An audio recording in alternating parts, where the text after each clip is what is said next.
Good morning. Morning. Welcome to the deliberative session of the 2011 Town of Hampton Town Meeting. My name is Bob Casaza. I'll be serving as your moderator this morning and this afternoon and wherever we end up. I would like to, at this time, acknowledge that our warrant has been posted in accordance with state statute and ask you all to rise for the Pledge of Allegiance. Today, the pledge will be led by Winnicott sophomore and representative of Troop 177, Ryan Lammers. Ryan?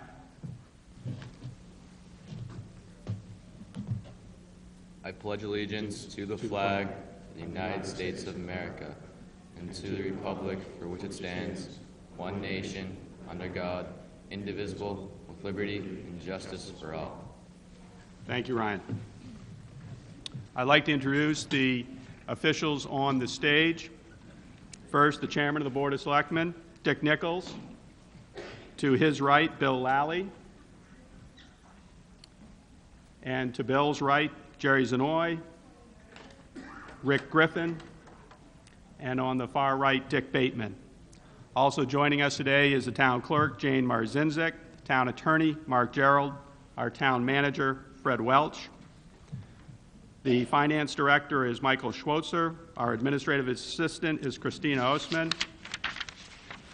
Out in the hall, Supervisors of the Checklist, Arlene Andriozzi, Davina Larrabee, and Barbara Renault. Assisting the supervisors this morning are Martha Williams and Teresa Ryan. You must check in with the supervisors if you want to vote during this meeting. You will be given a card, a voter card. You must display your voter card when we take votes. Assisting the moderator today are Nancy Stiles, Dennis Kilroy, Nathan Page, Darrell Mosher, Glenn Eastman, and Chris Munns. The coffee and food in the hall, including lunch, is available as part of a fundraising effort by the 8th grade class at Hampton Academy.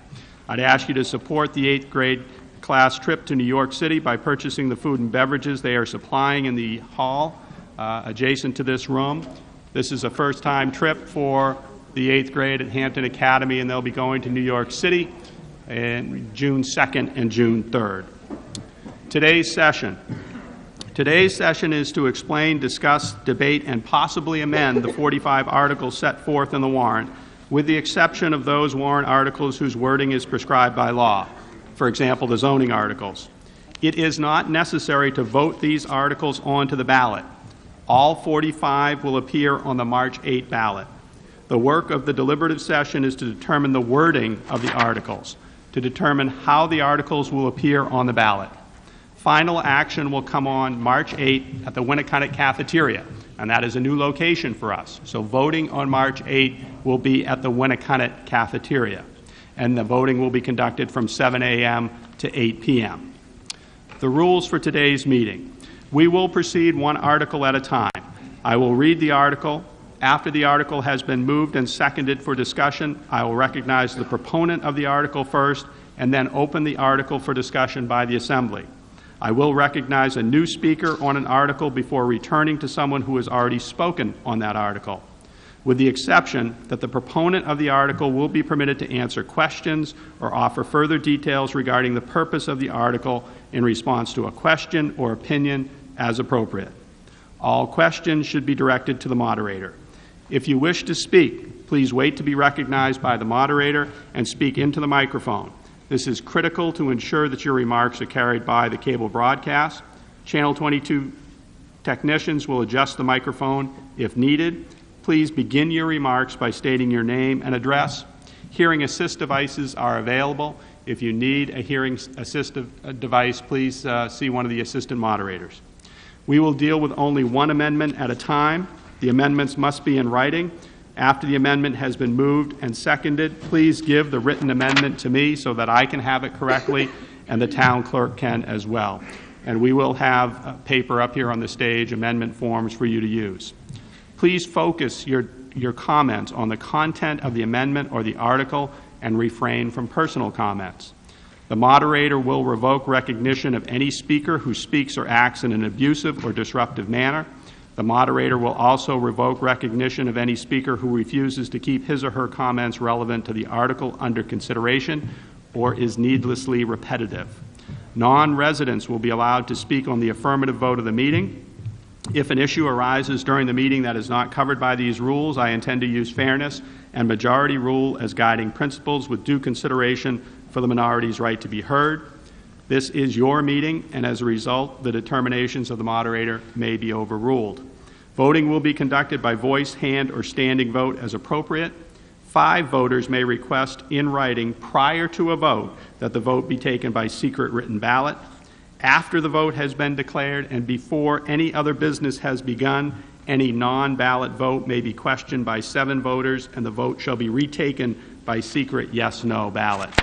Reconsideration of votes previously taken may be restricted at any time during the meeting by an affirmative vote of the meeting. Please turn off all cell phones while the meeting is in session. Per the state fire code, please note the location of the exits. If the fire alarm activates, please leave the building by the nearest exit, help anyone that needs it, and assemble in front of the SAU building. At this time, I'd like to take a moment and ask you to do so as well and recognize a gentleman who was an integral part of these meetings, who, if he were here today, would be in the front row. I'd ask you to observe a moment of silence for John Nickerson, who passed away since the last time we assembled here.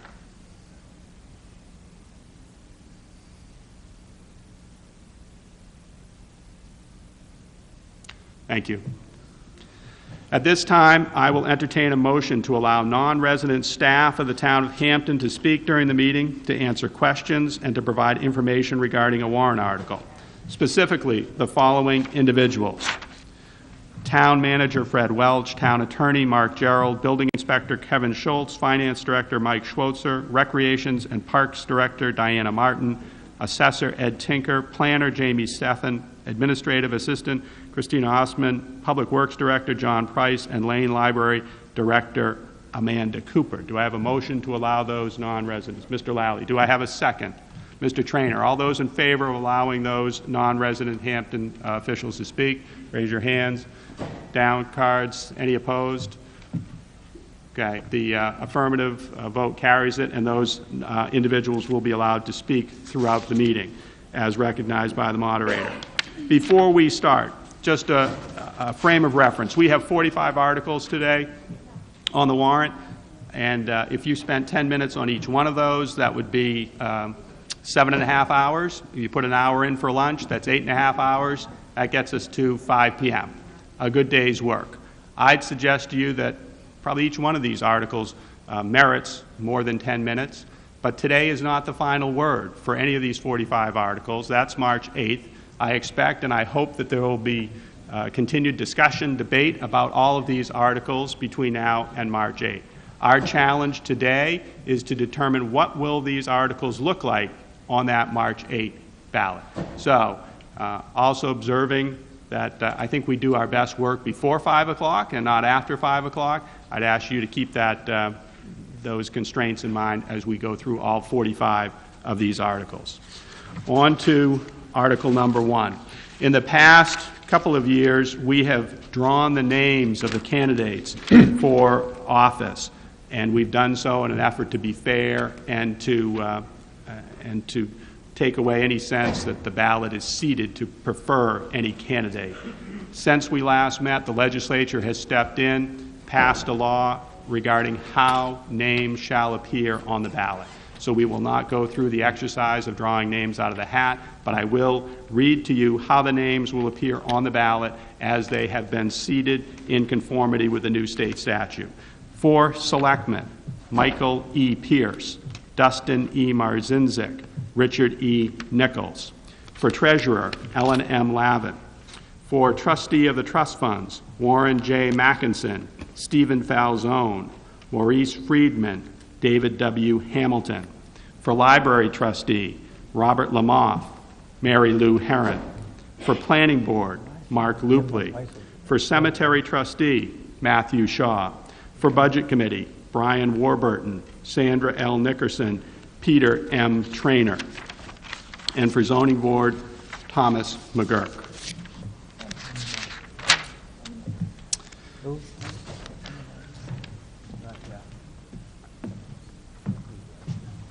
Article 2.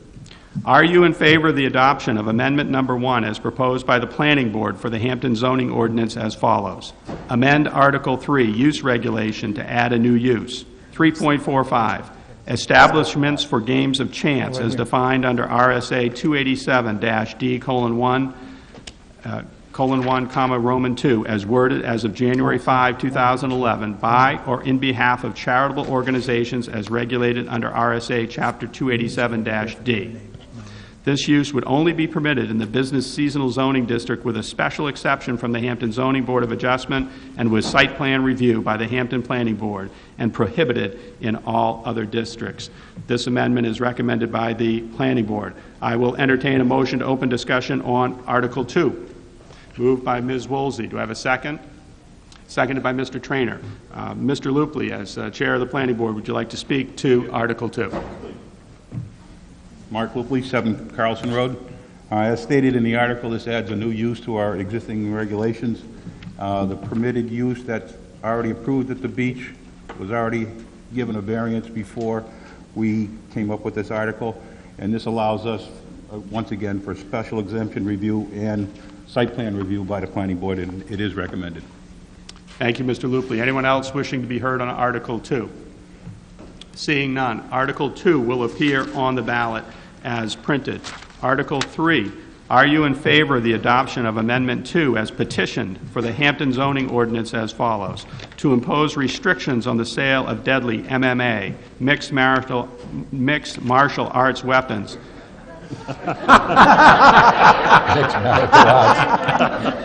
Same thing is right. no prohibition on those. Mixed martial arts weapons that can maim, kill, or cause serious bodily injury by restricting the areas of sale. No business selling these weapons shall be permitted within 2,000 feet of public, private, or parochial schools, public sports, recreation parks, and beaches, thus protecting the safety and welfare of the public and our children. I'll entertain a motion to open discussion on Article 3, moved by Mr. Lupley. Do I have a second? Seconded by Mr. Pierce. Is the petitioner here? Does anyone wish to speak to Article 3? Mr. Gebhardt.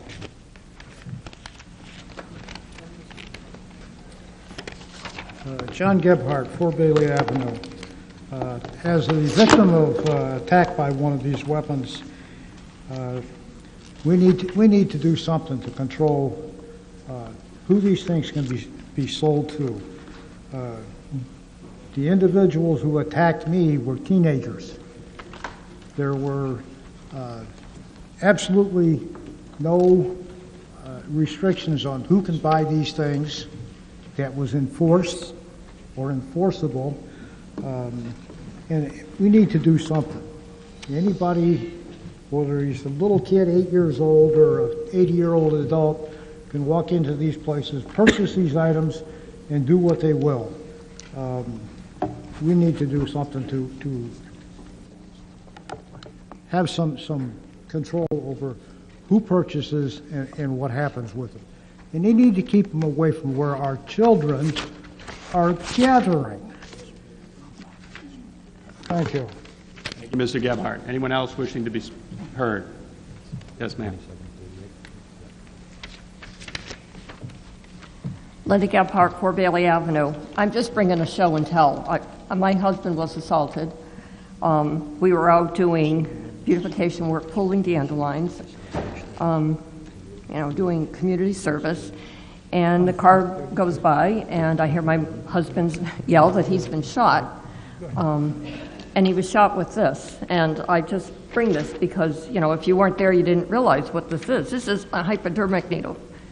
And I've heard that a reason that shops sell this is because they're collector items. Who on earth is going to collect a hypodermic needle with a plastic tip blown out of a plastic gun for $8 at Hampton Beach? I think this is an insult to our intelligence. It's an insult to our families. Would any of you like to pull this out of a beloved family member, a pet, back? And so I just bring this as, I hope you can see this. It's razor sharp. It's made to do harm to soft tissue. Ergo, my husband's back. It could have been his eye. It could have been his lung. Thank goodness it was cool, it was April, and he had 3 layers of clothes on. He went through a jacket, a shirt, and a T-shirt, and drew blood, and he had to go to the hospital and get a tetanus shot. So I'm just asking for voters of Hampton to use your common sense. This is not what we want for the image of our town, for people to walk down the sidewalk and see these martial arts and knives and weapons and swords and throwing stars. That has nothing to do with, in my mind, and maybe I'm wrong, with good family, decent values and entertainment. So I ask the voters to support this warrant article. Thank you. Thank you. Anyone else? Mr. Nyan.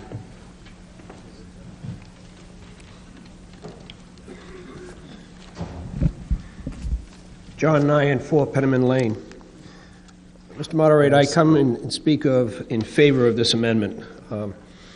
As many of you know, I am chairman of the Hampton Beach Area Commission, and although we have not had a formal vote on this warrant article, I believe I can speak on behalf of the commission to suggest very strongly that the residents of Hampton vote in favor of this amendment.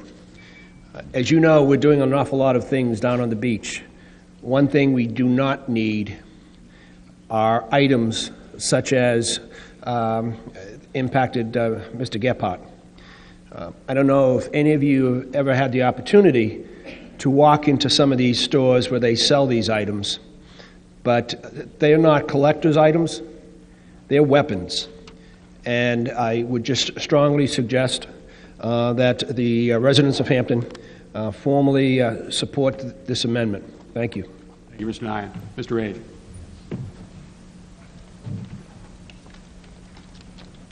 Charles Rage, 121 Ocean Boulevard. This particular article is something we've been working on for quite a few years, and the precinct commissioners are 100% behind this. You go into shops at the beach, and they're selling Freddy Krueger knives next to beach pails and shovels, and it's just not the image that we're trying to portray. We're spending thousands of dollars every year to promote the beach as a family beach, so this is very important to us, and I'm sure a lot of you appreciate support. Thank you, Mr. Age. Anyone else wishing to be heard? Mr. Traynor.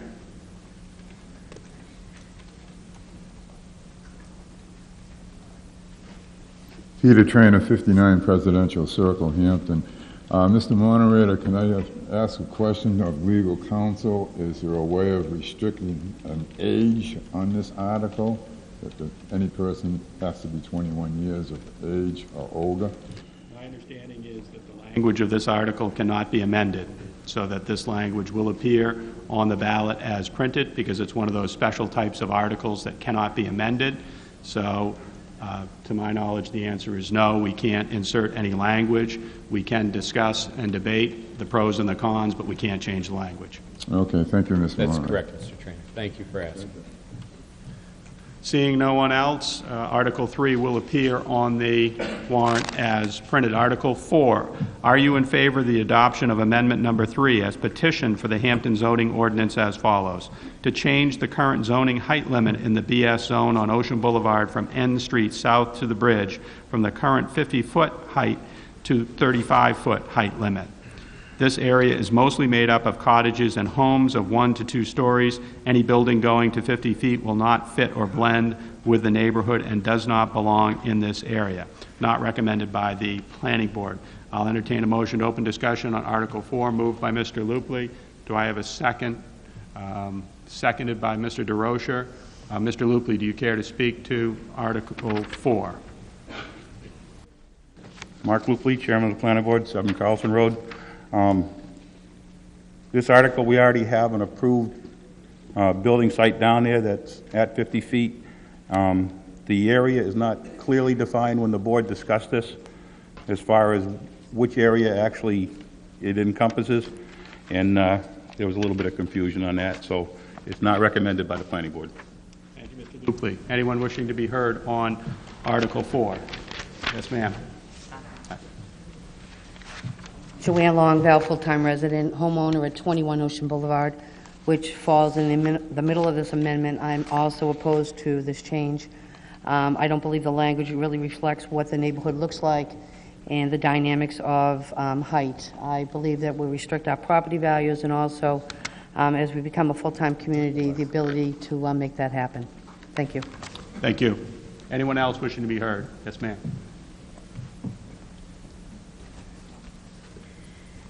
Teresa Wise, Three River Ave. I've been in Hampton for 8 years now, and at the beach, and I love it, and I think everything is great. Everything is progressing beautiful. This is going to be a beautiful, beautiful place to bring families. I do, where we live on River Ave is all tiny little cottages, or you might even want to call them camps. And I think 35 feet limit is enough for that area from N Street south. I'm not talking about going towards the main beach, because you already have high buildings there, and they're overlooking the ocean. From N Street down towards Epping, all you're going to see is little tiny camps or cottages.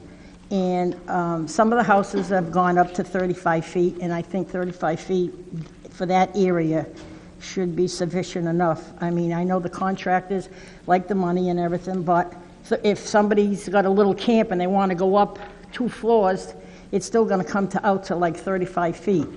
And I think 50 feet for that area is a little bit too much.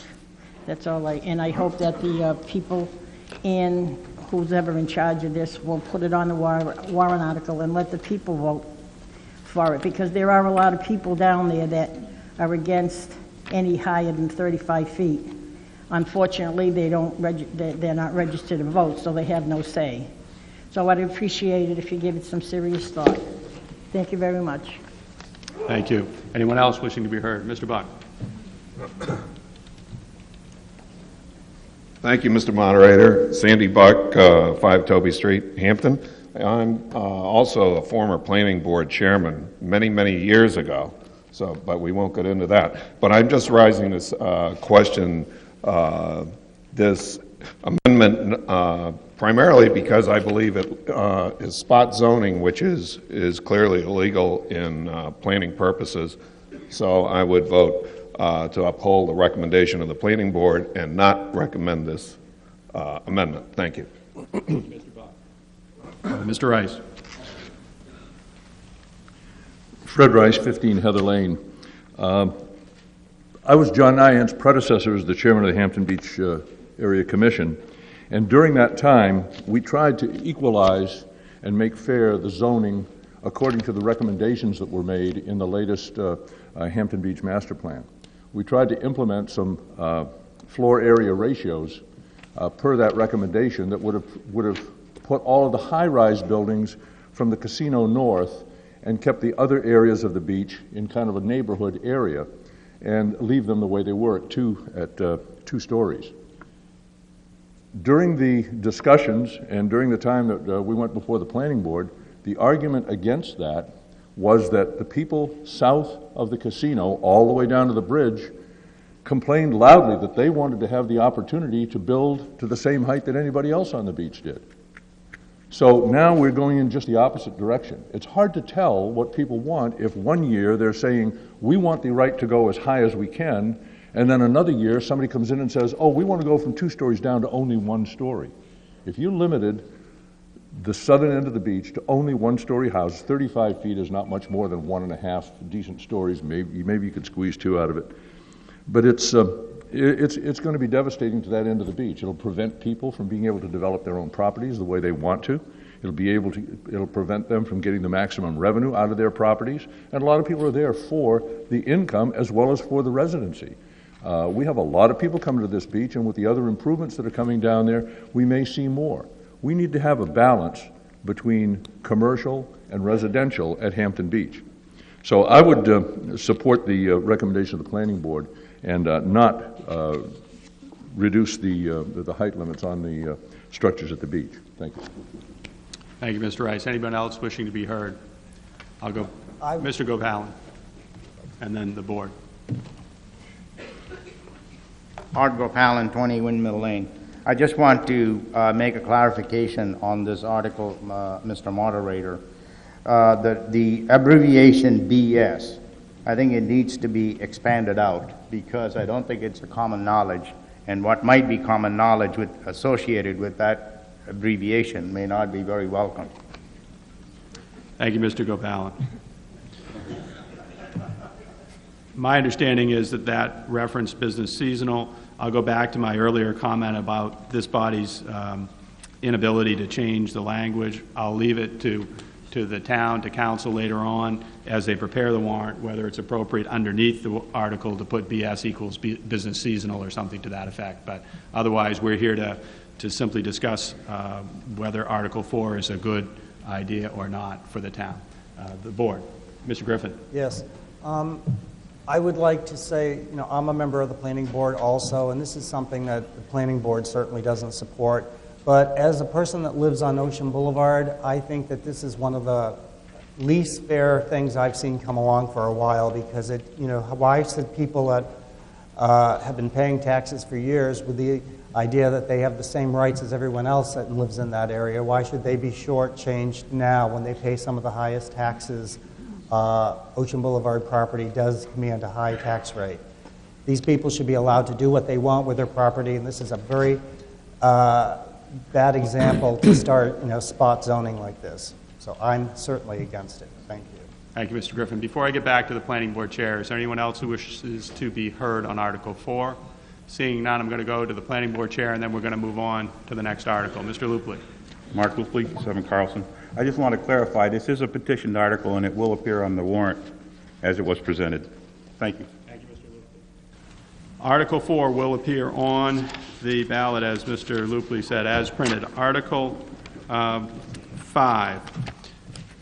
Shall the town of Hampton vote to raise and appropriate the sum of $1,385,000 for the continued maintenance, repairs, upgrades, and in addition to the town's wastewater treatment plant by 1, constructing an addition thereto of 3,300 square feet, more or less, to the existing building for the purposes of housing a new dewatering press and providing for a future system should it be needed for the replacement of the existing 10-year-old press or for increased capacity, and 2, the purchase and installation of a new dewatering press, and 3, the installation of automated pumps and pump controls to better control the flow of sludge and sludge depth levels throughout the system, and 4, providing for an engineering study for odor control to obtain recommendations to mitigate the plant and workplace odors, as well as safeguard the electronic controls in the plant and provide for an improved quality of life for the plant operation and the immediate surrounding community. And 5, the preparing of plans to replace the Church Street pumping station, and 6, to authorize the issuance of serial bonds or notes in an amount not to exceed $1,385,000 in accordance with the provisions of the Municipal Finance Act. 7, to authorize the Board of Selectmen with the town treasurer to issue and negotiate such bonds or notes and to determine the rate of interest thereon, and to take such action as may be necessary to effect the issuance, negotiation, sale, and delivery of such bonds and notes as shall be in the best interest of the town of Hampton. And 8, to authorize the Board of Selectmen and town treasurer to borrow in anticipation of issuance of such bonds or notes or funds to become available from the state and federal governments. And 9, to authorize participation in the state revolving fund established for the purpose, and to authorize the Board of Selectmen to expend such monies as become available from the federal and state governments and to pass any vote relative thereto. And 10, to authorize the Board of Selectmen to implement such cost-effective solutions as are presented in the future that they deem to be in the best interest of the town that may result in a lesser amount of expenditure than is authorized by this warrant article. 3/5 vote required, recommended by the Board of Selectmen, recommended by the Municipal Budget Committee. Is there a motion to open discussion on Article 5? I'll make that motion. Moved by Mr. Zenoy, seconded by Mr. Nichols. Mr. Zenoy, do you wish to speak to the article? Yeah, I have been the Selectmen's designee sludge meister here for this issue. Since we got the moratorium laid on us in August, I got involved immediately. I went to the wastewater treatment plant and spent much time there. This is a first step, as far as I'm concerned, getting us back into control. We were out of control, in my opinion, process control. These are not the only steps we're taking, but for instance, we're putting into place a very rigid preventative maintenance program that's underway as we speak, not only for the machinery, but also for the testing that's going on. That doesn't appear on the warrant article because that doesn't require any capital outlay. Our current press is 10 years old. It failed in August, actually in July, 4th weekend. The seals wore out and the wiper blades wore out and we were leaking. Our sludge tanks, our primary and secondary clarifiers built up in heights. to a point in August where they were releasing to the marsh total suspended solids, which were in violation to DES and EPA.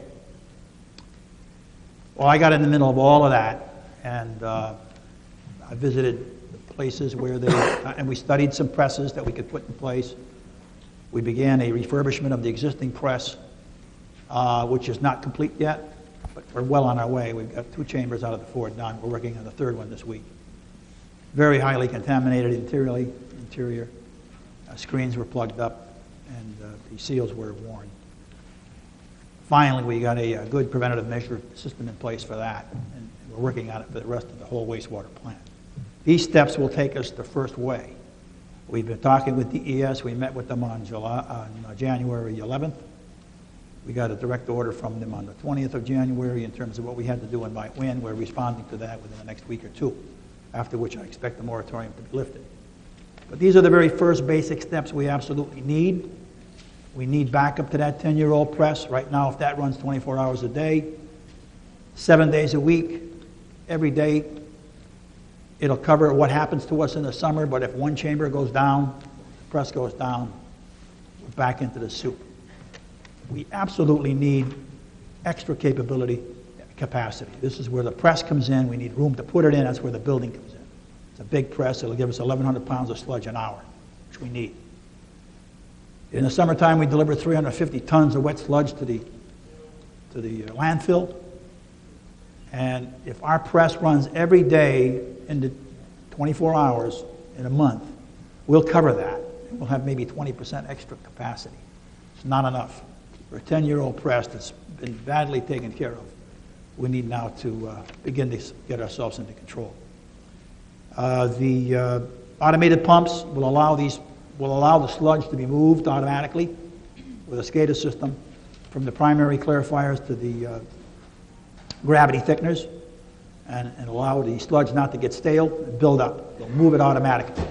Current pumps don't do that. We have to get down into a wet well about 8 to 10 feet in the ground and hook up hoses and make the transfer. Bad news. So we need these pumps. We're going to study this odor thing. We won't make any capital acquisition. We won't make any capital acquisition this year. But the place has an odor. I don't like it. It's hard for me to work in it. And we're going to straighten this out. And we've had 2 engineering studies, plus the DES did a great evaluation. I'm in the middle of all of that. I know what it all says. And we are moving in the direction as recommended by the 3 of them in consensus. At the same time, I looked at Church Street, and I don't like it. It needs to be either replaced or another strategy unfolded to get the wastewater and the sludge over to the headworks. These are basic steps here that have to be taken if we're going to maintain our wastewater treatment facility. And there's very poor alternates to this. You know, we can have people come in and pump it out at the rate of 15 cents a gallon. It's going to cost us a lot of money. We could have the government come in and just take control if we get too far out of control and we don't seem to respond properly. We could hire alternate. We could go out and rent dewatering systems at a fairly substantial cost. We're moving moderately here. Instead of making $5 million jumps or $3 million jumps, we're making basic fundamental jumps this year, and perhaps next year, and maybe the year after. But we will be in control. That's why I'm called the Sludge Meister. Thank you. Thank you, Mr. Zanoy. Anyone else wishing to be heard on this article? Mr. Gopalin.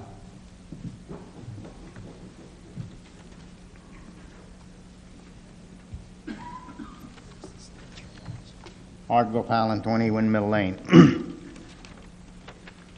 I think it's a worthwhile effort to do this because, after all, you have to be able to flush your toilet, and there cannot be anything more fundamental than that. However, I'd like to know, based on this warrant article passing, number one, what would be the capacity of the system? And number two, how is the capacity integrated with either the building permit people or whomever In other words, how much headroom do we have in terms of growth, future growth? If we install these 2 pumps, are we going to be restricted in terms of their ability to meet the demand in the future when the town grows, and what that headroom is? Have you looked at those issues? Yes, I have. This dewatering system will double our capacity. Right now, we got a 20% headroom with the current system, which is 10 years old and pretty badly worn. This new system will give us about 1,100 pounds of sludge an hour, in addition to the one now that's supposedly supposed to give us 1,200 pounds of sludge an hour. So it'll give us a lot of muscle for right now and then for the future on the dewatering system. The pumps themselves don't give us any capacity. The pumps merely allow us to move sludge from the primary clarifiers in automatic fashion to the gravity thickness, rather than having it build up to 8 or 9 feet before somebody goes down into a 10-foot well and changes the hoses to move them out to the gravity thickness. This buildup of sludge is not unacceptable. I want those sludge levels in the primary and the secondary clarifiers to be more than 1 to 2 feet, max. Because if you get up to 8 or 9 feet, and you get an inadvertent discharge of total suspended solids into the marsh, you have a violation, it's reportable, and here we go again. Thank you. One more question. You talked about the maintenance, the condition in which you found this equipment. Now that we are going to, assuming that this passes and we will be installing a second press with a much bigger capacity, have you or the board or the operating personnel have been tasked to have scheduled maintenance on this equipment? The reason why I bring that up is because the scheduled maintenance has been a problem, particularly last year, starting with the fact that we could not open the doors of the beach fire station, and the generator did not work.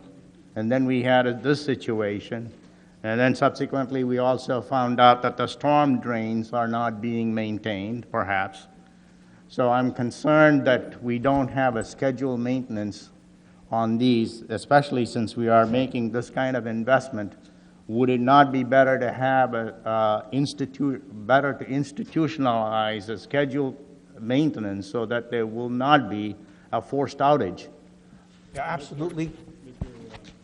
Alan's question is whether it's anticipated there'll be scheduled maintenance after this article passes. If it Right. passes. We went off and acquired software. It's called JobCal. This software will allow us to enter in every piece of machinery or testing that we have to do, make a schedule for it, write the instructions for it, and institutionalize not only the preventative maintenance for the machinery, pumps, dewatering equipment, certain the control panels, things like that, but also for the testing that goes on, the biological oxygen demand, the total suspended solids, and a host of other tests that have to be done daily. This will be done, it'll be scheduled, it'll be assigned, it'll be disciplined, and we will monitor it. Thank you. Okay. Thank you, Mr. Gopal. Mr. Bridle.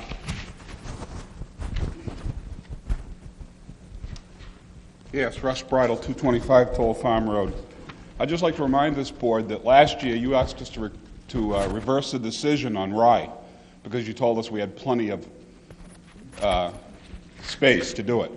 6 months later, the state comes and shuts us down.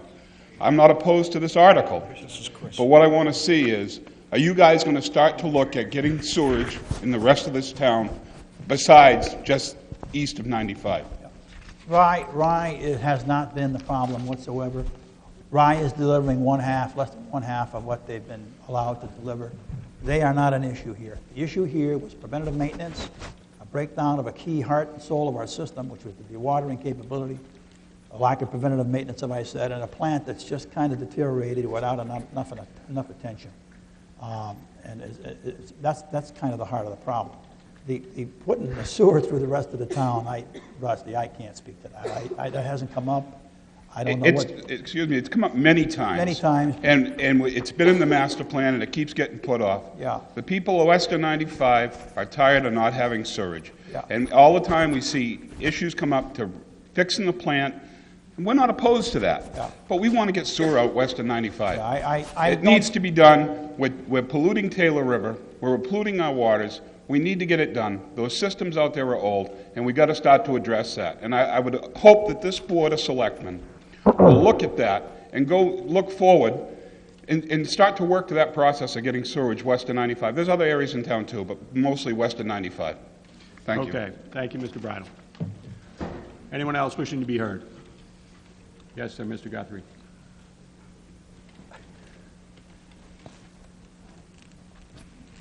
Andrew Guthrie, 30 River Ave. I, too, am going to vote in favor of this, but I was just curious.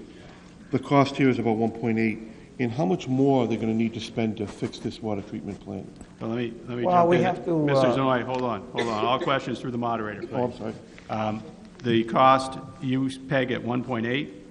Is that what you said? I thought that's what it said here in the article, about Is it 1.3? Oh, 1.4, I'm sorry. you're right. 1.4, okay. 1.38.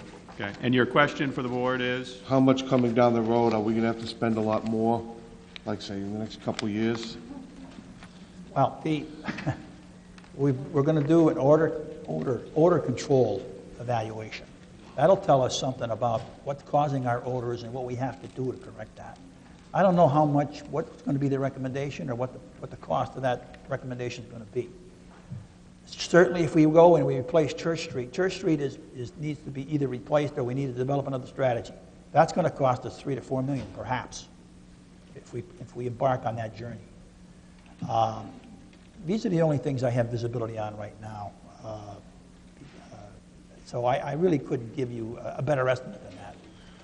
So may I ask the board, they're going to ask 1.385 for this, about another $3-4 million for Church Street, and there won't be any other associated cost down the road. The reason why I'm asking is, I thought we were going to have to build a new school. We're going to be building 2 new fire stations, 1.4 for this, another $3-4 million for Church Road.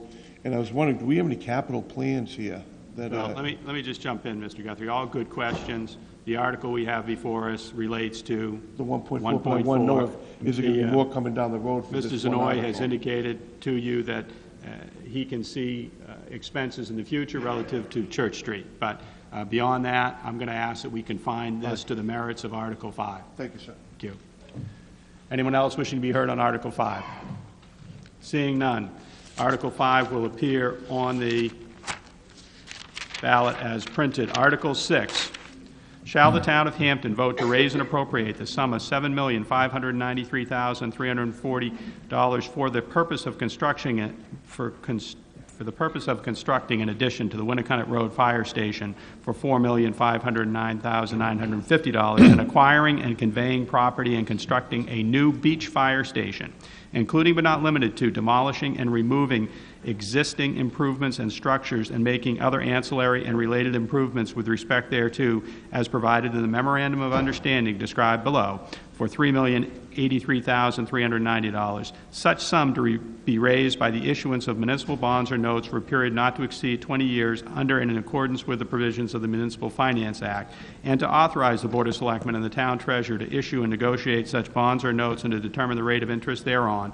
Authorize the Board of Selectmen to apply for, contract for, accept, and expend any federal, state, or other available funds toward the projects in accordance with the terms and conditions under which they are received, and to borrow in anticipation of the receipt of such aid or the issuance of such bonds or notes as provided in the Municipal Finance Act as amended.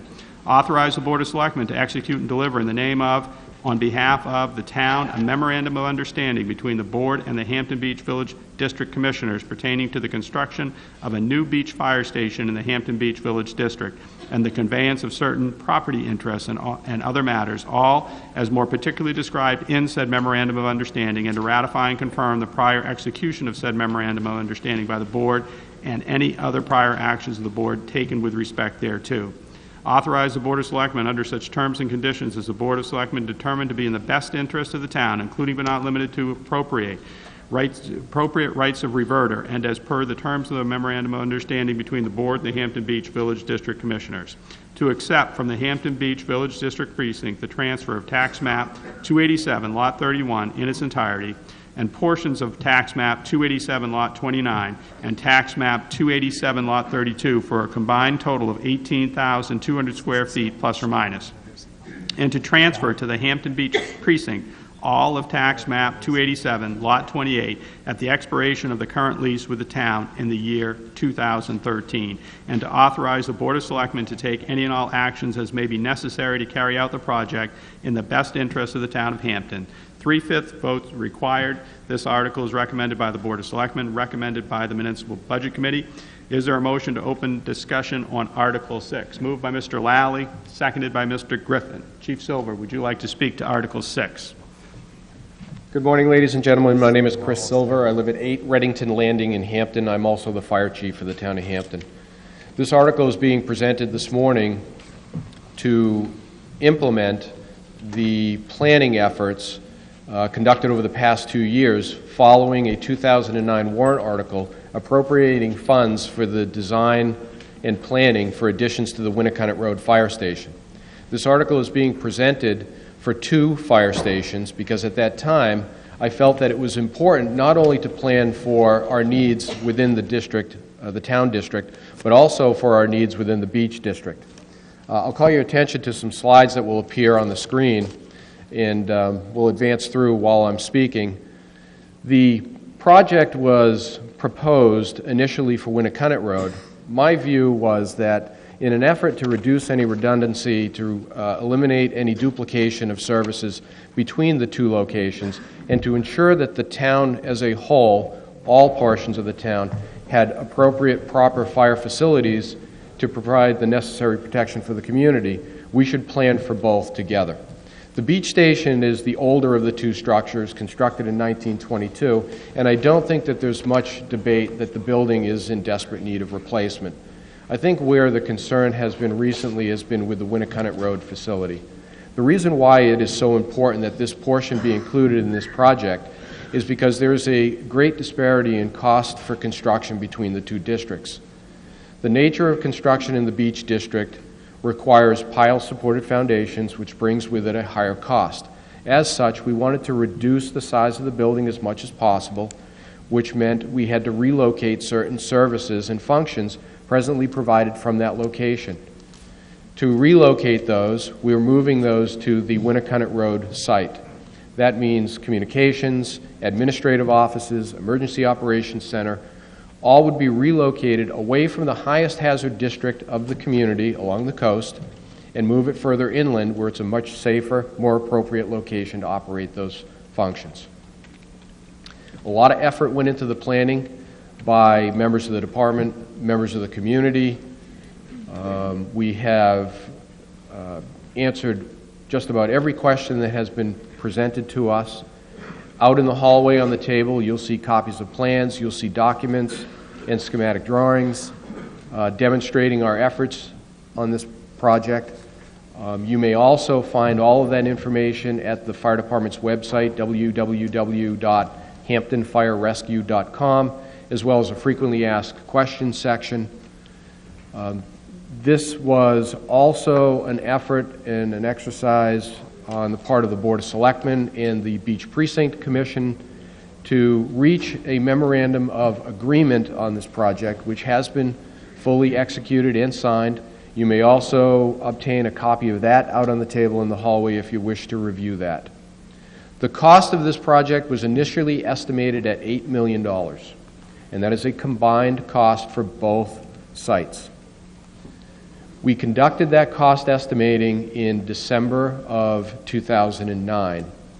The selectmen chose not to put the warrant article forward in 2010, and it enabled me to further study that cost estimate and to reevaluate the cost and in fact have it re-estimated. After having that done, the cost of the combined project has decreased by $500,000. So this warrant article put forth is for $7.5 million for both projects. The intent is to bond this over 20 years. The financial impact in total is about 24.9 cents for the complete warrant article.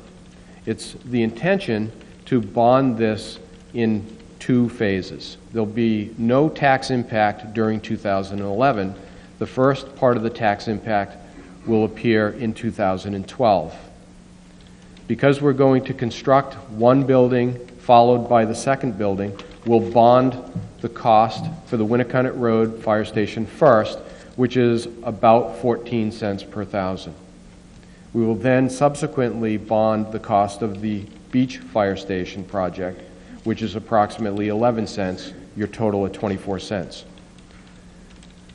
What you should also be aware of is that in 2012 will be the final payment on the Hampton Police Station loan. The impact of that final payment will result in approximately a 20-cent decrease on the tax rate. So the combined total net impact for public safety infrastructure to the town of Hampton when we are completed is about a nickel per thousand. Thank you. Thank you, Chief Silver. Anyone else wishing to be heard? Mr. Nyan.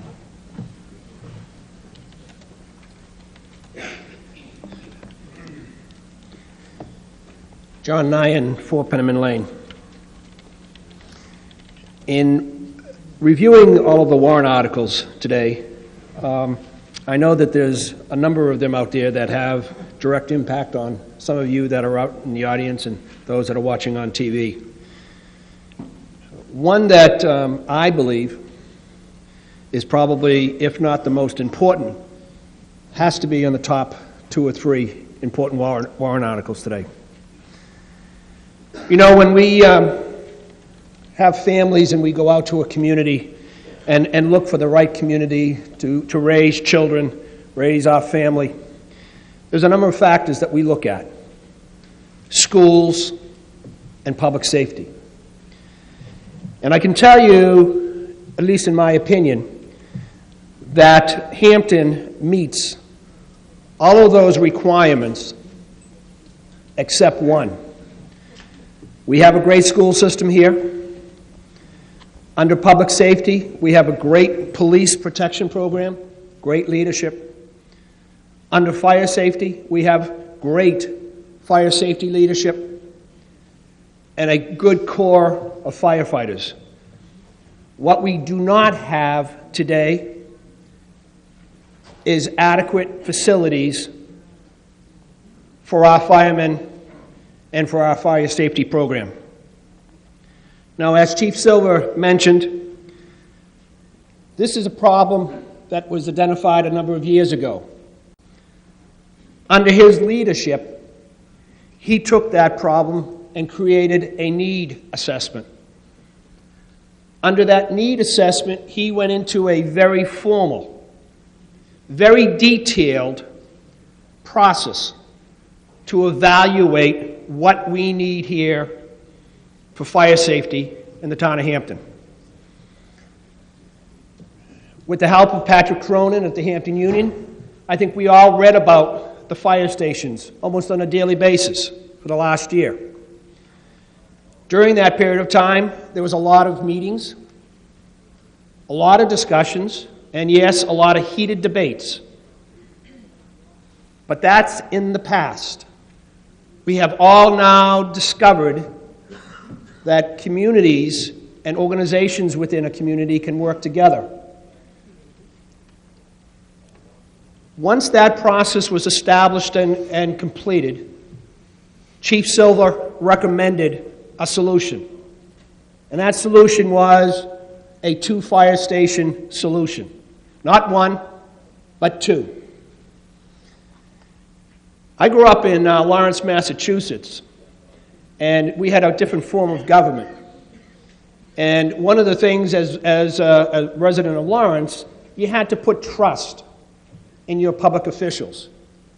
You had to give them confidence enough to know if they were going to make a recommendation to the residents of your community, that that recommendation was in the best interest of that community.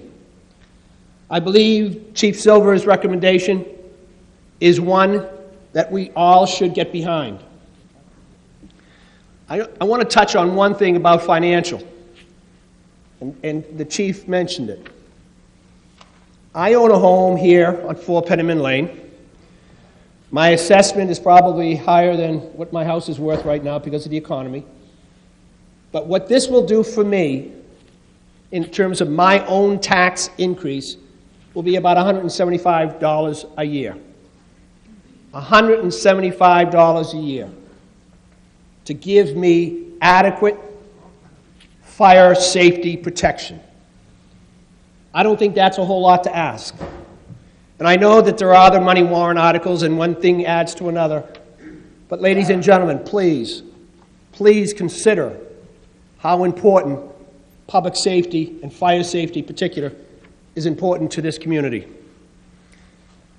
Lastly, I want to encourage all of those here today and watching on TV that if you agree with me on this 2 fire station solution, then you need to educate your friends and your neighbors and everybody that votes in the town of Hampton.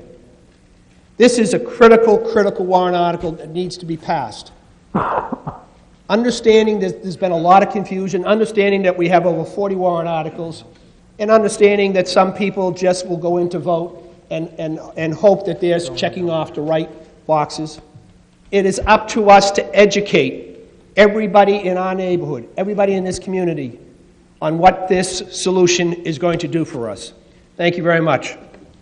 Thank you, Mr. Nyan. Anyone else wishing to be heard? Mr. Rage. Charles Rage, 121 Ocean Boulevard. I'll make it brief because a lot has already been said. There's a lot of discussion, there was a lot of negotiations, but we all know we need fire stations. We all know we need fire protection. We have a first-rate police station. We have phenomenal public safety men and women, and I'd encourage anybody to go down to that beach station and take a tour of it. It is a disgrace. It's an embarrassment. We have first-class protection, and they're in a third-rate building. Every year we put off doing these things. We put off building the police station for years, and then we saw what the cost of that became. This is the time that we have to build when money is relatively reasonable and the cost of the police station is going away. When the cost of this is coming in, it's not going to make that big of a difference in our taxes. If we don't have a proper fire station, where our insurance rates are going to go up, our ratings are going to go up. I'd rather pay it in our property taxes than pay to the insurance company. We need a first-class fire station, both in town and at the beach. Thank you. Thank you, Mr. Rage. Anyone else wishing to be heard? Mr. Vitello. Ralph Vitello, 3 Marston Way in Hampton. Life is all about timing, and I strongly believe that the time is right for both these stations under Chief Silva's recommendation. I worked in the past on some of the school additions, the Center School, the Marston School, the Winnicott High School. Worked with Chief Sullivan on the police station, and if you truly believe in what's best for our community, and I know that 99.9% of our Hampton residents, legal voters, do believe that the time is right to vote for this article. We'd like to think that we're just one community and that we know that there's a difference between geographically the beach and Hampton proper. Timing. One fire station and that time effort to get to the beach or get to Hampton is just not going to cut it. Unlike the police, where there's boots on the ground, there are not fire apparatuses driving up and down every street looking for smoke or burning wires. It's not how it works. This 2-station plan, the time is right for that. The Winnicott Station, 1978, those slides don't do it any justice. You need to walk in there and see how tight it is. 1922 is how old the fire station is on the beach. 1922. The time is right for this article. I strongly suggest all the voters to vote in favor of it. Thank you. Thank you, Mr. Vitello. Mr. Renier. Richard Renier, 29 Highland Ave.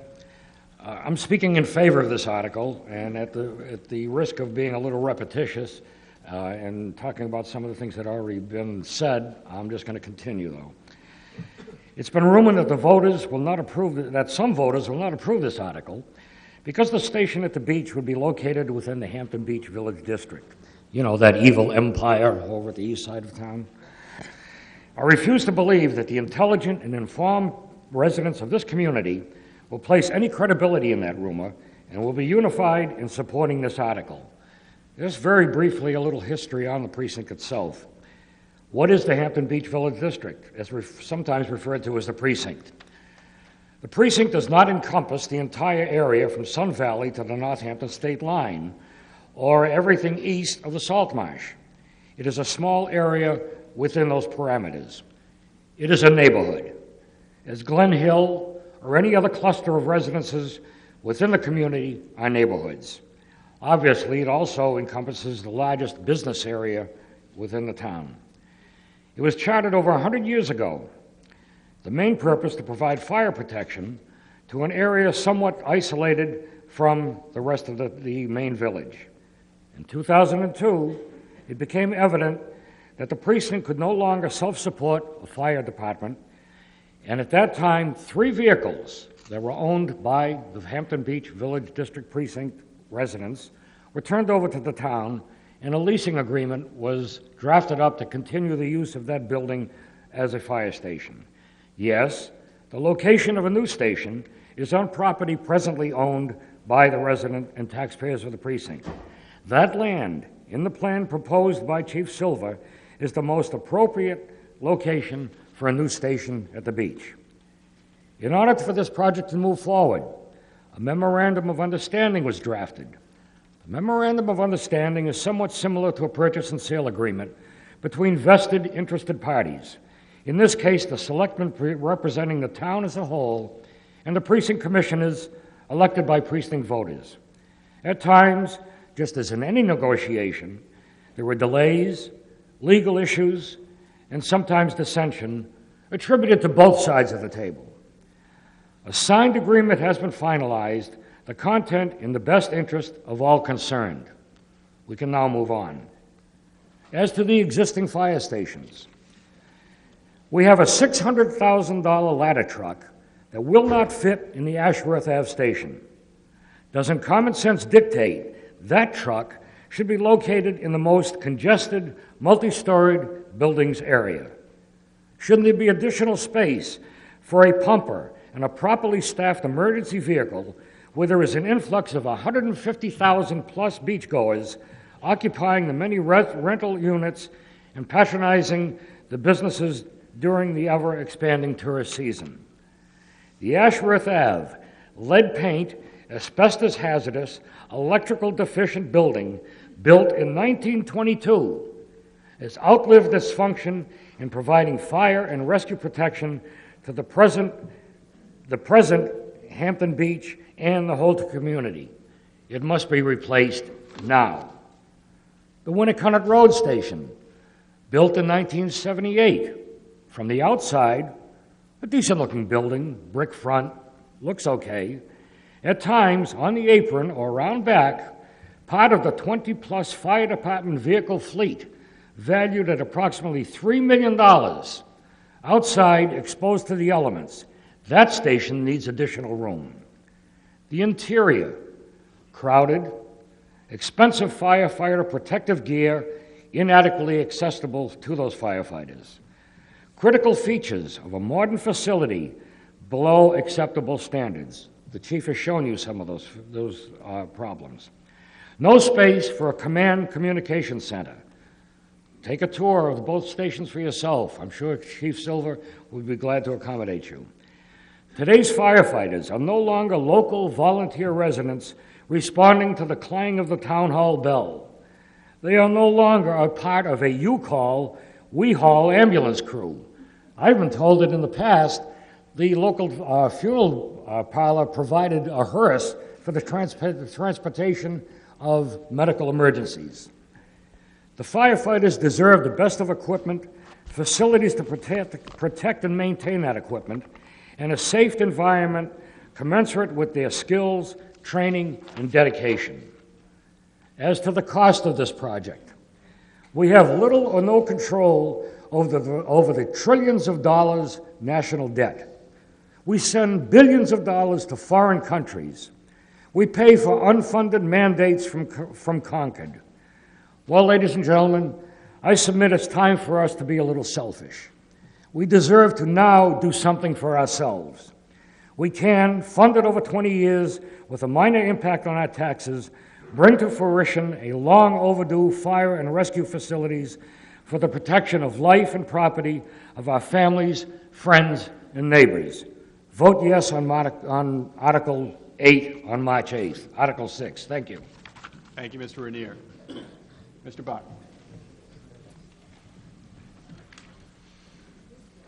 Thank you again, Mr. Moderator. Sandy Buck, 5 Toby Street. I'm going to be very brief. I was given a presentation by Chief Silver, I believe it was earlier this week, and he put things into a little bit of perspective for me and for all of us as a taxpayer. In his, as he so eloquently described, he's going to be implementing the 2 fire stations in a phased approach so that the entire 24 cents is not going to be hitting our tax bill at once. It'll be spaced over a couple of years. And I asked him before the meeting this morning what was going to be the net tax impact after the final payment of the police station on these on this bond article against effectively our tax bill. And it turned out to be, after the police station's paid, the final impact is going to be 0.04, he said 5, but the correct answer is 0.049 cents per thousand. Now, I just asked the voters, my fellow voters, to support this. Where can you get 2 fire stations for 5 cents per thousand? Thank you. Thank you, Mr. Buck. Mr. Stuker.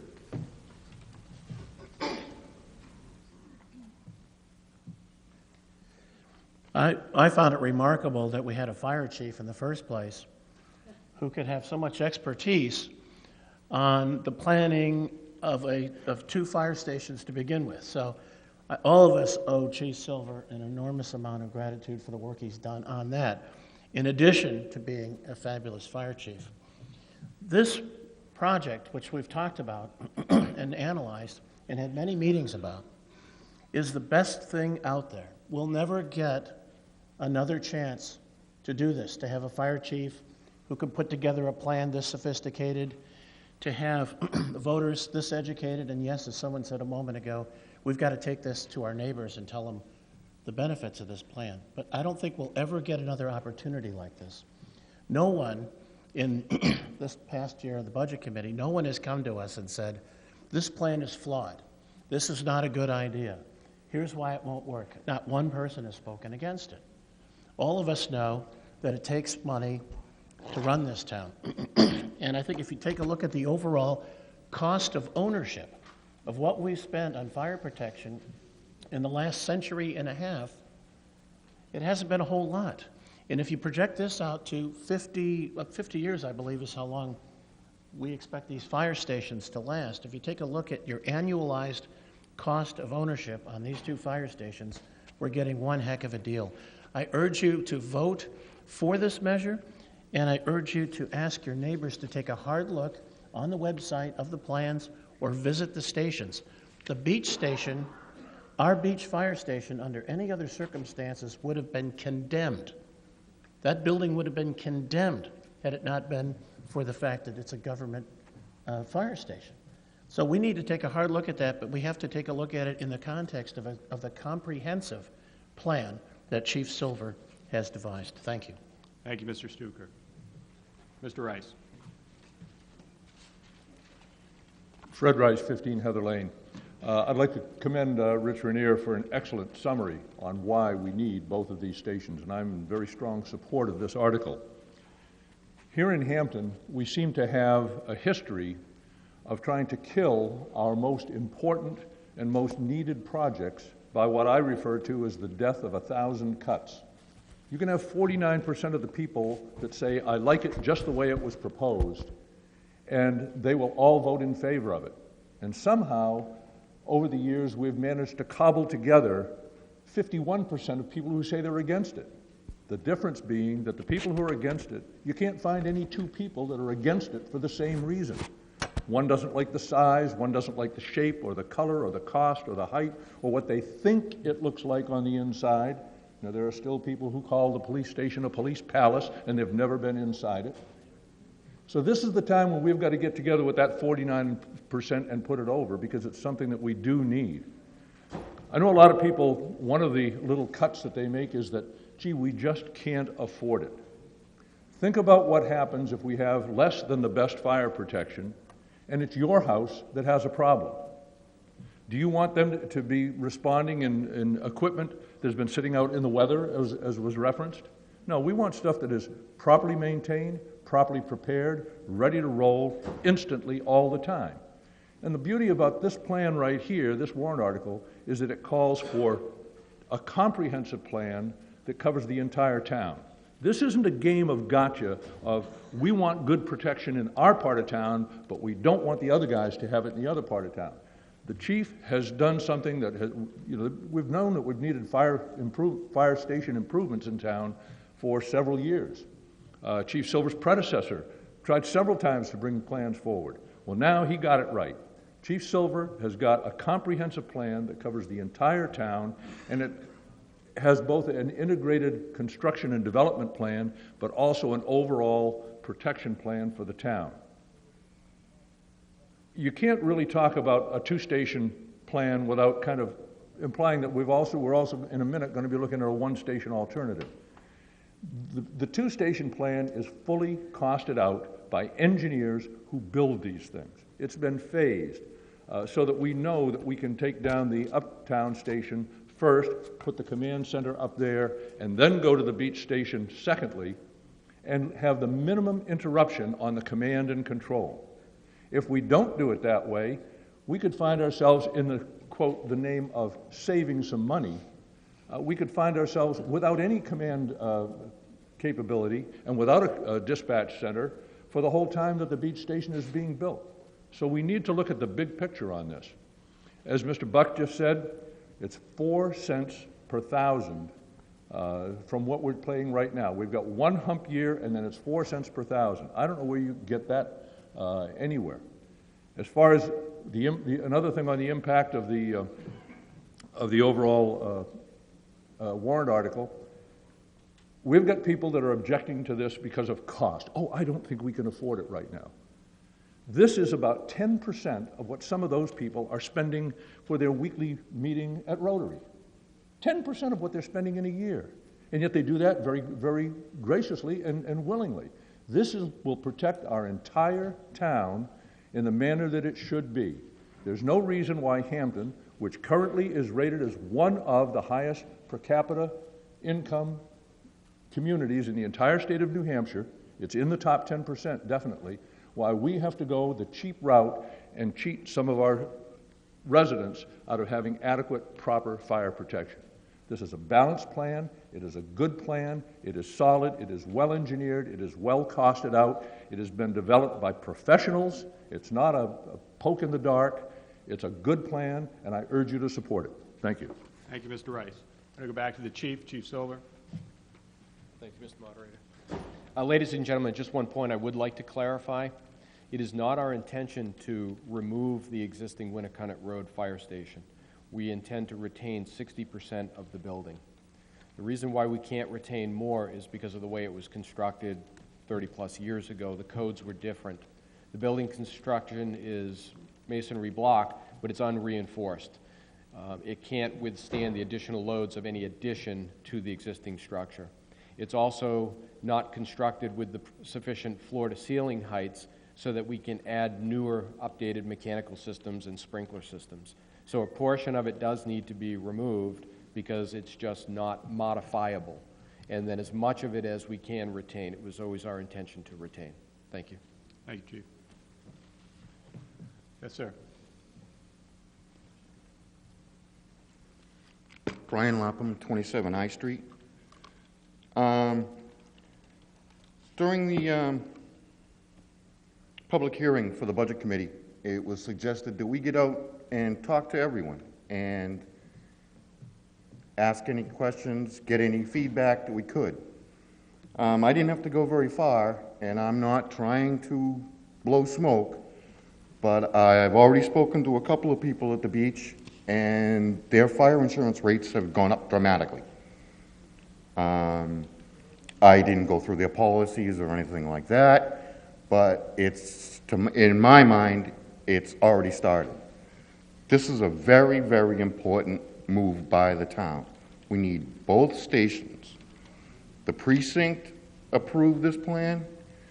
I certainly approve this plan.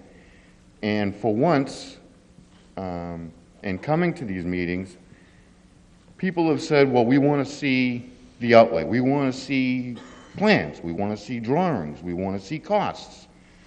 And Chief Silver, in my mind, has done an incredible job, along with just taking his own duties into hand in putting this plan together.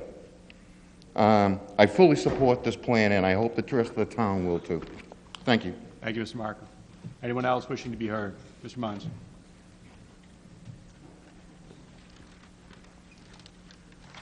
Chris Munns, 5 Narcessian Way.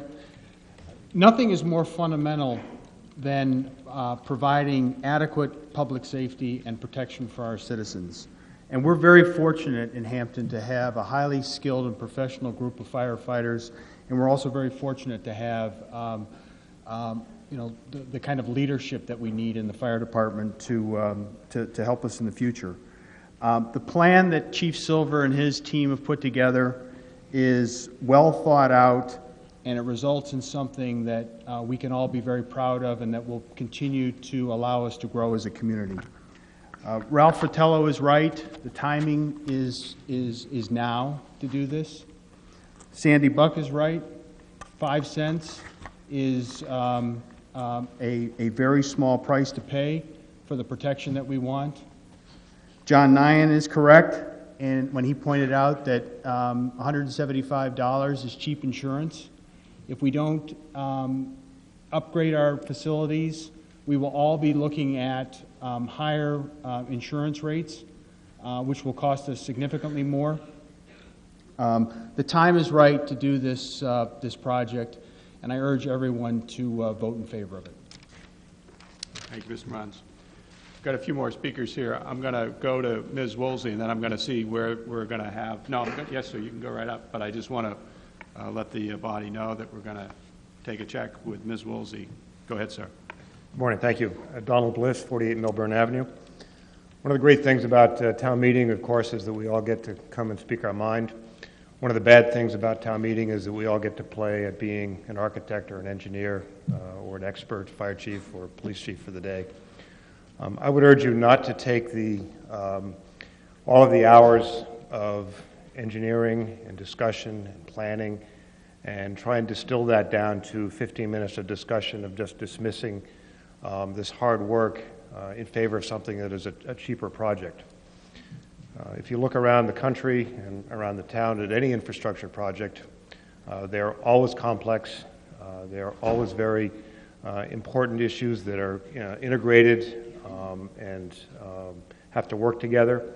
And I think that this design is done in such a way that these two buildings will operate for many, many years as living, breathing, functioning systems.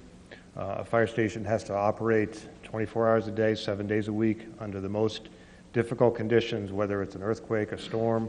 The communications have to be robust and interoperable.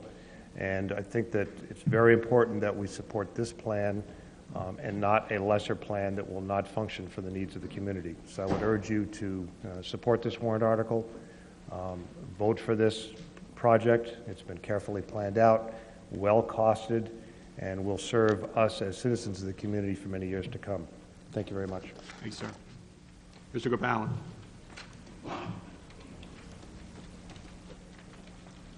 Art Gopalin, 20 Windmill Lane.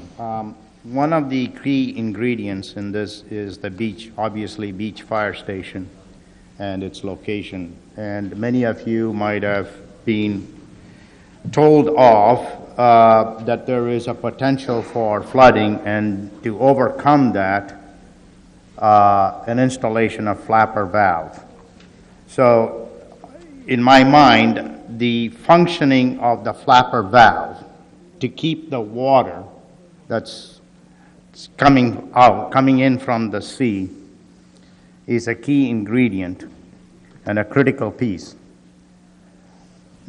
And I don't think that we have installed that flapper valve, nor have we tested it. I'm wondering at what phase, before we commit to this, that we would know with confidence that that flapper valve is our assurance that the new fire station will not flood. After all, it is very difficult to keep the sea from finding its level. So that's my concern with regard to this proposal, is that the critical area where it could be an issue is the projected functioning of the flapper valve to keep the water away. Thank you. Thank you, Mr. Gopalan. Chief, do you wish to comment on any potential flooding? I can speak with my own knowledge of this project as it relates to any of the drainage infrastructure, but that's not really my area of expertise. When the beach infrastructure project was completed several years ago, there were several drains, stormwater drains, on the west side of Ashworth Ave that were installed. It was the intention to install a backflow prevention type of device on some of these storm drains. There were 4 in particular. Last year, the Board of Selectmen authorized the expenditure of some funds to install the backflow prevention devices on these 4 outflows from storm water drains. One such outflow, the one closest to where the proposed site is, did not have the necessary concrete head wall in place. The engineering has been completed for that. I understand that the permits from the state have been secured for that project, and that will proceed. So that backflow prevention device on that one outflow closest to the proposed site of the new fire station should be completed this year, I believe. The one thing that everyone has to understand is we have no control over the ocean. What we do have control over is how we protect our structures from the effects of the ocean. In the beach district, we strive to construct buildings so that the first floor elevations are above what's referred to as the base flood elevation. There are very few areas within the beach district that actually satisfy that requirement. So you have 2 options. You either construct your building and raise the building very high out of the ground to get above that base flood elevation so you ensure that the structure doesn't flood, or in accordance with the building codes and our floodplain management regulations for the town, you flood-proof the first floor of your structure.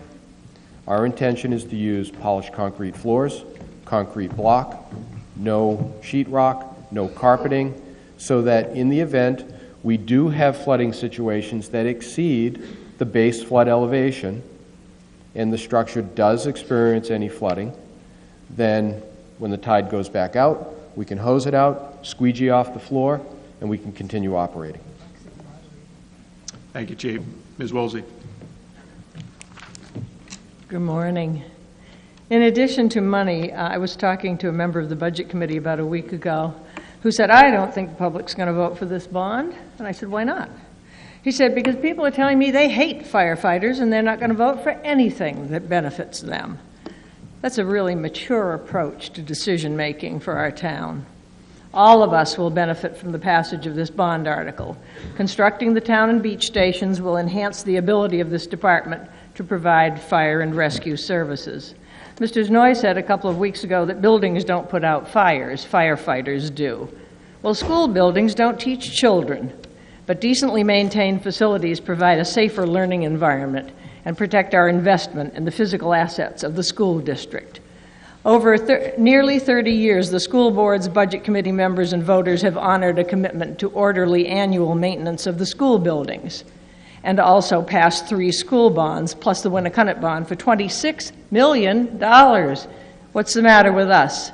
where the town is concerned.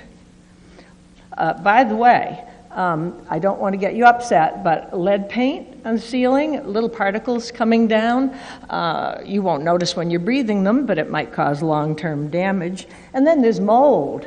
Mold probably in the carpets. And then, of course, don't run for the doors because the doors might not open. Oh, for a minute, I thought I was at the beach fire station. What a deplorable work environment for the fire department, including the secretaries and the dispatchers. That beach station has dangerously unsuitable health and safety conditions for employees and the public. And remember, the fire department lives there. You want the chief to organize a sleepover? How many of you want to sleep in that contaminated building? 14-hour shifts, and the dispatchers are trapped there for the full length of their shifts. Have we no care for the people who provide our services? This bond is an opportunity for us as taxpayers to step up and pay to set up modern, efficient facilities for the fire department. The meticulous, coordinated design of these construction plans should ensure a productive lifespan of 50-plus years. Voters over 21 now will likely never have to vote for a bond to replace these buildings or the police station. Approving structures designed and built to last will allow us to go back to voting each year for continuing needs like roads and drainage. The chief has just under $7,000 left from the $50,000 voted under Article 24 in '09 to allow the chief to plan both buildings. And by the way, there was an amendment on the floor of that meeting to add the extra $20,000. The selectmen did not take it out of their budget. I dare anyone to consider this chief a big spender. He has squeezed the pennies till they cried, and the resulting plans are everything that the Budget Committee has asked for and more. Dragging our feet and living in a state of denial will not make the needs for physical space go away, and the cost for construction will increase. The police department bond request went from $4.8 million to $6.3 million in 1 year. You're all familiar with the saying, waste not, want not.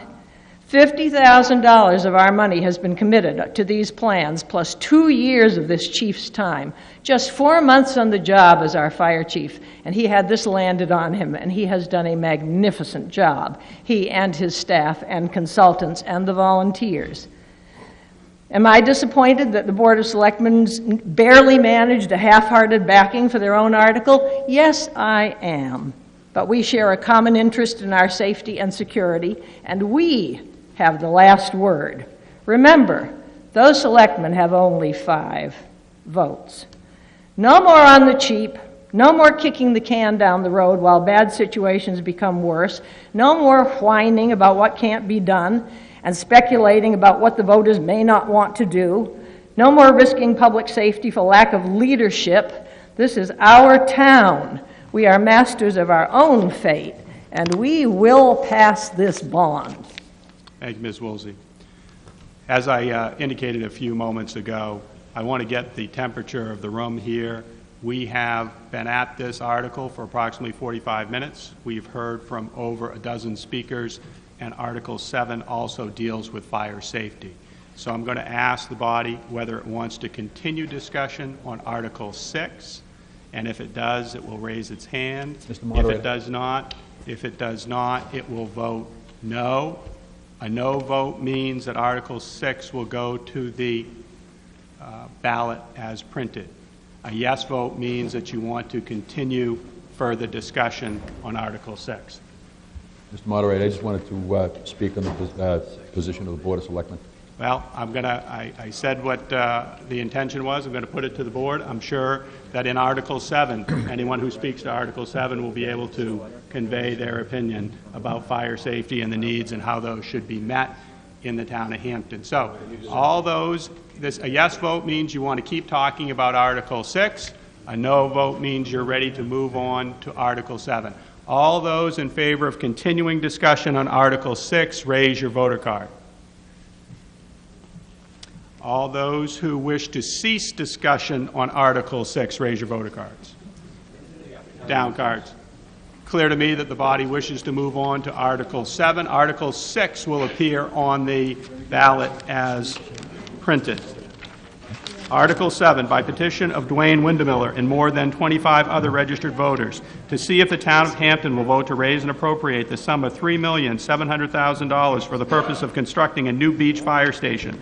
Such sum to be raised by the issuance of municipal bonds or notes for a period not to exceed 20 years, under and in accordance with the provision of the Municipal Finance Act, and to authorize the Board of Selectmen and the town treasurer to issue and negotiate such bonds or notes and to determine the rate of interest thereon.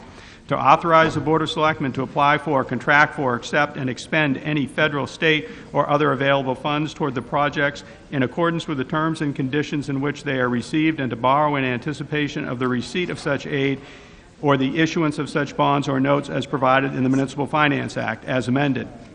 To authorize the Board of Selectmen under such terms and conditions as the Board of Selectmen determine to be in the best interest of the town, including but not limited to appropriate rights of reverter, and as per the terms of a memorandum of understanding between the Board and the Hampton Village District Commissioners, to demolish the existing beach fire station and precinct garage as part of the construction of the beach fire station, if authorized by the Hampton Beach Village District voters. To accept from the Hampton Beach Village Precinct the transfer of Tax Map 287, Lot 31 in its entirety, and portions of Tax Map 287, Lot 29, and Tax Map 287, Lot 32, for a combined total of 18,200 square feet, plus or minus. To pay the Hampton Beach Village District an agreed-upon sum to compensate the district for its loss of parking revenue during the period of construction that results from the construction. To transfer to the Hampton Beach Village Precinct all of Tax Map 287, Lot 28, at the expiration of the current lease with the town in the year 2013, and to authorize the Board of Selectmen to take any and all actions as may be necessary to carry out the project in the best interest of the town of Hampton. 3/5 vote required.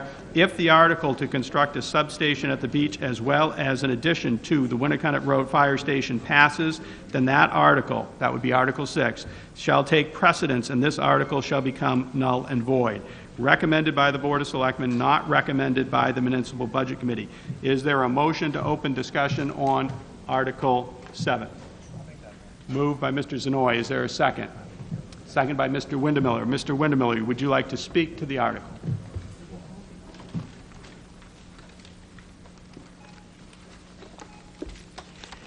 First, my name is Skip Windemiller, 365 Ocean Boulevard in Hampton. I have some changes to the wording that I'd like to hand in to the moderator, if I could. Oh, is that in the form of an amendment to Yes. Article 7? Yes, it is. Okay, so we're going to need a motion to amend Article 7, and I'm going to ask Mr. Windemiller to explain what that proposed amendment is, and then we'll look for a second, and then we'll proceed if we have that. The changes that are made in the wording here is simply to bring this particular article into line with the previous article and to authorize the selectmen correctly to facilitate this article if it goes through. And that's what it's just a legal terminology. Is there a second to Mr. Windemiller's motion to amend? Seconded by Mr. Rage. If I could have the text.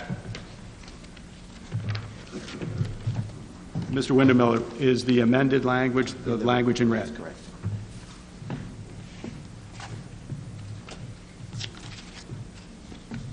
While we're working on having the amended language put on the screen, I'd ask Mr. Windemiller to speak to the article as he has proposed it be amended. First off, let me say this article is not here to undercut the previous article. The chief has done a great job. I support the chief. I like his plans and everything that goes along with it, and I agree with everything that's been said by all these previous people. I'm not as eloquent as Mary Louise was, but I'm very practical, and I've talked to a lot of people, and I know that there's a lot of people out there that are afraid of the $8 million price tag. They all agree that the beach fire station is deplorable with its asbestos and its lead, doors that don't open and all that sort of thing, and they feel that's a good place to start. So being practical, and those people don't want to support a full $8 million, I don't want to see us go another year or two with nothing in the beach fire station where it's so critical, with almost 50% of the entire assessed value in this town is within a short distance from that beach fire station. And you've got to have a 4 to 6 minute turnaround. We need to have that beach station replaced. So I put this article through simply as a choice for those people who don't feel that we need to go the full $8 million, to give them a choice. Will they at least support the one station that the chief has designed. Now, I've had some people question me and said, well, how can you just pull a figure out of your hat and put it down there? Believe me, it wasn't just pulled out of my hat.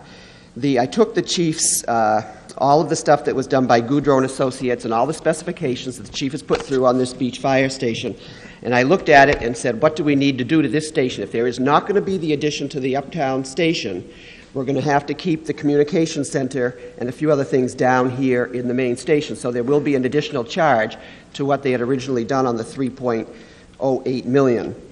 I looked at it. The first thing would be the dispatch room. So I figured a 20 by 15 dispatch room of 300 square feet, additional sleeping rooms of 20 by 20, a toilet room of 10 by 12, an emergency operations center, which would have been in the uptown, for 30 by 20 for 600 square feet, and the various offices, another 10 by 30. It brings it up to another 1720 square feet.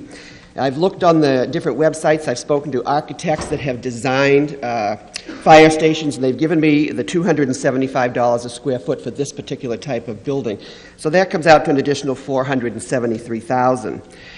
On top of that, I looked at the dispatch equipment that was necessary. I took the list from 4.0 of Goudreau's thing, went through the whole thing, and I pulled up the entire amount of equipment. I don't want to bore you with it, but it has the Meridian phone systems, it have the 17-inch flat panel monitors, 4-channel audio. It goes through an entire list. And what it comes down to is it's $35,000 per section. So I'm assuming there's going to be 2 dispatchers, so I added $70,000 for 2 stations for the dispatch center. Also, as per 4.3.2 in Goudreau's building, they also needed to have in any dispatch center, you're now supposed to keep it humidity, with a proper humidity. It has to be temperature controlled 24/7. So for the equipment to do that, we added another $10,000. And then there's going to be engineering fees to take these changes with the additional square footage and everything and incorporate it into a space, into this building. So that was between $40,000 and $60,000 was the estimate. So the total then of all of these improvements was $613,000. I added that to the chief's current substation building that he's looking at, and I came up with that 3.7, and that's where that amount came from. So again, if you look at the bottom of this warrant article, it does say there, if the previous article number 6 passes, that takes precedence. My article becomes null and void.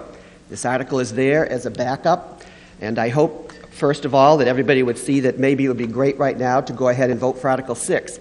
But if it doesn't, I hope that the people will also vote for this to make sure that at least the beach fire station is going to be replaced, even if we don't get both. You can vote for both, and that way we're assuming that at least one might get done. I thank you. Mr. Windemiller, before you leave the podium, as I understand, your amendment doesn't change the dollar amount of Article 7 as printed. And you said it brings the language in conformance with Article 6 language? That's correct. From a legal requirement standpoint? Yes. Okay. Thank you. Do we have all the language, or are we still working on that? All set? Okay. Thank you. Okay. I'd like to go to the Board of Selectmen for any comment on the article as amended, proposed amendment. Anyone wishes to, at the board level, wishes to speak to this amendment? Seeing none, I'm going to go to Ms. Latimer and then Ms. Lammers. If either wishes to speak to this article, they were in line when we took our vote on Article 6. Ms. Latimer.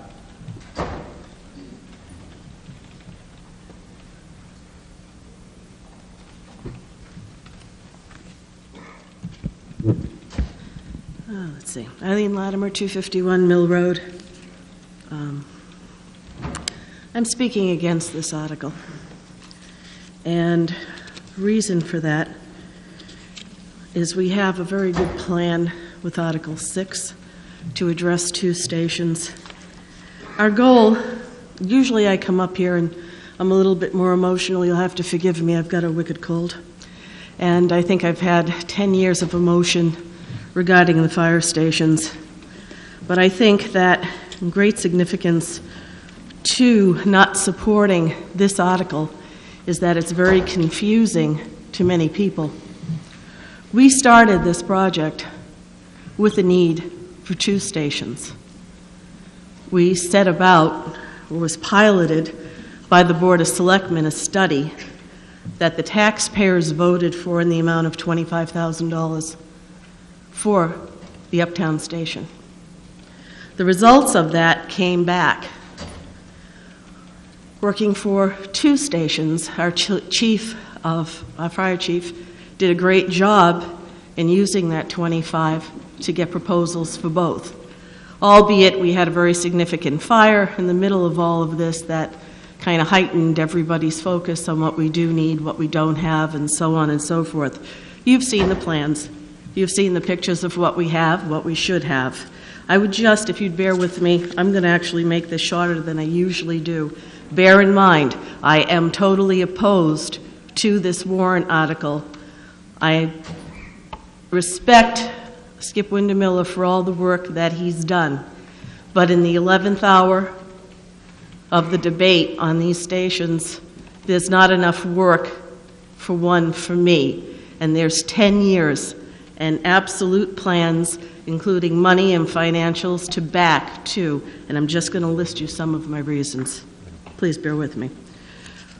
All of us in this room, and I think everybody in this town, appreciates the fact that we're trying to keep a flat tax rate with a flat increase. Very difficult to do in these times, and we're doing the best we can on all boards to accomplish that. This is a good opportunity to bring in one bond for 2 stations as the police station bond ends. Because of the better structure of Article 6 for 2 stations, there will be less impact on the tax rate than we have had with the police station bond. So to break that down to just practical conversation, as we are getting done with this police station bond and bring on a bond now for 2 municipal facilities, it will cost you less than it has already cost you. So when we talk about a flat tax, it should be less than flat.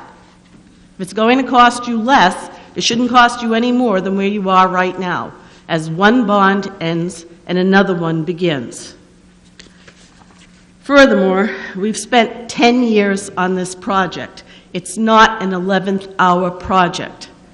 It has been well thought about. It has been carefully orchestrated. It has had a lot of input from the entire community and all the boards. The taxpayers paid the $25,000 for the study, which was returned with the recommendations for 2 stations. Why do we continually pay for studies and then do the opposite? To me, that's throwing money away. The plans were reduced by $500,000 by nickel and diming the plans to death. Members down on the precinct are on board with this. The Board of Selectmen piloted this project, saw it through to its end, and recommended it. The Budget Committee, of which I've been a proud member for the past 10 years, and this is not the first time we've dealt with this, recommended this.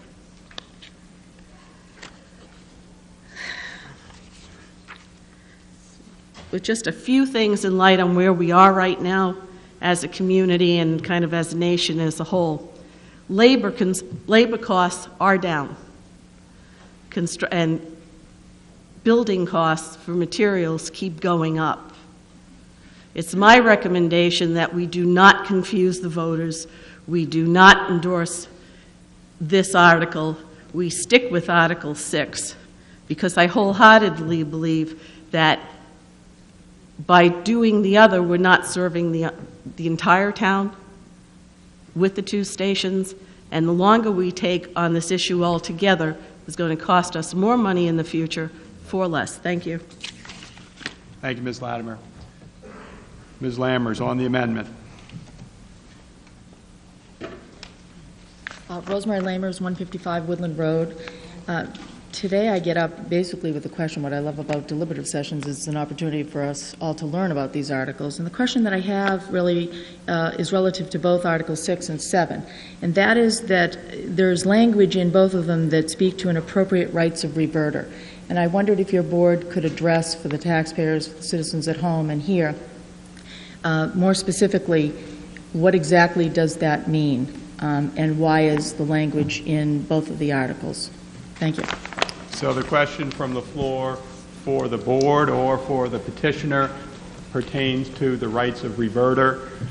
What does that mean if people have a comment? Mr. Nichols. I would request that the town attorney address that issue. Mr. Gerald. Yes, thank you for the question.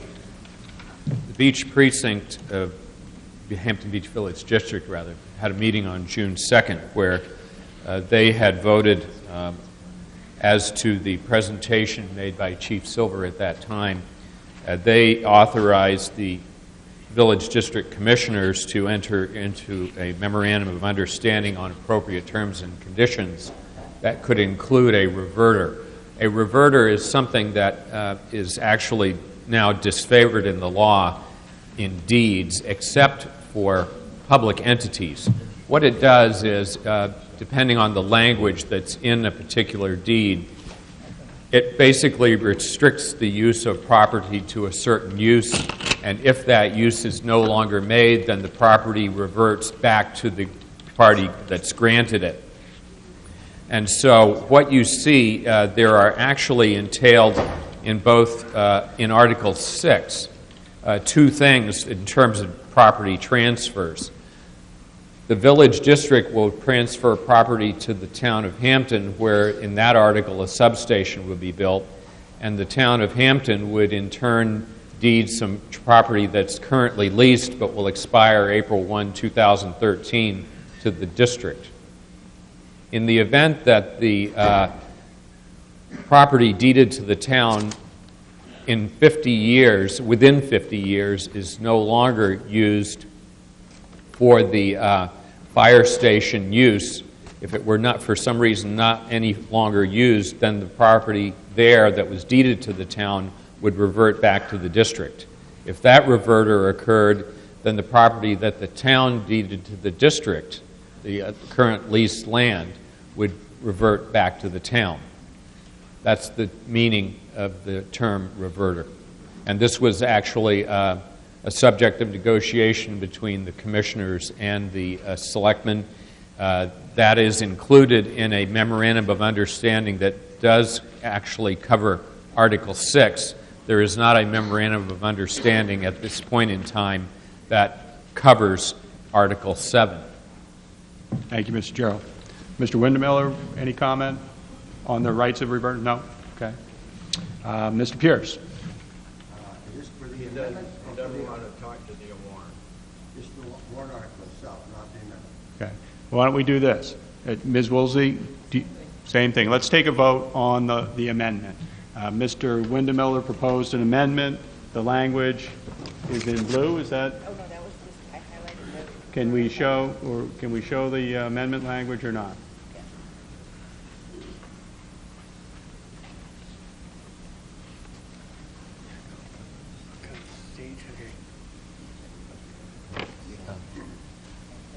Bob, may I just explain? No, we're working on this.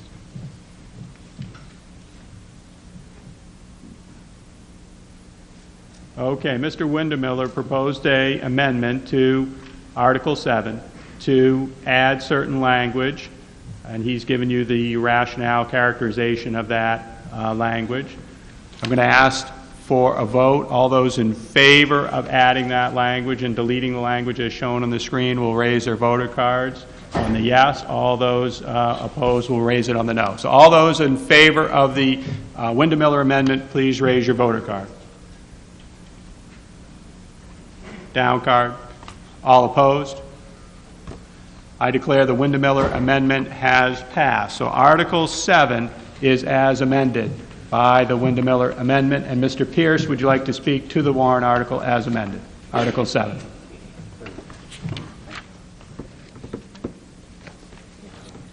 Mike Pierce, 16 Hedman Avenue.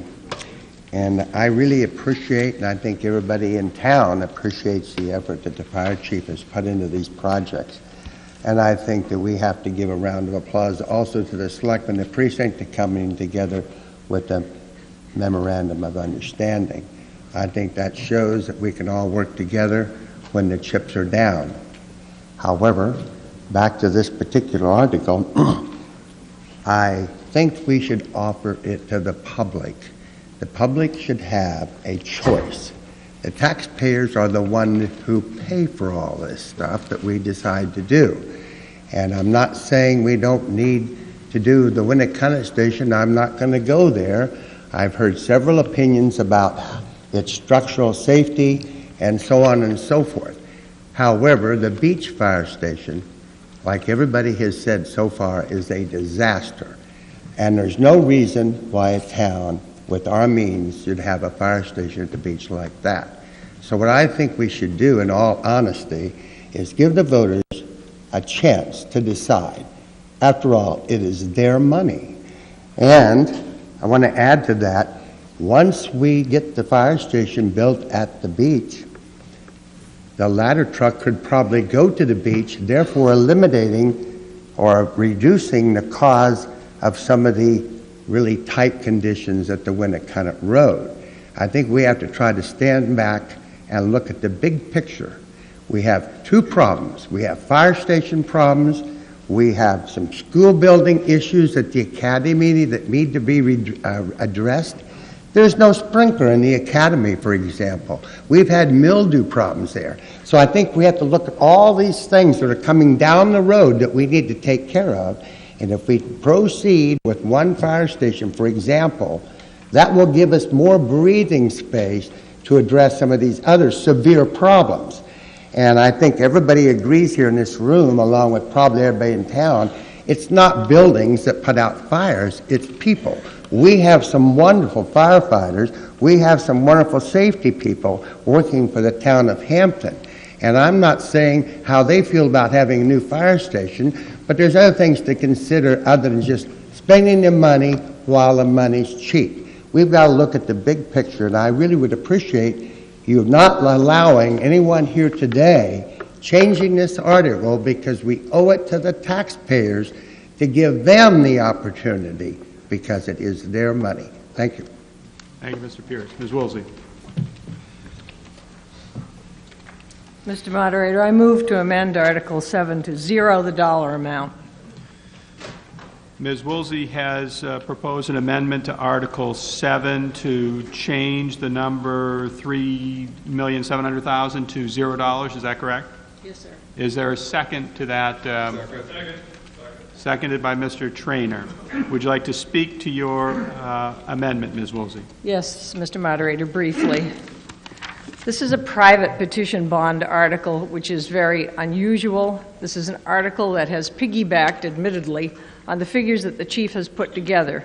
The flaw in that is that the chief has a coordinated plan which is predicated upon moving the headquarters up to Winnicott Road, refurbishing that station. The whole department needs this done, and they need it done now. We need to stop putting off these projects. I don't know what the stance of bond counsel would be related to a private petition bond article, but I think this is adding to the confusion of the public. We have a perfectly sensible fire chief who's put together a perfectly sensible plan. I object to this. I think it's another nuisance on the warrant. We don't need to have irrelevant articles on the warrant all the time. And I say to you, as I've said before, and as the Budget Committee has said, it's highly unlikely that the voters in this town will vote for a beach station alone. We have advocated, Mr. Rainier has advocated, to put this together, to bundle the bonds, to use the money wisely that has been spent on this project, get the irrelevancies out of the way, and just focus on Article 6. Thank you, Ms. Woolsey. Anyone else wishing to speak to the amendment? Mr. Traynor. On the floor is the amendment to Article 7 to reduce Article 7 to $0. Mr. Traynor. Peter Traynor, 59 Presidential Circle. I speak in favor of the amendment for $0 for several reasons. The first one being, in the negotiations between the precinct and the selectmen, the voters in the precinct approved the blueprint plans that the chief submitted in June. Anyone voting for this article, if you change the floor plan at all of this station, is going to make that agreement null and void, or you're going to have a legal battle in court, because this is not what the voters in the precinct voted for. The second part of my argument is in Article 6. They said, the chief said there'd be a slight bump in the road as far as taxes for 1 year, 2012. With the hundreds of thousands of dollars that the selectmen have at the unreserved funds at the end of the year, if they take the amount of the final payment of the police station and apply that back to the tax rate, to the taxpayers, there would not be a bump in the road. It would equal out, and the only bump you would have is the second part of the bond for the 5 cents per thousand.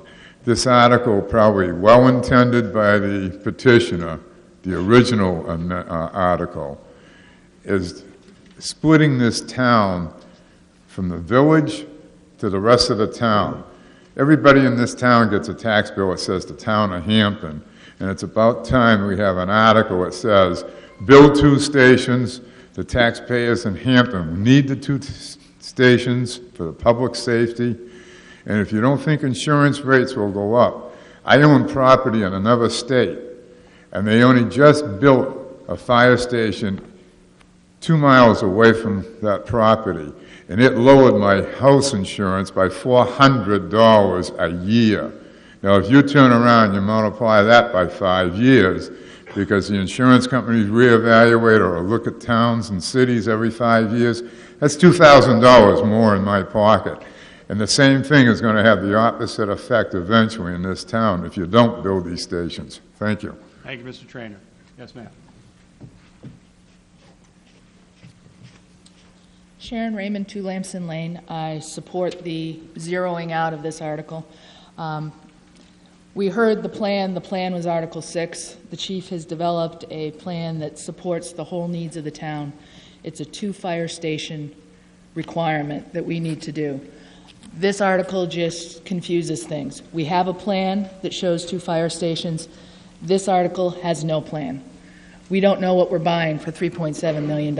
Although we heard numbers, and I don't fault Mr. Windemiller for trying to come up with an alternative, but the requirements are not going to be met by coming up with a cheaper alternative. My mother always used to say penny wise and pound foolish. And this article, if not zeroed out, if we were to try and do a $3.7 million beach station, we would be very foolish. You have to look at total ownership costs in the future for the town, and if we cheap it up, it only costs us more in the long run. That's what happened when we cheaped up the Winnicott Road Fire Station, and that's what will happen again. So zeroing out this article is the right thing to do, and we need to go with the Article 6 2 fire station option. Thank you. Thank you, Ms. Raymond. I'm going to get to Mr. Renier. My plan is to get to Mr. Workman and then get a sense of whether we're ready to vote on the Woolsey amendment. And I would note, in between Mr. Renier and Mr. Workman are people who have already spoken on fire safety in Hampton this morning, so I'd ask you to keep your comments brief. Mr. Guthrie tells me he hasn't, so he'll have his opportunity to let us know. But let's go through to Mr. Workman and then take a vote on the Woolsey amendment. Mr. Renier. Mr. Moderator, I wanted to ask a question prior to this amendment on some of the discussion that just took place. May I ask the town council through you just to clarify something? No, I need you to speak to whether this should be $0 or not. That's what we're on right now. All right. Well, that doesn't clarify what I wanted to seek out. Thank you. Mr. Gopal. Art Gopal, 20 Windmill Lane. I object to this zeroing out, not because on the merits or demerits. It's a petition submitted by 25 registered voters. It's, after all, a democracy, and there is no other way in the state to file petition to redress their grievances and so forth. Last year, if you recall, these types of maneuvers by 50 or 60 assembled people here, when in consideration there are about 9,000 or so voters out, be able to modify and manipulate, particularly the citizen petition articles, is objectionable to me.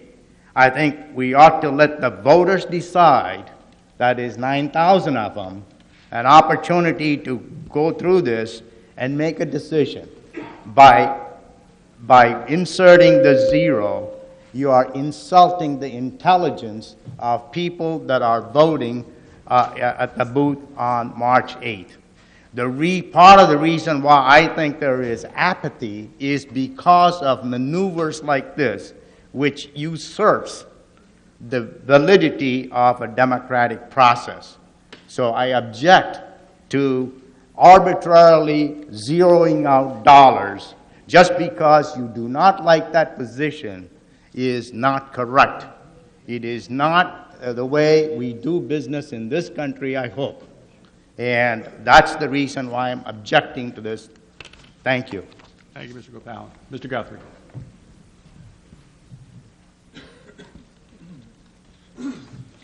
Hi, my name is Andrew Guthrie, 30 River. Agree or disagree with the zero, whether you should do or should not do it. It's the law. We can. I'm for this. I think that we should be fair. It's supposed to be one town. You know, the beach has gotten a lot over the years. They've just put, I think, $16 million down there for the state, $12 million in sewerage, 6 point something for a police station, and you want to come up for $8 million for a fire station for both sides. I don't think it's fair that just the beach is going to get the $4 million for the fire station. I am one of the people that did have one of the major fires on the beach recently, but I just think we should be fair, and I think we should have both fire stations. Thank you. Thank you, Mr. Guthrie. Mr. Rice. Fred Rice, 15 Heather Lane. As one of your elected state representatives, I'd like to report to you that just yesterday the governor signed a bill. I sat in on the hearings on this, and it was a bill that dealt with exactly this, what you do with petitioned warrant articles. The purpose of that was to avoid being able to gut out a petition warrant article so that it ends up saying just 2C, because it made no sense. The original bill, as submitted, did have a provision in there that dealt with this so that you would not be able to zero out the dollar amount either. Now this was, there were many witnesses that came in and testified on both sides of this bill. The committee hashed it out.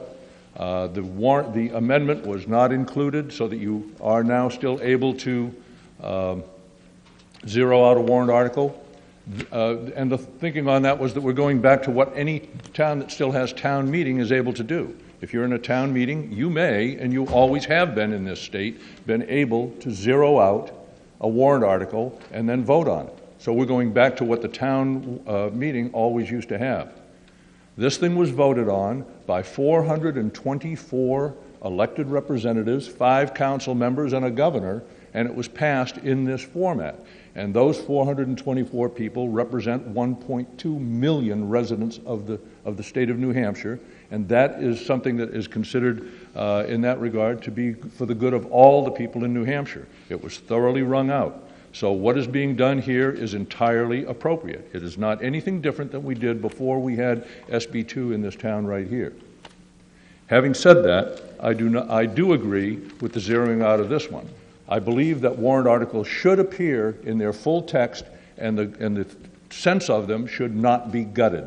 People should know what was brought forward. If the deliberative session chooses to zero it out, that's entirely a different matter.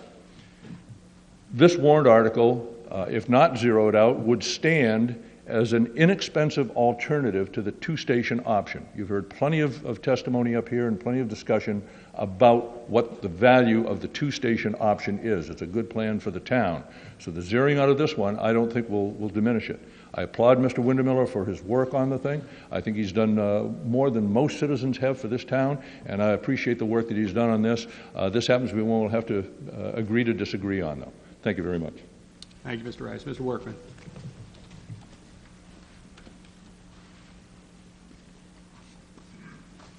Jim Workman, 471 Cunnet Road. I'll be brief because I'm here against my better judgment.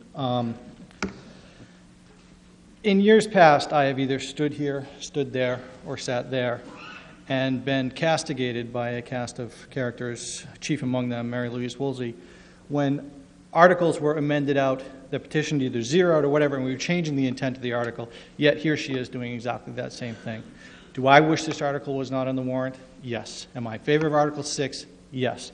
However, Mr. Windermere got out and got the petition, got the right number of signatures, put it on, let it go forward. Thank you. Thank you, Mr. Workman. All right. What we are going to do at this time is take a vote on the Woolsey amendment, which seeks to reduce the dollar amount to from $3,700,000 to $0. The practical effect of that would be that you'd have Article 6 that has 2 fire stations and Article 7 which would have 0 and would in effect be a nullity. Mr. Windemiller put forward Article 7 so that you would have the potential of 2 fire stations in Article 6, and if Article 6 didn't pass, still the possibility of 1 fire station in Article 7. So before you is the Woolsey amendment to take $3,700,000 and change it to $0. All those in favor of the Woolsey amendment, please raise your voter card. Down card. All those opposed to the Woolsey amendment, please raise your voter card. Okay, so we're going to vote by section, so we're going to go back to all those in favor of the Woolsey amendment. I'm going to ask you to raise your voter card and leave them up until we can get a count. So all those in favor of the Woolsey amendment, please raise your voter card.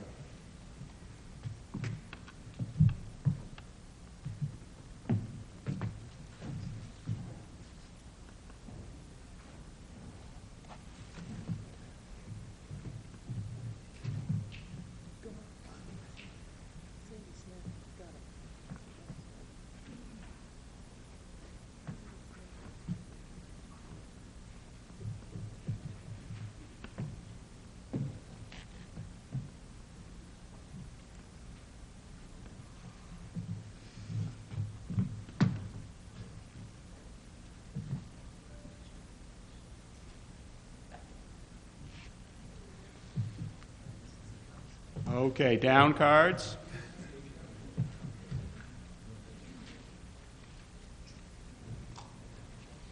Okay, my counters ready? You ready?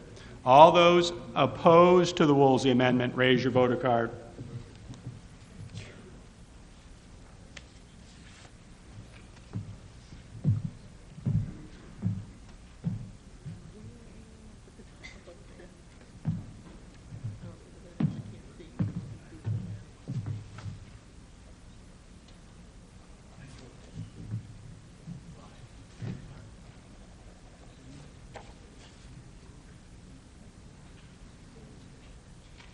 Down cards.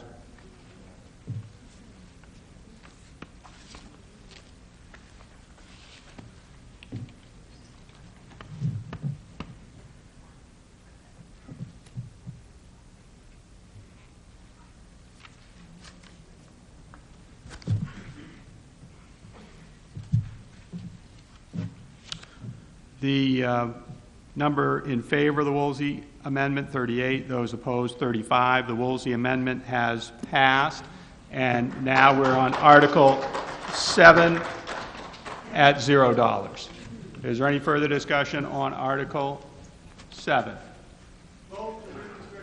Seeing none, Article 7 will appear on the ballot as amended. Mr. Workman, you have a motion to restrict Warburton, excuse me, looking left, speaking right. Yeah. Is there a second? Seconded by Mr. Rice. All those in favor, what this will do is freeze Article 7 from further discussion during this meeting. All those in favor, raise your voter cards to restrict reconsideration of Article 7. Down cards. All opposed? I declare Article 7 is restricted for reconsideration and will appear on the ballot as amended. Article 8. Article 8.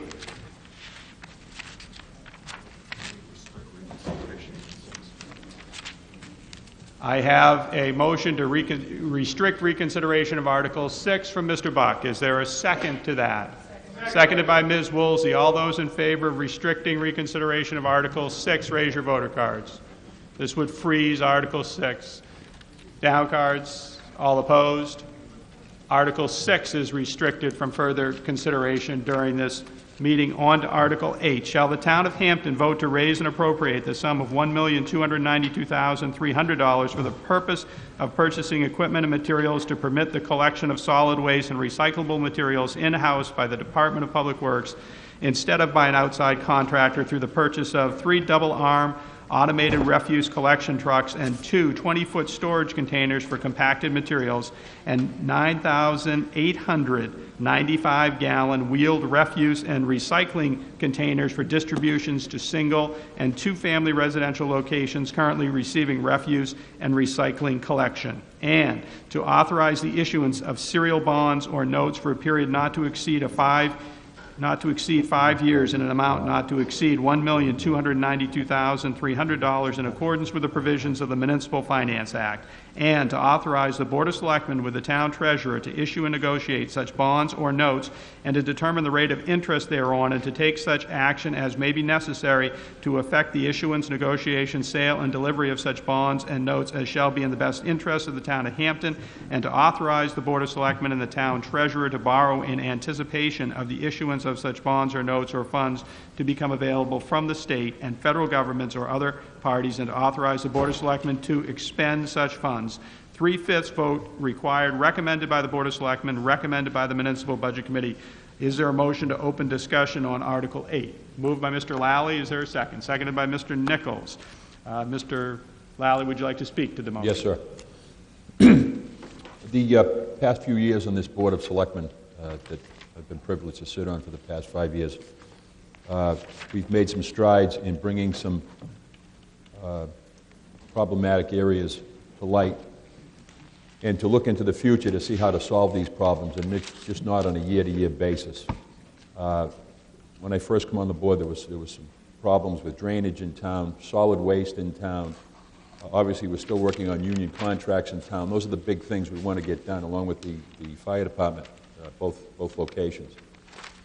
Back a few years ago, I formed a solid waste and trash committee, and there was 8 or 9 citizens in town that volunteered to join me on it, and we came up with several proposals and things to do that would help the town and in the long run save money. This past year, the town manager, Mr. Welch, was involved heavily in negotiations with the Concord, the new recycling center in Concord, to get the town of Hampton involved in that. To take it a step further, this Board of Selectmen studied, along with the town manager and the Public Works Director, a long-term plan on not only to save the town money, to make things more efficient. One of the biggest problems in any municipality in the country is solid waste disposal, recycling, and so forth.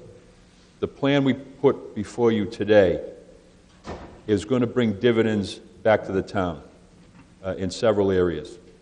Right now, you pay $355,000 to Waste Management to pick up your recyclables. $355,000. Last year, we tried to bring that in-house. Over the course of the year, there were other things that popped up, and it kind of went on the back burner a little bit, and we didn't get a chance to do it. At the last minute, we had to. We almost had no choice but to enter into another contract with Waste Management. There was no one on this board that wanted to do that, but unfortunately, we had no choice.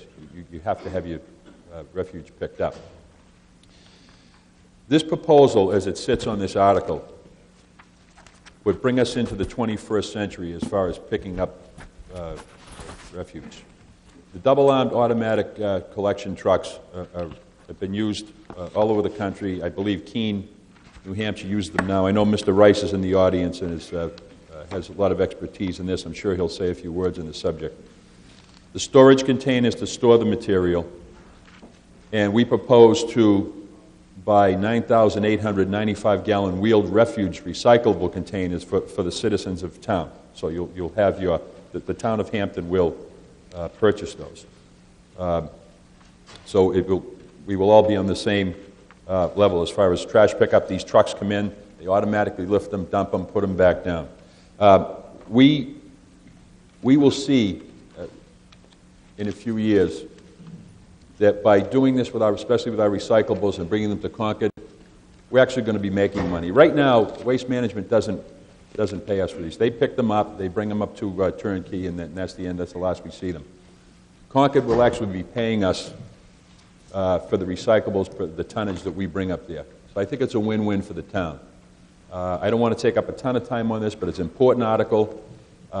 In the coming weeks, we'll be discussing it further. I'd like the manager, Mr. Manager, would you also expound on this a little bit? I know you did a ton of work on this over the past year, and I'd like you to say a few words on it. Mr. Moderator. Actually, an awful lot of people, including all the members of the board and the Public Works Department, did an awful lot of work on this over the last couple of years. What it boils down to is this. We went out to a comprehensive bid for solid waste and pickup of recycling this past year. The 5-year cost to the town, if we do this in-house, is $786,372.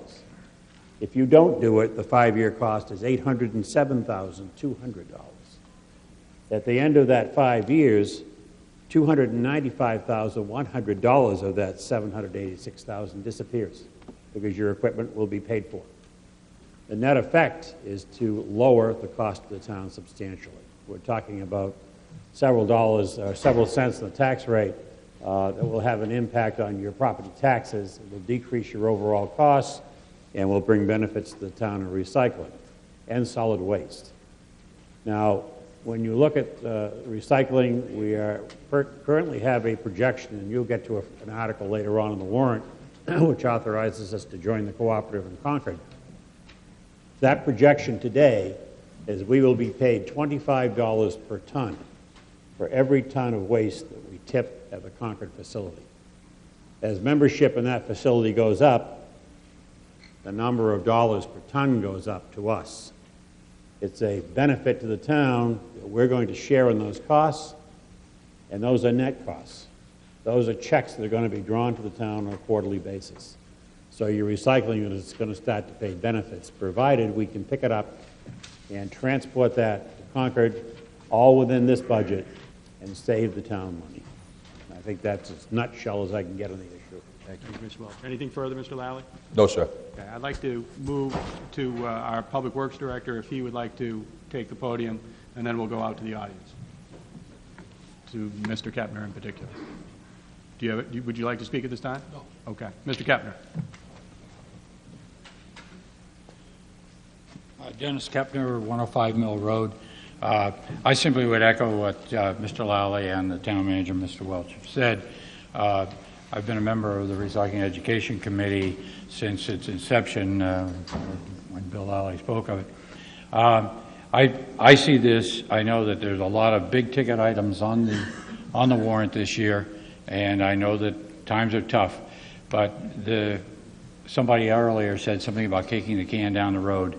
If we continue to do that, we continue to lose money. We continue to pay outside sources, and we don't gain. We buy this equipment now, we own it. Sure, we have some maintenance, et cetera, expenses, but it's ours. We start to gain on it in conjunction with the situation with the Concord facility, et cetera. I see it as a win-win in this situation, so I fully support this article. Thank you. Thank you, Mr. Kepner. Anyone else wishing to be heard on Article 8? Moderator, I would, Mr. Moderator. Yes, Mr. Zanoy? Yeah, I'd like to just enter a few words in here as well. One thing that hasn't been mentioned is workman's compensation. I know that the previous director of Public Works, and even the last couple of years, this has been discussed, where these guys that are continuously picking up these barrels injure their backs and they're out of work, and we have to pay workman's compensation. That's a big factor, relatively speaking. So we really do need to move into the 21st century. And I think if we pick our recycling up, right now we're up at 30% of our total trash is recycled. If we can get that to 35 or 40, this revenue producing arm of this pact will really begin to help us. We not only we'll get revenue on the tipping fees, the amount of tonnage we give them, but also on a quarterly basis, they have a profit sharing situation depending on how many tons we dropped off. So it's a plug for recycling as well. Thank you. Thank you, Mr. Zanoy. Mr. Rage.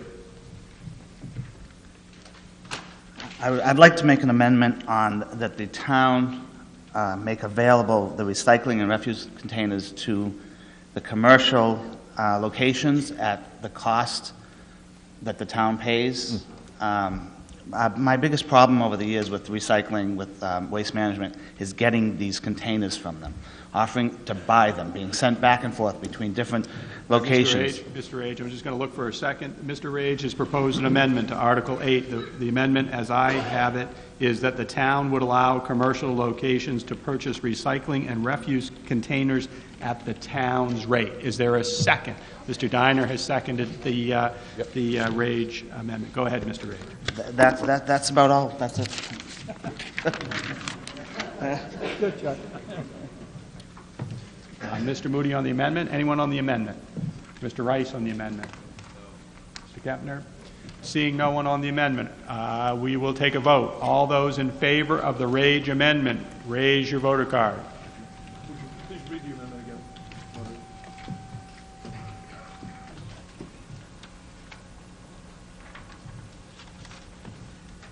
The amendment is that the town would allow commercial locations to purchase recycling and refuse containers at the town's rate. All those in favor of the Rage amendment, raise your voter cards. Down cards, please. All those opposed?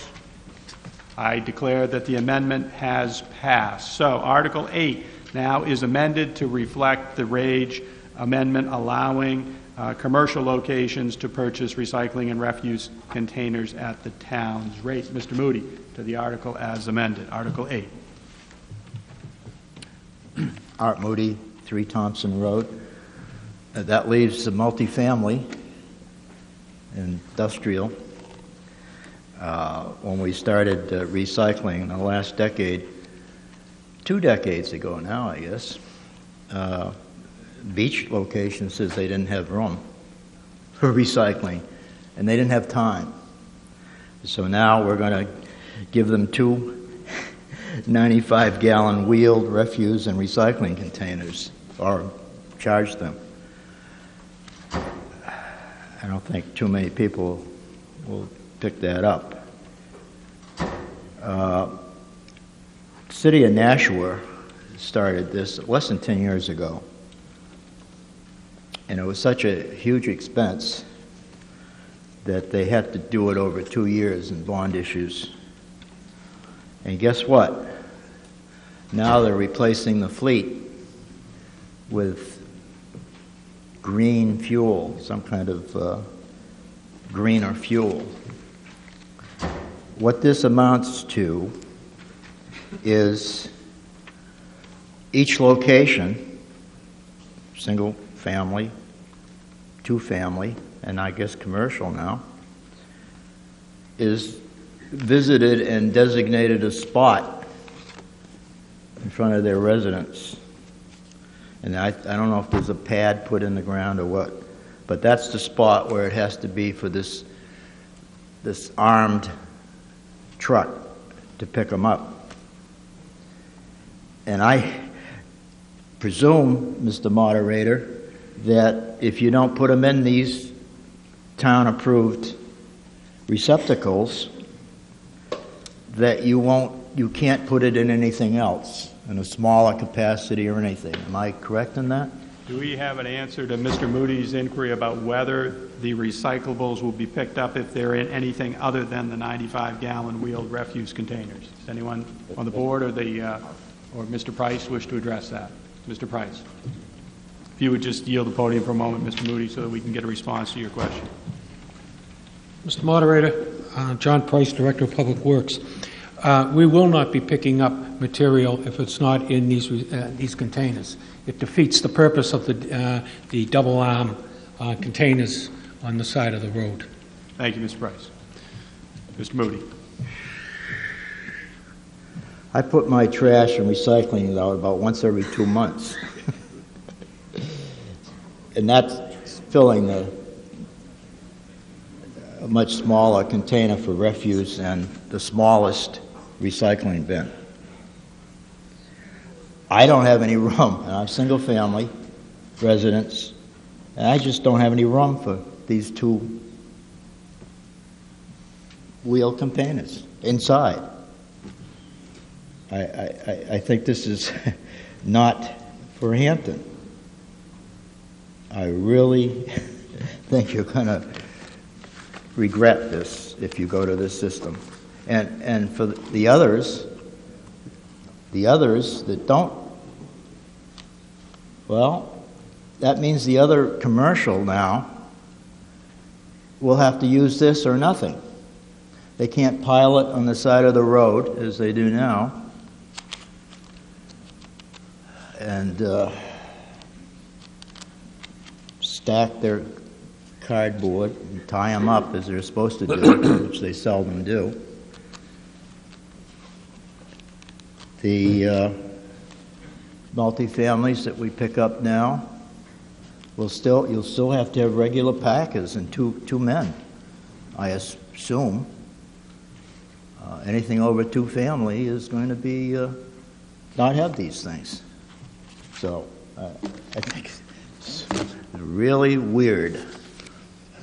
Thank you, Mr. Moody. Mr. Rice.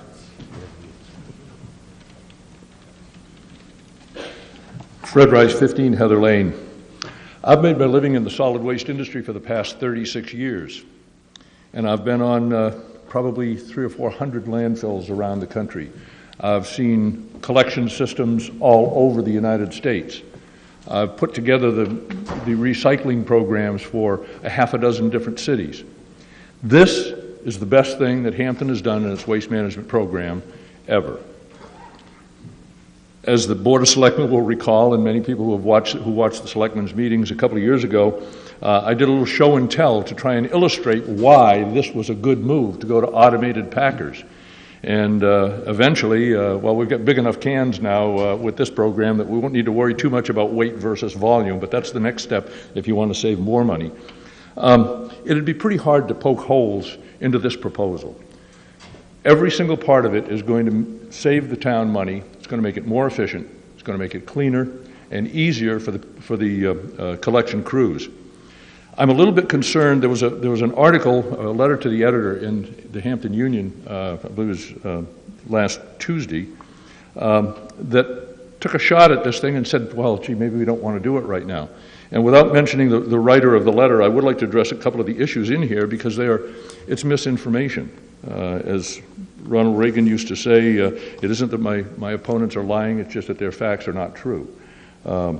But this is just a lack of information here. They're concerned, in this letter, they're concerned that we will have to modify the trucks and maybe even buy a new fleet.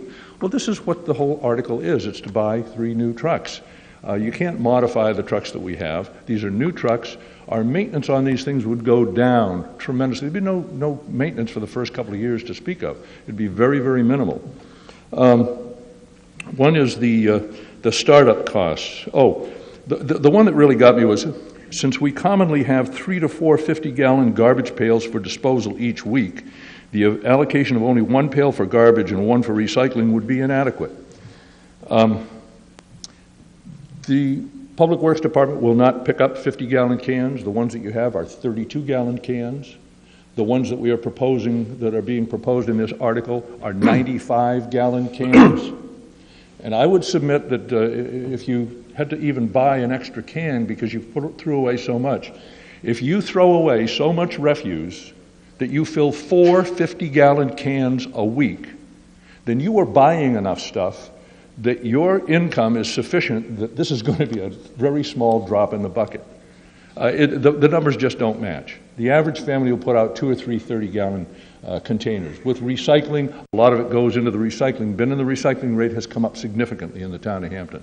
A 95-gallon container is about this big and about this big around, and the arm comes out, picks it up, and by the way, as for placement, the arm will reach out 12 to 14 feet, and it can move around and go up and down and everything else. All you've got to do is get your barrel on wheels out there to the edge of the road, the edge of your driveway, and it will take care of it from there.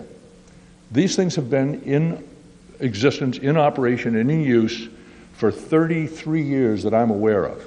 They were introduced by the Heil Company a number of years ago, and probably a third to a half of the communities in the entire country use automated containers to one degree or another.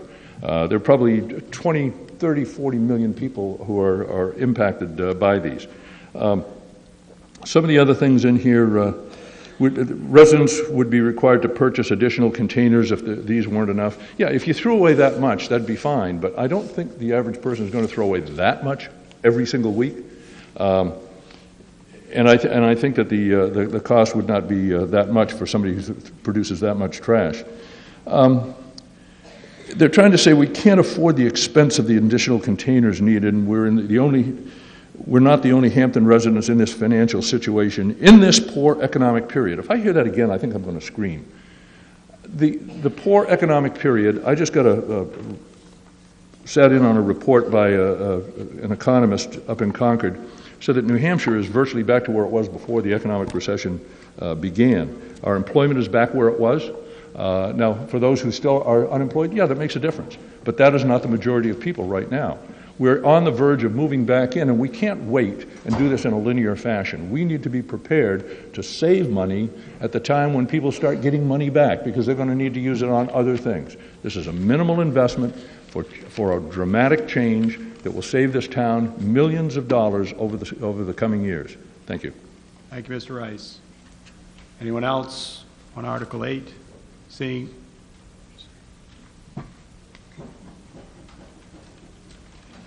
I'm going to ask if there is anyone other than Mr. Gopalin and Mr. Warburton that you line up so that we can move as quickly. Go ahead, Mr. Warburton.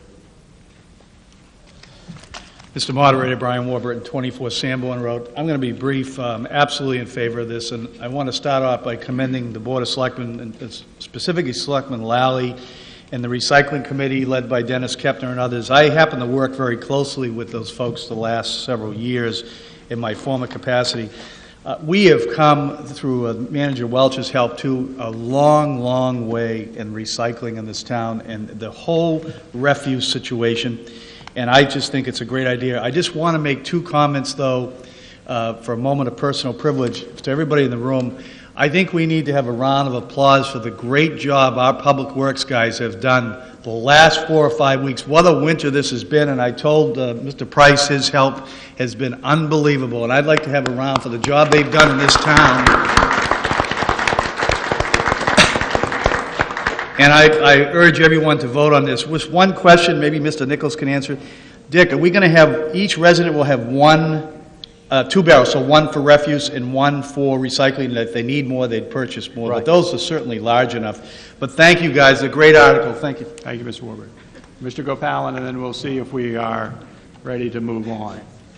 Art Gopalin, 20 Windmill Lane. This is not particularly related to this topic, although it is in a sense.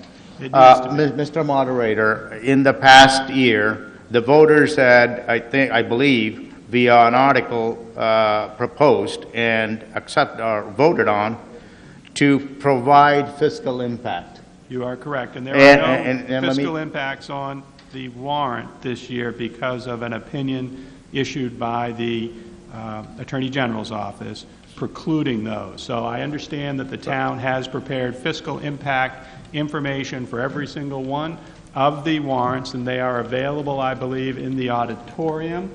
But that is the reason why they don't appear on the warrant, or you will not see them on the ballot. So that is per order of the state. I understand that it is the order of the state. Here again is another example where information that can be used by the voters on determining the warrant article's merit is being taken away just before we had a situation where somebody zeroed out an article, warrant article, with 50 people present here. And here is another case where people's will is simply taken away. I just want to register that opposition. Thank you. Thank you, Mr. Gopalin. Seeing no one else on Article 8, we will have Article 8 appear on the ballot as amended by the Rage Amendment. We are now on to Article 9. Shall the town of Hampton raise and appropriate as an operating budget, not including... Yes? May I make a request of the moderator? Once we have considered Article 9, it's likely there's likely to be a motion to restrict reconsideration. And what I'd like to ask of the assembled voters through the moderator is if we can put Article 26 in its place, the mounted patrol, because I would like to discuss that prior to the operating budget so that possibly we can make adjustments and add that into the operating budget. Ms. Woolsey has asked the body to take Article 26, which pertains to the mounted patrol. Article 26 proposes an appropriation to fund the police department's mounted patrol. She has asked that Article 26 be taken up at this time before we take up Article 9, which is the operating budget. So I'll put the question to the floor. All those in favor of proceeding with Article 26 at this time, raise your voter card. Down cards. All those opposed? The Article 26 will be taken up at this time. The yeas have it. I'm going to read Article 26. And Mr. Moderator, can we, I'd like to make a motion here that we can restrict for reconsideration Article 5 and 8. I'll second that, Jerry. There's a motion to restrict reconsideration of Articles 5 and 8, seconded by Ms. Woolsey, moved by Mr. Zanoy. All those in favor of restricting reconsideration of Articles 5 and 8? Down cards. Any opposed? Articles 5 and 8 are restricted from further consideration during this meeting. We will discuss Article 26 at this time. Shall the Town of Hampton vote to raise and appropriate the sum of $45,780 to fund the operation of the Police Department Mounted Patrol Unit, such costs to include but not be limited to the care and maintenance of the horses, the training, wages, benefits, and outfitting of the riders, the cost of transporting horses and riders, and such other costs necessary or desirable to the operation of the Mounted Patrol Unit. Majority vote required, recommended by the Board of Selectmen, recommended by the Municipal Budget Committee. I'll entertain a motion to open discussion on Article 26.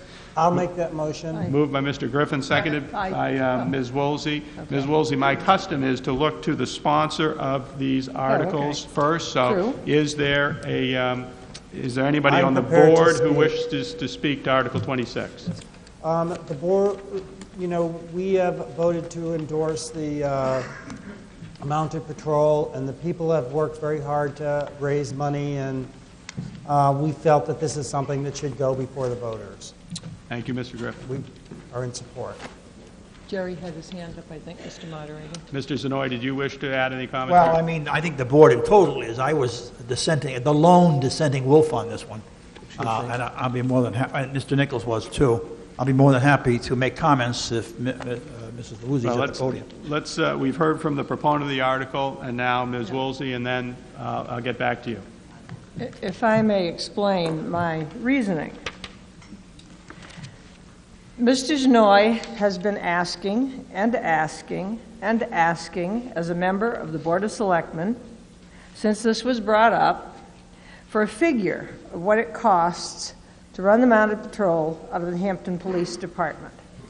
The Mounted Patrol has a record in this town, and there is sufficient empirical evidence so that someone should have been able to get a figure together for the one selectman who has been asking for a dollar amount. What we're here for today basically is all about the money. My concern is this. The Mounted Patrol now is down to a shadow of its former self. We're in a maintenance mode.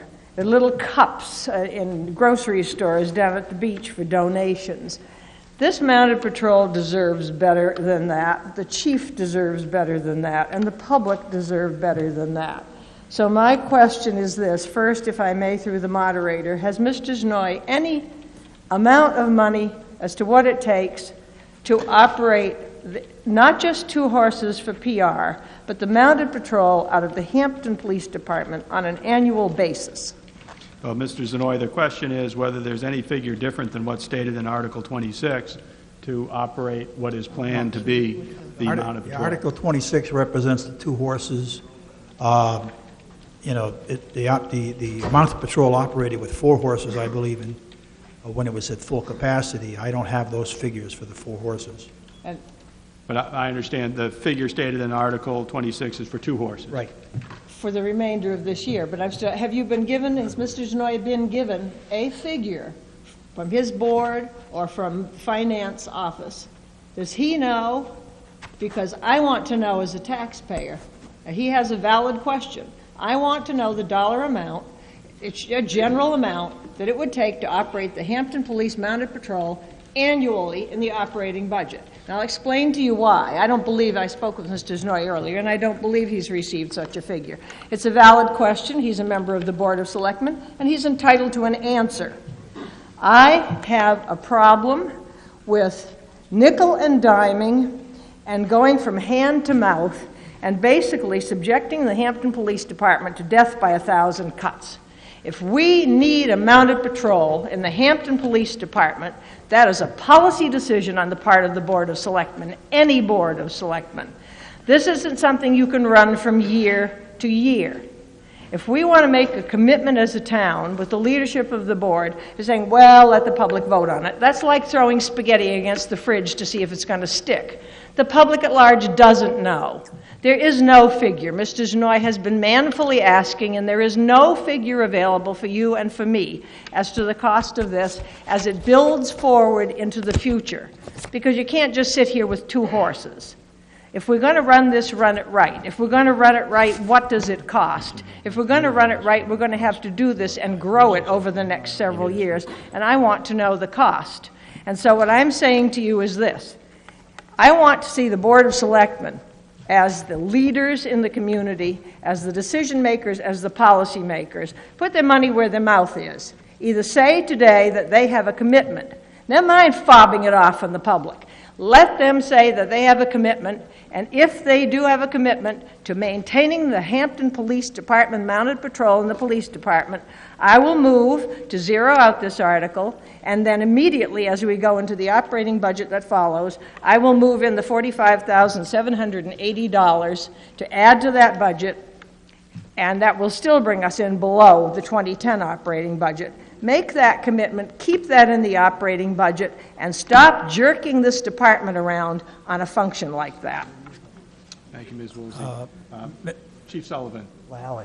I think there's been a question on the floor as to whether the amount of money stated in Article 26, $45,780, is adequate to run or fund the Department Mounted Patrol unit.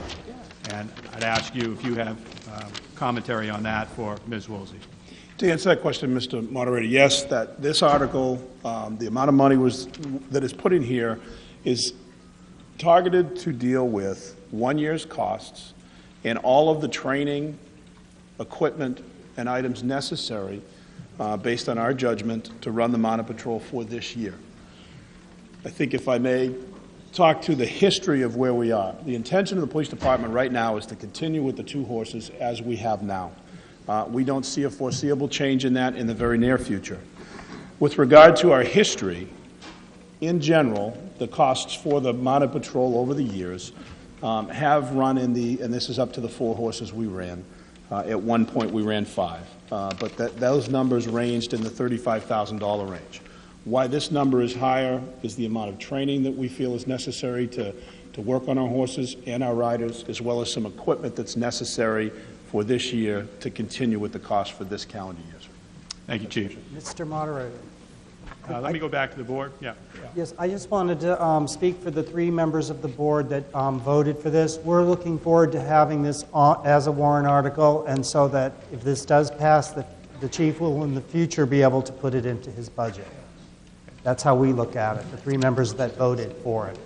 Mr. Zanoy? Yeah, I want to clarify a little bit here, too.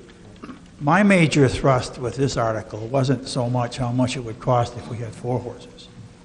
My major thrust was looking at this from a business point of view. These horses are going to be working 10 to 12 weeks a year, 4 to 6 hours a week, maybe 4 days a week. I just don't think this is a nicety. This is not a mandatory situation as far as I'm concerned. I mean, I look at costs as those things that we must have, those things that we should have, and those things that are nice to have. This is nice to have. Photo opportunities, marketing, brochures, chambers of commerce and all that stuff, that's great.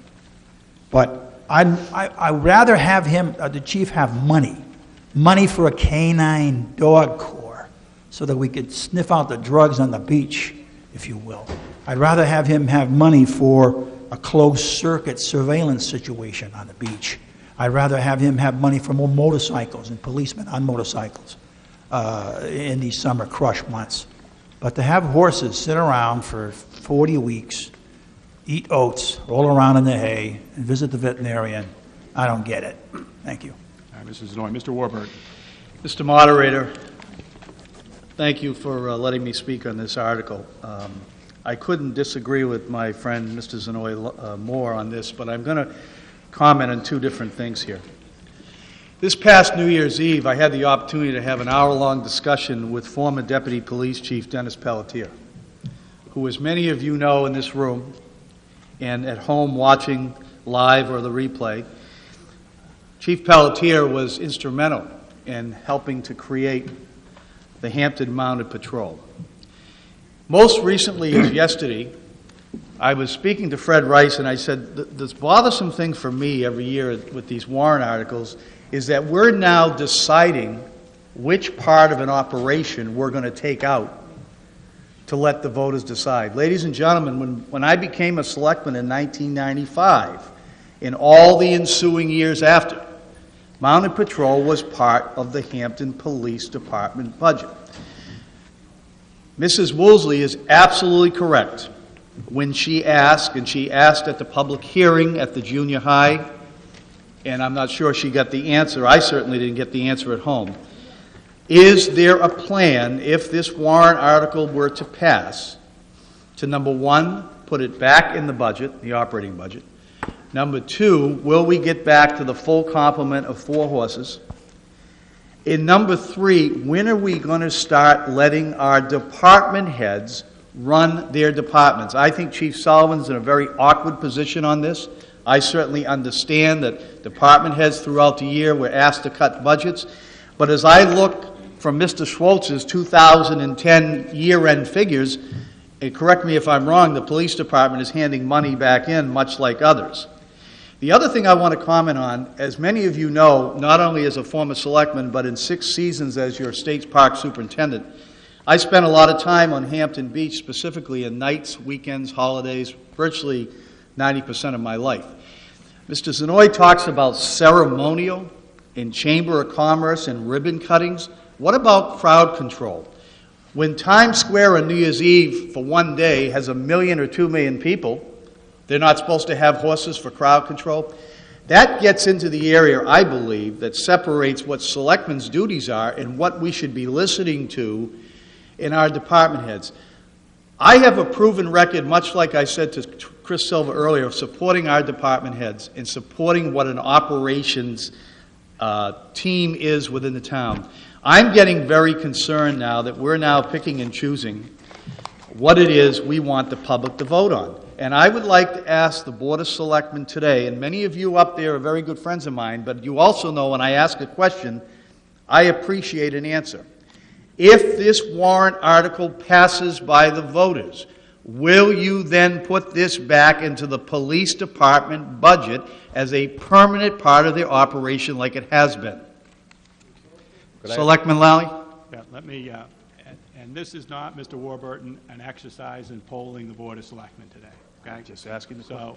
So we're going to go to Mr. Lally, but we have before us an article, and it's difficult for us to predict what's going to happen tomorrow, let alone next year. But Mr. Lally, can you respond to Mr. Warburton's question? Yes.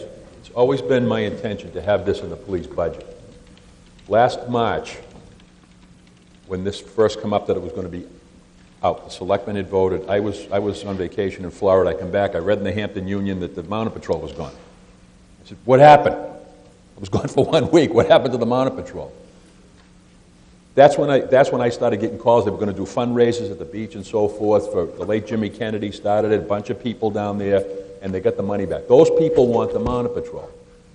When I get back to the next selectmen's meeting, we spoke about it again, and it was decided at that point we'd have the chief, the deputy chief come in. They spoke about it, what they needed and so forth. We got a dollar figure. we also decided then, let's put it on a warrant article. See if, has it been 3 other times, by the way. This isn't new.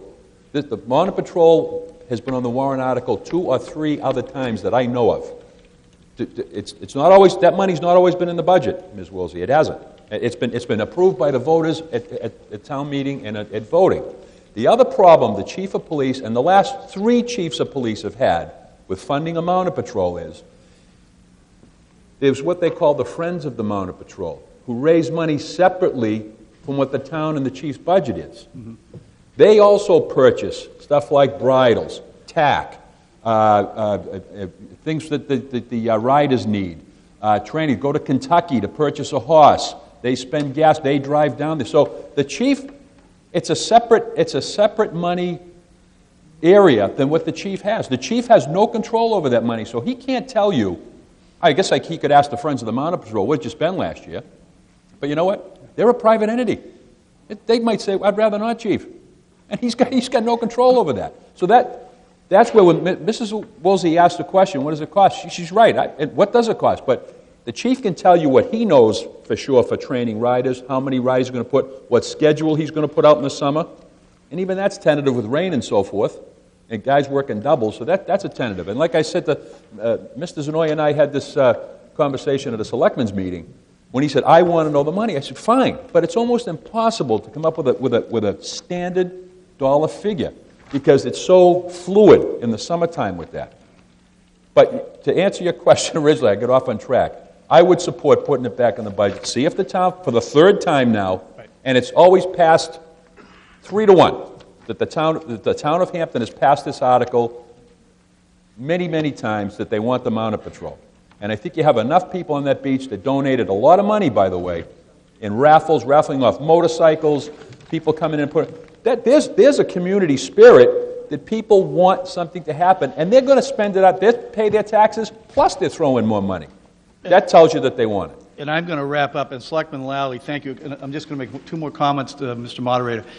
You're absolutely right. And as I'm saying, I support this, and I've always supported it. But I will say, Selectman Lally, and to the board that as far as being on the warrant article, since 2004 that have made the case. I'm talking about when the tenure that I was on the board. And there's one more thing, and I caution some of the statements.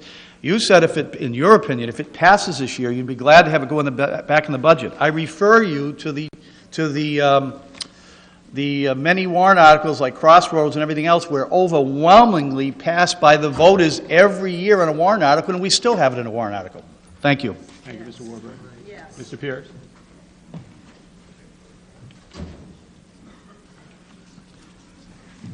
Mike Pierce, 16 Hebman Avenue. I think we're, again, if we pursue Mary Louise Woolsey's suggestion of zeroing this article, again, we're taking away the voters' right to decide. As I recall, this is a democracy, and we've already killed one item and taken it away from the voters on the fire station issue. And I think that that's a sad day for Hampton. If we do that again, the voters should decide if they want horses or not, whether they're a good thing or not. I am not for the horse warrant article in general because of what happened a few years ago, and I will not move off of that position. However, it is definitely my opinion that the voters should decide this issue. It is not a safety issue in my opinion. It's more of a bring them to the beach type issue. Granted, they can be used in crowd control. Somebody said a while ago, have you been in Times Square? Yes, I have. Are there police on horses down in Times Square? No. They have you barricaded in little squares about the size of a postage stamp. If you have to go to the bathroom, you're really in trouble, and it gets pretty bad down there. So I only did that one time. But there weren't any horses right in that immediate area of where the TV could see them or where you could see them if you were in one of those little areas. So I think there's a good argument about crowd control. I can't argue against that. I just think that we need to allow the voters again to have their rights to vote on this subject. Thank you. Thank you, Mr. Pierce. Mr. Goupal.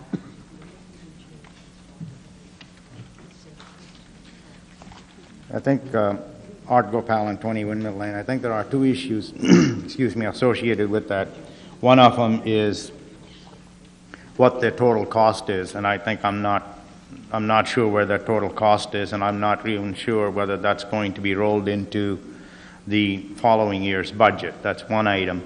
Second item is that in the previous years, there has been, I don't know whether it is because of this private-public partnership, that it fell through the crack, that the horses were found in a pretty sad shape, and with no accountability on anybody's part for that condition. And I'm not sure what that cost is and how that's rolled into it. The third item is majority of the communities that have horses, municipalities, major municipalities are moving away from it.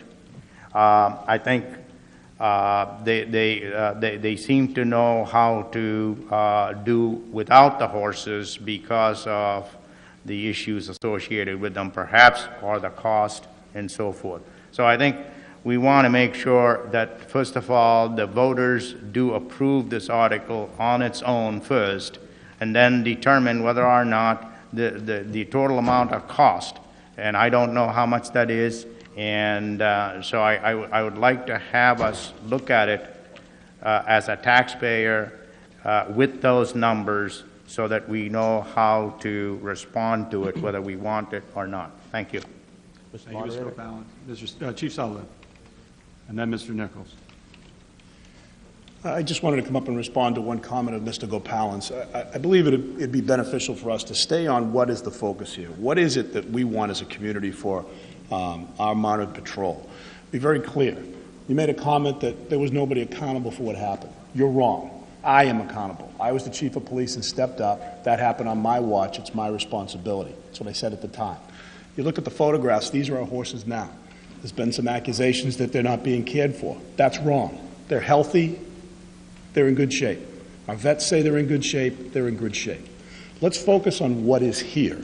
What is the question for our community? Community is, do we want a mounted patrol or do we not want a mounted patrol? That's the discussion that we should have. I would not come forward as the chief of police and ask for a unit that has no use or value to law enforcement. Mounted patrol has a very significant use to law enforcement. It has multiple uses. Crowd control, I will tell you personally, having experienced a significant event in my career where there was a mob situation that none of our police officers could get to us. One horse did. It was a terribly dangerous circumstance that was solved by one horse with a well-trained rider on a well-trained horse. That's what our goal is here. Not to diminish the fact that the public relations aspect of, and it seems to be the highlight of a number of people, that's a great part of why the mounted patrol is so beloved in this community. People love to see our horses. Well, there's a benefit to us, and it's better communication to our police officers. We get more information from people that helps us solve crimes and protect our community. That's what our mounted patrol is. I'd like us to stay focused on the ultimate question, which is, what do each of us want, and what do we as a community want? Do we want the mounted patrol or not? That's what I think should be our focus here. Let's not get off track with accusations that are false or things that are inappropriate. We can all see from these photographs now our horses are in excellent condition, and I want to move forward along that lines. I would ask your support to keep the mounted patrol. It's a long-standing tradition in our department. It's something we're very proud of, but we have a lot of work to do to bring it to the standards to keep the law enforcement aspects of crowd control. We have a lot of training. That's why the number is so high now. Historically, that number in our operating budget, up for the 4 horses, is about $35,000, and a little bit more for training. That's our total number for 4 horses. This is so much different because of the amount of training and equipment we need to buy. I would ask we stay focused on the ultimate question. Do we want it or not? And then let's move forward with the appropriate funding mechanism. Thank you. Thank you, Chief Sullivan. Mr. Nichols? Yeah, I'm in favor of giving the voters an opportunity to continue the tradition of the mounted patrol or not. I'm concerned that this effort to zero out the amount is misguided and may actually be anti-productive in that effort, and that if this is done, it may prohibit our ability to continue the mounted patrol under 3210E of the RSAs, and I would ask that the town attorney elaborate on that. Mr. Carroll? Yes. what you've got in Article 26 is a specific purpose for the mounted patrol. If, for instance, you zeroed out that dollar amount under, as Mr. Nichols has said, RSA 32:10 Roman 1 small e says if you zero out a specific purpose, then you cannot spend that money for that purpose. Now, there's a difference between what we just did, however, on Articles 6 and 7, because there were two warrant articles side by side, and obviously one was the purpose of which was already passed on to the warrant was the ballot was Article 6, having to do with the two fire stations. Article 7 was for a different purpose, a different bonding funding. But this article, if you zeroed out Article 26 and tried to add that same sum to the operating budget is organized under specific line items. You'll not find a specific line item that says mounted patrol. What you will find is something that says police. Mr. Schweitzer can verify that. If you were to zero out this purpose in this article, the result may well be that you could not spend it at all. And I understand, Mr. Gerald, that if Article 26 were to remain intact and to pass, that the board can only spend those funds for the purpose stated in Article 26.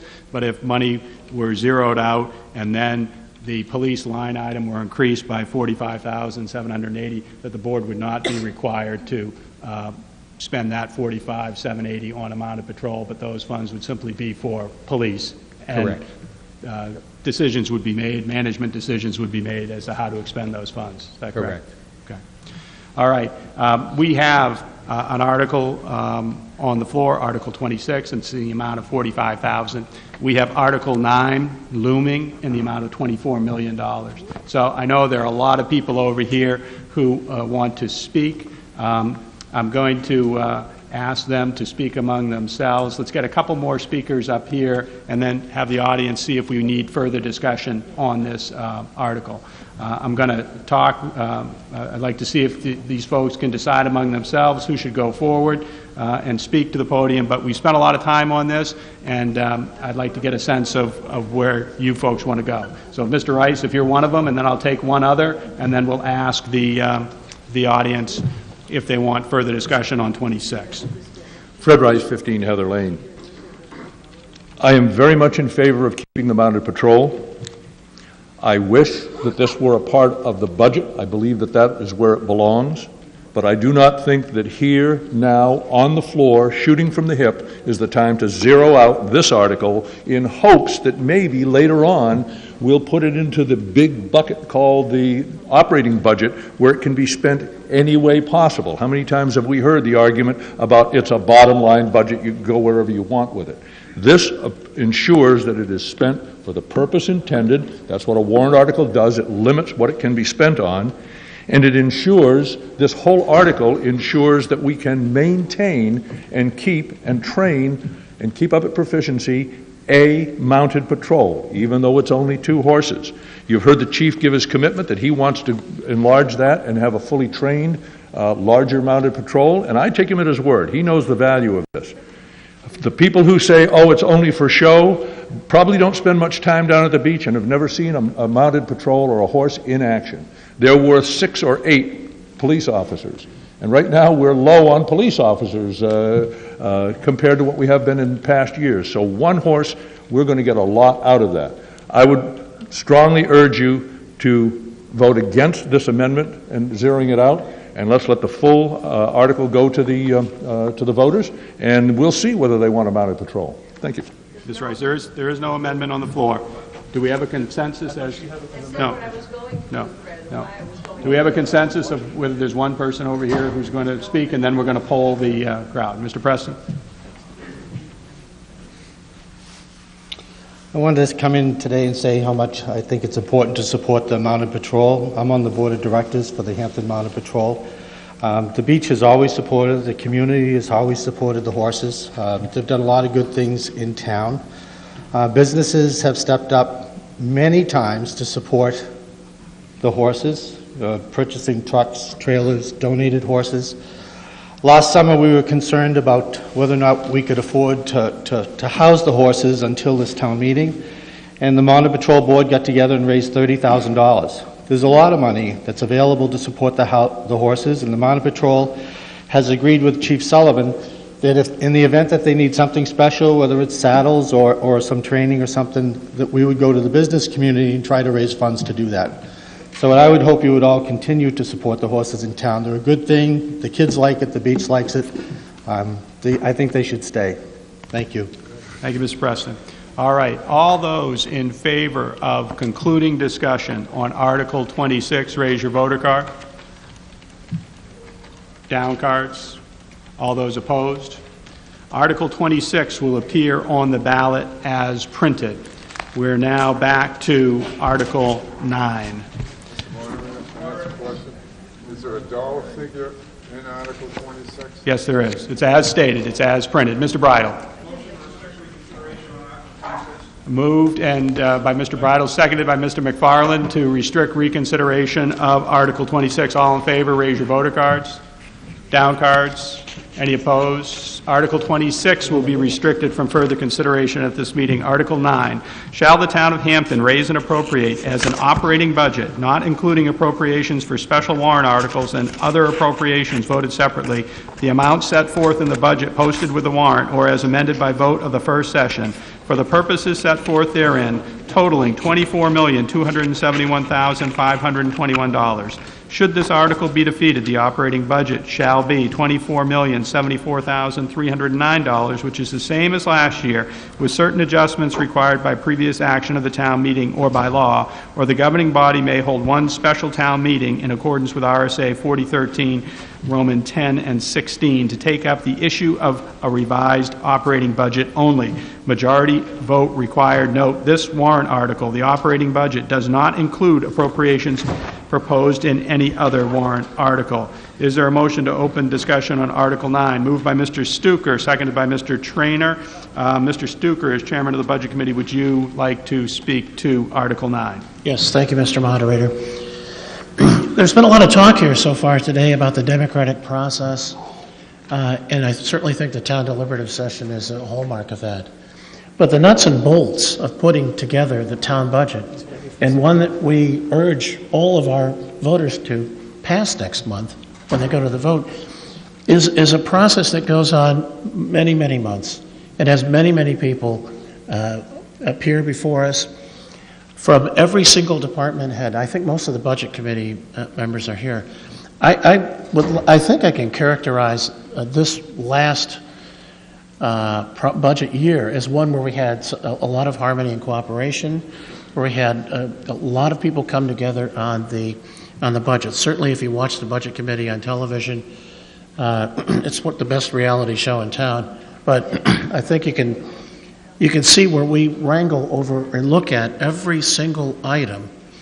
That also goes for the school board budget that came before us, the chair, Rosemary Lamers, who came before us. But every single department budget, every single department head comes before our committee, and we talk about every single item. And that's why I really hope that we can get some people behind this and vote this year. I don't think that we overlooked anything. The kind of detail we get involved in includes purchasing a new lawnmower, I think we did, for the cemetery. Yeah. And so we really get down to the detail, how much we spend on fuel. We obviously spend a lot of time talking about the fire stations and about police, fire, and public works. But there's a very strong debate, and a lot of people look at everything on there. We had enormous cooperation, I thought, with the town manager, Mr. Welch, who certainly was patient with me. This was my only year as the chairman, but all the department heads, the selectmen, everybody came together and worked on this budget, and I really urge all of us to pass this next month. Thank you. Thank you, Mr. Stuker. Anyone on the board wishing to speak to the budget? Not at this point. Okay. Ms. Woolsey. You know, ladies and gentlemen, it's ironic that people are complaining this morning about depriving the voters of the opportunity to vote. We went to an SB2 town in 1997 with the understanding that people would have the convenience of going to the ballot box in March and voting for a warrant that was shaped by individuals at this deliberative session. This is where the future of the spending in this town takes place. It's us. And where are they, ladies and gentlemen? Look around you. Every person in this town who will be impacted by what happens when we go to vote in March has the opportunity to come in here today, even if only for the big stuff in the morning. Where are they? Where are they? We're not depriving them of their right to vote. They haven't shown up. And that is a disgrace for this community. Moving forward, the only adjustments that the Budget Committee made this year to the Selectmen's proposed budget figures was $5,000 for a lawnmower for the cemeteries, $2,000 which we added in under the Budget Committee section for potential legal services. We hope we don't need any, and about $30,000 to $32,000 for the fire department, which managed to settle a small dispute with their employees without spending a huge amount of our money going to court, like the selectmen did for the poor patrolmen.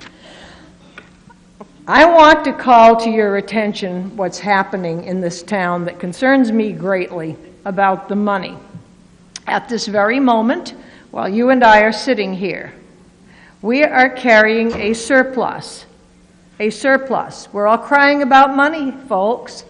We have in the kitty, in the piggy bank, $5,172,253. Now, $2.798 million of that represents the 5% that DRA has been strongly suggesting that towns hold back in case of emergencies. And Mr. Schweitzer assures me that that's a help to this community because it helps him, instead of going to the bank with his hand out, borrowing money and paying interest, he can go ahead and draw on that in the times when the collections from tax bills get a little sparse and he still has to pay the bills.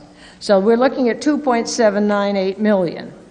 Then for a reserved fund balance, which is generally what the town has to pay out for abatements, and there are abatements paid out just about every year. About $190,000 in 2010, the estimate of $250,000 being set aside for 2011 seems reasonable. If we take those figures and subtract, we are sitting on approximately a $2.3 million unreserved fund balance. $2.3 million. I know when we were in trouble when Mr. Welch came on board, I remember him talking about playing a shell game with no P under the shells. But now our economy has stabilized. We are not poor. We are not lacking for anything. We have the ability to do what we need to do. And the selectmen released $195,000 last October to help offset the tax rate. I will say to you today that if we want people to do what needs to be done and vote for the fire station bonds, if we need people to step up to the plate and not be so afraid about money because everybody's scaring everyone with money, I'm going to call right here and now, and I will continue to call on the Budget Committee for the selectmen to release a significant amount of that surplus to reduce the tax rate this fall, give us a little heart, give us a little feeling that's good to get our money back. This is hoarding.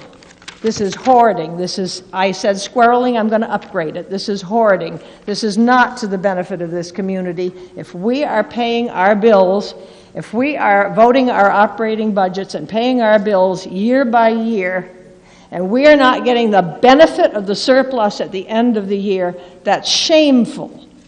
That is shameful. And I see no reason why the taxpayers in this community can't get a significant amount of relief, a one-time relief this year, and then continue with a commitment to release as much of the unreserved fund balance as possible to offset the tax rate for future years. That way, maybe people won't be so petrified about, oh my God, voting for a fire station bond. Let's get our act together, ladies and gentlemen, and get going on funding this town properly. Mr. Moderator? Thank you, Ms. Woolsey. Mr. Nichols. I'd like to comment on Mary Louise's point. 2.79 million, or 5%, is the minimum amount recommended by DRA. DRA actually recommends an amount between 5 and 10%. Another organization, the Government Finance Officers Association, recommends an amount of 8 to 17%. At 5.2 million, we are at roughly 9%.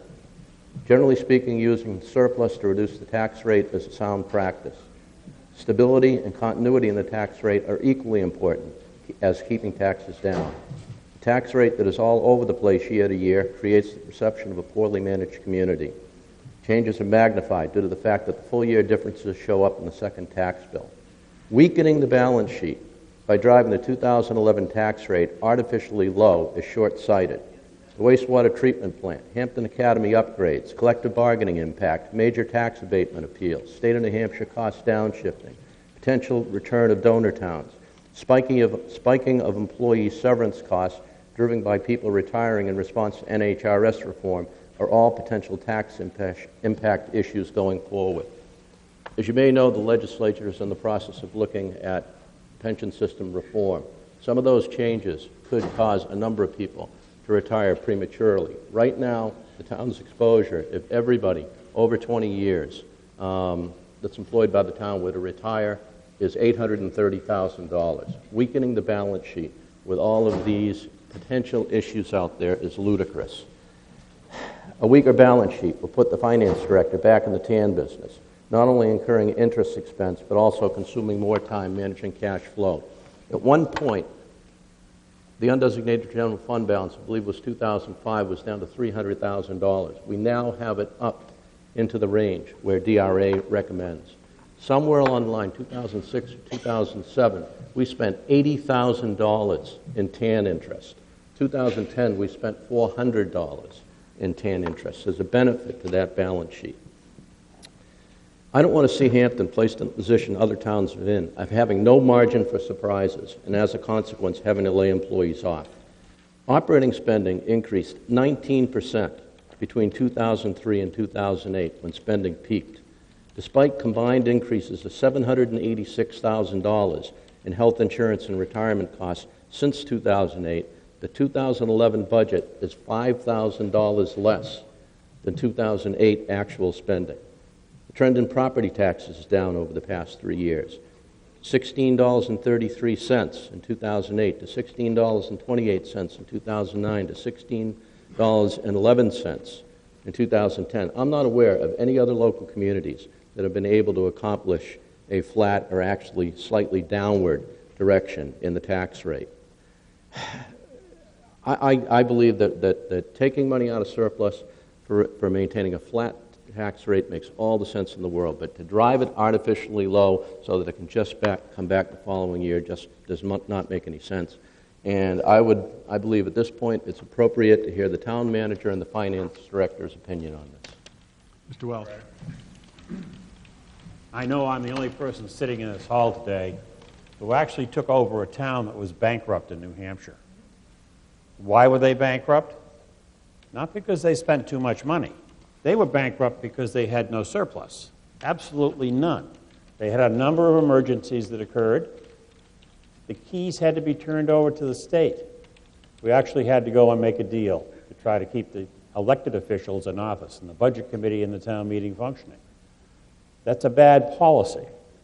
We happen to have a surplus, and I've tried very hard to drive that surplus up into the mid-range of what the state wants it to be, which is between 5 and 17%. Now, why should it be there? It's not because we want to hold the taxpayers' money. It's not the town budget that we have that surplus for.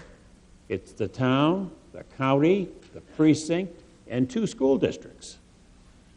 We have to fund all of those appropriations out of the town. The town collects all that money. If there's an emergency for which any of those departments can't shift money, or those agencies can't shift money, guess where the money comes from? The surplus. It doesn't come from some mythical place in heaven where all of a sudden we can just turn around and ask for money. It means that you have a tax bill, an extra tax bill for the year, if you don't have the money. And I've had to do that only once in 48 years of municipal government. You don't want to go there. By driving the surplus down, let's say we committed $2 million to decrease the tax rate in the coming year. The net effect of that is expenses are not going to go down in the following year. They're going to go up $2 million that we can't cover. What's going to happen to your tax bill? It's going to go up. It's a rebound. I've seen it happen a number of times. You don't want to do that. We have a lot of senior citizens in this community, and I worry a lot about them because they have to meet expenses every single day just like the rest of us. But they're on a minuscule fixed income basis.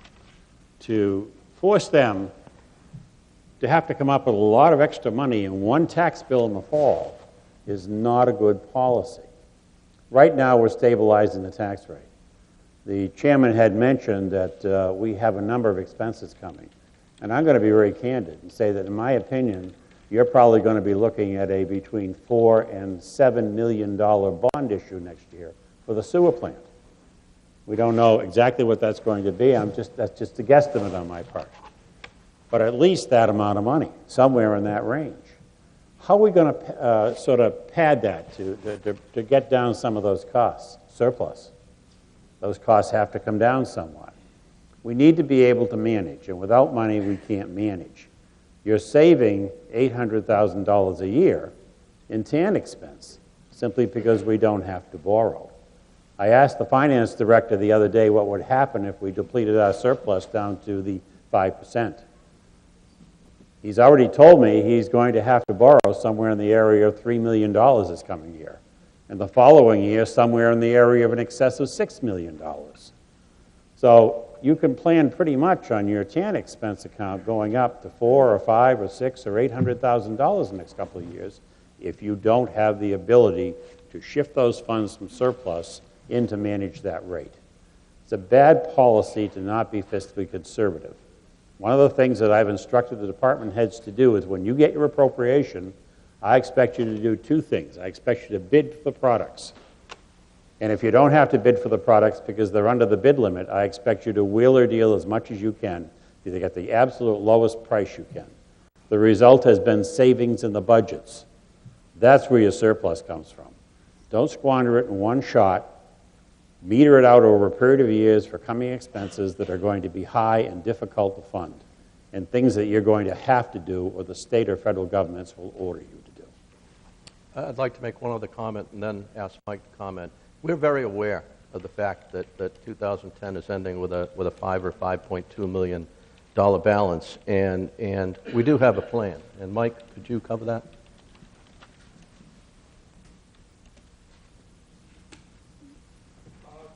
First, I would like to say that this is a very busy schedule. Of course, I'm an accountant. But what we've done here is we have listed out all the tax effect of the monies that we potentially would be spending on different warrant articles over the time, including the fire stations, etc. What we've done is we've taken a look at what would happen if the difference between what we have in the unreserved fund balance and the amount of the 5% if we wanted to hold, what would it do to the tax rate? Currently in 2010, our tax rate and I'm only talking the town portion was $6.41, which is the same as it was in 2009. If you were to make that go away, to the tune of $1.8 million, that's what it says Plan B, all surplus used to reduce taxes. $1.8 million was dropped into the taxes. Your tax rate in 2011, taking into account all the costs we've talked about, or we'll show you in a minute, your tax rate would drop from $641 to $587. That's a $200 difference on your tax bill on a typical home. Now, you have no reserve left. You go to the next year, you have costs that are associated with all these warrant articles. Some of these things are starting to come into fruition. you're now going to experience, because you have no way of modulating the tax rate using the fund balance, your rate's going to jump from $587 to $687. That's $1 per $1,000. Your bill's going to go up $350. All right, if you're like most people, you have your money being held in escrow by the banks. The bank, after seeing the $587, says, oh, you don't need much. They're going to drop your escrow. This is how it works. Then when you get the first tax bill, it's half of that number. No problem, you got the money.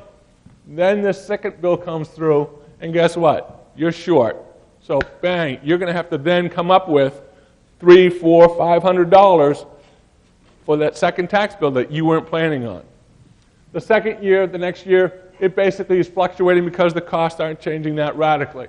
So this is what happens to the tax rate. This is what happens to your tax bill if you drop all the money.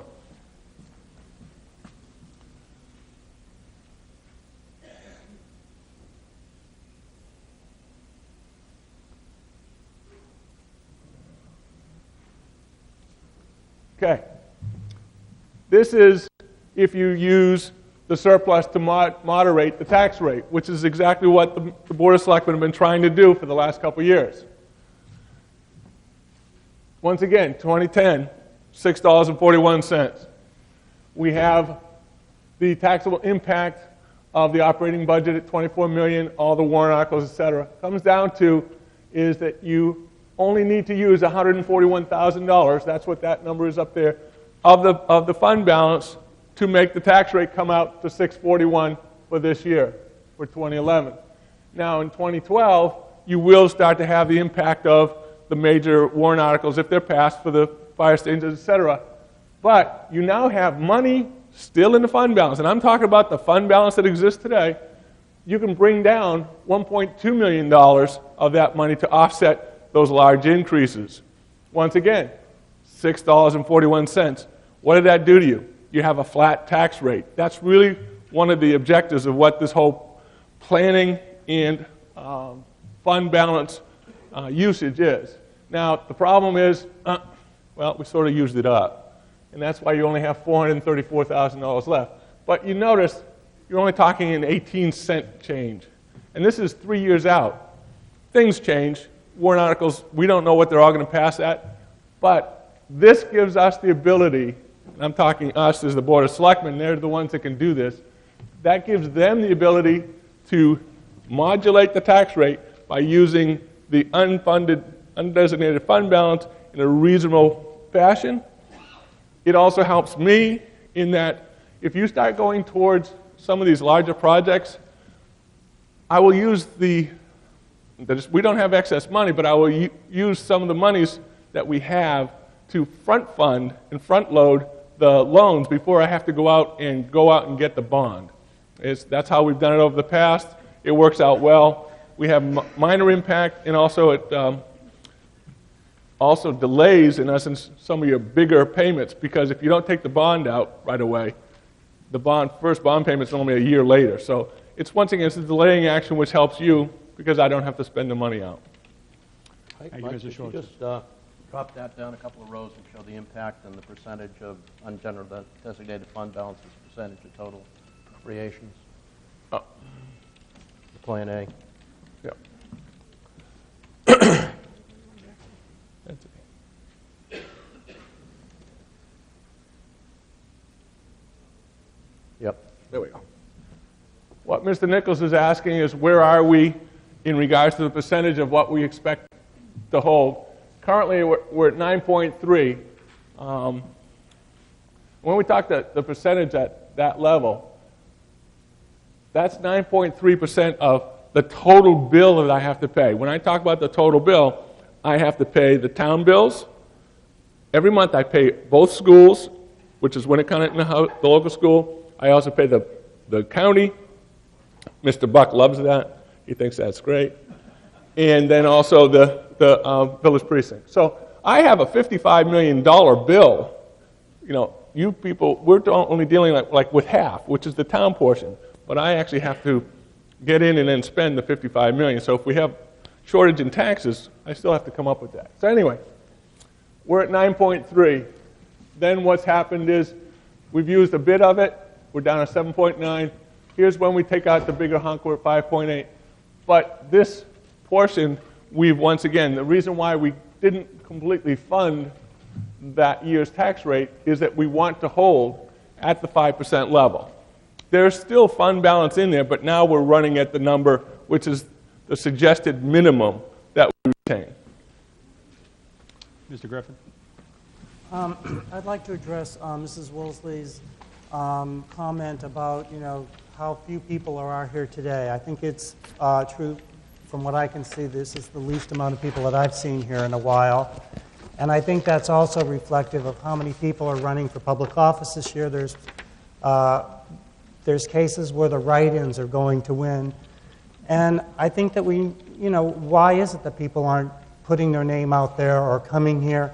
I think people are tired of watching people work against each other, and it's like the control freak atmosphere that seems to rule many of the meetings and what's happening here. I mean, we're paying people like Mr. Swotzer to make these decisions for us, but people don't want to listen. And I think people are afraid to step up and put their name out there so that they can take part of that, because they're not really sure if they want to become part of this atmosphere that isn't always as cohesive as it could be. All right, thank you. Mr. Griffin. Ms. Woolsey, do you have a comment? First of all, the legislature set up the SB2 provision, which this town adopted. They had the opportunity to vote for that. But getting back to this, quite frankly, nonsense. Nonsense. For one thing, as a member of the Municipal Budget Committee, I can't find specific numbers in all that stuff to show me what the exact unreserved balance is. I'll settle for December 31st, 2010. I understand the 5% holdback that DRA is requesting as a minimum. A lot of towns in the state aren't doing that at all, so it's not mandated, it's suggested. We're doing it. I don't quarrel with that. And I'm not asking you to dump $2 million to surplus this year. But what I'm saying is Mr. DeMarco was right on point when he appeared before you a couple of weeks ago, and he was saying what the Budget Committee has been saying. You're hoarding this money. Now that we have some, you're hoarding it.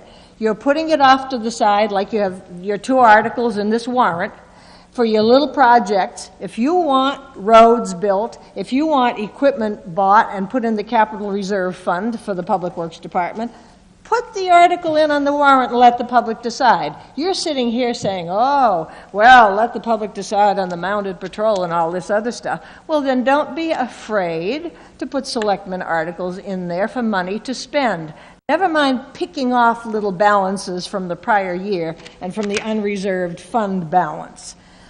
And the comments, it's almost impossible to address all of them. When I chaired the Hampton Municipal Budget Committee, 88 and 89, this town was paying $811,000 a year in TAN interest to borrow money. And the taxpayers in the Budget Committee revolted at that point in time. And we then went to 2 collections a year for our taxes, and with the new tax collector and a new auditor and a new setup in the town, we managed to get that down. I think Fred misspoke, and I don't think it was intentional. We've not been near 800,000. You might have meant 80,000, Fred. 80. That's unacceptable. That is absolutely unacceptable. And if my conversations with Mr. Schweitzer have been reasonable, he seems to be comfortable with in the neighborhood of $3 million, so he can keep rolling the spending without going out and borrowing large amounts of money. So that's fine. I'm not asking you to release $2 million to surplus, but I'm asking you to start putting something a lot more substantial than $195,000 and keep the public see to it that the public this year, last year, that they get the money that they didn't spend. If you're economizing, if you're squeezing in the departments, if you're saying, don't spend that money, Chief Sullivan, don't spend that money, God knows we've heard that, then give it back to the taxpayers who appropriated the money in that year. If you saved money in 2010, over and above what you're setting aside, the DRA is asking you, the 5%, over and above the abatements, which don't seem to be huge, surrender that money to the taxpayers and trust the public each year to vote for what's needed. You can't anticipate, none of us can anticipate, but you have to trust the public. I told the then manager, Mr. Barrington, and several more members of the Board of Selectmen on the police station controversy, I said, trust the public. Go to the public and say, take away our authority to borrow $4.8 million that you gave us last year because bond counsel wouldn't touch it because there was a lawsuit. Tell the public, be frank with them, and then go and say to them, we are submitting this article for $6.3 million that we would like you to vote on. Please help us. I believe the public would have done that. If that had happened, that would have been eligible for 20-year bonding, but they didn't. You've got to trust the public. But give back the money to the public. Not $2 million in one shot, but start giving that unreserved surplus back. Thank you, Ms. Woolsey. Mr. Gopal?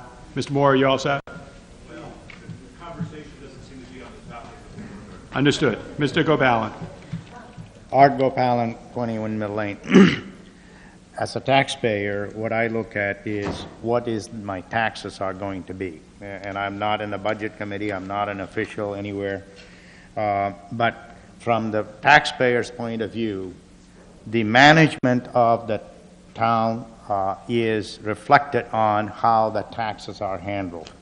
And I want to take a moment to say that this is a few years that I've been here, in 26 years. I think this is one of the few years where I was happy to see, and I think many of the other people probably happy to see, that the tax rate, the town tax rate went down.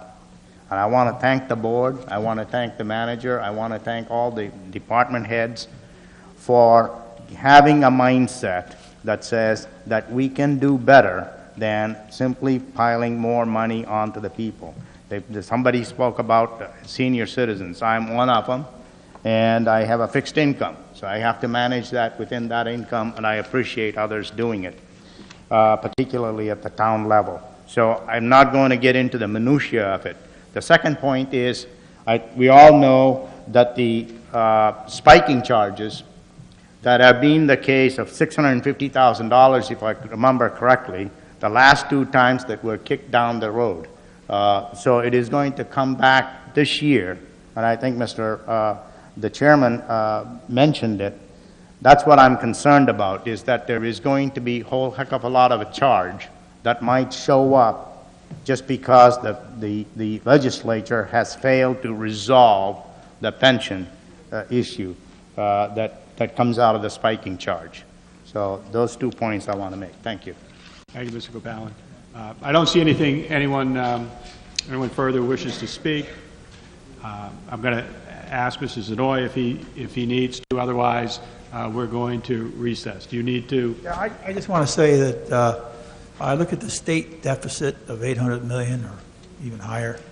I look at the federal deficit that's in the trillions. We're running our town very fiscally responsible. We are prudent.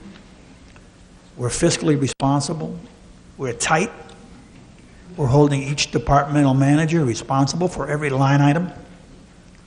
I'm very happy we have this undesignated fund balance.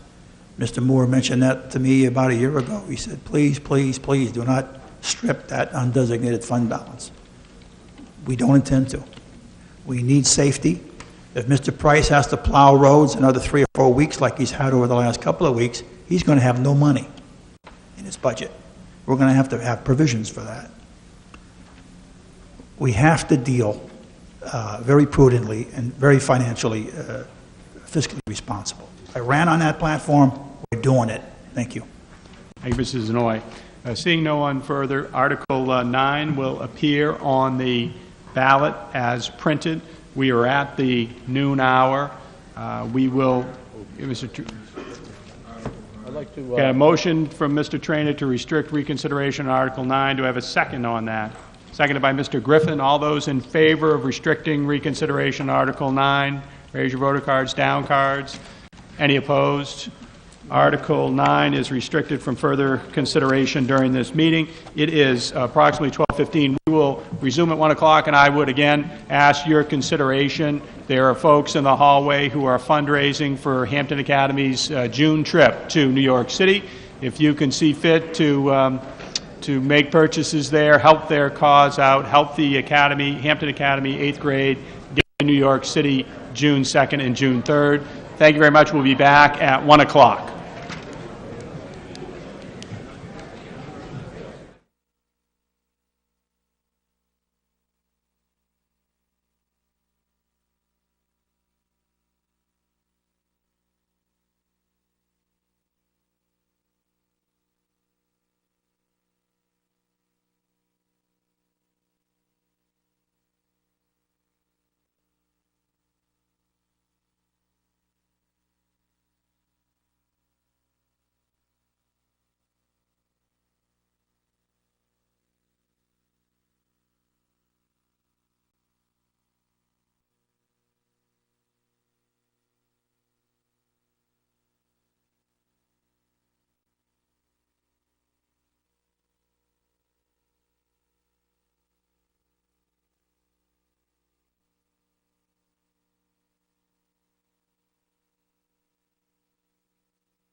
$50,000 as a contribution towards the acquisition of conservation easements or other appropriate interests to permanently protect the Batchelder Farm, identified as Tax Map 34, Lot 1, Tax Map 35, Lot 11, and Tax Map 37, Lot 7 and Lot 8, and consisting of plus or minus 120 acres on or in close proximity to Exeter Road in Hampton, but excluding any outbuildings or structures incidental to such land, as open space in the best interest of the town, and in conjunction with such acquisition, to authorize the selectmen to apply for, accept, and expend for said purpose any funds from the state of New Hampshire, the federal government, and private sources as they may become available. This will be a non-lapsing appropriation per RSA 32:7, Roman 6, and will not lapse until the acquisition of the conservation easements or other appropriate interests required to complete the protection of the Batchelder Farm has been accomplished, or by December 31st, 2013, whichever is sooner. Majority vote required. Recommended by the Board of Selectmen and recommended by the Municipal Budget Committee. Do I have a motion to open discussion on Article 10? Selectman Griffin has moved and is seconded by Selectman Zanoy. Or did Jay? Selected by Jay. Denia, and would you like to start the discussion? Yes. I'd like to thank all the people that have done a lot of work to try to get all of this together. We're fortunate here in Hampton to have such a beautiful piece of property. There's a lot of beautiful spaces in Hampton, but I think that is right up at the top. It doesn't depend on the ocean. The people that are working on this feel that this is one of the prettiest spots in all of New Hampshire. So hopefully the voters will come out and support this. Thank you. Thank you. Mr. Denia? Hi, I'm Jay Diener, 206 Woodland Road. I'm the chairman of the Conservation Commission, and I'd like to talk to you just briefly about why this property is important, beneficial, and affordable. This is 120 acres on Exeter Road, just off Route 1. It is a magnificent property with breathtaking views. As the moderator said, this is 5 lots totaling 120 acres, approximately 120 acres. Could you go back a slide? I think we're ahead. Keep going. Good. Thank you. One forward. This property has belonged to the Batchelder family for over 200 years, and as you may know, the Batchelders are descended from Stephen Batchelder, who founded the town of Hampton in 1639, so this is historically a very important piece of property. This is also probably, to my knowledge, the last open space of this size still available in Hampton. The previous parcel, one of the previous parcels that the town placed a conservation easement on was the Herd Farm, which was also 120 acres. But parcels of this size are few and far between, and we need to seize the opportunity to protect them when we can. This parcel, in addition to being beautiful, has some very productive lands, including 80 acres of high-value agricultural soils, which are being used currently by the Herd family for haying for their dairy farm. I want to note that we've been working with the Southeast Land Trust of New Hampshire to protect this property. They've been working on this since 2009 and negotiating with the Batchelder family.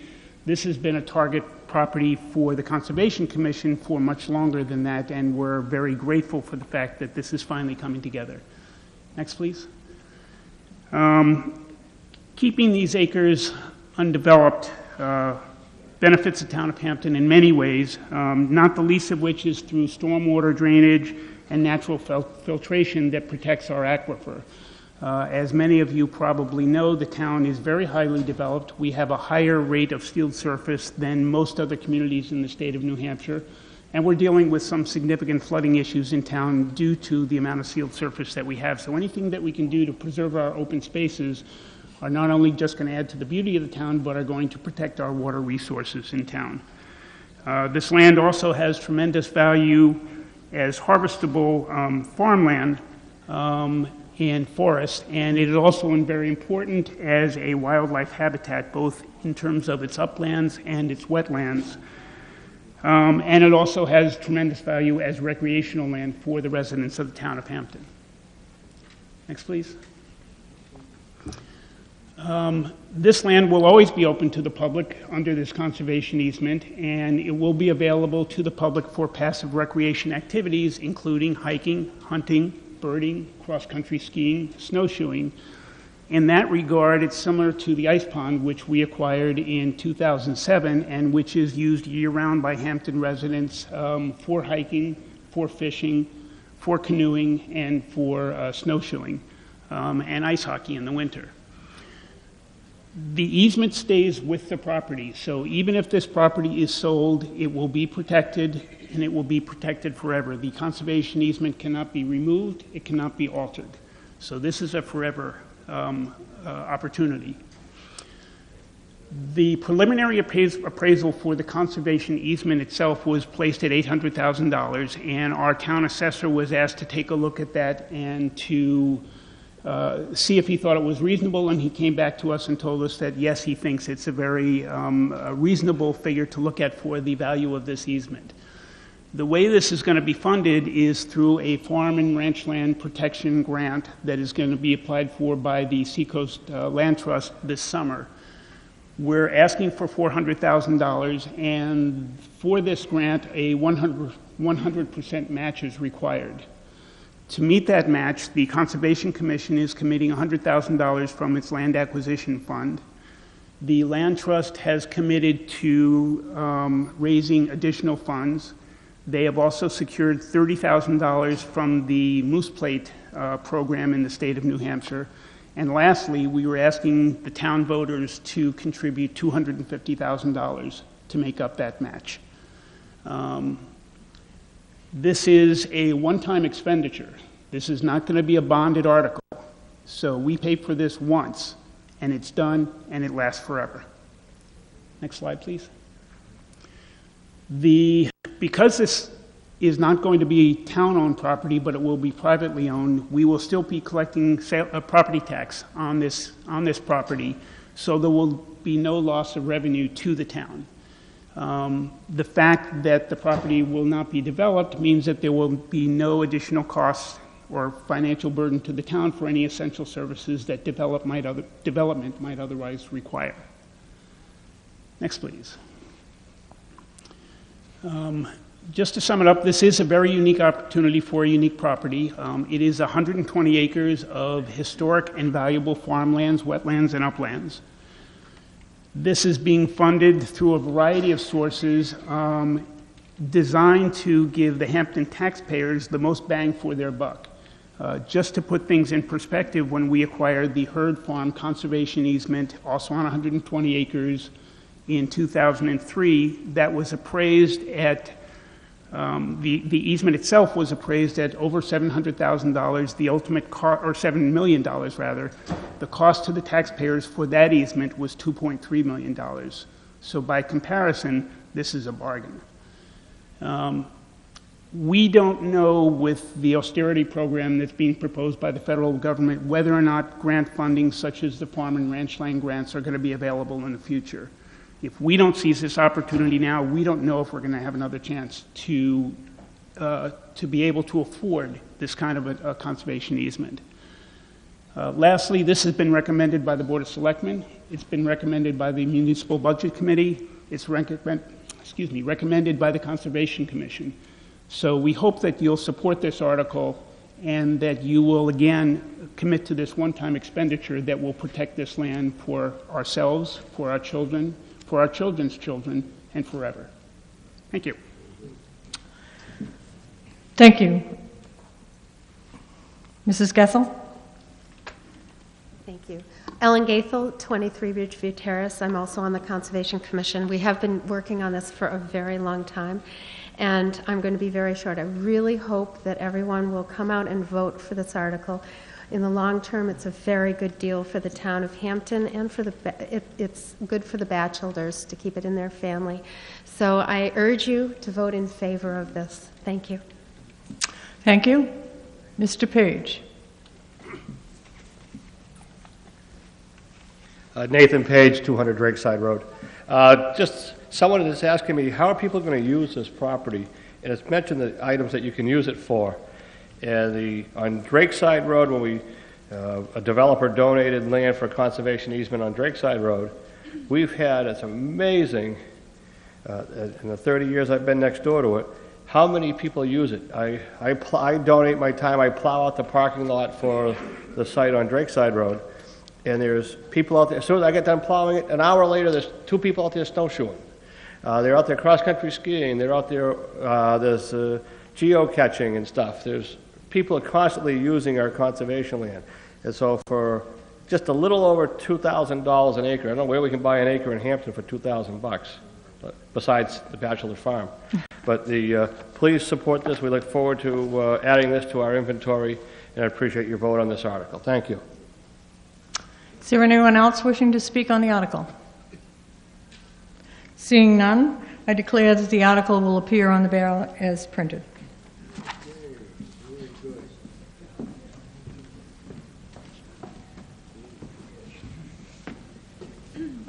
Thank you, Nancy. Article 11. Shall the town of Hampton vote to approve the cost items included in a collective bargaining agreement reached between the Hampton Board of Selectmen and the Teamsters Local 633, which calls for the following increases in salaries and benefits at the current staffing level? 2011, $11,082 net increase, and further to raise and appropriate the sum of $11,082 representing the additional cost attributed to the increase in salaries and benefits required by the new agreement over those that would be paid at current staffing levels in accordance with the most recent collective bargaining agreement. The figure to be raised and appropriated, $11,082, is derived from the difference between an increase in salaries and benefits of $51,156 offset by $40,074 in health insurance savings. Majority vote required, recommended by the Board of Selectmen, recommended by the Municipal Budget Committee. I will entertain a motion to open discussion on Article 11. Moved by Mr. Nichols, seconded by Mr. Griffin. Mr. Nichols, do you wish to speak to the article? Yes, I would. I was the Selectmen's representative for employee contract negotiations this past year. Economically, times are tough. People want to keep property taxes down. While the Teamsters, like other unions, have not had a wage increase since 2005, based on interaction I had at the bargaining table, they do understand the economic realities. This is a one-year agreement. The wage increases related to this proposed warrant article average 6.2%. I'd like to point out that the CPI has increased by over 12% since their last wage increase. More importantly, the Teamsters agreed to health insurance concessions that essentially paid for most of the cost of the wage increases. Based on the finance director's calculations, $51,000 in wage and benefit increases are offset by $40,000 in insurance savings during the first year. The net cost to the taxpayer is $11,000, as compared to $69,000 for the first year of the proposed contract rejected by voters to do with the Teamsters in 2009. If approved, the Teamsters health insurance coverage will shift from a Blue Choice 3-tier POS plan to a Matthew Thornton HMO with higher co-payments and deductibles. In addition, the tentative agreement has language that suspends the step increases in order to avoid exposing the taxpayer to mandatory evergreen legislation. Maximum vacation time for new employees is reduced from 5 weeks to 4 weeks. This agreement has the unanimous support of the Board of Selectmen. I would urge voters to vote in favor of this article, and I do have a proposed amendment.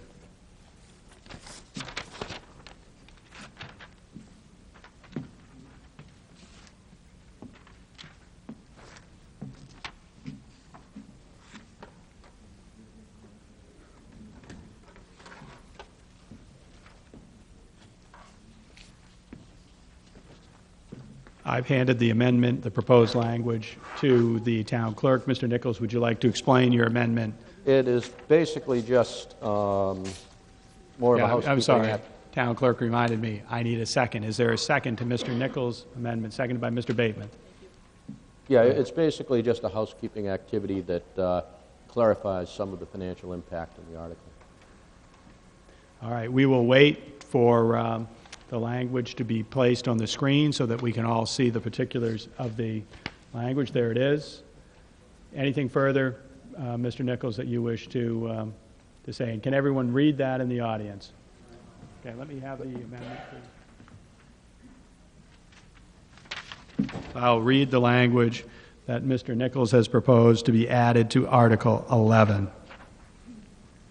It's at the end of the article, so the following language would be added. The amount to be raised and appropriated represents the net increase in salaries and benefits for 39 weeks of a 52-week agreement.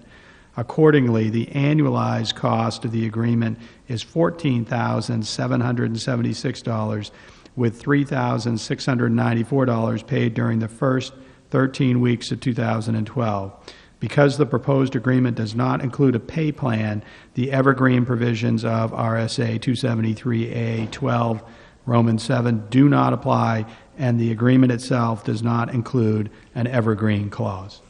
Is that how you intend your amendment to read? Correct. Okay. Anything further from the Board of Selectmen on the article or the proposed amendment?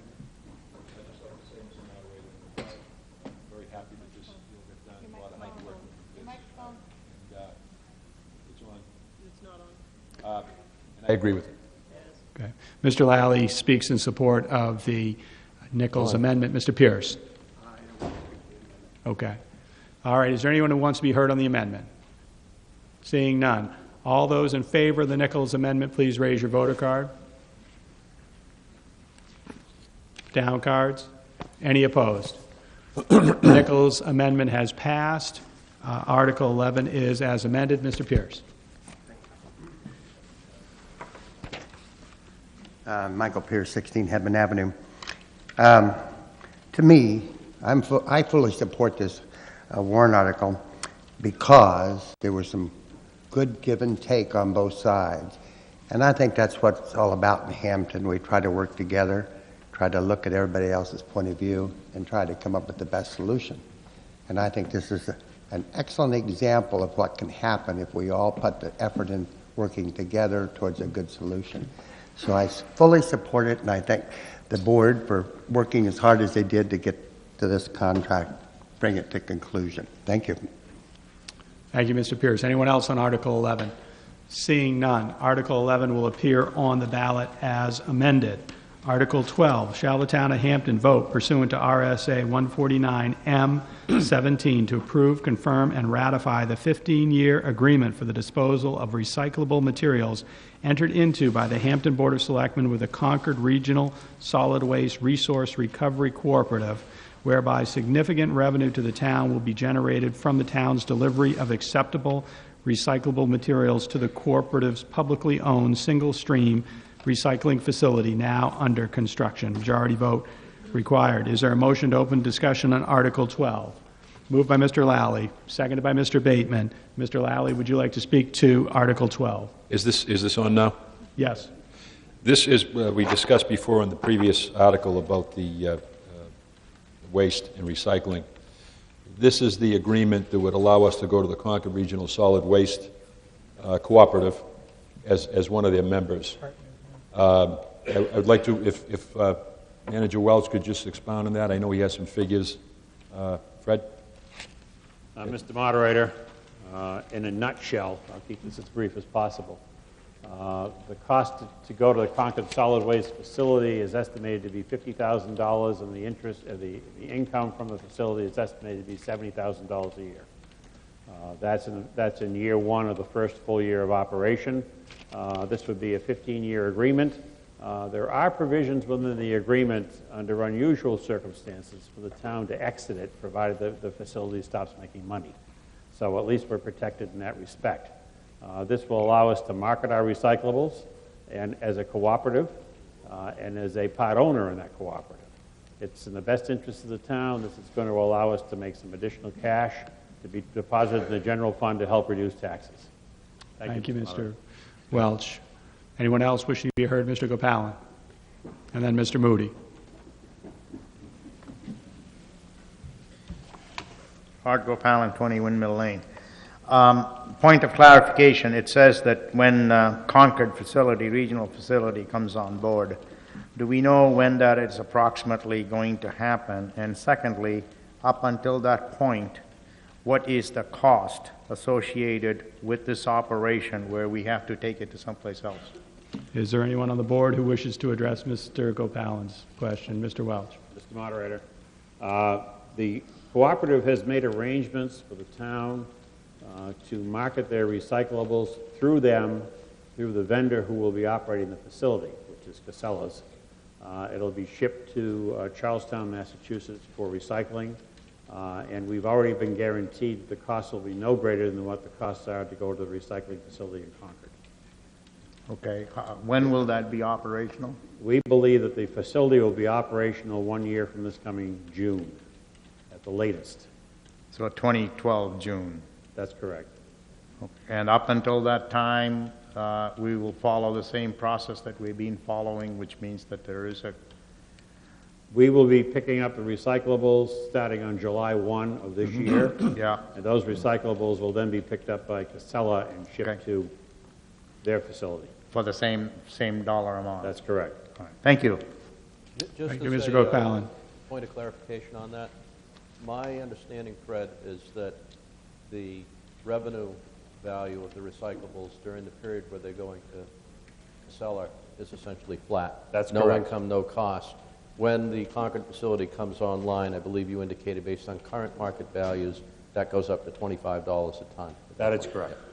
Thank you, Mr. Nichols. Mr. Moody. Art Moody.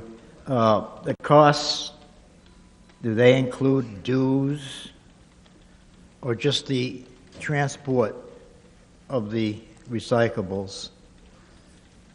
Do we pay anything on the building that they're going to build that's been delayed for years? No. Is there anyone on the board who can answer Mr. Moody's question about what comprise the costs? Mr. Welch. Mr. Moderator, there are no costs for the building. The building is already paid for. The cash is in hand. They've saved it over the operational life of the Concord recycling facility and solid waste facility. What's going to happen here is there is a sharing of the costs that are derived from the recyclables that are marketed through the new facility, and that will pay back the cost of the facility over a longer period of time because it will continue after the 15 years. There are no dues. There are no membership expenses. We are required to provide somebody for the board of directors who will vote on behalf of the town.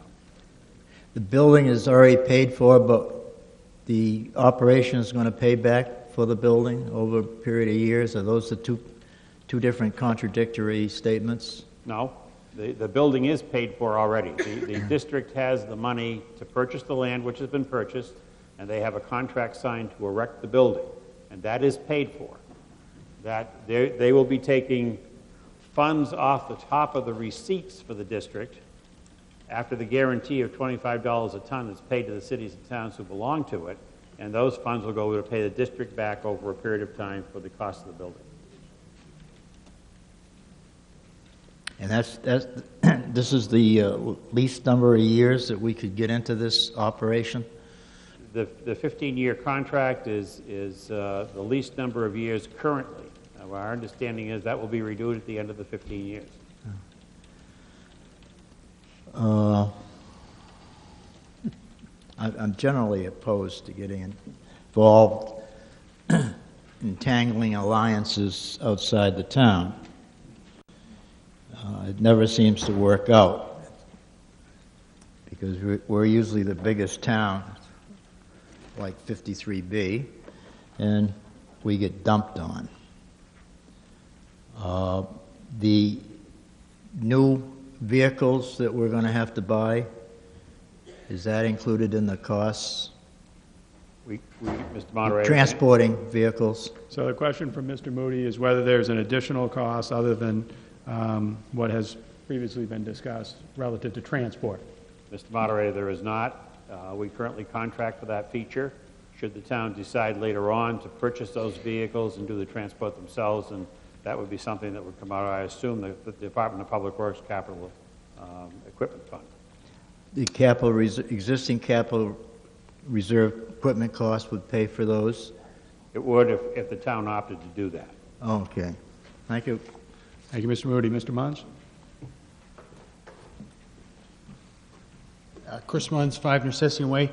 Just have two questions. One, the $50,000 cost that you mentioned, is that a one-time upfront cost or is that an annual cost? That's an annual cost for transportation. Okay, all right. And then the second question is are there any provisions in the 15-year agreement where if the plant has to comply with some new environmental regulations where we would be obligated to absorb a portion of the extra cost? We're not required to absorb any of the costs with regards to the operation, maintenance, or expansion of the plant under the agreement.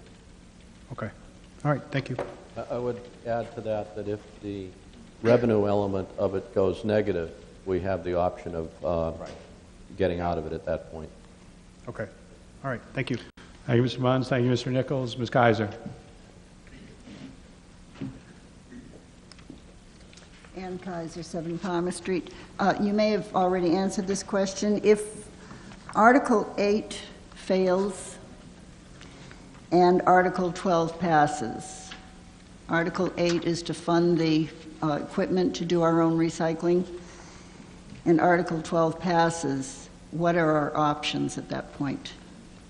We'll either have to market the equipment or the material ourselves, or we'll go to some agency like the Northeast Resource Recovery Association, which also has a smaller cost sharing than this facility would, to market our recyclables. Okay. So, but we won't have the equipment to collect our own recyclables, so we will be depending on some other source for picking We up would our essentially recyclables. still be in the same mode we are today for the Okay. pickup aspect of it with an outside contractor. Thank you. Thank you, Ms. Kaiser. Anyone else wishing to be heard on Article 12? Seeing none, Article 12 will appear on the ballot as printed. Article 13, shall the town of Hampton vote to raise and appropriate the sum of $300,000 to be placed in the Road Improvement Capital Reserve Fund created under Article 16 of the 1998 town meeting, created for this purpose in accordance with the provisions of RSA 35, with the sum of $300,000 to come from the unexpended fund balance surplus as of December 31, 2010, and no amount to be raised by taxation for the improvement of Tide Mill Road, Holly Lane, Leary Lane, Tucker Lane, Eastmore Lane, and Lamprey Terrace, to include street repairs, reconstruction, and associated materials and labor necessary to do the work, and also to include associated drainage system maintenance upgrades and improvements. Majority vote required, recommended by the Board of Selectmen, recommended by the Municipal Budget Committee. Is there a motion to open discussion on Article 13? Moved by Mr. Zanoy, seconded by Mr. Bateman. Mr. Zanoy, would you like to speak to Article 13? Yeah, I'll try to be brief here. About a year and a half ago, we had a study of our road done by the Beta Corporation. They found about 82% of our roads in good to excellent condition. This is part of infrastructure to keep those, the 18% that need work, keep them from being totally having to be reclaimed, which is very expensive. So, you know, these are the roads we have to, these are the worst roads on the list, and we're going after these first, of course, this year. Hopefully just to crack and fill and maybe resurface. But when a road gets classified as reclamation, that's when you have to rip it all up and rebed it and then resurface it. It's very expensive. So this was paid for, again, out of the undesignated fund balance. Taxes have already been paid by taxpayers, so there's no additional taxes. That's all I really have to say about it. Thank you, Mr. Zanoy. Mr. Moody. The all but the last road, all but the first road, is the aftermath of replacing the sewer and with a trench left, which perhaps should have been part of that sewer project, which has been ongoing for about 3 years. They did do Levitt Road, which had a sewer replace, in 2010. I believe it was on the list from last town meeting. Now, the reason I'm getting up is the fact that 2 years ago, Moulton Road was on the list to do, and it really needs it. It was never done. It did not get on the 2010 list, and it did not get on this list for 2011. So you kind of wonder why I got on the list in 2009 if it was that bad, and of course it's worse now. So these lists have a lot to be desired. Thank you, Mr. Moody. Anyone else wishing to be heard on Article 13?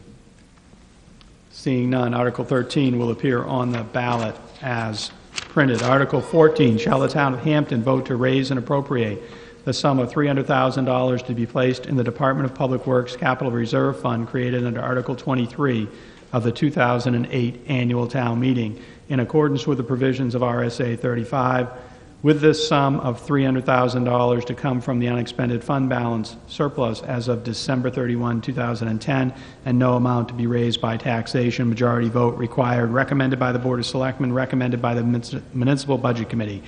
Do I have a motion to open discussion on Article 14? Moved by Mr. Bateman. Do I have a second?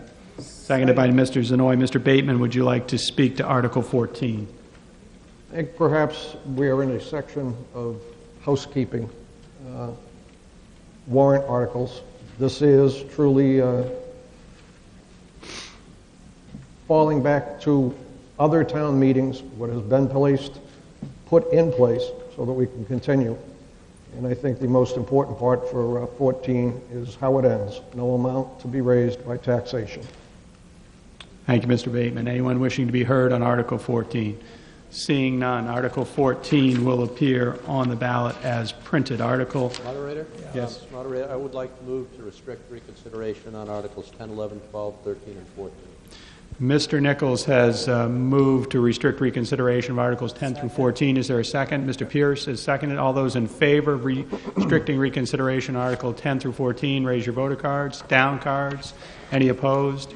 Articles 10 through 14 will be restricted from further consideration at this meeting. Article 15, shall the town of Hampton vote to raise and appropriate the sum of $100,000 from revenues generated from the Hampton TV Origination Fund, a special revenue fund created by Article 21 of the 2000 Annual Town Meeting and funded by revenues generated from the Cable TV Local Origination Franchise Agreement Fund to upgrade, expand, and enhance the development of the local origination channels. Majority vote required. Recommended by the Board of Selectmen. Recommended by the Municipal Budget Committee. Is there a motion to open discussion on Article 15? So moved. Moved by Mr. Bateman. Seconded by Mr. Nichols. Mr. Bateman, do you care to speak to Article 15? This is an annual event that's been going since the inception of our channel. I believe that we have, excuse me, present members that will be stepping forward to follow up. Thank you, Mr. Bateman. Yes, sir.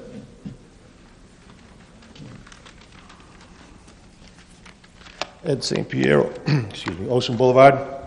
This is about the time when my good old friend John Nickerson would stand up here and remind the public that a no vote on this article would cease the operations of Channel 22 for this year. Secondly, this article has no effect on the tax rate. And thirdly, the point that I wanted to make was that just because the article says $100,000 doesn't mean that Channel 22 spends $100,000 in a year.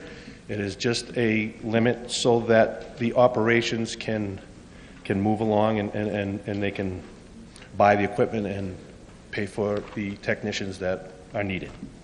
So I'm certainly a cheerleader for Channel 22. They've come a long ways. The technology is great right now. They're sending out this signal through the internet to the town hall, from what I understand, based upon some of the new equipment they've bought. They haven't squandered their money. They've invested in technology, and we have meetings available on the internet for people that could be anywhere in the country or the world to view. We've come a long ways. Let's not stop it now. Thank you, Mr. St. Pierre. Anyone else wishing to be heard on Article 15?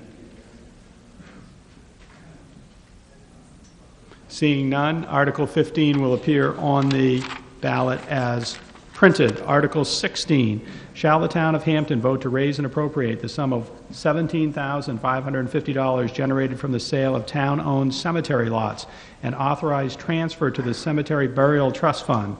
The interest from this fund is withdrawn annually and deposited in the town's general fund as an offset to the amount appropriated in the operating budget for the maintenance of cemeteries. Majority vote required. Recommended by the Board of Selectmen, recommended by the Municipal Budget Committee. Is there a motion to open discussion on Article 16? So moved. Moved by Mr. Bateman. Is there a second? Seconded by Mr. Griffin. Mr. Bateman, do you wish to be heard on Article 16? Again, this is housekeeping. It is done annually. It is a transfer to the Cemetery Trust Fund. There is no fiscal or tax impact. Good handling of the funds. Thank you, Mr. Bateman. Anyone else wishing to be heard on Article 16?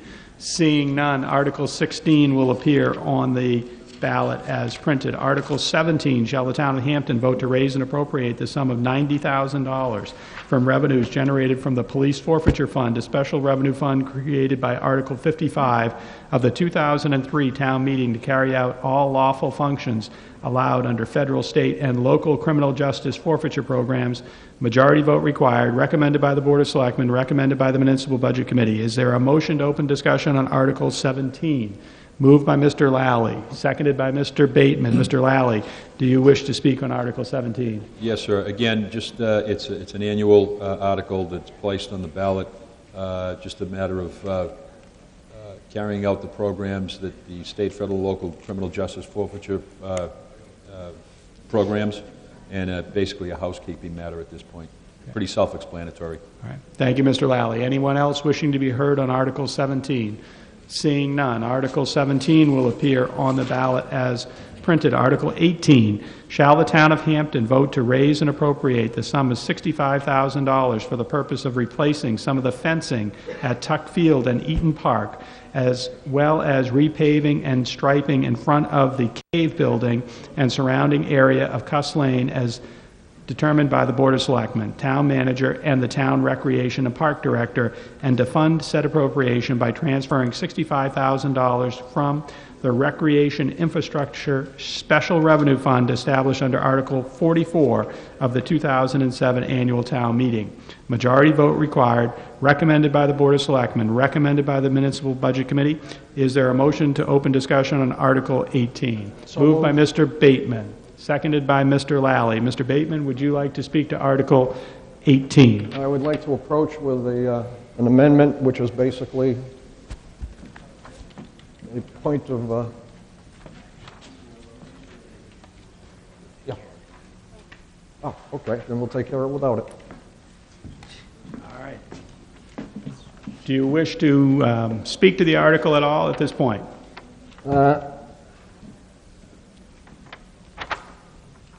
What do you do when a fence needs mending?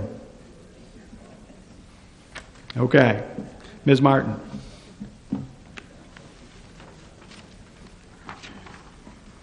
Good afternoon. I'm Diana Martin, and I'm the Parks and Recreation Director here in the town of Hampton. And I just wanted to say a little bit about this article so everyone's understanding what we're trying to do with the money this year. In the past few years, we have made some great advances in rebuilding our parks infrastructure due to this Recreation Infrastructure Special Revenue Fund. This year, with the money from the fund, we would like to add some much-needed parking spaces in front of the Cave Building, while also repaving the Tuck parking lot and restriping the whole thing. If you've been down to Tuck Field lately, you'll see that there's a few parking spaces in front of what we call the Tuck Building, but as you drive right in, there's a big open area there that has no parking spaces, and it's kind of confusing for people when they're down there trying to get to a ball game or a concert or something. So we're hoping to do that, and the second part of the article will address the rest of the fencing at Tuck Field and Eaton Park. Last year, we were able to, with this infrastructure fund, we were able to replace all of the backstops that were at Tuck Field and Eaton Park. And this year, what we'd like to do is replace the rest of the rusted chain link fence that's down there in between the two parks, as well as replace and repair the post and rail fencing that is in constant need of repair that's in front of Eaton Park and goes around the Cuss Lane area there at Tuck Field. what we'd like to do is replace that with a stronger and better fencing product. So voting yes to this article will help to beautify as well as make our parks safer for the residents with no impact to the taxpayers. Thank you, Ms. Martin. Mr. McFarland.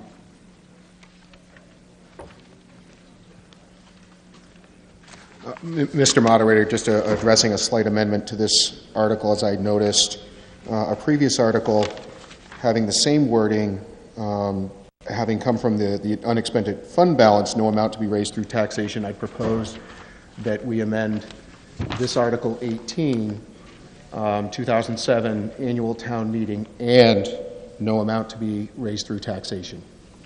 And I have a written motion from Mr. McFarland in that regard, which states, and no amount to be raised by taxation, which would be inserted at the end of Article 18. Do I have a second to that? Mr. Traynor seconds Mr. McFarland's motion. So let me give this to the town clerk.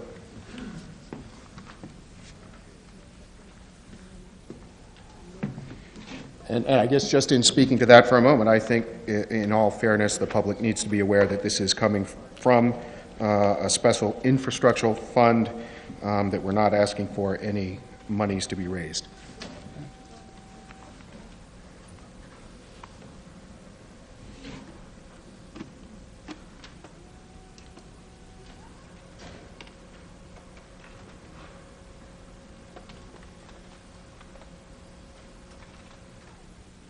Oh, all right. So we have the proposed language at the end. It's highlighted. Thank you very much, Mr. McFarland. Does anyone wish to speak to the McFarland amendment?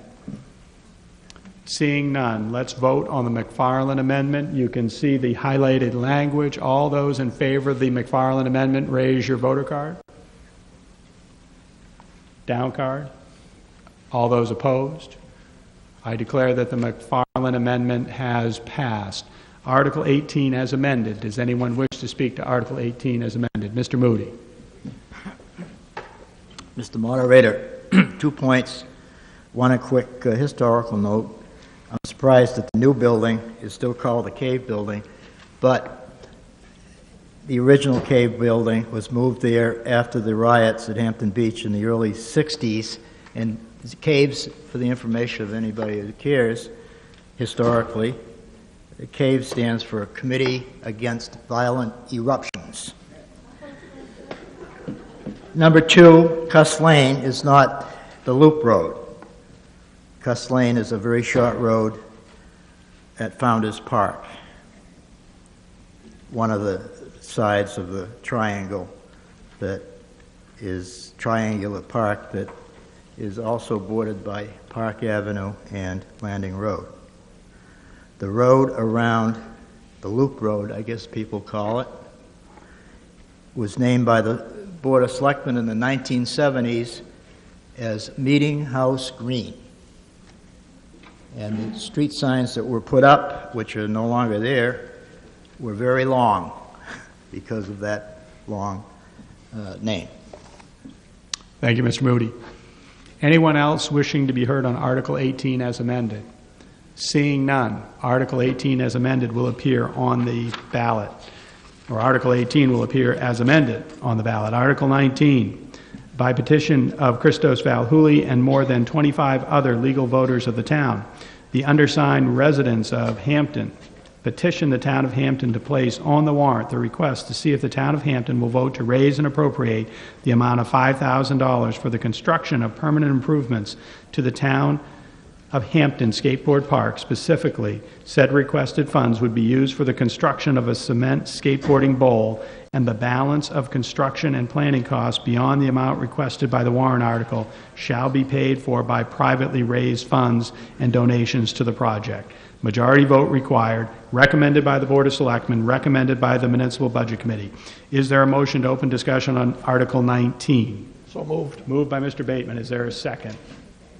Seconded by Mr. Lally. Yes, sir. Good afternoon, Mr. Moderator. Good afternoon. Good afternoon, Board. Christos Valhouli of 20 Vanderpool Drive in Hampton. For the last 10 years, the town of Hampton has been extremely fortunate to have a designated skateboard park thanks to the efforts of Parks and Rec and many residents of Hampton. Unfortunately, due to wear and tear and the elements, the cornerstone of the skateboard park, a large wooden structure known as a half pipe, has fallen into such a state of disrepair that it's more of a public safety risk at this time than it is a skateboard park feature. And in lieu of further attempts to patch and repair the ramp, I think any future attempts would be futile because the weather's really taken its toll on this ramp. It's proposed that the ramp be replaced with a permanent cement bowl. And recently, the standard and norm in municipal skate park construction has been to go with cement features as opposed to wooden and masonite and pressure-treated structures, just due to the weather taking its toll in New England the way it does. So, many residents of Hampton have been quietly rallying around trying to get something done about the skate ramp and its current state of disrepair. And I think collectively what everybody has proposed is that a cement bowl be put in where the ramp currently exists. Plans have been generated. They're being submitted to Parks and Rec. I have plans with me today. I have an estimate and proposal by a skateboard park construction company out of Kennebunkport, Maine. The total cost of the project is in the $20,000 range, and all funds, with the exception of the $5,000 that's being requested to be appropriated by the town, all funds are being privately raised, and there may be a request for any funds that are in the Parks and Rec budget earmarked for skate park maintenance be used for the project as well. As most of you know, the skateboard park does get used quite widely by residents of all ages. It's been a popular Parks and Rec park for probably the last 10 years, with the popularity of skateboarding only increasing. Putting in a permanent structure that's not going to require regular maintenance and something that's not going to fall into disrepair in 5 or 10 years is probably the most intelligent way to go. And I can't stress enough that the majority of the funds are being raised privately through donations from local businesses and fundraising efforts. Thank you. Thank you, Mr. Valhooley. Mr. Warburton. Mr. Moderator, Brian Warburton, 24 Sanborn Road. I want to applaud the selectmen again for putting this forth as well. I have to say it's hard to believe back in 1997, Selectman Rice and I were two of the folks on the board then that worked with Diana along with Mary Louise Woolsey to put this in place. And I have to say that this is another example of trying to take care of all the needs of the community. And we had a bunch of people come forth years ago when we first redid that area once the transfer station was put in and the Hard Arts Way and everything else. And I know Lou Brown would be very proud. But this is a great deal, and then private funds are going to be raised as well. There's not a day you don't go by there that skateboard park is used. And we certainly want to thank years ago the Situate Concrete Company. Back then there weren't a lot of companies that dealt with skateboard parks, and we were lucky. We really searched around and found them. But I want to applaud Diana again for her work. And look, it's 14 years later, we're putting repairs in it, but it shows you how long it does last, the facility itself. So I'm all for this, and I hope the voters support this. Thank you. Thank you, Mr. Warburton. Ms. Martin.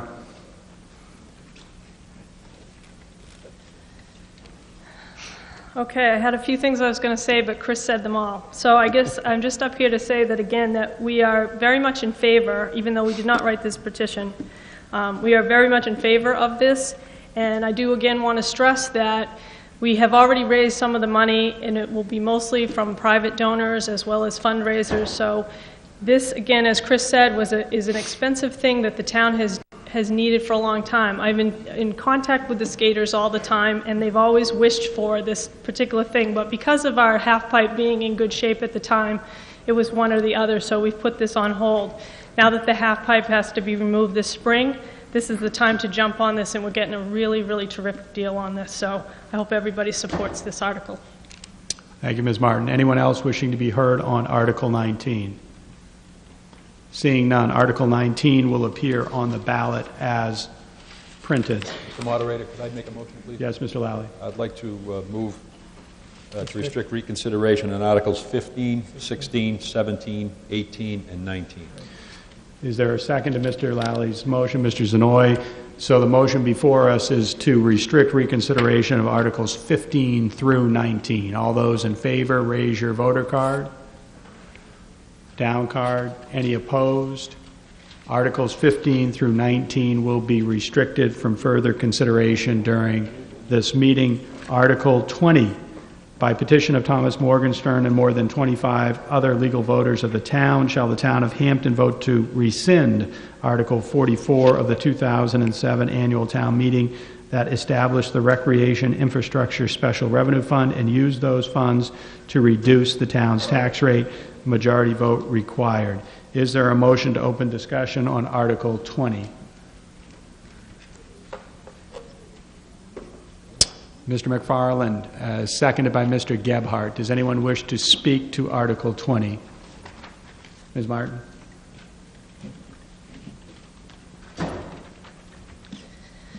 I would just like to give a little information about what a yes vote or a no vote means to this article.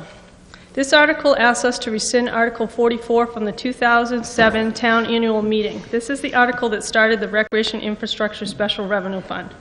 Over the past few years, we have used the money from this fund to rebuild the tennis courts, to build a basketball court, to replace all the rotting backstops at Tuckfield and Eaton Park, to build new boards on our ice hockey rink, as well as resurfacing that same rink. And as I stated 2 articles ago, we are hoping to pave new spaces at Tuckfield as well as repave and stripe the entire parking lot and replace all of the damaged and broken fencing down at Tuckfield and Eaton Park. That's if Article 18 passes this year. Future plans for that article, we're hoping to accomplish with these funds would be to include rebuilding the Kids Kingdom playground that's about 16 years old now, to build a dog park, to build a splash pad and/or pool for the community, to replace signage at our parks, and of course to add savings toward a community center someday for all to use. And these are just naming a few of the things that we'd like to get done in the Parks and Recreation Department. Due to the nature of how we get the funds from this article, all those items previously mentioned had no tax impacts to the taxpayers of this town. Our department runs the municipal parking lot operation at the beach, so I can tell you that 20% of the parking lot revenues which make up this Recreation Infrastructure Fund represent approximately $70,000. The second half of this Article 20 states that the reason to rescind this Article 44 is to use those funds to reduce the tax rate. $70,000 is not enough to see any reduction in the town tax rate. However, as you can see, $70,000 each year is a huge amount in helping to keep our parks infrastructure safe, beautiful, and up to date. So, a vote no to this article will keep the ball rolling in updating our parks infrastructure with no added cost to the taxpayers, while a vote yes to this article will tie our hands and force our department to add these necessary improvements and maintenance in the budget or warrant article, which in turn will add to the monies needed to be raised by the taxpayers to keep our park system safe for the community. Thank you, Ms. Martin. Anyone else wishing to be heard? Mr. Rice. Fred Rice, 15 Heather Lane. The origin of this special revenue fund came from quite a different place that a lot of people may not be aware of. For a number of years, Skip Windemiller lobbied like mad to try and get 20% of the beach parking revenues devoted toward being used for improving and repairing beach infrastructure. In other words, let's take the money that we get from the tourists that come up here and use it to repair the things that they helped to break. That was a good deal. And then a few years ago, if you'll recall, this was the unintentional warrant article in which a beach resident thought that there was a better way to do it, and he didn't want that fund somehow. And he put this in there, and he admitted afterwards that, gee, maybe it wasn't that well written. And what it did was it took that 20% of parking revenues from the beach, that's where this comes from, and now it puts it to the town recreation budget. The Town Recreation Fund is the accidental beneficiary of this money. It doesn't belong to them, in my opinion. They shouldn't have it. But I don't think that rescinding this one this year is the way to go. I would suggest that perhaps a better way to go is let this thing go through and let them get their last year, I hope, of revenue out of the beach parking funds. And next year, let's come in and do it the proper way, and let's come up with a warrant article that would put that money back to beach infrastructure so that it's spent at the same place it's collected. Let's do it the right way. Let it go this year. I would recommend passing this one, but I sure wouldn't recommend keeping it going for other years. It's an accidental fund. The revenue, just as we talked about in the other subject earlier, the revenue for keeping up the Parks and Rec is just like the revenue for the Mounted Patrol. It needs to be in the budget, not constantly tweaked and thrown out there as a piece of bait on a warrant article. Thank you. Thank you, Mr. Rice. Ms. Woolsey. I hate to rain on Mr. Rice's parade, but we spent as a community $12 million on infrastructure for the beach, which turned out to be $17.5 million with the interest factored in. This article assures an orderly replacement of the facilities that the Recreation Department needs in this town. If we choose as a community to operate a recreation department at all, this is a perfectly logical use of the money. And there is no tax impact because you don't see this as part of the operating budget. So this really is funded by third parties, basically by visitors. I think this is a perfectly appropriate article. I applaud the way it's being used. I know Diana is always frugal, and I don't see any problem with this at all. If we're all one town, gentlemen, then let's all pull together. Thank you, Ms. Woolsey. Mr. Moody. Mr. Moderator, I'd like to raise a point of order. The law is quite specific that when you rescind a special revenue fund, RSA 3195, you have to do it in the same format as it was established, which is a paragraph long with blanks to fill in. RSA 31:95D, Roman numeral 4, small a in parentheses, specifically says, if I can read my writing, to rescind, it is the same format and shall be changed with the word adopt shall be changed to rescind. And this is no way any explanation to the public as that article should be to be a legal article. I'd like you to rule on my point of order, which is a one-person motion. Thank you, Mr. Moody. And I think, Mr. Moody, you correct me, I think that's where we were several years ago when this topic was being discussed after Mr. Preston was successful in his effort. So I haven't looked at that RSA today. I don't doubt that your assessment of it is correct. I think that where it leaves this meeting is that a yes vote on Article 21 would likely be ineffective for failure to comply with the statutory mandate for rescinding a special revenue fund. I don't have the power, Mr. Moody, to take this language off the warrant, but your point is well taken. I don't know whether Town Council has any commentary, but I do recall this from earlier meetings being an area where you have to match the language of creation when you dissolve. Yes, Mr. Moody is correct that the procedure for rescinding is to match the procedure for adoption. This is a petitioned article, and therefore I think it's up to the petitioners if they want to take the advice. Ms. Latimer.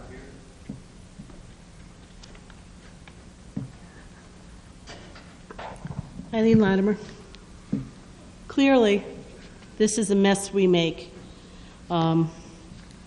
when we break things out of the budget and put them where they shouldn't be and where they were never intended to be.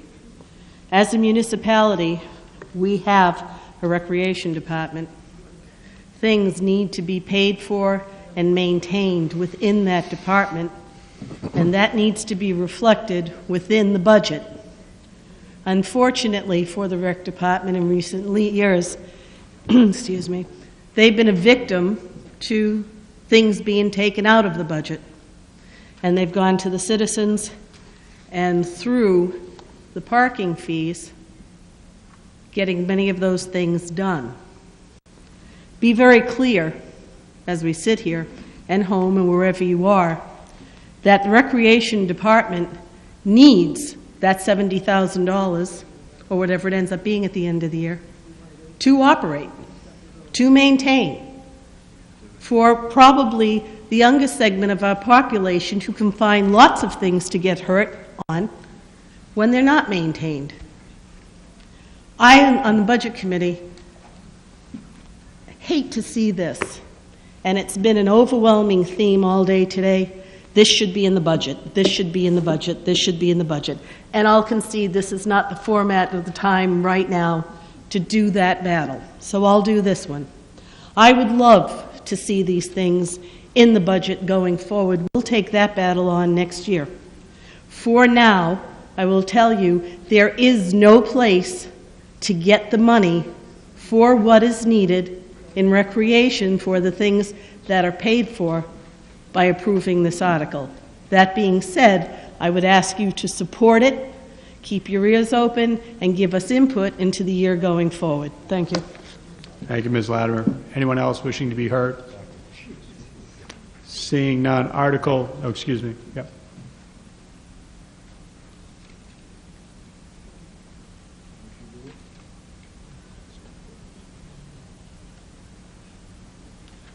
Ms. Andriozzi.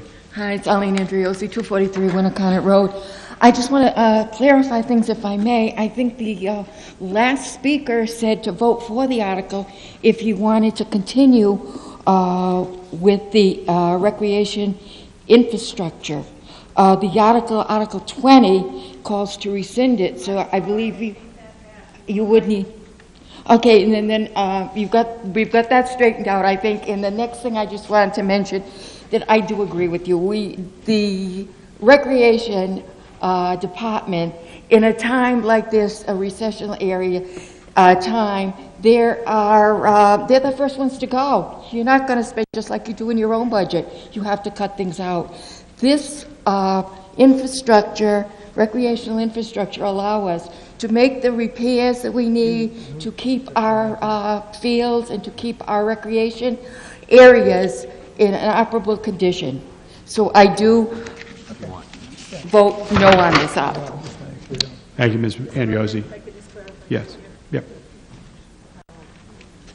I apologize. If you heard me earlier in the day, I said I had a cold. The brain's not working well. Article 20, I am opposed to changing this. I am totally in support of the funding right now from parking to the Recreation Department, so that would be a no on Article 20. Thank you. Thank you, Ms. Latimer. So for clarity purposes, a no vote on Article 20 would keep revenue flowing to the Recreation Department, and per Mr. Moody's point, it's likely that the article as it is framed is illegal because it fails to follow prior year's language. With that, we'll move on to Article 21, and Article 20 will appear on the ballot as printed. Before we get to Article 21, you've heard me today ask you to consider patronizing the 8th grade fundraiser in the hallway selling food for their trip to New York City in June. As part of their efforts, they had a raffle, which many people here subscribe to, and I'm going to very quickly read the winners of those 5 raffle baskets. Number 1, the quilting basket, Mickey W., who I presume is Mickey Wardell. Number 2, the after bath basket, Andrea Shepherd. Number 3, the knitting basket would be Arlene Andriozzi. Number 4, the tea basket, Pam Gleason. Number 5, the Winnicott sports basket, John P. I don't have a last name on that. Those folks asked me to thank you all for your patronage. Article 21. I will entertain a motion to waive the reading of Article 21 in its entirety due to its length. I'll make that motion. Moved by Mr. Zanoy. Do I have a second? Seconded by Mr. Griffin. Now I would look for a motion to open discussion on Article 21. Moved by Mr. Zanoy. Do I have a second to that, to open discussion? Seconded by Mr. Nichols. Mr. Zanoy, would you like to speak to Article 21? These are the charities that essentially have come up over the past years. There's 20 of them here. The amounts are identical to last year. And that's really all I have to say. Thank you, Mr. Zanoy. Anyone else wishing to be heard? Mr. Moderator? Yes, Mr. Nichols. Yeah, I would just add one point of clarification on the amounts. The amount is actually, individually is the same. In total, I believe it's $4,200 less than last year, and unfortunately, one of the agencies, I believe it was Lamprey Senior Transportation, had intended to submit a warrant article for a higher amount, and thus they were eliminated from this, and then unfortunately they did not get that in to us, a little bit of miscommunication at their end, so this is actually a little bit less. Thank you, Mr. Nichols. Ms. Woolsey, do you care to speak? There appears to be a communication problem here. May we ask permission from the Assembly for individuals who are not residents of Hampton to speak to this, because they need to clarify they're from Lamprey Regional? Yes. I think there was a mix-up here. So the issue is, we have a representative from Lamprey who was part of this type of article last year, but did not, is not on the list, and the representative is not a Hampton resident. She is joined by a Hampton resident. So with your voter cards, all those in favor of allowing a non-Hampton resident from Lamprey Healthcare to speak to you, down cards. Any opposed? You have permission to speak, along with Mr. Todd. I would like to make... You need to say your name and address for the record, please. Yeah, my name is Arthur Todd at 698 Lafayette Road, Hampton. I would like to make a motion to amend the gross amount of the article to $1,151 and add a line item for Lamprey Senior Transportation in the amount of $4,200. Okay, is there, let me, if I could see Mr. Todd, does he have that in writing so that I could have his?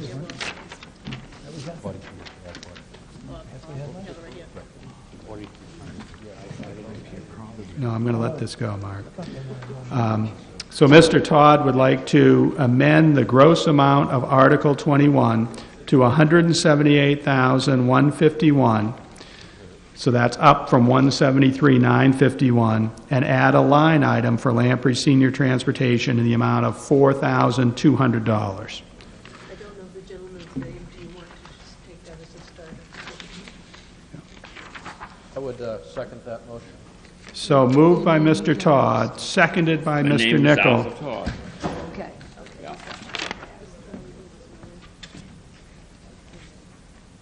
Mr. Todd or Ms. Bartley, would you like to speak to the amendment?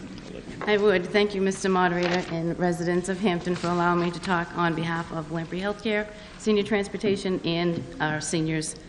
Lamprey Healthcare provides transportation to senior citizens and disabled residents of Hampton. We provide rides to medical appointments. In addition, our transportation health workers plan a weekly shopping trip and monthly day-long recreational outing. These trips are not always rides to essential services, but a great opportunity for our senior citizens to socialize, and also allows them to remain independent in their homes. This is a door-to-door, door-through-door demand response service. Lamprey Senior Transportation also operates the Friday coastal route to the mall, where many seniors walk through the mall for their physical therapy, and we also do business requests for them as well on that run.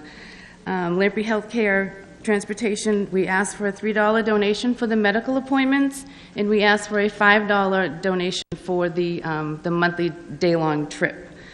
Lamprey Healthcare Transportation has received funding from the town of Hampton for almost as long as we are providing transportation services. We are approaching 40 years. This year, due to my own administrative oversight, Lamprey Healthcare Transportation was removed from Health and Human Services Article 21. Last year, Lamprey Senior Transportation provided over 4,349 rides to Hampton seniors and disabled residents. The rides included medical visits to area physicians, specialists, and the hospital, weekly shopping trips to grocery, pharmacy, or mall, and monthly day trips to points of interest, or field trips, if you will. To date, we have provided 2,574 rides to Hampton residents. At this pace, we will exceed 5,100 rides to Hampton residents, a clear indicator that the growing need of transportation is increasing in Hampton. By adding this 4,200 line item back for Lamprey Healthcare Senior Transportation back into the Human Services Article 21 will represent the same $178,151 in the same 21 health and human agencies the Hampton residents approved last year. Thank you. Thank you, Ann. Anyone else wishing to speak to the amendment, Todd amendment? Seeing none, we'll take a vote. Oh, excuse me. Yes, sir.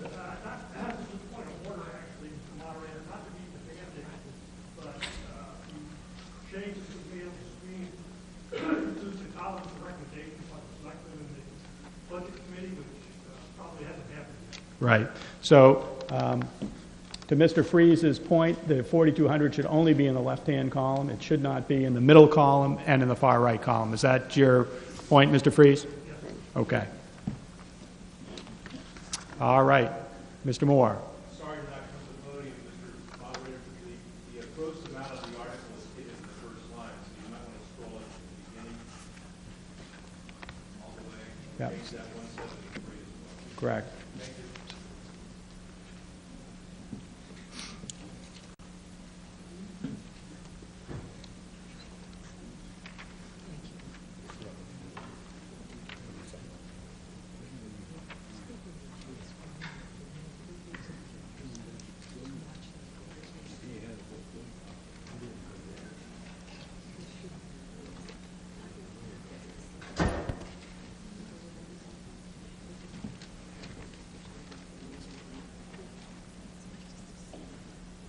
Okay, Christina, we're going to take a vote, but yeah, all that information needs to migrate to the far left.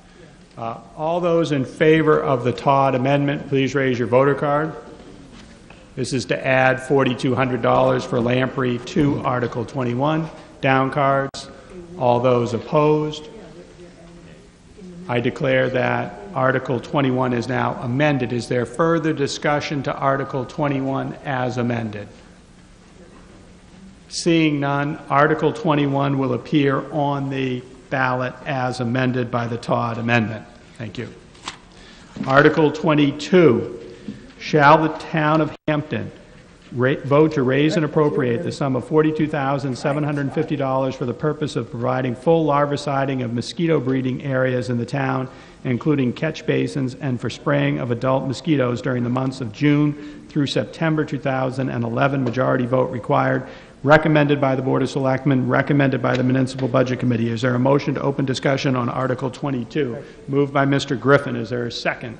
Seconded by Mr. Zanoy. Mr. Griffin, would you like to speak to Article 22?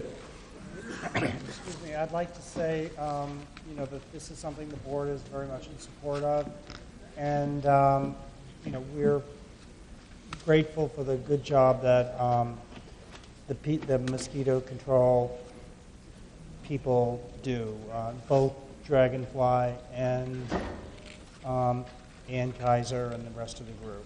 Thank you. Thank you, Mr. Griffin. Ms. Kaiser, would you like to be heard on Article 22? Yes. Thank you. Ann Kaiser, 7 Palmer Street, also on the Hampton Mosquito Control Commission. I've been asked many times why this is not a part of the actual budget. And it goes back, this feels like Groundhog Day. I come to you every year trying to explain the warrant article. It goes back to our first default budget, when the adulticiding part of the mosquito control budget was removed by the Board of Selectmen when they were scrambling to find ways to cut, to fall in line with the default budget. Every year after that, we have been advised, due to the likelihood of the town approving a default budget, we've been advised to stick with that original $60,000. That $60,000 remains in the budget to this day, and it is not enough to do full larviciding, let alone do the adulticiding program that everybody is aware of. That's the street spraying for mosquitoes. So if this money was placed in the actual working budget, there is always a chance that the funds could be reduced. We felt safer, because this is such an important item, we felt safer putting it into a warrant article. If at some day I receive a promise signed in blood from the Board of Selectmen not to remove this extra money, maybe it can go into the full budget as presented to the people. I just want to let you know that the amount that we're asking for this year actually will have no impact on the amount of your tax bill, because it is less than the warrant article of last year. And we have some good news from the state. They are reimbursing the town, not the Mosquito Control Commission, because it goes into the general fund, but we are being reimbursed from the state $12,187, so that helps offset your tax rate. And I would suggest that you vote to approve this warrant article. Thank you.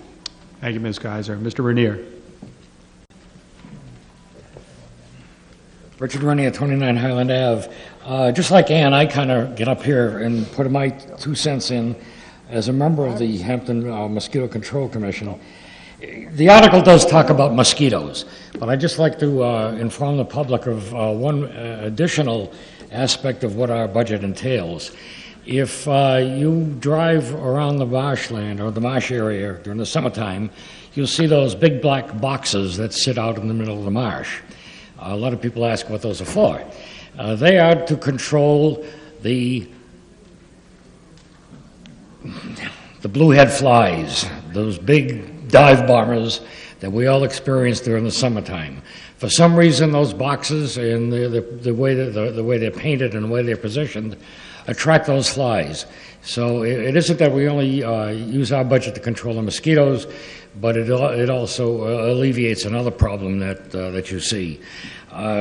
We get a really good value for the money. Dragon Mosquito Control Company, the one that we have awarded the bid to, is responsible for placing those boxes out in the early spring and removing them in the fall. And it's a pretty labor-intensive operation. If you saw those boxes close up, you'd see that they're approximately 6 feet high, probably about 3 feet by 3 feet around. So it is very intensive, and you are getting a good value for your money in the controlling of the mosquitoes and the big black flies. Thank you. Thank you, Mr. Renier. Anyone else wishing to be heard on Article 22? Mr. Moderator? Yes. If I could make a comment, it somewhat pertains to this article, but it crosses others. There's been several comments and suggestions, basically the rhetorical question of why aren't these items moved back into the operating budget, and it's really a practical problem. Starting out, the operating budget is roughly $200,000 more than the default budget. We've had that discussion of why isn't in the operating budget related to roughly $45,000 in the amount of patrol, $43,000 in mosquitoes, $178,000 in the human service articles, the sum of which adds up to nearly $500,000. So if all of those were moved back into the operating budget would exceed the default budget by $500,000. I'd point out since 2004 through 2010, 7 years, 6 out of the 7 years the voters went for the default budget. The 1 year, 2008, that they did not go for the default budget. The operating budget was lower than the default budget. So if we were to take that approach of putting them all into the operating budget, we would run the risk of not being able to fund the mounted patrol, the mosquito control, and the health and human service articles, and particularly the mosquito and the health and human service articles tend to be overwhelmingly voted in favor. So it's a practical problem. Thank you for the explanation, Mr. Nichols. We are going to move on to Article 23. We are 23 down because we did one out of order, and 22 to go. So we are just over halfway home. Article 23, by petition of Patricia Keeney and more than 25 other legal voters of the town, to see if the town will vote to raise and appropriate the sum of $24,895 to augment the library operating budget for the purchase of books, periodicals, AV material, microfilm, and online materials and library program performers. Should this warrant article pass, the full annual amount of media and performers will be included in subsequent operating budget requests. Majority vote required. This article is supported by the Board of Library Trustees of Lane Memorial Library, recommended by the Board of Selectmen, recommended by the Municipal Budget Committee. Is there a motion to open discussion on Article 23? I'll make that. Moved by Mr. Zanoy. Is there a second? Seconded by Mr. DeRocher. Is there anyone who would like to speak to this? Yes. If I could just bring to your attention, I believe it's my understanding that you read the warrant article quite correctly as it was submitted. The word will was actually in the petitioned article, but somehow did not make it to the first line of in the warrant. So I don't necessarily think a motion to amend is necessary for a scrivener's error like that. But in the article itself, it should read will vote. Thank you. Anyone wishing to speak to Article 23? Ms. Cooper? Ms. Cooper is the Lane Library Director and was on the list of individuals that we approved to speak to us earlier in the day. Ms. Cooper. I thank you for that. Good afternoon. I just wanted to start by saying that Patricia Keeney is one of our supporters for this article. She had the distinction of being the first registered voter on our list. She's not the author of the petition. She's just one of our many supporters. This is an article from the library.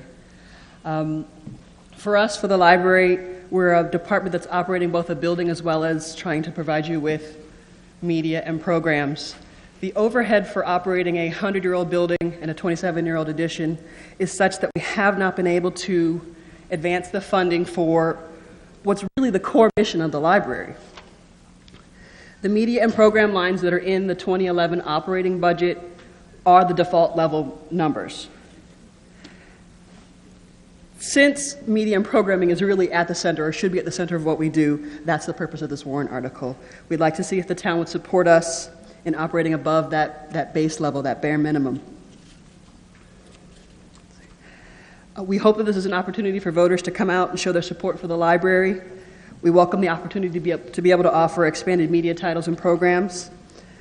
This is the level that we see as necessary for the size of the town, the response that we're getting for circulation, for program attendance. Just so you know, what we think we can do with this money is add about 20,000 more titles in 2011 than we have been able to do in previous years. Areas of particular concern for us are books for young adults, or items for young adults in book format, audio format, graphic novels, whatever, adult magazines, anything. Books in large print format, and also some of our genealogical resources.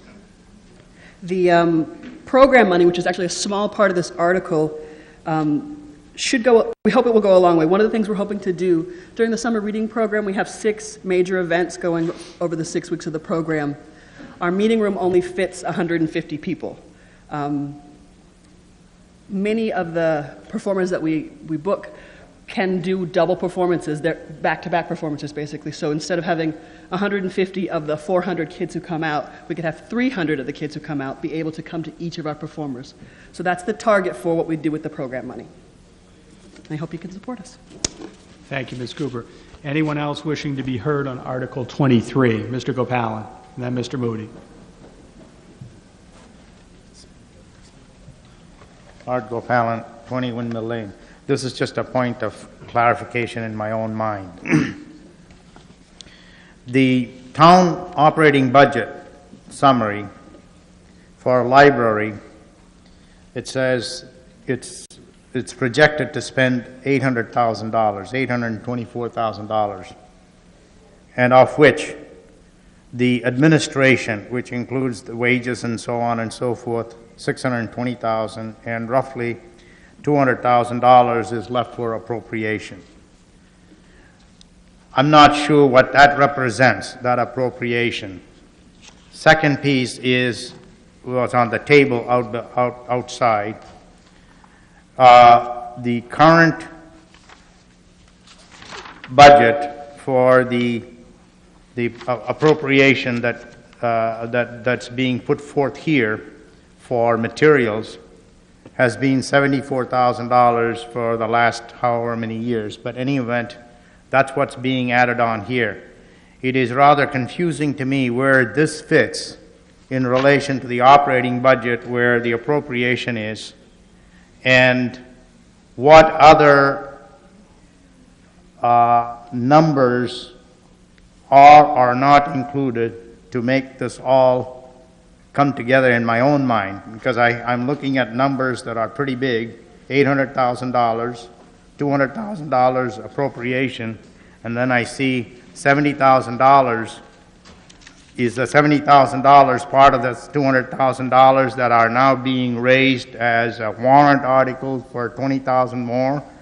I'm not sure why it needs to be a warrant article as opposed to a budget requisition. Thanks. Thank you, Mr. Gopalan. For clarity, the amount in Article 23 is $24,895. That's the amount that is sought in Article 23. I certainly give Ms. Cooper the opportunity, if she wishes to address Mr. Gopalan's question before Mr. Moody takes the podium.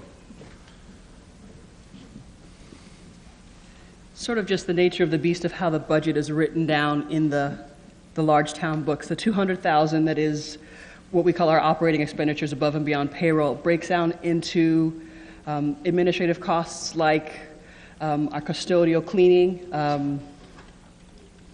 our bookkeeper fees, all of our utilities are paid out of that. I cannot give you one number that says what we spend of that 200 that's media. I certainly can get it to you. It's public record in the library. It's something that we have at all of our meetings, but I don't have the specifics.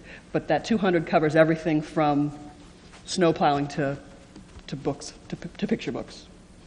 I hope that answers your question. Thank you, Ms. Cooper. Yes. Could I comment on that? Mr. Nichols. We basically had the same discussion at the Board of Selectmen meeting when we were going over the recommend or not recommend. And basically, I think that the problem is there's a whole host of line items that are bundled into that $200,000 that really need to be broken out. And Amanda, correct me if I'm wrong, but I think between our discussion there and the finance director and yourself, we had an agreement going forward to next year that we would break that out with a little bit more granularity. Yes. But there was a detailed discussion on all of what was made up on that art back at that time. Thank you, Mr. Nichols. Thank you. Mr. Moody, anything?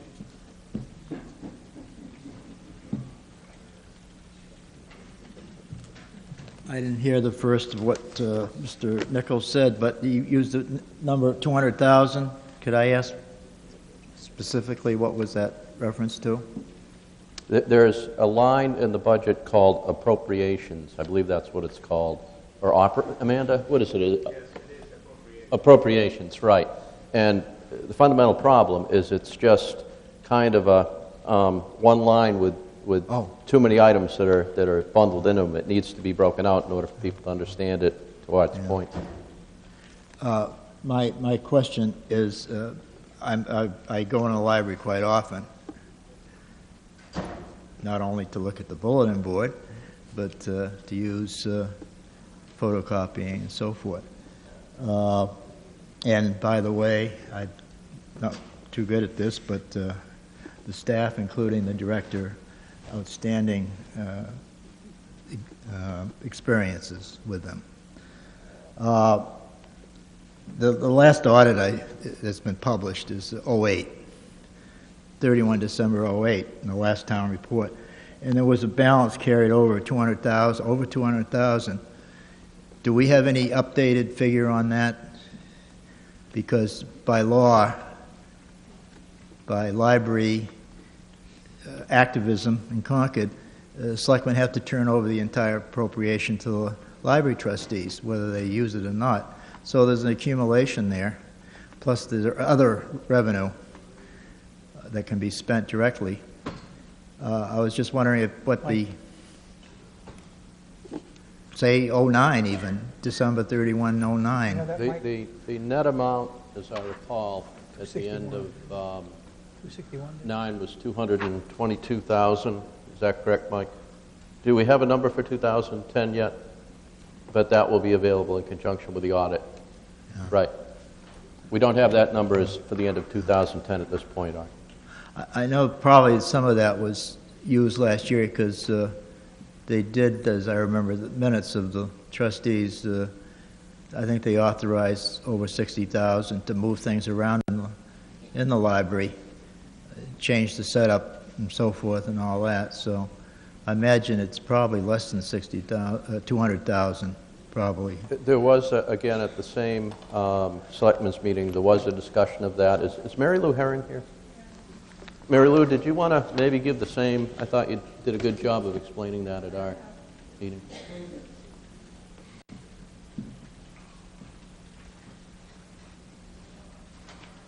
So, Ms. Herron, you've been put on the spot. I have, without my figures in front of me. Mary Lou Herron, 3 Elaine Street, and I am a library trustee. You have to go back first. It's 2009 money. The 2.25, roughly 225,000, roughly, is an accumulation of all the money that the trustees have. So it's not really the appropriation money. I think we figured out that the appropriation money was approximately 80,000 of that, Mike. I think that's what we agreed to. And the bulk of that 80,000 came by the fact that we lost 2 members of the staff that were long-term members that had a higher salary rate. We hired people at a lower salary rate. And the third piece of that was a huge chunk of money was, in fact, that Amanda went on maternity leave, and the library has a maternity leave that she does not get paid for. So that created a lot of that money. Approximately $100,000 of that is long-term investment from the library. The trustees have, at that time, they were CDs going back to the 1980s that we've accumulated primarily for renovation of the building. What people in the town need to know is that the responsibility for the building rests with the trustees, not with the town, so any management of the building is the responsibility of the trustees. And if you've been here for a couple of years, you know we've talked about the HVAC system, where the cost of renovating our HVAC system, which has given us considerable amount of problems over the last couple of years, will range in the $300,000 to $400,000 range to replace our HVAC system. So we've been monitoring that $100,000 of investment primarily to put towards that figure. Have I answered that question sufficiently, Art? Okay. Any other money questions while I'm here? Okay. Thank you, Ms. Herron. You're welcome. Thank you. Mr. Schwocher. Down of the amount of monies that are in the appropriation, and I can list off quickly just some highlights of what we're talking about in that number so that it's less of a mystery, if that's possible. Does that address Mr. Gopalan's question about the I believe that would. Okay. Why don't you do that, please? So I'm going to disappear behind the curtain. All right. Okay.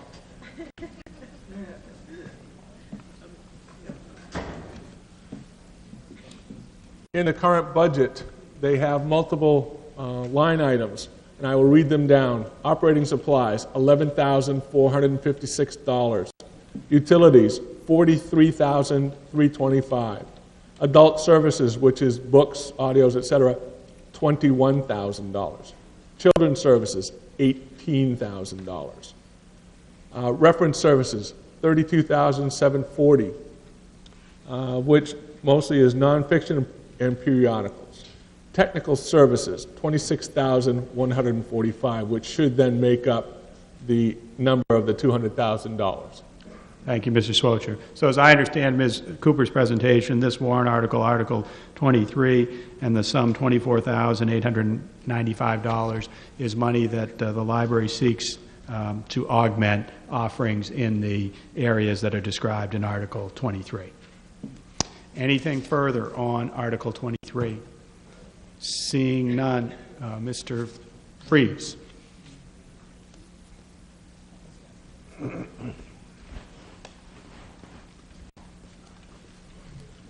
I'm Robert Fries, 29 Falcone Circle. I'm an alternate on the Board of Trustees of the library and formerly a trustee. Just to make things a little clearer, perhaps, there are three major components of the library's budget. One is payroll. That's the $600,000 approximately that you heard about.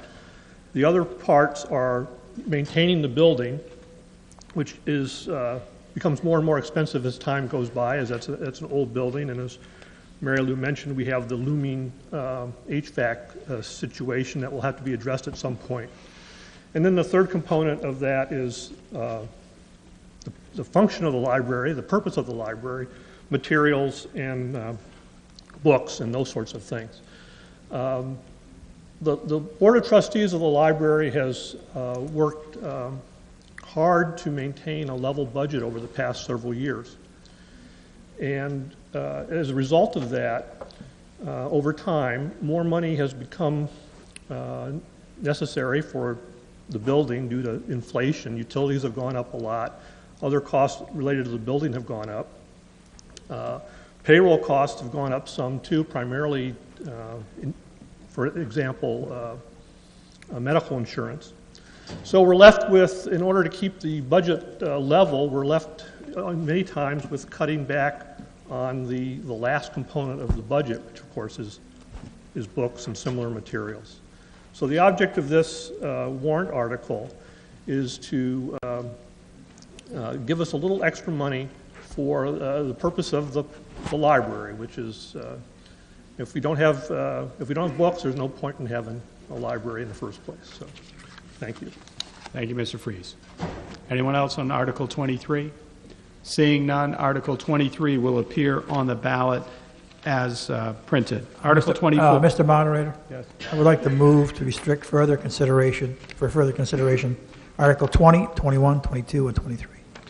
Is there a second to Mr. Zanoy's motion? Seconded by Mr. Lally to restrict reconsideration of Articles 20 through 23. All those in favor, raise your voter card. Down cards. All those opposed. I declare that Articles 20 through 23 are restricted from further consideration during this meeting. Article 24. Shall the town of Hampton vote to raise and appropriate the sum of $20,000 for the use of the 375th Anniversary Committee to schedule, plan, and implement activities for the 375th Anniversary celebration of the creation and founding of the town of Hampton, including all costs incidental thereto. This will be a non-lapsing appropriation per RSA 32:7 Roman 6 and shall not lapse until December 31, 2014. Majority vote required, recommended by the Board of Selectmen, recommended by the Municipal Budget Committee.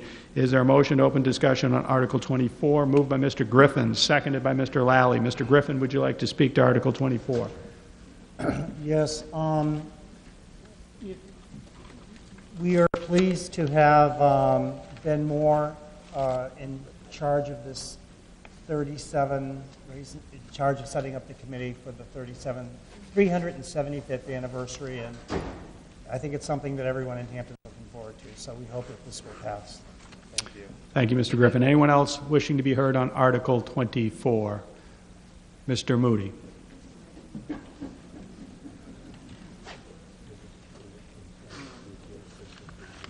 I would think that this was rather premature, since it's 2 years away. There's always event sponsors, and I remember the USS Hampton Commissioning Committee in the early 1990s didn't ask for a cent, and yet we raised money. In fact, the gift of the town was over $10,000 to the USS Hampton Scholarship Fund to benefit crew members and their families to improve their educational status. The U.S. Bicentennial Committee in the 1960s raised their money by various purposes, including a grant, bicentennial, U.S. bicentennial, state bicentennial grant to place the engraved granite monument at Bicentennial Park. So I would say that having this money just floating around for a couple of years is sort of premature. Thank you, Mr. Moody. Mr. Moore. Ben Moore, Block Road, Hampton, and I am the current chair of the 375th Anniversary Committee. We asked the selectmen, and we thank you for putting this forward, to create a budget for us for the 2013 activities. We will be having planning meetings beginning in March of 2011. We intend to come up with a list of events and activities that we would schedule for 2013, have a public hearing on those, and then seek approval from the selectmen for any expenditures that are required. I'm not sure if it's premature. I think we need time to plan these events. In some instances, we need monetary authority to make a deposit for a particular group of people that we might want to have come to us in that particular year. It's a very small amount of money, and this just allows the committee adequate time to plan events for that particular year. I would ask the town to support it in March. Thank you. Thank you, Mr. Moore. Anyone else wishing to be heard on Article 24? Seeing none, Article 24 will appear on the ballot as printed. Article 25, by petition of Julia Philbrook and more than 25 other legal voters of the town, to see if the legislative body of the town meeting, will vote, as has been the tradition for previous town anniversaries for over a century, to establish an official town meeting, Hampton Commission 375, to plan and carry out the celebration in 2013 of the October 14, 1638 permanent settlement of the town of Hampton, known the first half year or so as Winnicott Plantation. Such commission to identify and celebrate milestones over nearly 4 centuries of a growing, prosperous community, with at least one commemoration of the sesquicentennial 1863-2013 of the Civil War's Battle of Gettysburg and other battles of war in which Hampton's sons fought. The commission shall consist of 7 residents, 2 appointed by the Board of Selectmen, 2 appointed by the Hampton School Board, 2 appointed by the Hampton Heritage Commission, and 1 appointed by the town moderator. Such appointee to call an organizational meeting on about July 1, 2011, which agenda shall include at a minimum the choosing of officers and discussion of a meeting schedule, subcommittee, event task forces, outside assistance policy, as well as funding needs, sponsorship, and other underwriting sources. The commission shall wrap up its business by recognizing the spring 1639 incorporation as the self-governing town of Winnicott and the fall 1639 change to the town of Hampton, and issue a final report upon disbanding by December 21, 2014. Majority vote required. Is there a motion to open discussion on Article 25? Moved by Mr. Moody. Is there a second? Seconded by Mr. Pierce. Mr. Moody, would you like to speak to Article 25?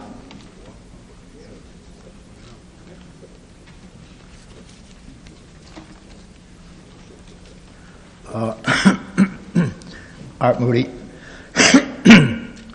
Art Gopal this morning used the word usurp, and that's why this article actually was written last June. Was submitted last September without being on the selectmen's agenda. Mr. Griffin brought up the fact that Ben Moore, president of the Hampton Historical Society, had volunteered to be chairman of a 375th anniversary celebration committee, and the selectmen appointed him on the spot. The next week, on the agenda was the appointment of the committee, and I spoke at the beginning of the meeting saying that it's always been the legislative branch of government, town meetings, to give recognition to special town anniversaries by authorizing a selectman to appoint a committee for the commemorations and celebrations. But the list of Mr. Moore's 6 other members was approved, including 1 non-resident. In fact, doesn't even live in this county. And that resident, that non-resident works for the high school, 4 towns. So Hampton Falls, Seabrook, Northampton has a rep on this committee, whereas the Hampton School District does not. And yet the Hampton School District has a significant milestone in 1649, being the first in the state, or the colony, to have public education for both male and females capable of learning. And it's curious that the Hampton School District invited a selectman to their new superintendent selection committee, and yet the selectman just snubbed the Hampton School District. And the committee has met once in November, 2 months later, before the selectmen signed the appointment certificates, and they haven't met since. So why couldn't the selectmen wait, as I asked 20 September? What's the hurry? It's 3 years away. But Mr. Griffin, who's a member of that historical society, went ahead with his list, with Mr. Moore's list. And I thought it was a stub of town meeting, because it's always been the town meeting. Going back to, I went back 120 years to 1888, the bicentenary, where that town meeting selected 10 voters. Of course, they're all men in those days, to come up with a commemoration. And since then, most of the articles in the warrant for the special town anniversaries have been Board of Selectmen articles. But this history and this heritage was ignored by this board. So I went forward with this petition to give an official town meeting, legislative body, chance to have a celebration committee with other people, with other bodies, and moderator giving appointments, and thereby recognizing the Hampton School District, by the way. I find it curious and hypocritical that this Board of Selectmen, who was recently dumped on the elected trustees of trust funds, especially one member,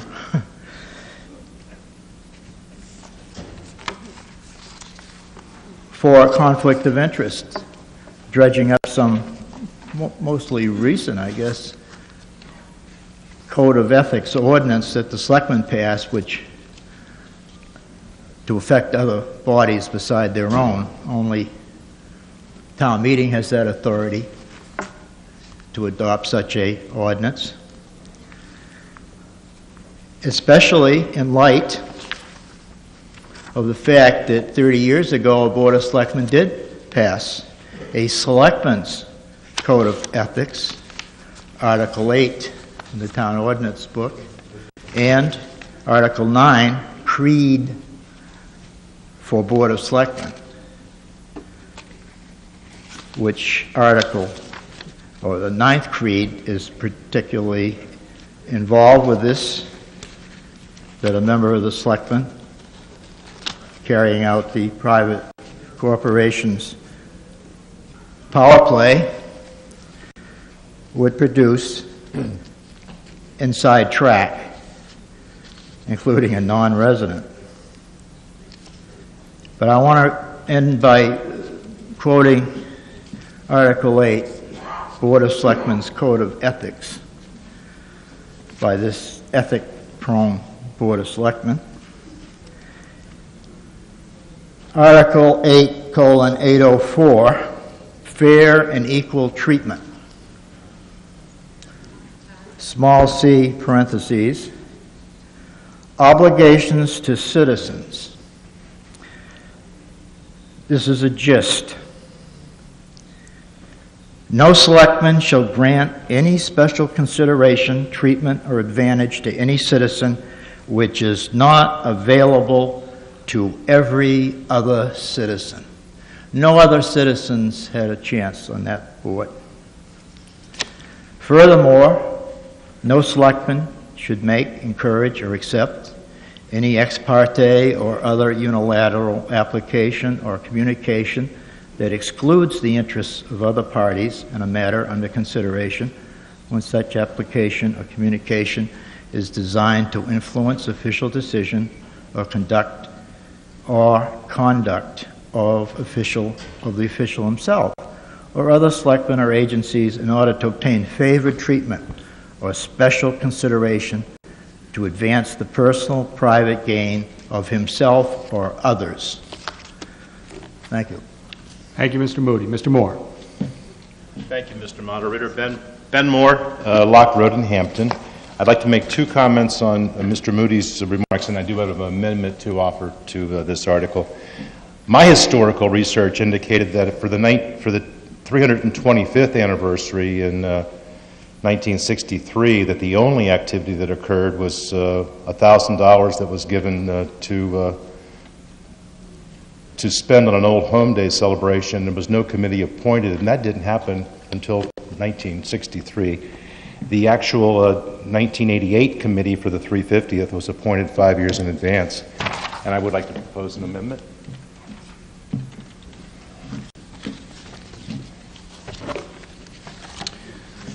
The amendment proposed by Mr.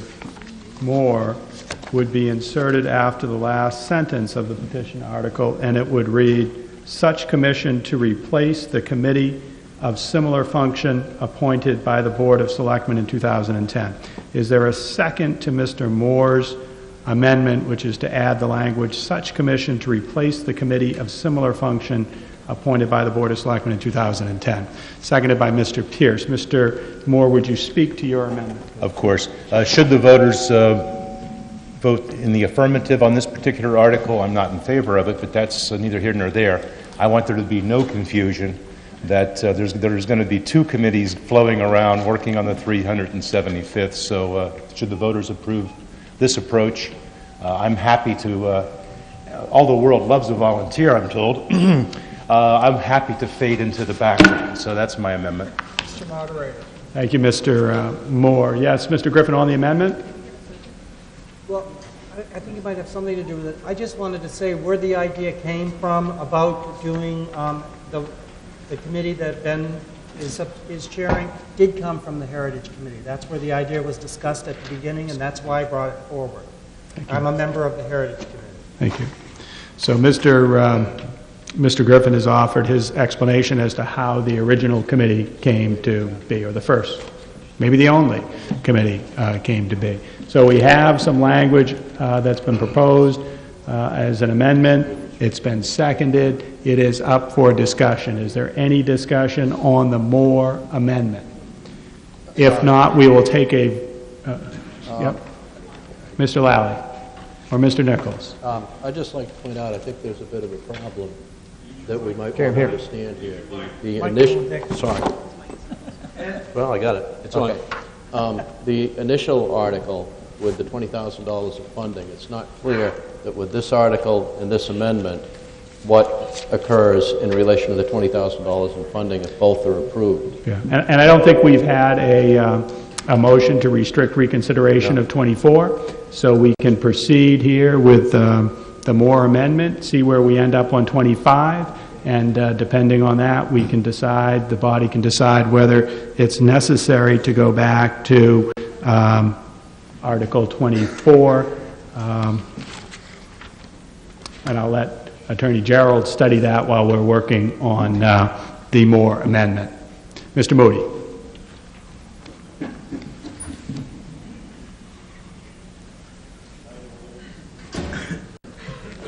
In relation to the 325th, because I think this answer will affect the vote of this amendment. The 325th in 1963 was no town committee, as Mr. Moore said, but there was no town anniversary celebration. It was Old Home Day that the town voted $1,000. They wanted more, of course. They got no more. And the selectmen even had to stop the Historical Society from having a dedication of Joseph Ballard Brown Park, or Northside Park, in memory of Joe Billy Brown, a longtime selectman in the beginning of the century of 1900s. First quarter of a century. Okay, let's get a vote on Mr. Moore's amendment. So there was no committee. There was no celebration of Old Home Day. All right, all those in favor of Mr. Moore amendment, you raise your voter card. Down card. All opposed.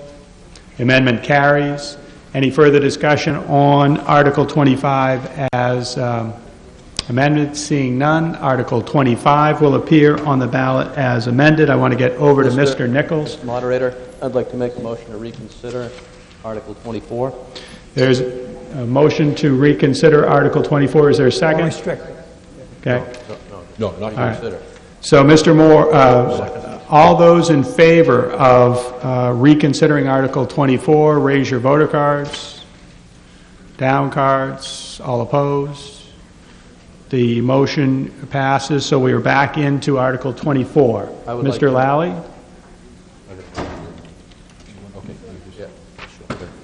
As far as I'm concerned, the selectmen voted 5-0 to approve this committee that we have right now that's active. I understand where Mr. Moody's coming from, but the bottom line is, as Mr. Moore said earlier, the 350th, which I had a small part of, that committee was put together 5 years before the celebration of the 350th. Mr. Moore and the Historical Society came to us with all good intention. We thought it was a good idea to get the ball rolling. It's only a few short years away. We took a vote. As far as I'm concerned, it's a binding vote. I'm not going to go back on a vote we took in September. I wholeheartedly support Mr. Moore's effort in this. Thank you. Okay. What we've got is Article 25, which we've dealt with and amended, and now I would suggest to you that Article 24 is the funding article, and the question is whether we're going to do anything to the language of Article 24. And Mr. Nichols, what do you have in that regard? I have a proposed amendment to Article 24 to do with the funding. I believe it cleans up the interaction between the two articles.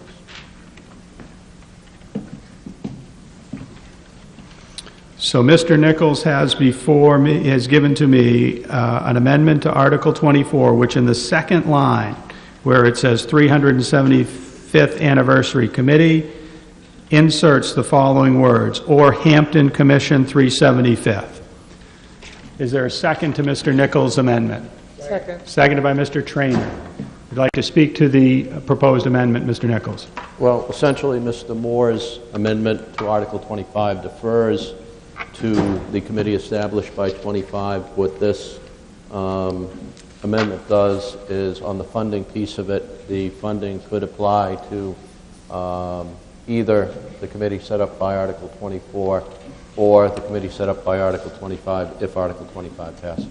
So, as I understand it, if Article 25 were to pass and Article 24 were to pass, then the committee in Article 25 would be funded to the sum of $20,000. If Article 24 passes and Article 25 fails, your existing committee would be funded to the tune of $20,000. Okay. Any discussion on the amendment, the Nichols amendment to 24? All those in, Mr. Moore.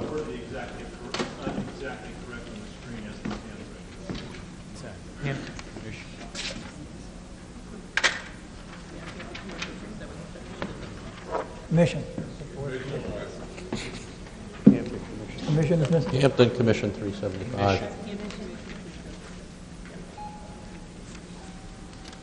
It's actually, yeah. No, 375. Okay, is that as you wish it, Mr. Nichols? All those in favor of amending Article 24 to include the language in yellow, the Nichols amendment, raise your card, down cards. Any opposed? Okay. So, seeing no further discussion on Article 24 as amended, we are out of Article 24. We are done with Article 25. We had dealt with Article 26 in the morning, so we will now take up Article 27. By petition of Brian F. Slez and more than 25 other legal voters of the town, shall the residents of Hampton vote to restrict the sale of mixed martial arts weapons, including but not limited to blowguns, crossbows, swords, Freddy Krueger hands, knives, and machetes, to an area at the back of the store enclosed by a wall, creating a separation from the rest of the store and kept in locked cases not accessible to the general public. The stores selling such items will require photo identification from the purchaser and be required to keep a log book kept at the store with the buyer's signature and full address. Majority vote required. Is there a motion to open discussion on Article 27? Moved by Mr. Bateman. Is there a second? Seconded by Mr. Lally. Is Mr. Bateman, do you wish to speak, or Mr. Lally wish to speak to Article 27? I would like to bring forth an amendment, Mr. Moderator.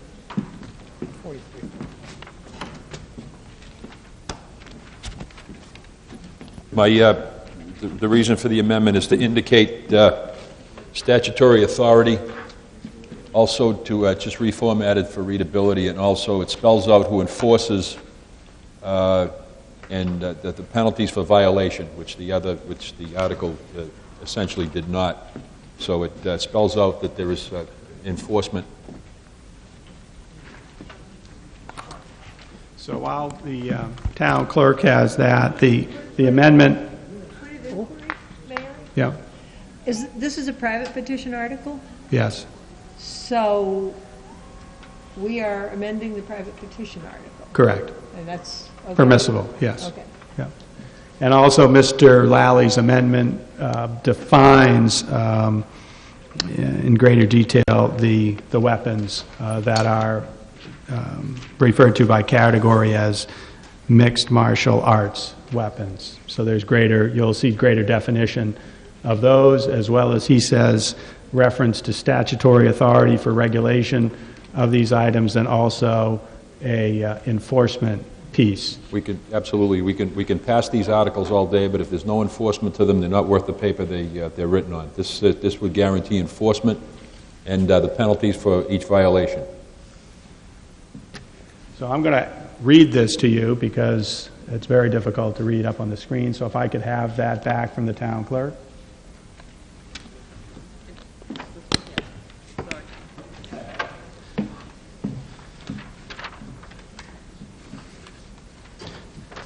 And I want to make sure that I got a second on Mr. Lally's amendment. Yes, you did. I did. And may I, sir? Let me read it first, and then I'll have your comment, Mr. Bateman.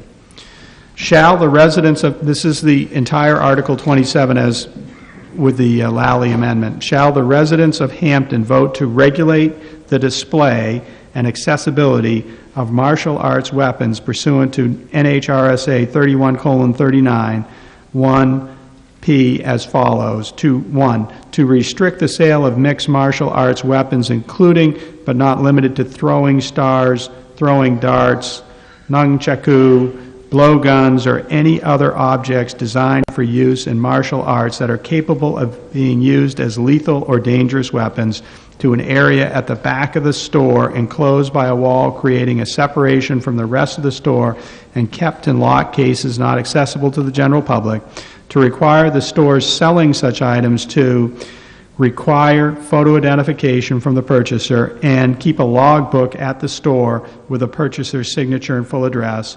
3, to designate officers of the Hampton Police Department to enforce these requirements under RSA 31:39D, in addition to any other enforcement procedure authorized by law, including but not limited to any administrative enforcement procedure adopted by the town of Hampton pursuant to RSA 31:39C, and 4, to enforce the observance of these bylaws by imposing a penalty of $1,000 for each violation of these bylaws, of which each date a violation shall constitute a separate offense, to inure to the general fund of the town to offset enforcement costs entailed in enforcing these bylaws.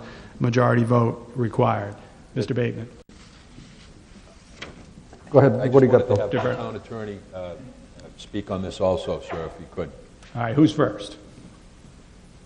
Mr. Gerald? Yes, that's fine. Thank you, Mr. Moderator.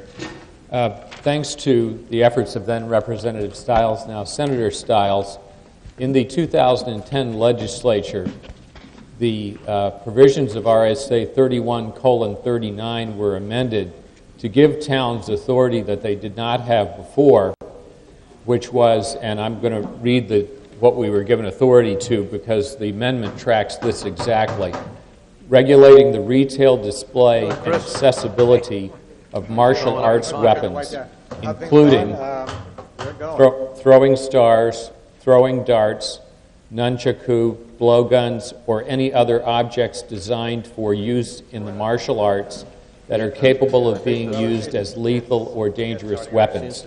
So that is exactly what the amendment does, is to add exactly what we were given the authority to do by state law. Not trying to discourage what was put in before, but to the extent that we depart from the authority that we are enabled to give by state law, we run risk of potential invalidity.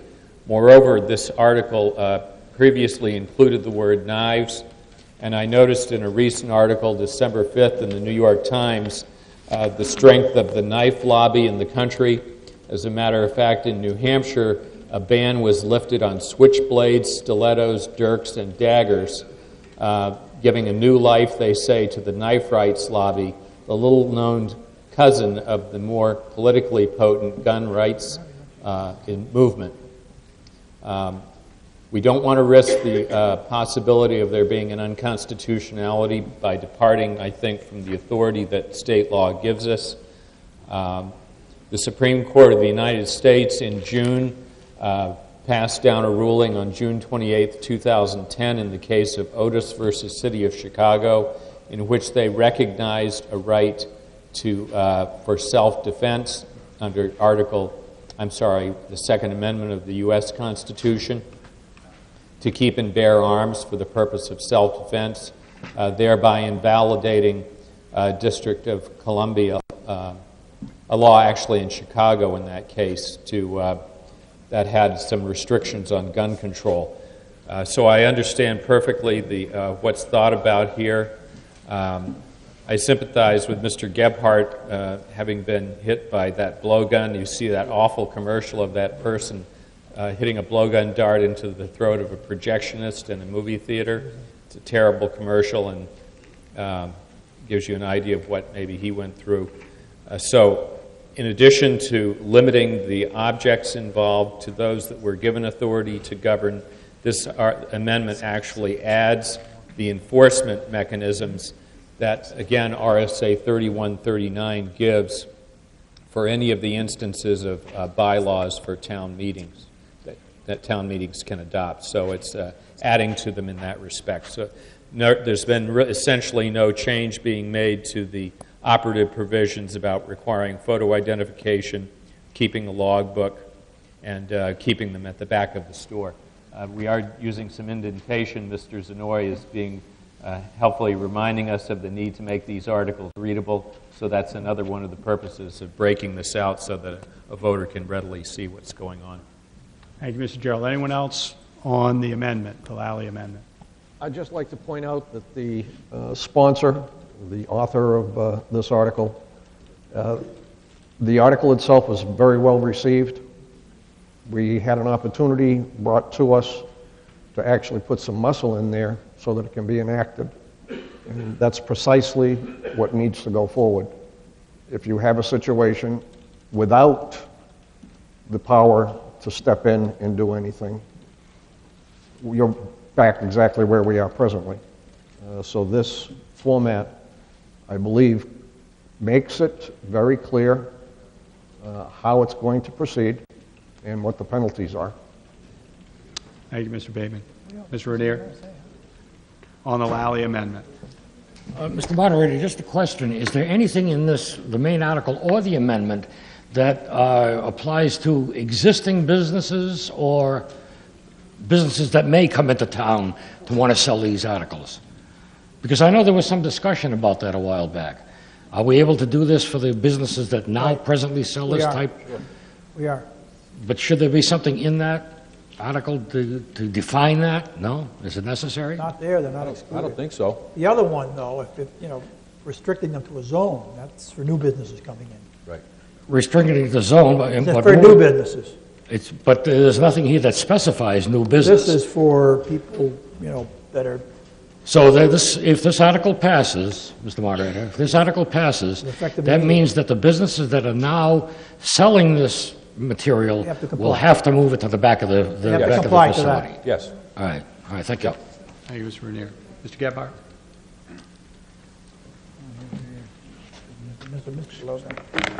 John Gebhardt, 4 Bailey Avenue. As a victim and signer of this petition, I wholeheartedly endorse the changes. Thank you. And also, when I was shot by one of these things back in April, we did get the license plate and identification of the individuals. But because the police department and the sellers had no record of who purchased this thing, nothing could be done. With some kind of record, maybe we can put a stop to this kind of stuff. Thank you. Thank you, Mr. Gephardt. Mr. Trainer?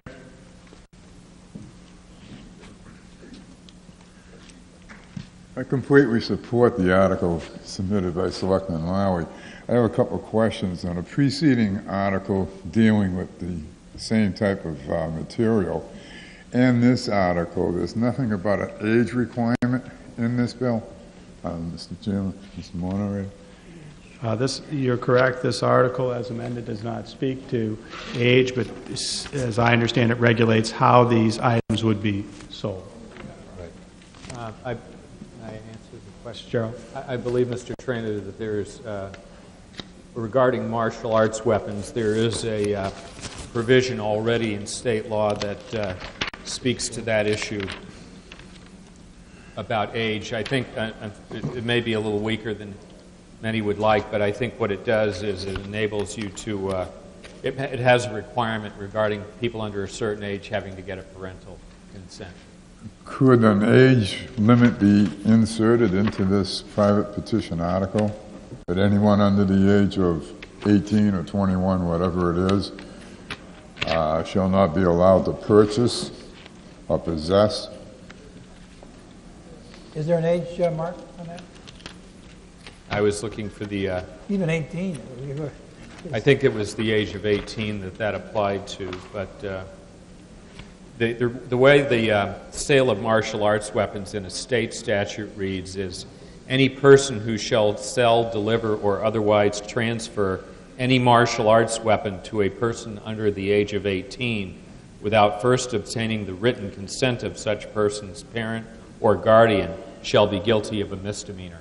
So I think that is not changed by this. There's Right. already that's in place. But could that be inserted into this article, warrant article? Well, it could be, but I think it's already in place in state law. All right. One other question. If this is voted in by voters, would a copy of this be mandatory to be placed in a open space of any vendor selling these materials so that there's no question as far as him knowing this warrant article or being in violation?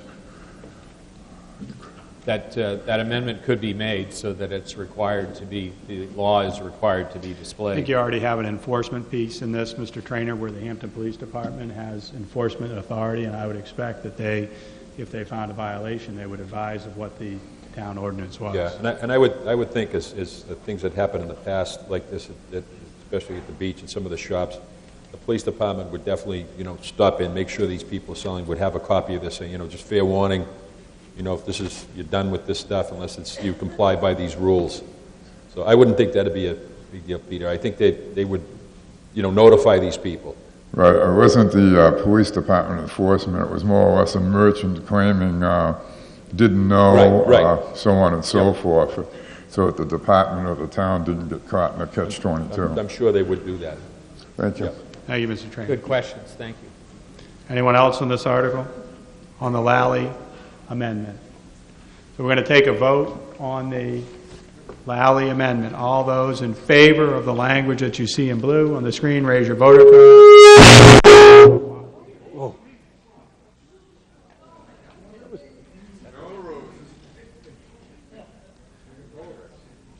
Okay. So on the Lally amendment, all those in favor? Down cards. Any opposed? Lally amendment passes. We will move on to Article 28. Yes.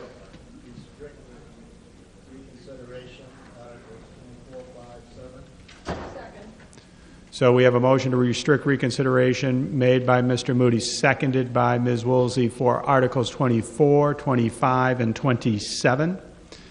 All those in favor of that motion, raise your voter cards.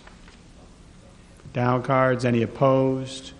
Articles 24, 25, and 27 are restricted from further consideration here at this meeting. Article 28, shall the town of Hampton vote to raise and appropriate the sum of $40,000 to make repairs and upgrades to the town's stormwater drainage system in the following areas of the town of Hampton: Tuck Road, Cogger Street, Mill Road, Vanderpool Drive, Barber Road, and Nihilus Brook. Majority vote required.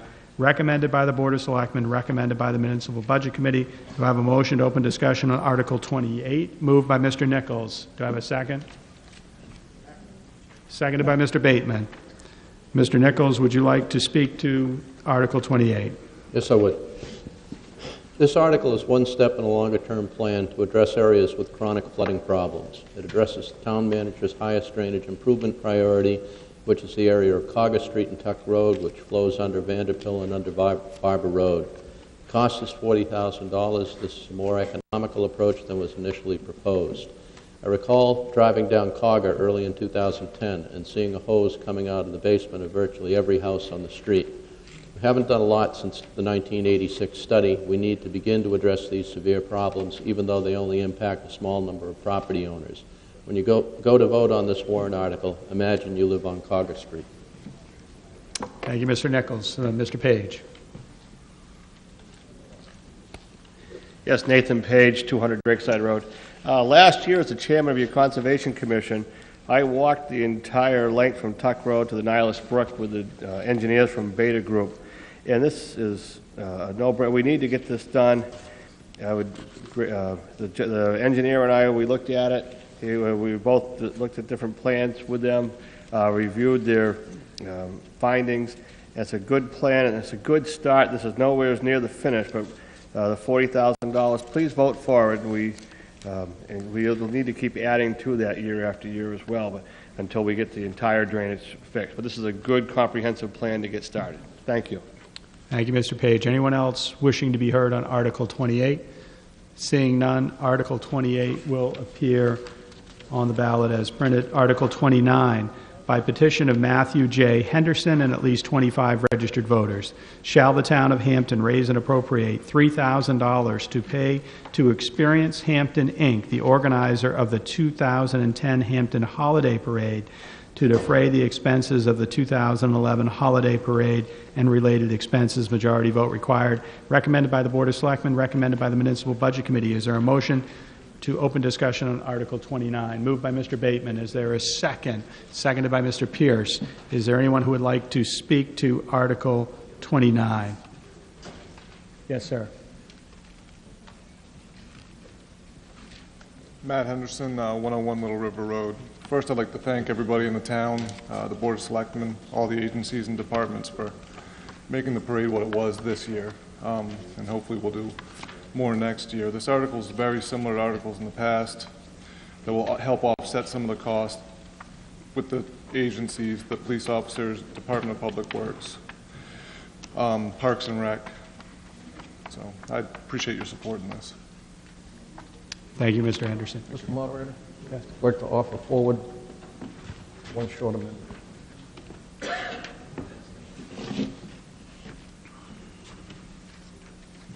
I have an amendment from Mr. Bateman that seeks to insert the words "vote to" in the first line of Article 29 so that The language will read, if approved, shall the town of Hampton vote to raise and appropriate. Do I have it? Seconded by Mr. Bridle. Any discussion? None, sir. None. Okay. I think the intent here is to make sure that if it's approved, that it conforms with the necessary language to raise the money. Mr. Bridle. Yes, Russ Bridle, 225 Toll Farm Road. I would just like to thank Matt Henderson and the entire Experience Hampton for putting the Christmas parade back on this year. I think they did a wonderful job. It was a wonderful thing for this town, and I think they need to be commended for that. Thank you.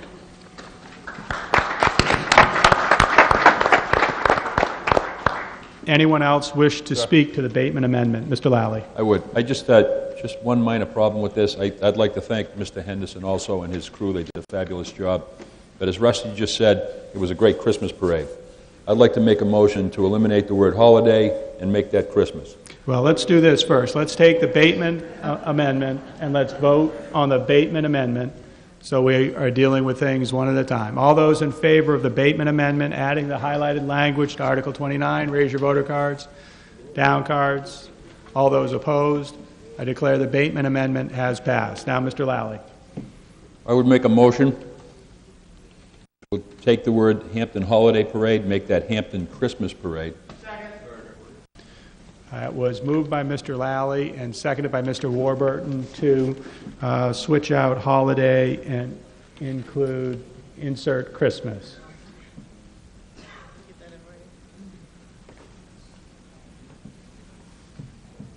Any further discussion, Mr. Lally?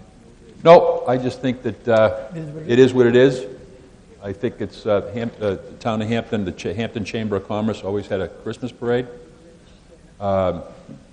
I'm sure this is well-intentioned, but I believe it's Christmas, and I'm proud to say it's Christmas, and I think a lot of people would like to see it called Christmas.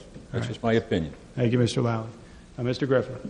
Well, I'm happy that it's all, that it's called Christmas also, but I just want to bring it up that there are many other people out there that did have a problem with it being so-called a Christmas parade, and there's other people that feel more comfortable that it be a holiday parade. Thank you, Mr. Griffin. Ms. Woolsey, do you have any comment? Ms. Woolsey, are you in line for this? Okay. Anyone else wishing to be heard on the Lally amendment? So we will vote on the Lally amendment, which switches out holiday and inserts Christmas. All those in favor of the Lally amendment, raise your voter card. Down cards.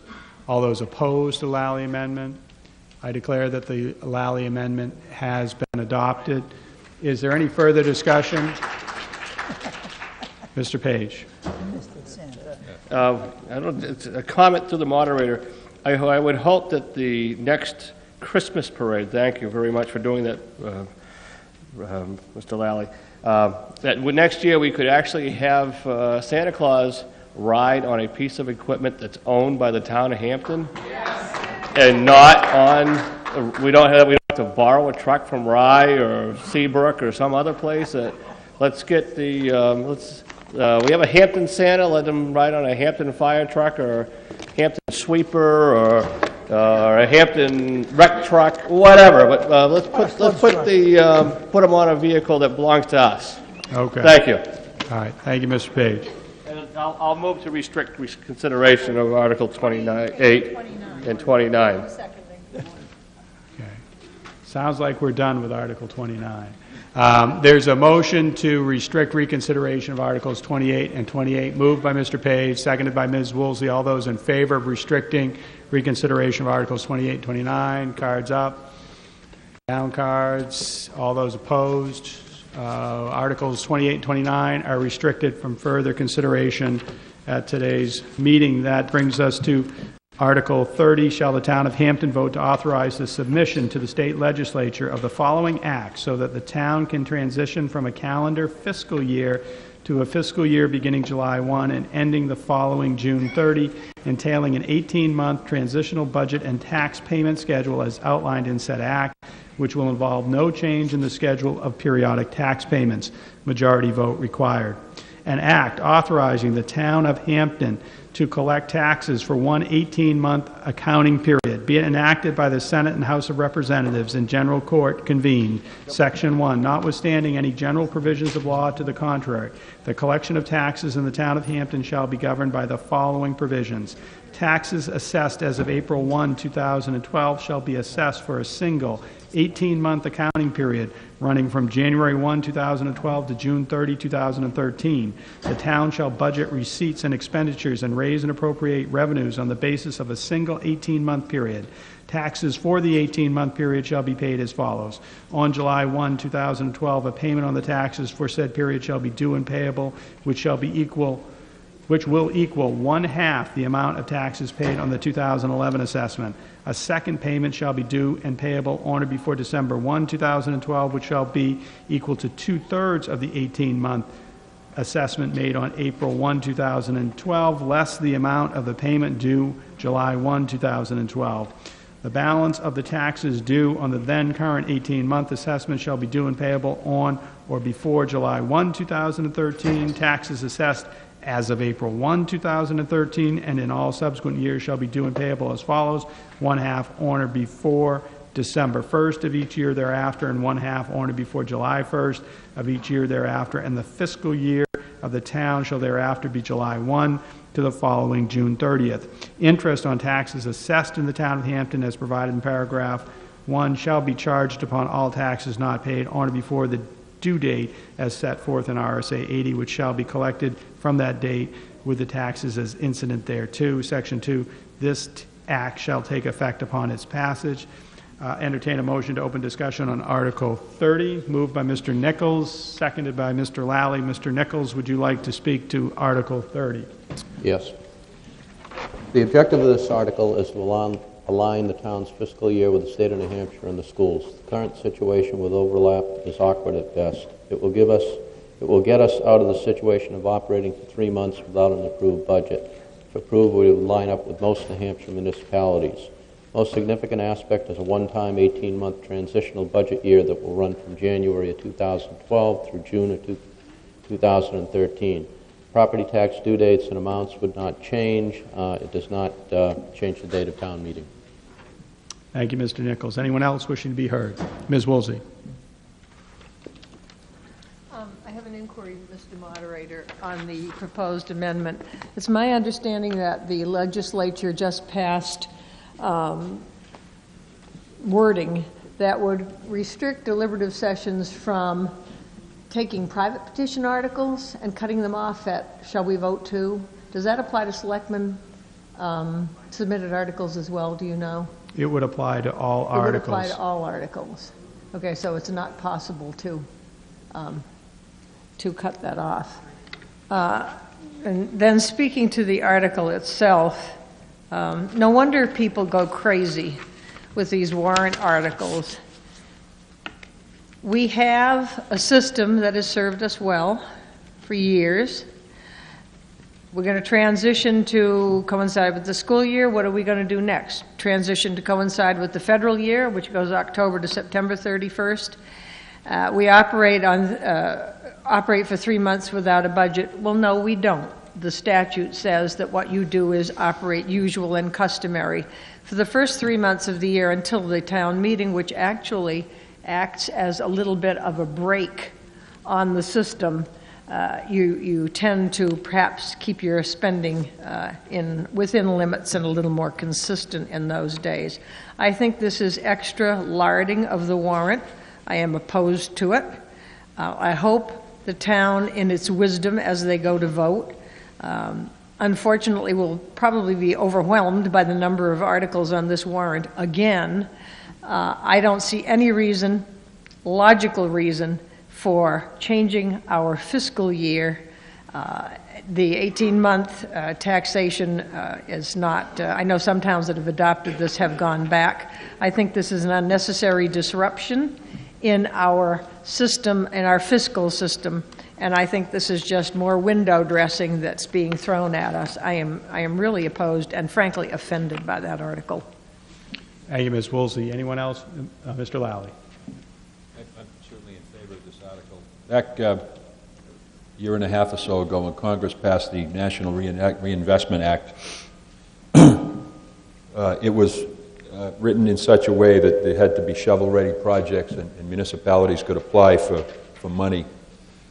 We did at the time have some drainage projects that we could have used that money. Unfortunately, because of our the way we do our budget and so forth, we could not apply. The deadline had...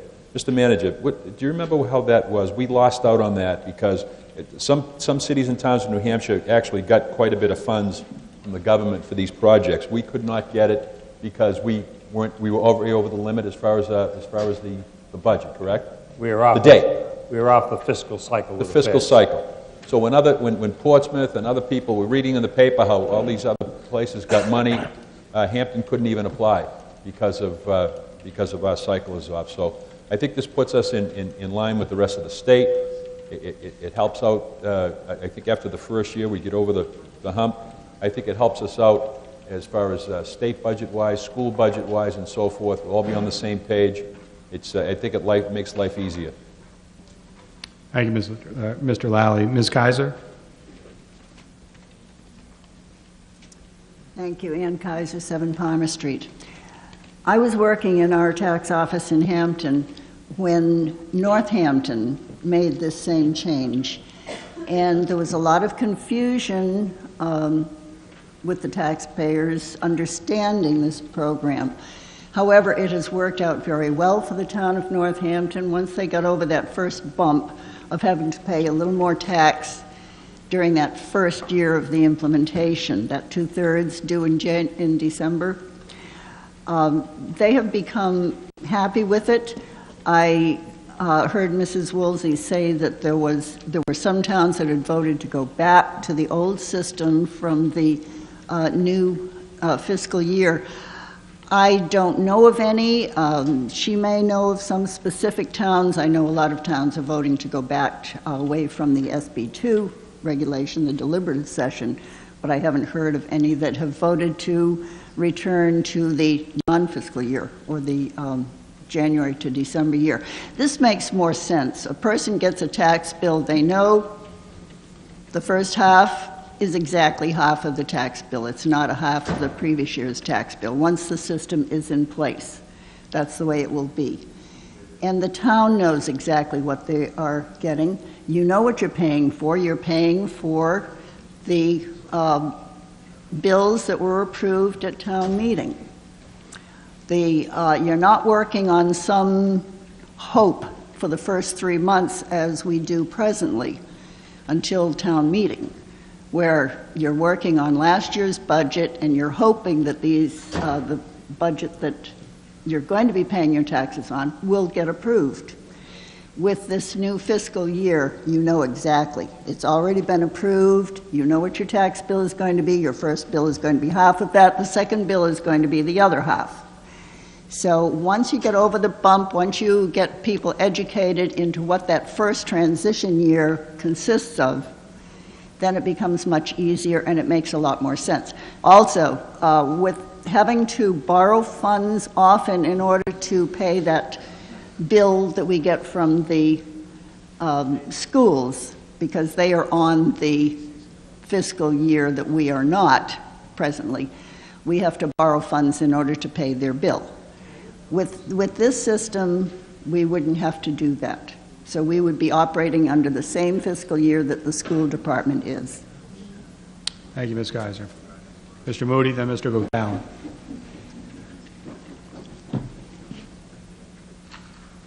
I remember Northampton too. They had to go to the legislature to get bailed out. I don't know if it was permission to bond operational expenses or not, but they had a big financial. And starting last year, the town meeting voted to have a second Tuesday in May annual town meeting. So guess what happened last year? 2 elections. The school districts, Winnicott and Northampton, voting in March, and Senate Bill 2 voting in March. And in May, another election for the town. Can you imagine all the overtime that's spent setting up the voting here twice? Because this is a predecessor, a precursor to going to a town meeting either in April or in May, as permitted under SB 2. The statement that we have to borrow for the school districts is no true. It's just the opposite. Their budgets, our share of Winnicott and all of the Hampton School District appropriations are made this year and paid July 1st and December 1st, but that money carries over through next June. We have use of that money before we dole it out to them on a monthly basis. It's just the opposite of having to borrow money for the school districts. I am unalterably opposed to this. It took us several years to get to a fiscal year that corresponds with a calendar year. We finally did it in 1944, moving like a month or 15 days from February 15th back. And most of the towns, a great majority of the towns in this state, 222 towns, are on a calendar year, fiscal year. And the state statutes, including revenue sharing, a whole chapter in the RSA of distribution to the towns, recognize various fiscal years, especially the calendar year. So there's no problem there. I read in the Hampton Union that we're selling this because we wanted to get on the school district fiscal year and the state fiscal year and the county fiscal year. No, the county's on the calendar year, not a fiscal year. I don't know where that statement came from, but it's absolutely true. There's an additional charge, expense, for this transitional period. It's recognized in the statute that allows this. I think it's 3194, A, B, C, C, C, D, E, that allows you to borrow extra to cover the additional expenses of a transitional period. So there will be, and there's all kinds of requirements, extra paperwork or whatever, in prorating the exemptions, property tax exemptions, elderly, blind, disabled, veterans exemptions. They have to be prorated, and I'm not sure that's got to be additional work during the transitional period only. So I don't know what's wrong with this, the way we're doing it, and I feel that if you pass a budget 3.5 months before the beginning of the fiscal year, that you are much worse off than you are now doing it 2.5 months into the fiscal year, because a lot can happen in those 3.5 months that may require special town meetings, because things that may happen in the spring flooding season. So I'm very much opposed to this, and I hope just the fact that we have to go to the legislature getting a special permission shows that we're not following the statute as written. We want to do things differently, and I hope that this is definitely a no. Thank you, Mr. Moody. Mr. Gopal. Art Gopal, 20 Windmill Lane. I think I want to get a clarification here in terms of what the taxpayers are facing. I'm not contesting the benefits and so forth. I'm not here for that. However, I want to understand that you are going to have a 18-month assessment, and out of which the first tax bill that you're going to see is 1/2 of that amount, which means that your tax bill is actually going to be about 1/3 more, right, Mr. Gopal, we have Mr. Schweitzer here. Let's have him address your question. Can you do that, Okay, Mr. Schweitzer? let me just briefly state what I'm looking for. What I'm looking for is the fractions are great, but what I need to know is, as a taxpayer, how much money do I have to have at the end of each of those sessions? Because people have to budget for it.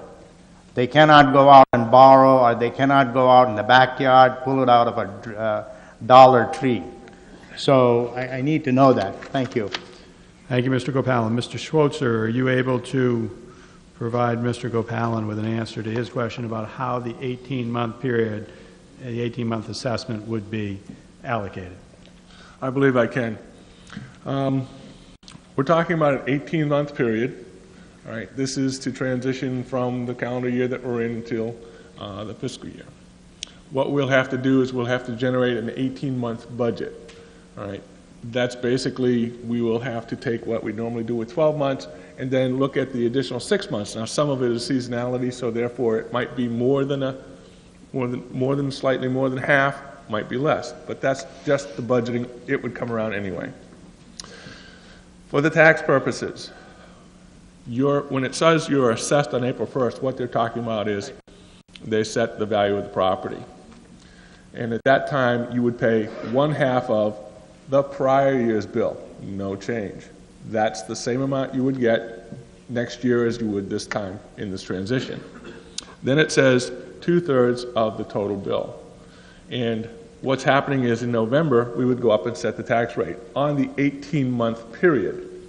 Therefore, if you take 2/3 of 18 months value, do the math, that's 12 months value, minus what you already paid in the first 6 months, that's worth 6 months, same as you would have all the time. And then the third time come through, you now know what your 18-month is, you've already paid basically 1/3, it's another third, or value of 6 months. There should be no impact on what you're paying for taxes in regards to this transition. As always, I have the caveat saying, if you make a higher budget, your taxes will go up. That's obvious, but that's not the point in this. Additionally, when they wrote this bill, or what Fred has done when he's written this bill, is take the bumps out. I believe in one of the other towns' transitions, they did not have a funding mechanism of doing this through the tax rates, doing 1/3, 1/3, 1/3. They went the route of borrowing the money, which Arthur's talking about with the bonding, etc. That's not in here. Talking also about Arthur's funding of the schools. We still owe, at December 31st or January 1st, we owe the second half of the school year's payments. We now have approximately $15 or $16 million in our checkbook. Between now and June, we will pay the schools their other half, and we pay that out monthly, and we actually pay it bi-weekly to the local schools. Then we also have to pay our own bills. And from my annual report, which will be in the annual report itself, you'll find that between now and June, the cost to us is going to be more than the money we have in the checkbook. We will actually have to borrow, I'm forecasting for the first half of the year, to borrow $3 million. That would still be typically the same thing that we're having when we go into the next type of period. So it's all comes down to when we receive the taxes. Once you receive the taxes in July, that usually bumps us through so we have enough to pay out the next 6 months. Does that answer your question, Mr. Capellan? Thank you, Mr. Schweitzer. Hey, Mike. Mr. Rice? Mike, could you also point out that there is a savings in the audit as well? There will be some audit savings in the first transition period because 18 months, 12 months, there's just a little bit more paperwork. So there will be that. And also I have to believe that where the majority of the towns are on a calendar year, the availability of our auditors to do our audit will be, we will have more time in the later half of the year because the demand is down. So therefore, I have to believe that we would get our audit as fast or faster than we're going to get it now. Thank you, Mr. Schweitzer. Mr. Rice. Fred Rice, 15 Heather Lane. When I served on the Board of Selectmen and on the Budget Committee, There was one term that I liked less than any other term that I ever heard, and that was borrowing in anticipation of taxes. Whether it's okay, whether it's the way to do it or anything else, it always gave me this uneasy feeling that we were going over the edge somewhere and we were betting on the come or we weren't budgeting it directly. If this goes through, if this article goes through, we'll be able to pass our budget in the spring and then have a couple of months to gear up for how we're going to do this. This is an accounting exercise. The guy that should be concerned about this is Mike Schweitzer, and I think he's the guy who probably proposed it because it would be better for the town. I think if we can start spending money that we know we have rather than hoping that, well, we'll just do it kind of the way we did last year and maybe it'll work out okay, that's fine that it's always worked that way. But to say that it disturbs our cozy little thing that we in the archaic little town of Hampton off in the woods all by ourselves, I don't think that's the way to do it. I think we ought to be doing it the way the big people do. We ought to be doing it the way our school district and the state and the county and everybody else, and get on a single cycle so that we can vote our budget in the spring and start implementing it and start spending the money that we have already approved and not try to do this backtracking and borrowing in anticipation of taxes. I support this article. Thank you, Mr. Rice. Before I go back to Mrs. Woolsey for the second time, is there anybody who wishes to be heard on Article 30 for the first time? Seeing none, Mrs. Woolsey. I may need my ears cleaned, but I met with Mr. Schweitzer before this meeting because I was still at that point in time trying to understand the amount of the unreserved fund balance in this town. And from what I was told, and Mike is standing right there, he can correct me, we are holding, I rounded the 2.798 to $2.8 million as the 5% holding that DRA is requiring us to. Mrs. Woolsey, What? where does this connect? Because we have money, Mr. Moderator. No, I'm not going to permit you. No. We're not going to talk about the fund balance. We need to talk about whether we should be shifting to 12 months or 18 months. But the point that is being made is that we need to borrow as we coming up on the July 1st tax year because there isn't enough money. We're sitting on $5 million. You have to borrow more than $5 million? I mean that, seriously. No, we're not going to have, we can have this conversation at a different time. There's an article on the floor. If you'd like to pose a question, I can see whether I can get it answered by Mr. Schweitzer, but we're not going to do this in the audience. We're going to do it at the podium. If you have a question, let me know what it is. I will go to the board and see if we can get you an answer. Okay. I do have a question as to why we are being told that it's necessary for us, if we stay with our current fiscal calendar year, why it is necessary for us to borrow when I thought the justification for holding the unreserved fund balance is so we don't have to do TAN borrowing, and we're sitting on at least $5.1 million now. I want to understand why we're being told that we have to switch to this fiscal year because we'll have to go out and borrow. What's that money sitting there for? All right, Mrs. Woolsey has raised the question, and she's going to yield the podium as to whether there is some benefit to going to this proposed method of a fiscal year which somehow reduces our borrowing. Mr. Manager, is there anyone on the board or who works for the town here today who could assist us with that question as to whether this article, if it passes, reduces the town's need to borrow or reduces the town's borrowing costs? I would ask that Mr. Schwartz respond to Mary Louise's question.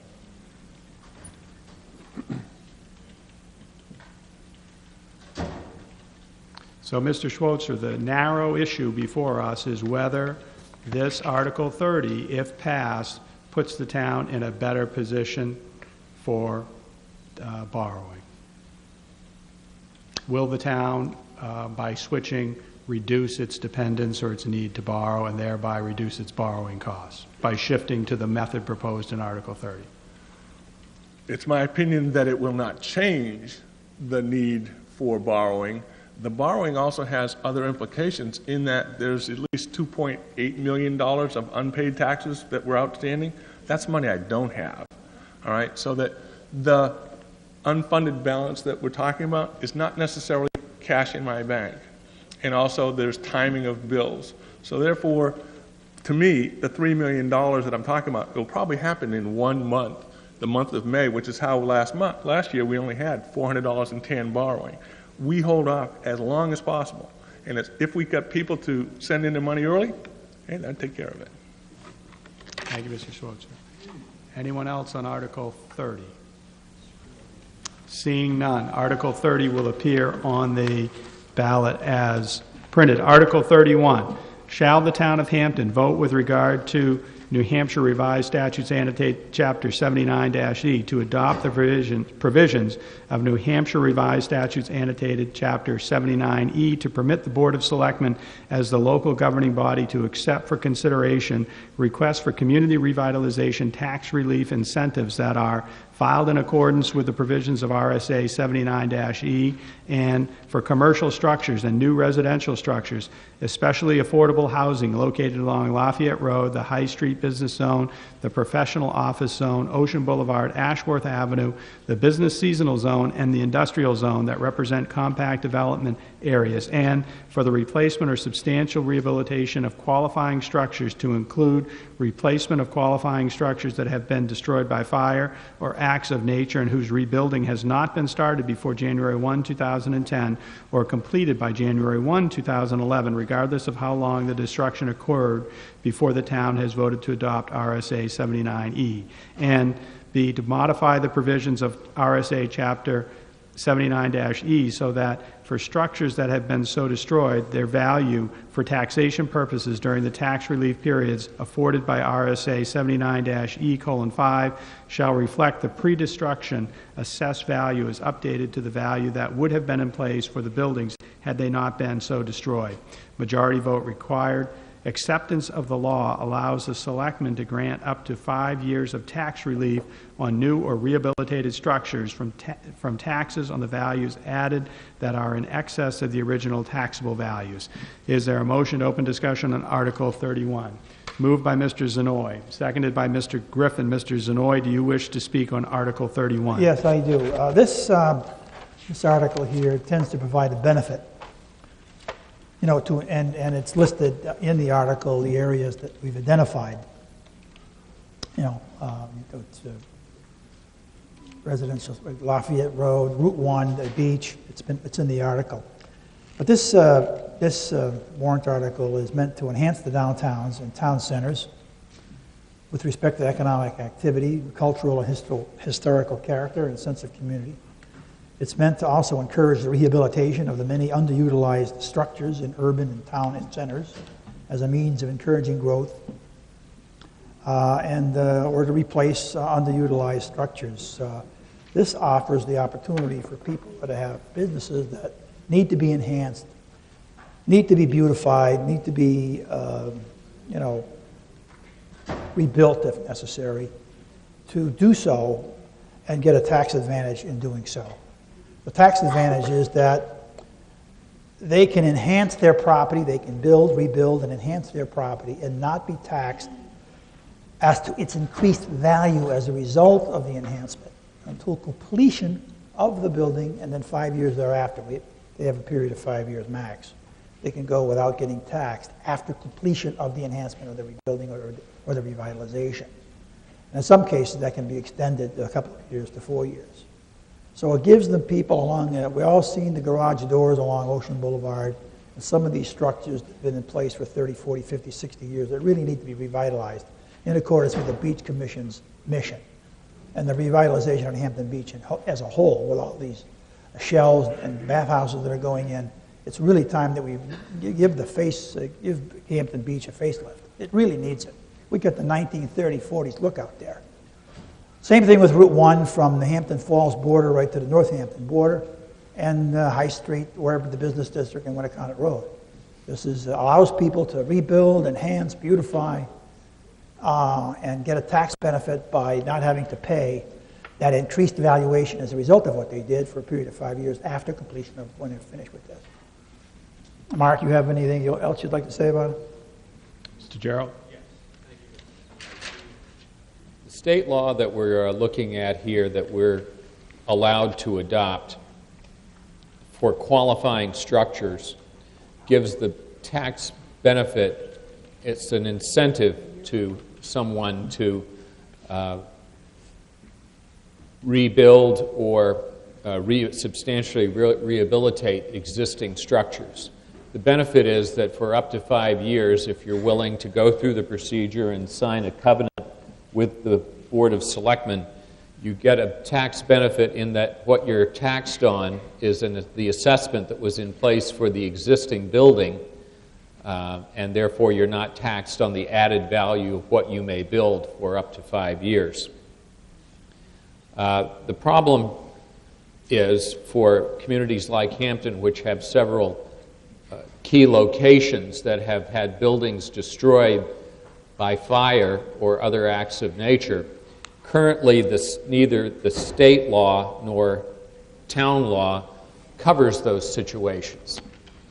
And we have, for instance, the structures that were destroyed last year on A Block in Hampton. In 1999, we had structures destroyed between J and K Streets on Ocean Boulevard. And depending on the market, the real estate market, those may not be being replaced. And so this article basically does two things. One thing is it adopts the state statute as it currently exists for qualifying structures that already exist. And second, it goes beyond that and does something that we're not normally allowed to do in state law. We're allowed to modify the chapter itself to cover other things. And so the modification that we're proposing here is to cover those structures that have been destroyed by fire. And the basis for the tax break then is to recreate what the structure's value would have been had it not been destroyed, and then to give the added tax benefit of not taxing it for the added value that the rebuilding would entail. Now, actually, state law needs to be amended, too, to allow qualifying structures to include structures destroyed by fire. And so, with the assistance of Senator Stiles and Representative Nevins, a bill has been proposed simultaneously with this article in the state legislature. It's Senate Bill 97. It was just heard by the Senate Ways and Means Committee last Tuesday and was passed unanimously by a 6-0 vote to move on to the floor of the Senate, after which it will move to the House. And one of the senators there actually made an amendment to the bill to make it apply upon passage rather than 60 days after passage, because his community had a similar situation where they had a building that was destroyed by fire, and we're hoping to offer this as a tax incentive to encourage the rebuilding. So there is simultaneously a bill in the Senate. That bill, if it passes, is specifically retroactive because it's remedial legislation that would retroactively allow legislation that is passed at the upcoming town meetings like this. And so those two work hand in glove, and I thank Senator Stiles and Representative Nevins for sponsoring that bill. Thank you, Mr. Jarrell. Anyone else wishing to be heard on Article 31? Senator Stiles. Thank you, Mr. Moderator. Nancy Stiles, 1 Hayden Circle, Hampton. And I would like to thank the Board of Selectmen for bringing this article forward. I know the discussion didn't take place until after we had that devastating fire at the beach, but I want to thank you for expanding this to include all of our business communities as well, because I think this is a real opportunity for Hampton's revitalization. I hope the voters will understand that this temporary tax deferment through application process is only the increase of the value. It doesn't give them tax deferment for the whole property. So it is just the increase in the value. So I think that's important to understand, that we're not giving everyone tax-free status on everything, that it's just on the increase. And it really is an incentive for people to improve their properties. We've just spent $14.5 million at the beach. It's an incentive for the people across the street to do some revitalization at that place, as well as our uptown. And I thank you very much for doing this, and I encourage the people in Hampton to support this article. Thank you, Senator Stiles. Mr. Nye.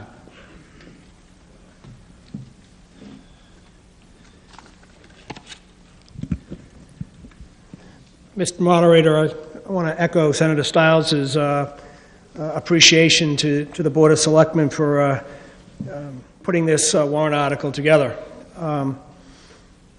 We have, over the past year or so, been talking about economic development and how economic development has to play a key role for Hampton business community to move forward. And I look at this RSA as a part of a strategy within the economic development focus, one of which I think that our businesses, especially our small business owners, can really take a benefit from. And as we all know that with the fire on A Block, that was kind of the stimulus of getting this thing going. But since then, I've talked to not only a number of business owners on Ocean Boulevard, but on Lafayette Road, and both communities within the Hampton community are very excited about the possibility of being able to to rehabilitate their properties if, in fact, this tax relief warrant is passed. So I believe that the Board of Selectmen has done the right thing. I heard that the attorney did a great job up in Concord yesterday, or a couple of days ago. So I appreciate that, and I would just ask all of the voters in Hampton to support this warrant article. Thank you. Thank you, Mr. Nye. Mr. Preston.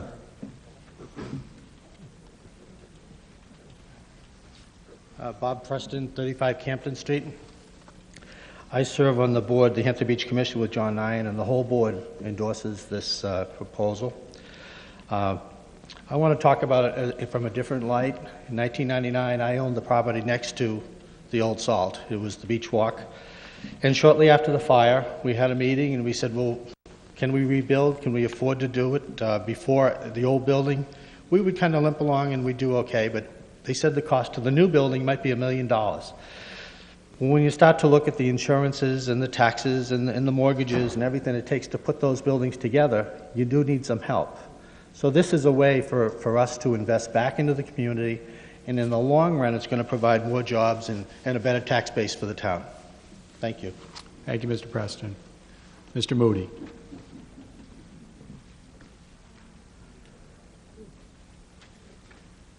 So we have to go to the legislature again to fit something in.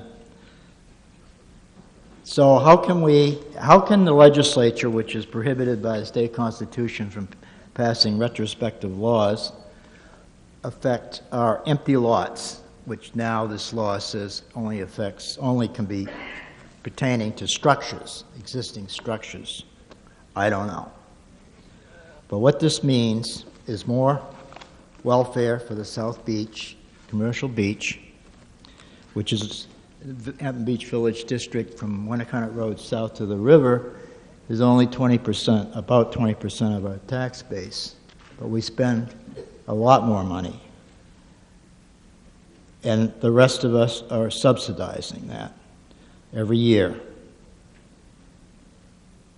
So now comes along, and another way we subsidize it is we sold all of these lots on A Block with 30% fair market value. Mr. Moody, I'm going to ask you to confine your commentary to Article 31. Well, I know you're making an allusion. This only came up because of the fire in A Block.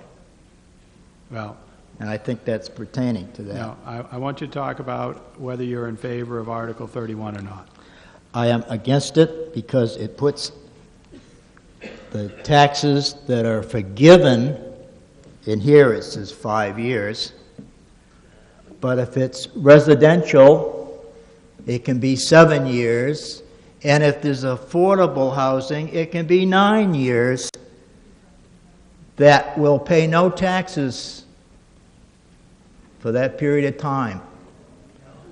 And affordable housing can be slightly below market value, market rates. So anything new built can be off the tax rolls, can send kids to schools at $12,000 a kid per year, and there'll be no taxes. In the state constitution, Part 1, Bill of Rights, Article Mr. Moody, 12, Mr. Moody, Mr. says Moody. No, that sir, reciprocal. Sir, the earlier testimony was that this law, if passed, this article, if passed, pertains to an increase in value. So I believe it would be a mischaracterization of its effect to suggest that properties would pay no taxes at all. No, I'm talking about what's above there, like if they built condos, residential condos that weren't there before, or apartments that weren't there before, there'd be no taxes on them because it wouldn't have been included in the previous tax assessment. My They weren't understanding there. is that it's designed to address a building that burns and then you replace the building. This is targeted to the difference in value, the increase in value, and it is Right. deferring the taxes on the increase in value Right, and it would to be no spur the taxes. reinvestment. Additional units would be not taxed because they weren't taxed before. They weren't valued before. But I think it's very appropriate to bring up that things are reciprocal, that, as the state constitution says, that we benefit from society for services, but it's reciprocal that in return we're required to help pay for them. And I say that this is unconstitutional because of that, Article 12, Part 1. Thank you, Mr. Moody. Seeing no one else on Article 31, Article 31 will appear on the ballot as printed. Article 32, by petition of Sandra M. Lally and more than 25 other legal voters of the town, to remove deed restriction number 4 at the premises located on Hampton Tax Map Lot 223, Map 101, in order to allow replacement of a separate cottage that used to exist behind the main home and to allow subdivision of the lot as others have done. Deed restriction number 4 reads as follows, quote, "The grantee shall not erect any buildings upon the premises within 7 feet of any boundary line, nor shall the premises be subdivided. All outbuildings and sheds other than stables and garages shall be connected to the dwelling house," end quote. Further, to authorize and direct the Board of Selectmen to execute, deliver, and record notice of this vote at the Rockingham County Registry of Deeds at no cost to the town. Majority vote required. Is there a motion to open discussion on Article 32? So moved. Moved by Mr. Nichols, seconded by Mr. Bateman. Mr. Lally, would you like to speak to Article 32? Yes, sir, and I have an amendment. This article is, talks about a deed restriction. I'd just like to give you a little heads up. Bill Lally, Edgewood Drive, by the way. My family's owned this parcel of land and home for almost 50 years. As far as I can remember, there were 2 buildings on this lot. The larger house on Ocean Boulevard, a smaller one in the back that abuts Kings Highway. Back about 5 years ago, the house had been vacant for quite a while, the small home in the back, and we decided we were going to tear it down and rebuild. So we had the building torn down. When I started looking into rebuilding, I found that the deed stipulated that there was only supposed to be one home and one building on the lot, which was a surprise to me because for almost 50 years there was 2 on it. So once it was torn down, I obviously had to get to lift a deed restriction. There's the lot. The parcel that says 725 abuts Ocean Boulevard and First Street. As you can see right behind it, the smaller parcel was the small home I had torn down with the stipulation that I was going to rebuild. So obviously, once I read the deed and found out I couldn't rebuild it, there was trouble. So basically what we're trying to do is just replace what was there and subdivide the lot in case sometime in the future we would want to sell the property and keep the existing house in the front. Nothing more, nothing less. It's to rebuild, put another parcel on the tax rolls in Hampton, and just put back what was there before I tore it down. Thank you. So, Mr. Lally, before you leave the podium, you handed me language of a proposed amendment, Yes. correct? All right, and is that the language that you wish to, is that the manner in which you want Article 32 to be amended? Yeah, I'd like to take that out, formerly owned by the town of Hampton. That. Yeah, that's stricken on mine. Okay, great.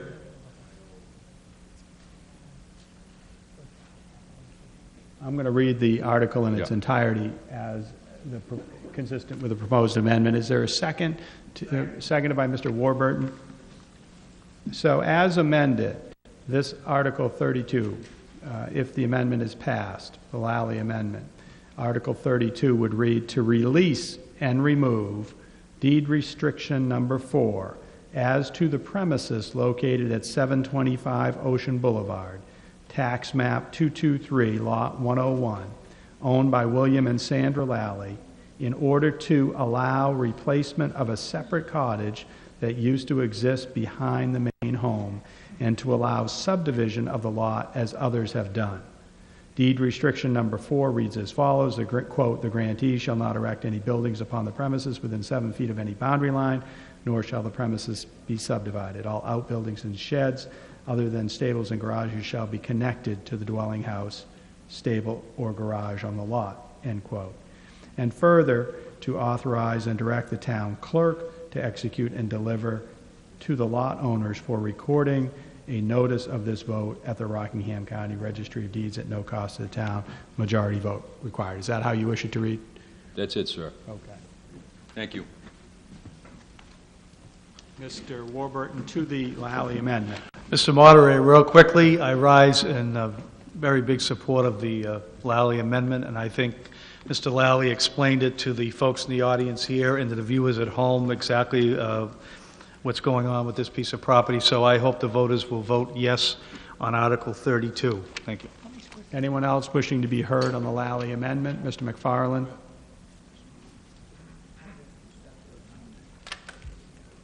Just a quick question as to the way this is worded. If I vote yes on this, does that mean the lot would be subdivided currently, or would the owner have to go through standard procedures with whoever it is, the zoning board of adjustment or whatever, to physically subdivide the lot? Mr. Gerald?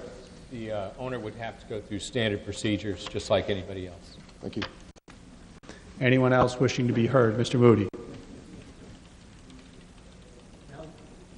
That little building is no longer there, is that, and he wants to replace it?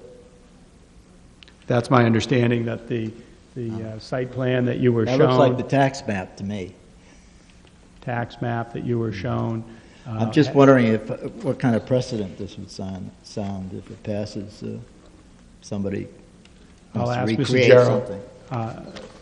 My understanding is that he's seeking relief from the deed restriction that emanates from the town meeting vote in what, 1985 or thereabouts? 82. 82 to sell town-owned property.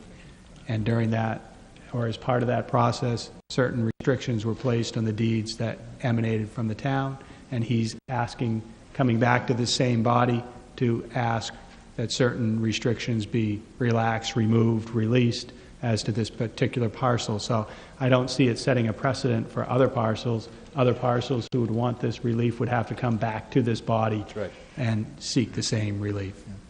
Although there was a good period of time since 82 that the zoning board would have given that and no one would have said anything. They refused to recognize the town I think meeting. in today's world, clearly this is the process that's being followed. Anyone else on the Lally amendment? Seeing none, all those in favor of the Lally amendment, please raise your voter card. Down cards. All those opposed. Article 32 is amended per the Lally amendment. Seeing no further, no one here to speak on 32 as amended, it will appear on the ballot as amended by the Lally amendment. Mr. Moderator? Yes. I would like to move to restrict reconsideration on Articles 30, 31, and 32. Is there a second to Mr. Nichols' motion, seconded by Mr. Zanoy, to restrict reconsideration of Articles 30, 31, and 32? All those in favor, raise your voter card.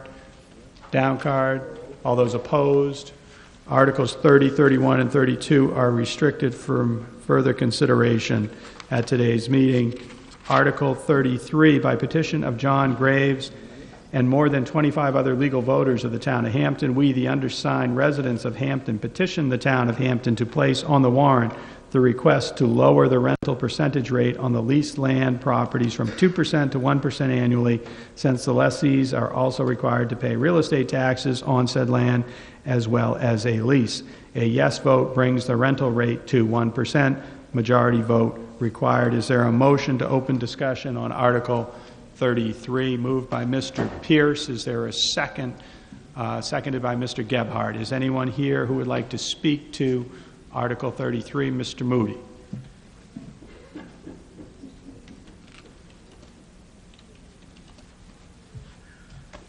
Only in Hampton can you petition town meeting to reduce your rent, your land rent. This would reduce town revenue. It's currently $170,000 a year for all the lease lots that have the 2% in their lease, which are those that were new from 1996 on.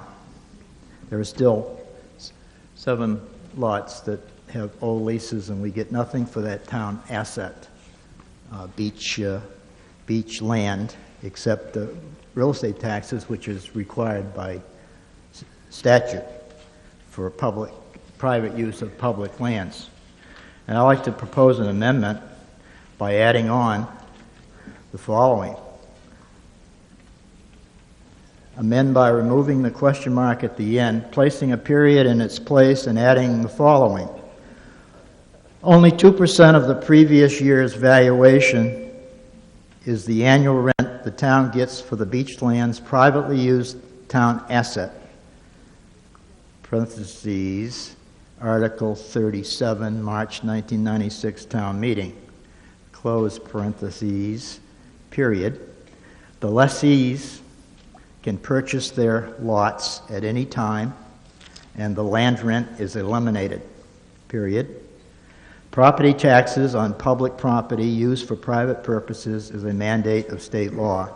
Question mark, end amendment. So moved. Moved by Mr. Moody. Is there a second to the Moody amendment? Seconded by Mr. Pierce. Anyone wishing to speak to the Moody amendment? We'll get the language up there. Mr. Pierce. I'm in Michael Pierce, 16 Hebron Avenue, and I think that this description that we've added to it by, thanks to Arthur Moody, explains to the voters what it really means, and it also explains to the voters that the landowners had an opportunity since whenever they first moved there, so to speak, well, as soon as the thing was passed in the 1980s, to purchase the property at any time. So one could argue that they've had an opportunity to buy the land, they chose not to, and they thought that possibly the 2% rent was more attractive. So I think this all needs to be explained in the warrant article, because it's a thing that they have decided to do themselves. We have not forced any of this on them. It's because they had a choice, buy or rent. Thank you. Thank you, Mr. Pierce. Anyone else wishing to be heard on the Moody amendment?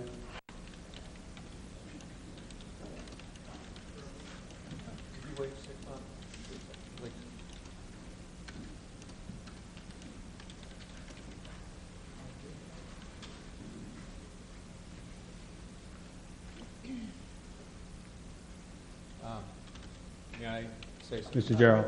This seems to me to be a little bit confusing because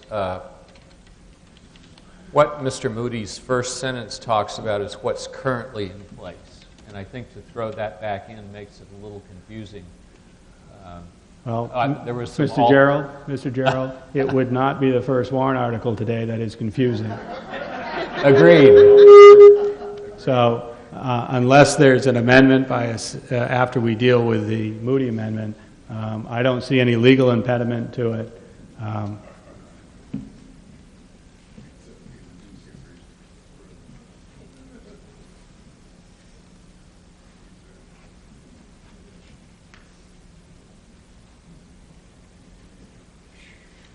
I think to put some context on this, the fiscal notes that are in the explanatory information, Mr. Schweitzer can correct me, but I understand that if this article were to pass, that there would be a reduction in revenues of approximately... I have an amendment, actually, Arthur, get ahead of me. I have an amendment to add to Well, this amendment. I know, Mr. Nichols, that you know that we do them one at a time, so we're working on the Moody amendment. What I'm saying is it addresses your particular point. Okay. That the loss of revenues would be approximately $85,000 if the percentage were reduced from 2% to 1%. So let's deal with the Moody amendment. Do we have that fully on the screen now? Capital M on March. Capital M on March. Thank you, Mr. Bateman. All right. The article as amended, proposed to be amended, would read, "We, the undersigned residents of Hampton, petition the town of Hampton to place on the warrant the request to lower the rental percentage rate on the leased land properties from 2% to 1% annually, since the lessees are also required to pay real estate taxes on said land, as well as a lease. A yes vote brings the rental rate to 1%. Only 2% of the previous year's valuation is the annual rent the town gets for the beachlands privately used town asset." Article 37, March 1996 town meeting. The lessees can purchase their lots at any time and the land rent is eliminated. Property taxes on public property used for private purposes is a mandate of state law. If you vote yes, you're voting to have Article 33 read as I just proclaimed it. All those in favor of the Moody amendment, raise your voter card. Down cards. All those opposed?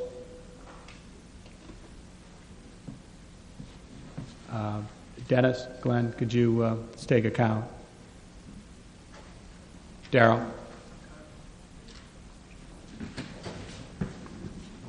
Nathan, if you could assist, please. Do it again for Yeah. the pros. So we're going to have a count so that we get the flavor, your intentions. All those in favor of the Moody amendment, please raise your voter card.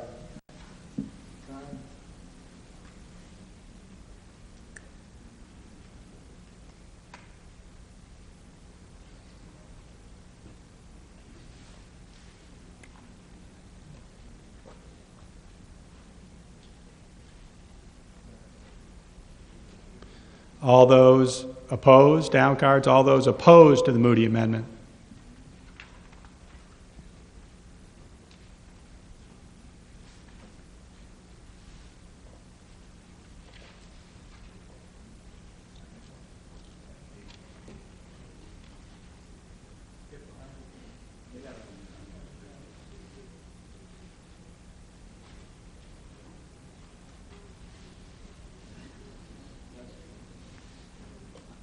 Did you get those?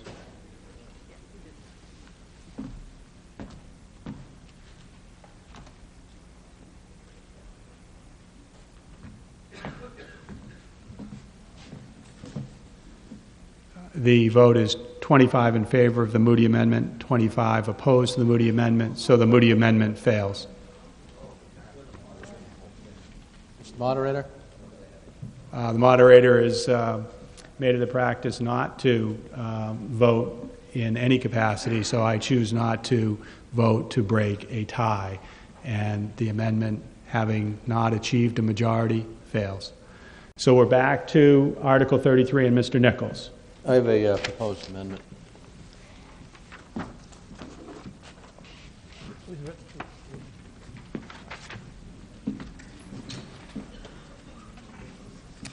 Do they have that? Do you have this? Okay. Mr. Nichols has requested an amendment. I'll give it to the town clerk. It seeks to insert language that mimics to some extent Mr. Moody's language, but also adds at the end that it would impact the town revenues by $85,055 to the negative, correct? Yes.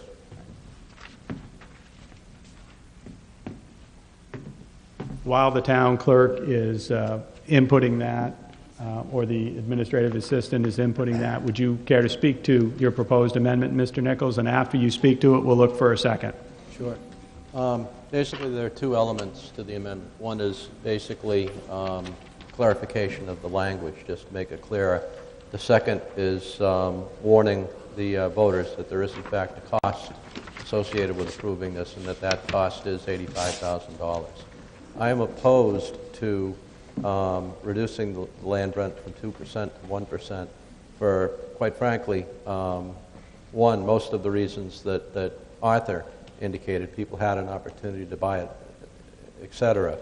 But beyond that, even at 2%, the land rent is a good deal. Either way, whether you're renting the land, leasing the land from the town, or whether you own it, you're still paying the property taxes. So that's there in either scenario. If you're, for example, on a $200,000 piece of land, leasing the land from the town, then your cost of the lease is $4,000 a year. For people who have purchased that land and essentially were to go out and obtain a mortgage on that $200,000, the cost of that mortgage, depending on the interest rates, would be of the order of $11,000, $12,000, $13,000 a year. So at 2%, people that are leasing, essentially you already have a very good deal in relation to all those people, which is most of the properties in the beach, that have purchased those. So just from a basic fairness standpoint, I'm opposed to this. Seeing Mr. Nichols' proposed amendment, is there a second to Mr. Nichols' amendment? Seconded by Mr. Bateman. Ms. Woolsey. Point of inquiry, Mr. Moderator. Does this wording indicate loss of annual revenue of $85,000? Yep. Should that be stipulated? Well, the assessed value goes up, it would change. I think the effort to address that, Ms. Woolsey, is in reference to 2011, so it's a good point in trying to quantify that this would have impact in future years and greater dollars. And I think we have to tie to 2011 that somebody would read it in that respect.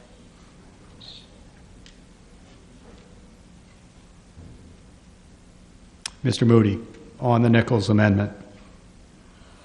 I'm in favor of that information being given the voters. I would like to say that the $85,000, the information I have as a member of the Leased Land Real Estate Commission, that it's $170,000 for the leased land that can be sold by the selectmen without a town meeting vote.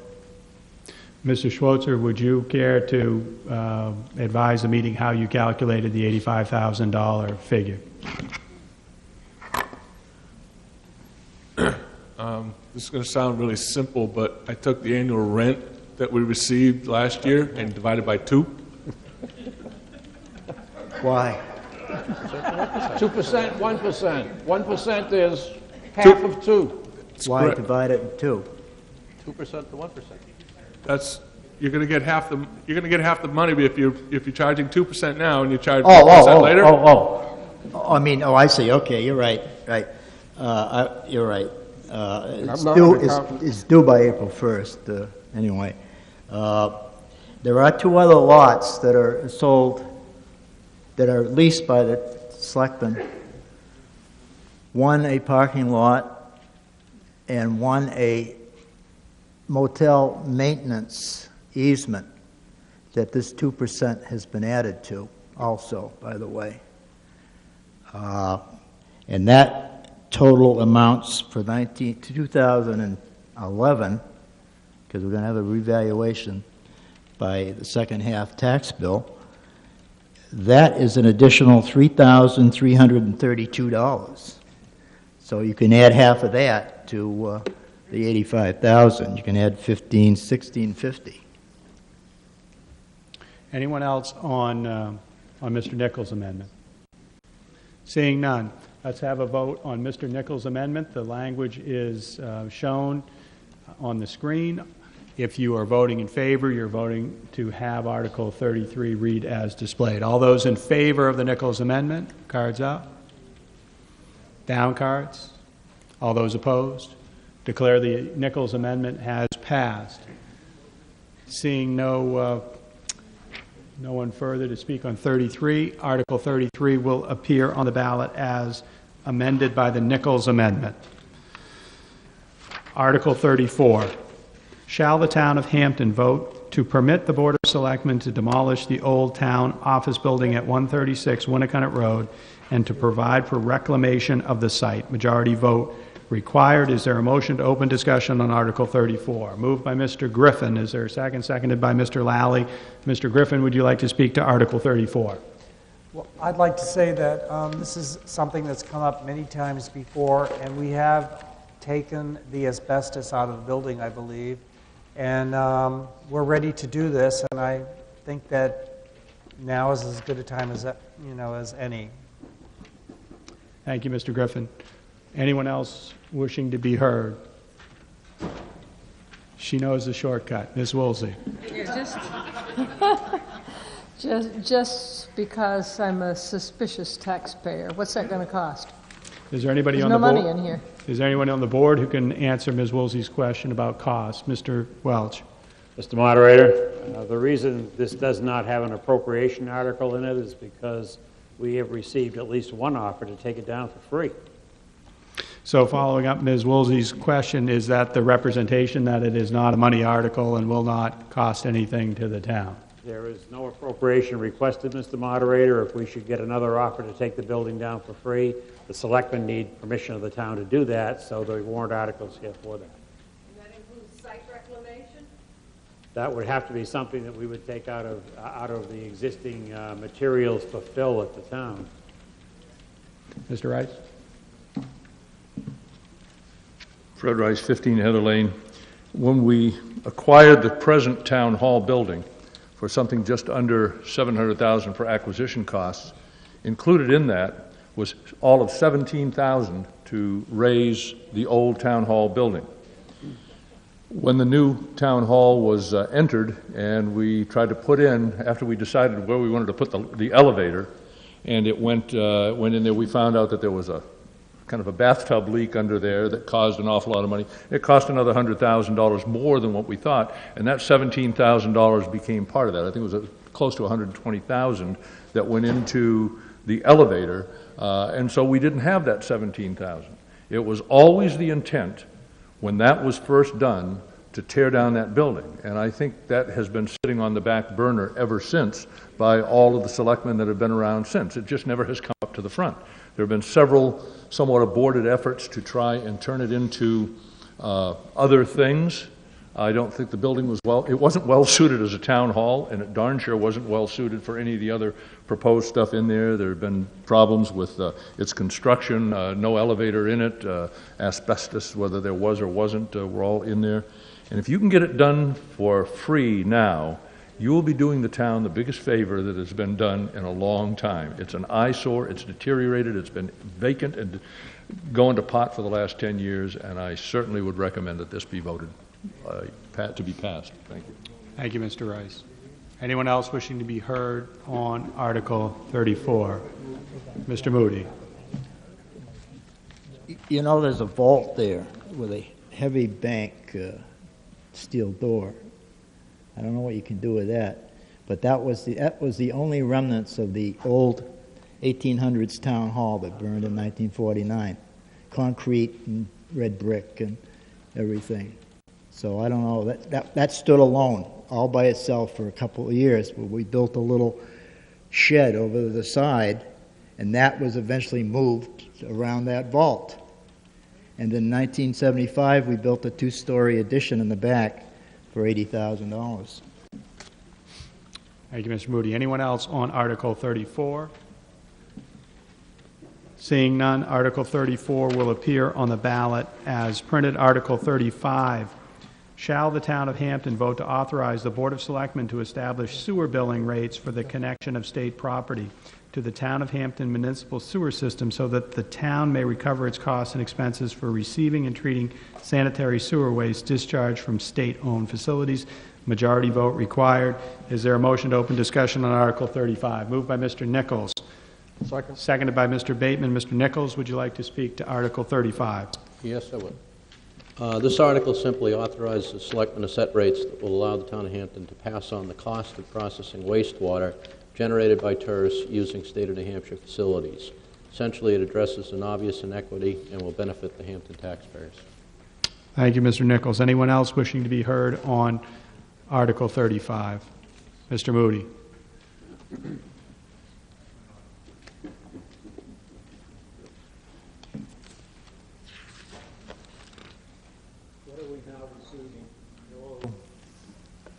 Is this on? Yeah. What are we now receiving for surge dumping by pipe by the state parks and the liquor stores? Is anyone who can answer Mr. Moody's question regarding the current situation? Not needed, is it? It's not needed. Nothing? I think from the beach, it's not metered. I don't know about... Well, in the 90s, the state park paid $10,000 during one biennium, $5,000 a year. And a couple of years ago, I was at the selectmen's meeting when Mr. Welch, in his report, said that he'd come to an agreement with the Bureau of whatever, Public Works, regarding the State Bureau of Public Works, regarding the hooking up sewer to the 2 liquor stores. And after the meeting, I asked him, he says they're going to pay for all the laterals of the property they go by on Drakeside Road, and they're going to pay an annual fee. I understand that project's been done. Fred, you want to speak to that? And we're not getting anything? I believe we're waiting for you to pass this article because, well, we went to bill them. We found we have no authority to do that. The town meeting, they said that? No, we said that after we reviewed the articles. 149, RSA 1, excuse me, RSA 149I, which governs the establishment of sewers and sewer rates and billings and things of that nature, is reserved exclusively for the purview of this town meeting to authorize the selectmen to do something. Oh, then why did we wait so long?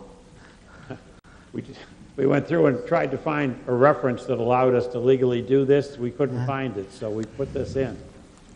Well, the town was against both liquor stores, both the first one southbound and northbound, and they even, the Bureau of Public Works, used to be part of the Department of Transportation. I don't know if still it is or not.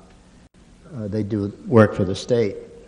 I'm sure they're in charge of the beach infrastructure. They came to selectmen in the 90s complaining that they were told when they built the second store, northbound lane, that they blamed, I don't know who they were blaming, they said they were told the sewer was right nearby. And they found out it was like 2 miles up Drakeside Road to Route 1. And they complained to the selectmen. So now that Mr. Grelli's put in the sewer, they have tied in, and it should have been probably an intermunicipal agreement, really, between the state and the town, and that's when you would have gotten the fee. Because I don't know if we're really authorized to put a sewer user fee in under congressional action that we went and sought. Thank you, Mr. Moody. Anyone else on Article 35? Mr. Preston?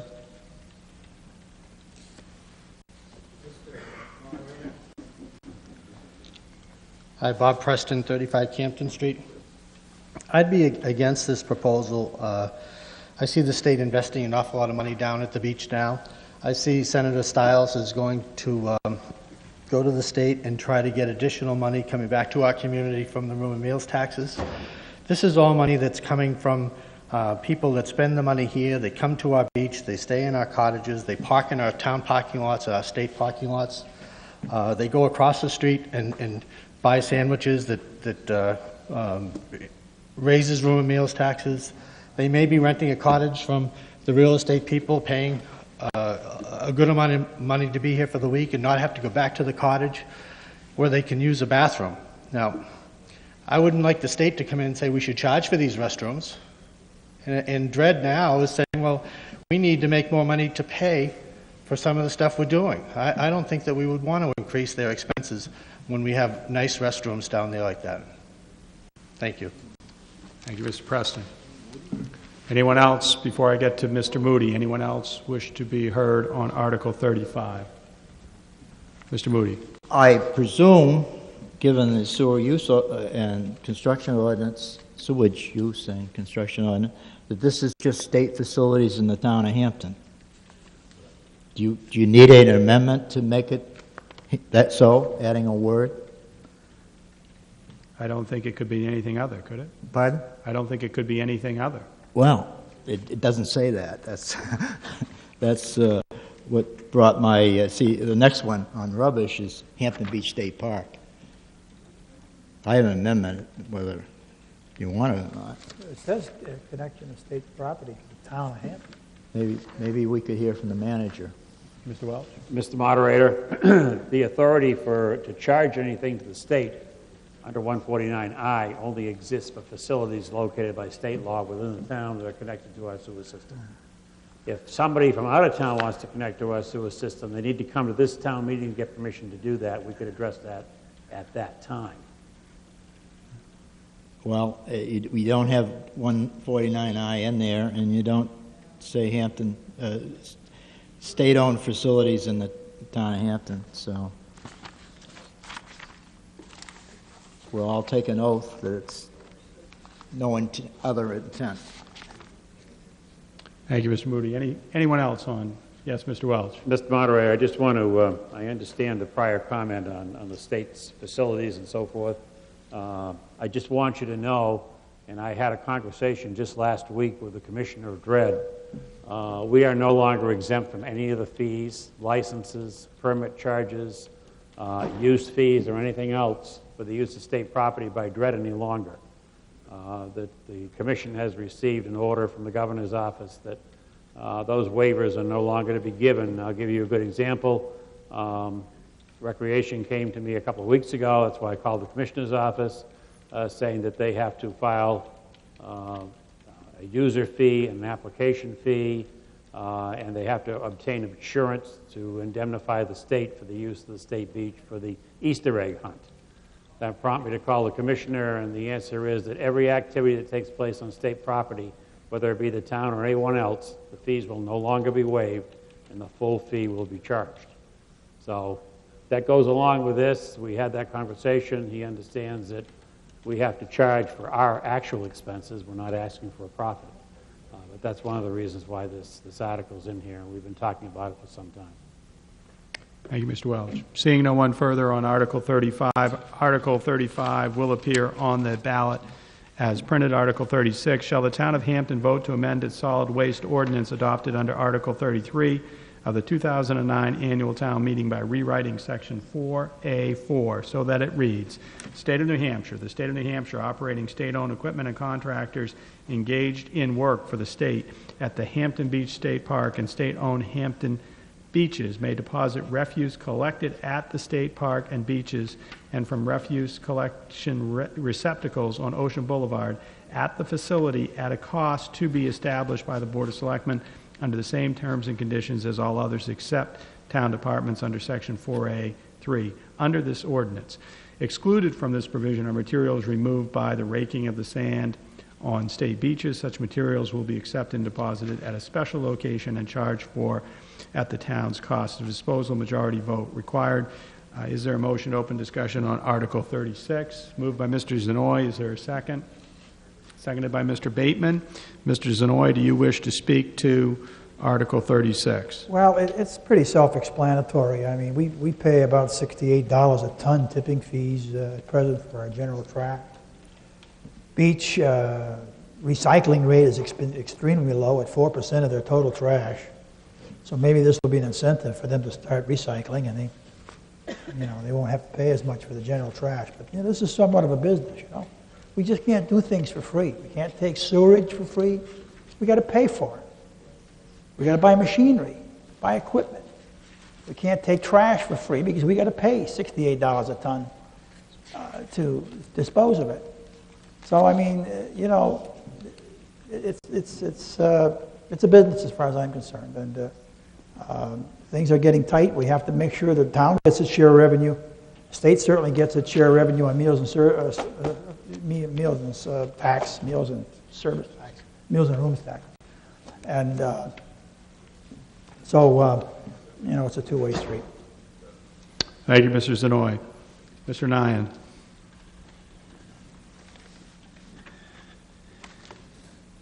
John Nyan, 4 Penniman Lane, Hampton. Mr. Moderator, I have an amendment that I'd like to put forth.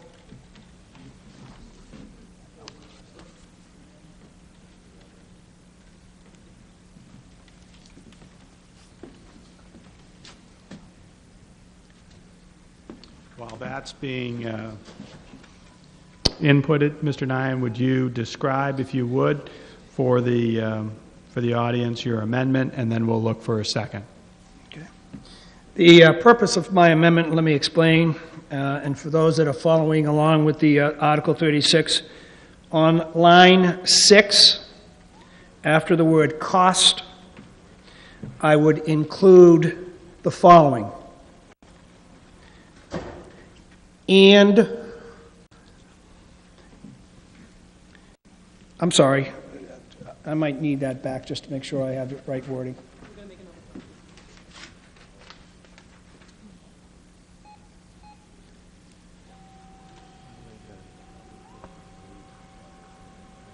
Yeah, I missed the check. You might want to modify what I said.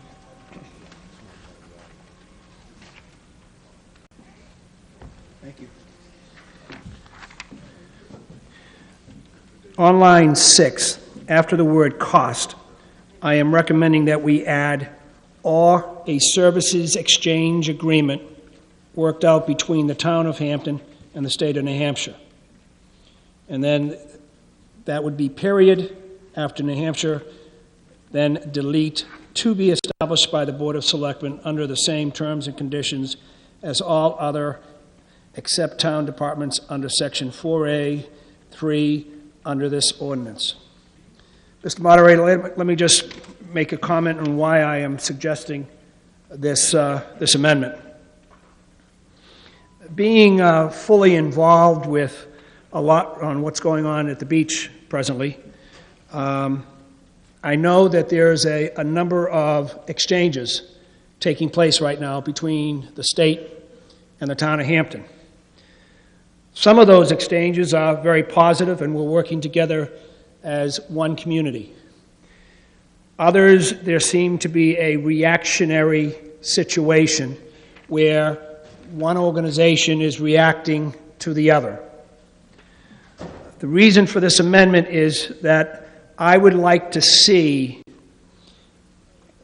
the town and the state, and specifically DRED, to sit down and talk about all of the services that the town offers to DRED, and then all of the services that DRED has offered to the town free of charge in the past.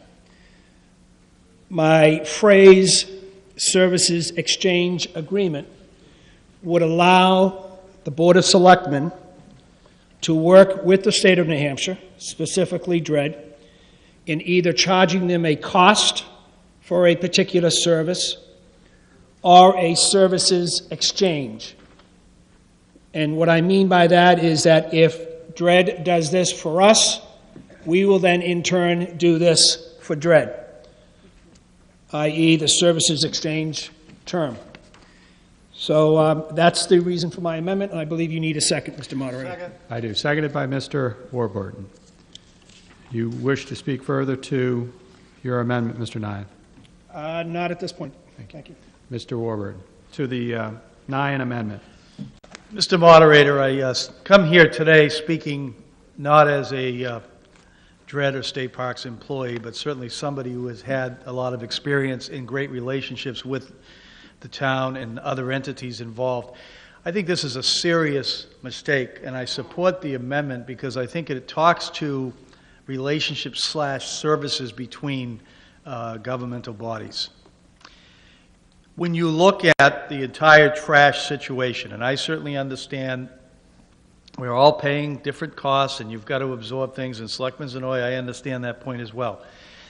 But I have to tell you what I'm hearing today on the previous article and what could happen on this article, you could jeopardize all the things that we've put in place. Let me remind you that in the capacity of DRED, Department of Resources and Economic Development, i.e. state parks in Hampton, the relationships don't just envelop the Board of Selectmen, but the Beach Precinct Commissioners, the Chamber of Commerce, all the businesses, Hampton residents, I might add, who are very complimentary about, quote, the trash pickup from the Underwood Bridge all the way up to North Beach.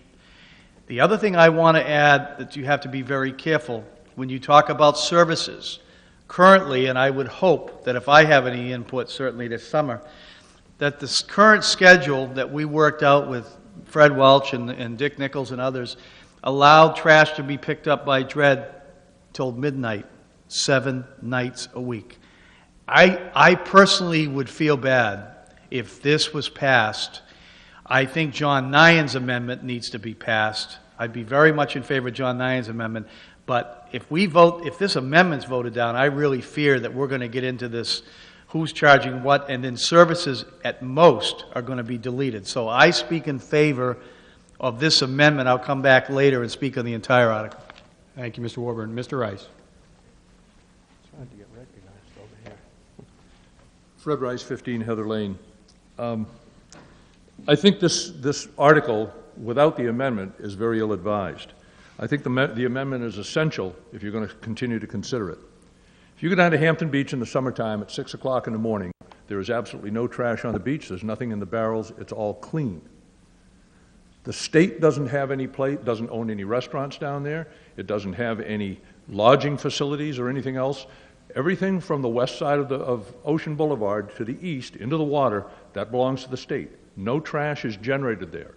All of the trash comes from the people who deal with Hampton businesses on the west side of that street and with Hampton hotels, motels, restaurants, shops, what have you.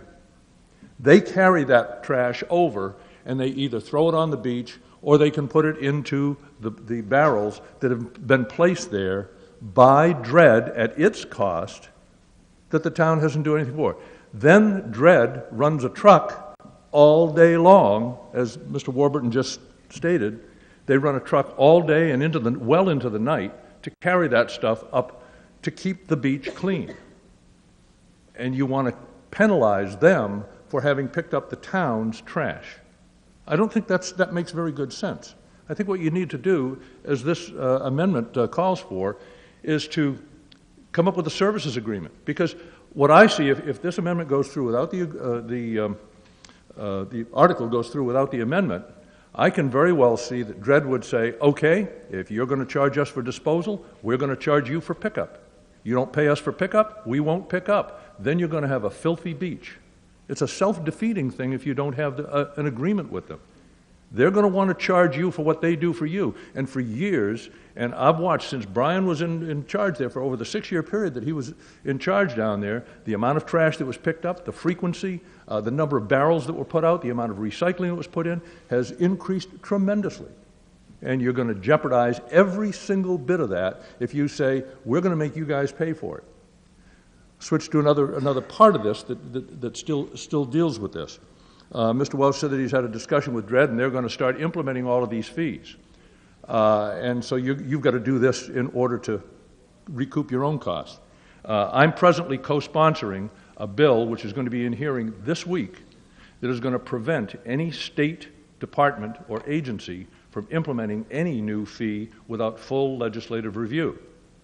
Too many of the departments are going out and establishing their own panorama of fees and charges and everything else without any review whatsoever from the legislature or any input from the general public. They just do it, and they've been getting away with murder.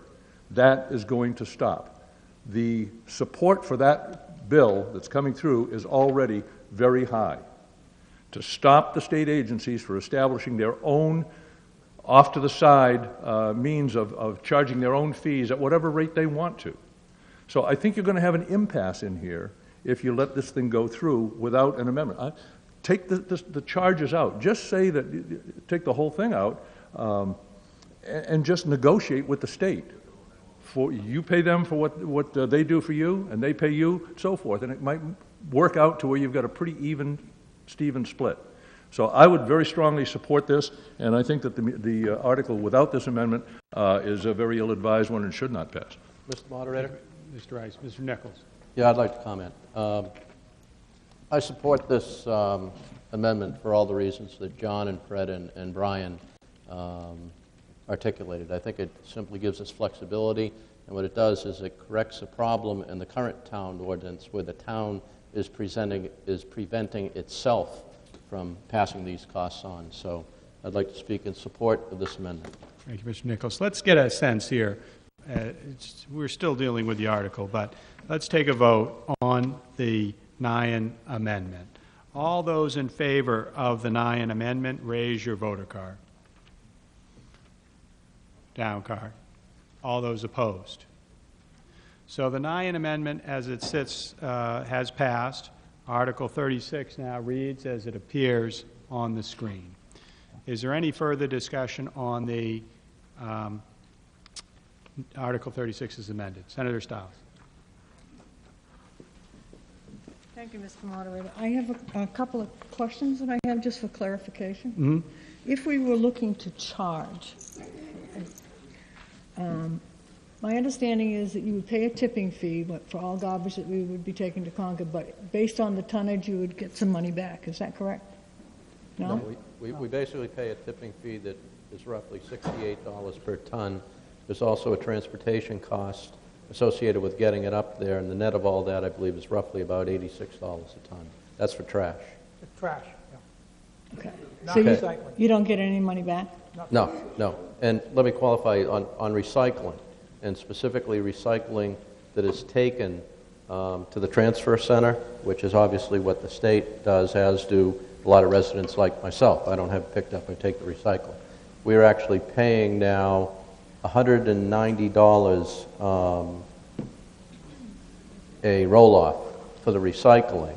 And according to Teresa, at one point I had asked her, it's roughly about 3 tons. So even the recycling is costing us about $60 or so a ton to get rid of. Didn't I understand you to say you got some money back based on tonnage for something that you took? That's for recycling. Recycling. Okay. This is trash. This is trash. So they're only going to charge the state for trash, not recycling. Is that right? I think what we're saying actually is it's been amended, and we're basically going to attempt to negotiate something whereby the costs that each are incurring are in balance, and it's essentially fair to both parties.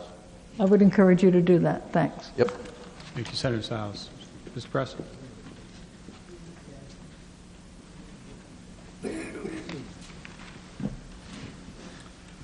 Bob Preston, 35 Campton Street. Earlier, we talked about giving the businesses or places that burned down some tax help to try to make it easier for these people to rebuild and make our tax base in the town much bigger. In this last year, the state of New Hampshire invested $14 million. We can see it happening all the time. They've invested $14 million to make our town and our beach a better place for people to come and a better place for people to live. I think when that project is done, more people are going to want to come here.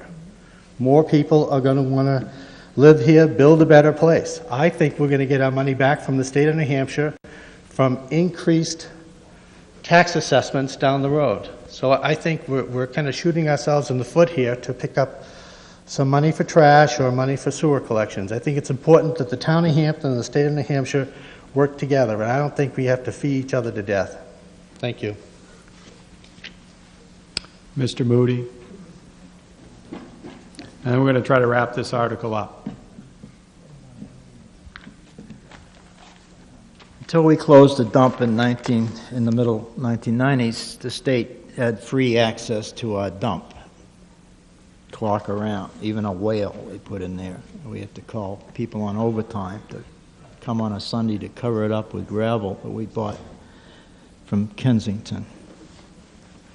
When we had the transfer station, they pled with us to be able to dump in our, and they'll pay. And they did. They paid. I don't know, it was 2 or 4 cents a pound or whatever it was. We would even go out and rent a big screening thing for the seaweed. We never charged them for that, I don't believe. Annual charge. And then all of a sudden, the 09 solid waste ordinance, with that stuck in there, that they get free trash disposal, which could probably be up to $100 a ton with transportation, compaction and transportation. And we've been trying to get that changed, and we have these staties, state commissioners and state senators and state reps, all come in and say we don't want to pay, or we want to ameliorate the charge somehow. And at the Hampton Beach, DRED doesn't control Ocean Boulevard. We have a $180,000 sweeper that sweeps it every day in the summer, most days in the summer. What do we get in return from that, from the Department of Transportation, which is in charge of Ocean Boulevard? Why aren't they involved with this? Why is there no services exchange with the DOT? And what's really aggravating is the fact that the state law in 1933, as well as the deed from the selectmen, say that the state is responsible for windblown sand and other debris. But we're cleaning it up. As Fred Rice said, oh, it's from the Hampton businesses, so therefore it's our responsibility. But a great number of people go to the state park and bring their own drinkables and food and waste, including the trailer park, and they never buy anything from the town businesses. So don't say all that trash is the town's responsibility. Now, when the state in the 1980s says all towns and cities have to be a member under 43B, RSA 43B, member of a solid waste district, we stupidly panicked in 1988 with an article that says that we're to join these other towns in the city of Portsmouth. The other towns included Seabrook and Exeter. You know, more valuation in Seabrook and Portsmouth than us. We weren't going to be the big town. But the selectmen went ahead and gave them the $250,000 we appropriated with that in August when they formed the district, 53B, August '88. All right, Mr. Moody. And Portsmouth, Seabrook, and Exeter never joined. Mr. Moody, if you would like the podium. Well, all I can say is at that time, in the late 80s, a state rep, Kenneth Malcolm, sponsored a bill to allow the town of Hampton to form a solid waste district with the DRED, with the Division of Parks and Recreation. I imagine that's still on the books, that we can join a solid waste district. And do you say to me that if we join with the state parks and a solid waste district, that we're the only ones that are going to pay for the disposal of trash? They're not going to pay anything? Pooh. And make sure it just comes from Hampton State Park, because they got suspended for bringing it in from other state parks. Thank you, Mr. Moody. As I indicated earlier, after Mr. Moody, we're going to get a sense of whether we're done discussing Article 36. All those in favor of terminating discussion on Article 36, raise your voter card. Down card. All those opposed. Article 36 will appear on the ballot as printed. Mr. Moderator, I'd like to make a motion to restrict reconsideration on Articles 33, 34, 35, and 36. Is there a second to Mr. Lally's motion to restrict reconsideration on Articles 33, 34, 35, and 36? Seconded by Mr. Zanoy. All those in favor Raise your voter card. Down cards. All those opposed. Articles 33 through 36 are restricted from further consideration at this meeting. Article 37, shall the town of Hampton vote to authorize the Board of Selectmen to establish septage tipping fees at the town's wastewater treatment plant on an annual basis following a public hearing, so that such fees recover the town's actual costs of tipping and processing of septage, and so that such receipt and processing does not impact the tax rate or impose costs upon the taxpayers of the town of Hampton. Majority vote required. I will entertain a motion to open discussion on Article 37. Moved by Mr. Zanoy. Is there a second? Seconded by Mr. Griffin. Mr. Zanoy, do you wish to speak to Article 37? Yeah, it's a short article, but basically, last year, 2010, we took in over 1 million gallons of septage, 1.2 million gallons of septage from both in town and out of town subcontractors. About 3 or 4 regular subcontractors that come in and go to the town hall and get their tickets in terms of gallons they want to drop off, and then they go to the wastewater treatment plant and they drop it. These tipping rates haven't been looked at, haven't been readjusted for years, and what we're looking for here is the ability to evaluate them on a periodic basis, benchmark against other towns, see what other towns are charging. Lowell, for instance, is charging 70 cents a gallon, and then set the rates accordingly, both for in-house, in-town people versus outside the town. I mean, it's good. I mean, they're bringing in stuff that really helps us. It helps prime the primary clarifiers and makes the biological breakdown faster and able to process the material faster. So from that point of view, it's good. But from an economics point of view, I don't think we're getting our fair share. So that's what this is all about. Thank you, Mr. Zanoy. Anyone else wishing to be heard on Article 37? Mr. Moody.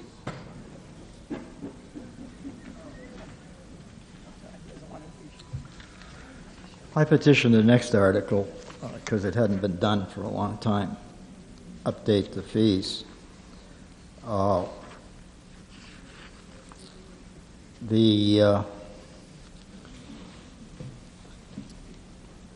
lost my train of thought.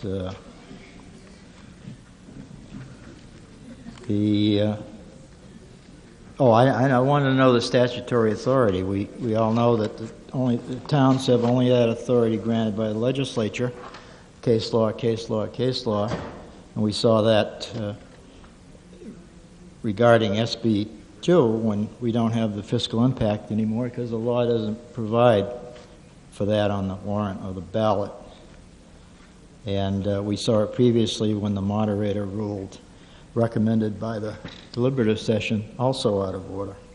So the authority for the sewer ordinance is in the hands of the town meeting, and I'm just wondering what the authority is to take a piece of that and give it to somebody, delegate it to the Board of Selectmen, because I don't think there's any statutory authority to break that down. Mark, is there anything in RSAs that would prevent us from that? The town meeting would thereby be delegating its own authority. So there's no state. By this article. So I understand Mr. Moody's concern to be, and Mr. Moody, correct me, that the ability to set the price is being delegated to the selectmen or is not being exercised by this body. Is that the concern?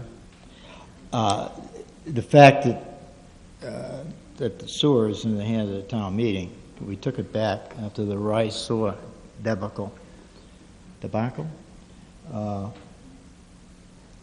And we have had, because town manager, since he's got here, has trolled the RSAs to make sure we adopt everything.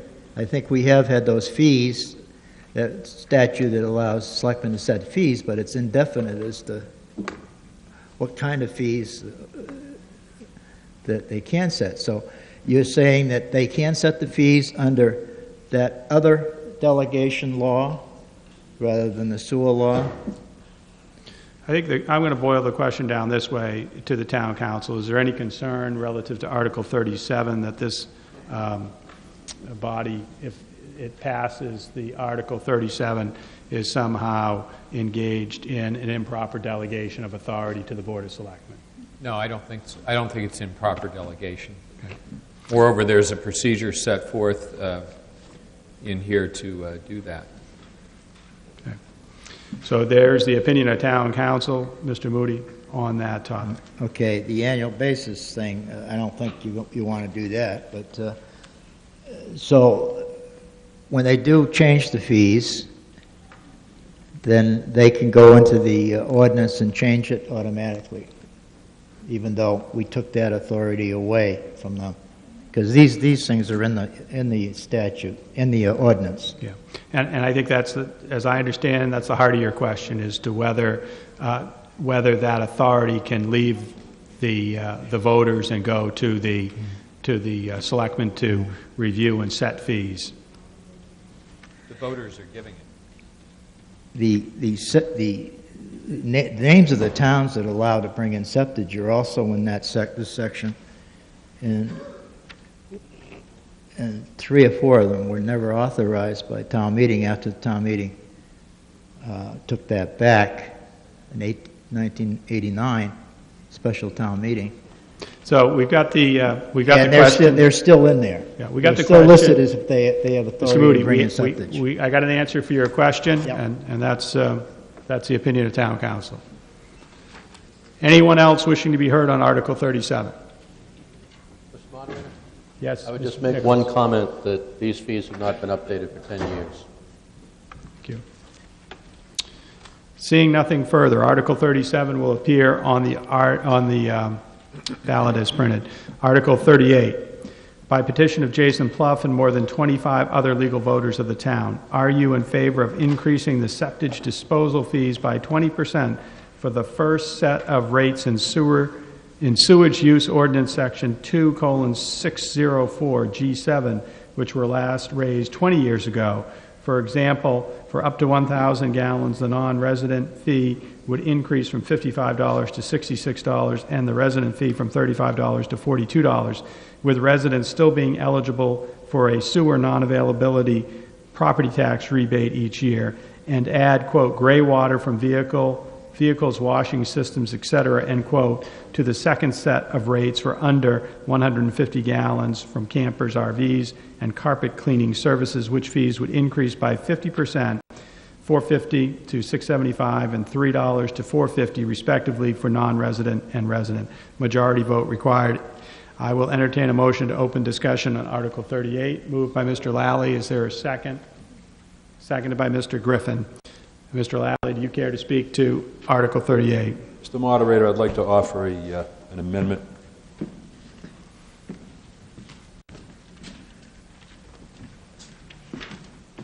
This is just to clarify the language and show language in Town Ordinance section being amended.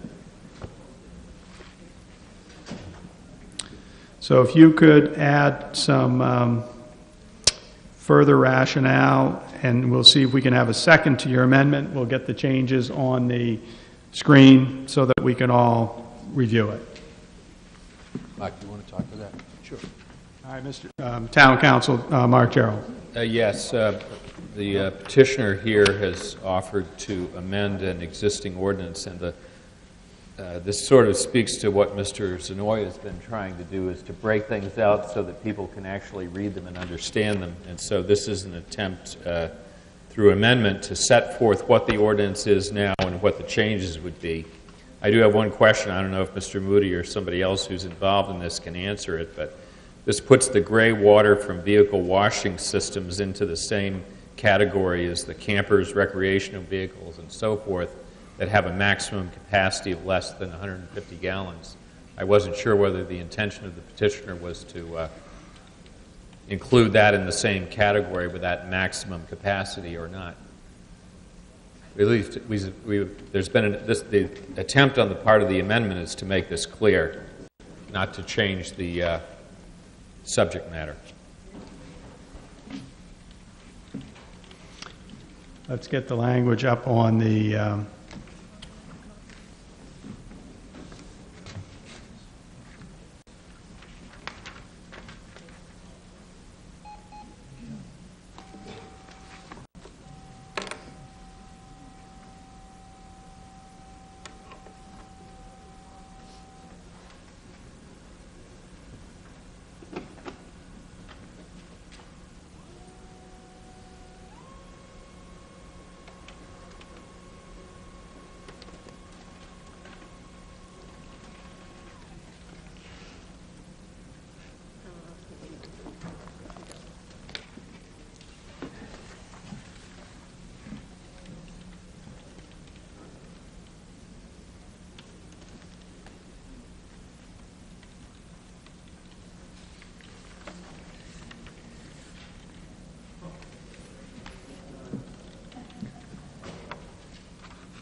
So we have a amendment by Mr. Lally that we're looking for a second on, which Mr. Gerald has characterized as an effort to make the intent clear of the petitioner's article and also or petitioner's submission, and also to tie it to the existing town ordinance. Is that correct?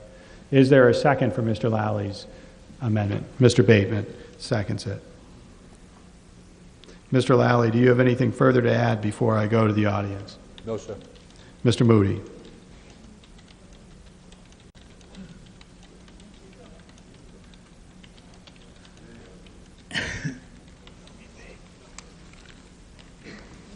So it's not an abatement, it's not a rebate, it's an abatement?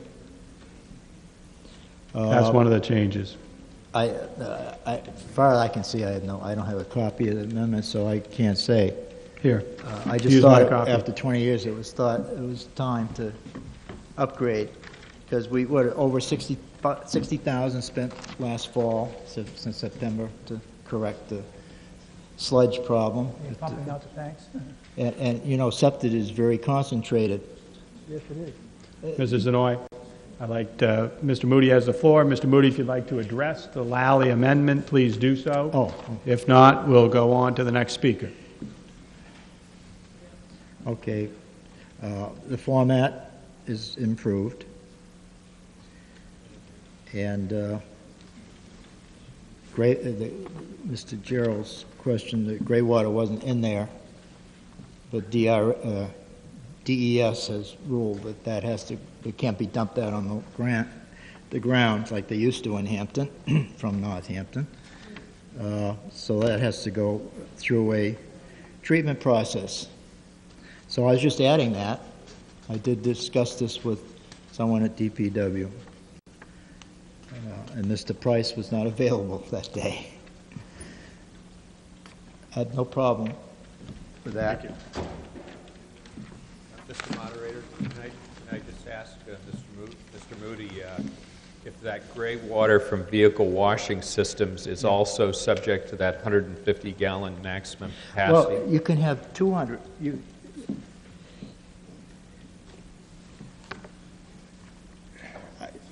I'm sure that you could have, what is it, car wash?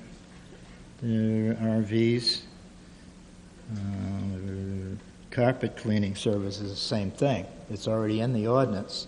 But you can come in with, this is per 150 gallons, the charge for 150 gallons, up to 150 gallons.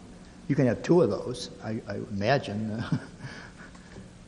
If you have 250 gallons, you'd pay the fee twice. Wouldn't that make sense? So I think the answer to your question is yes, Mark. Thank you. Okay.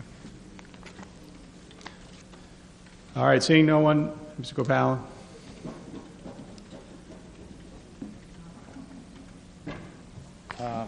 May I just ask a general question?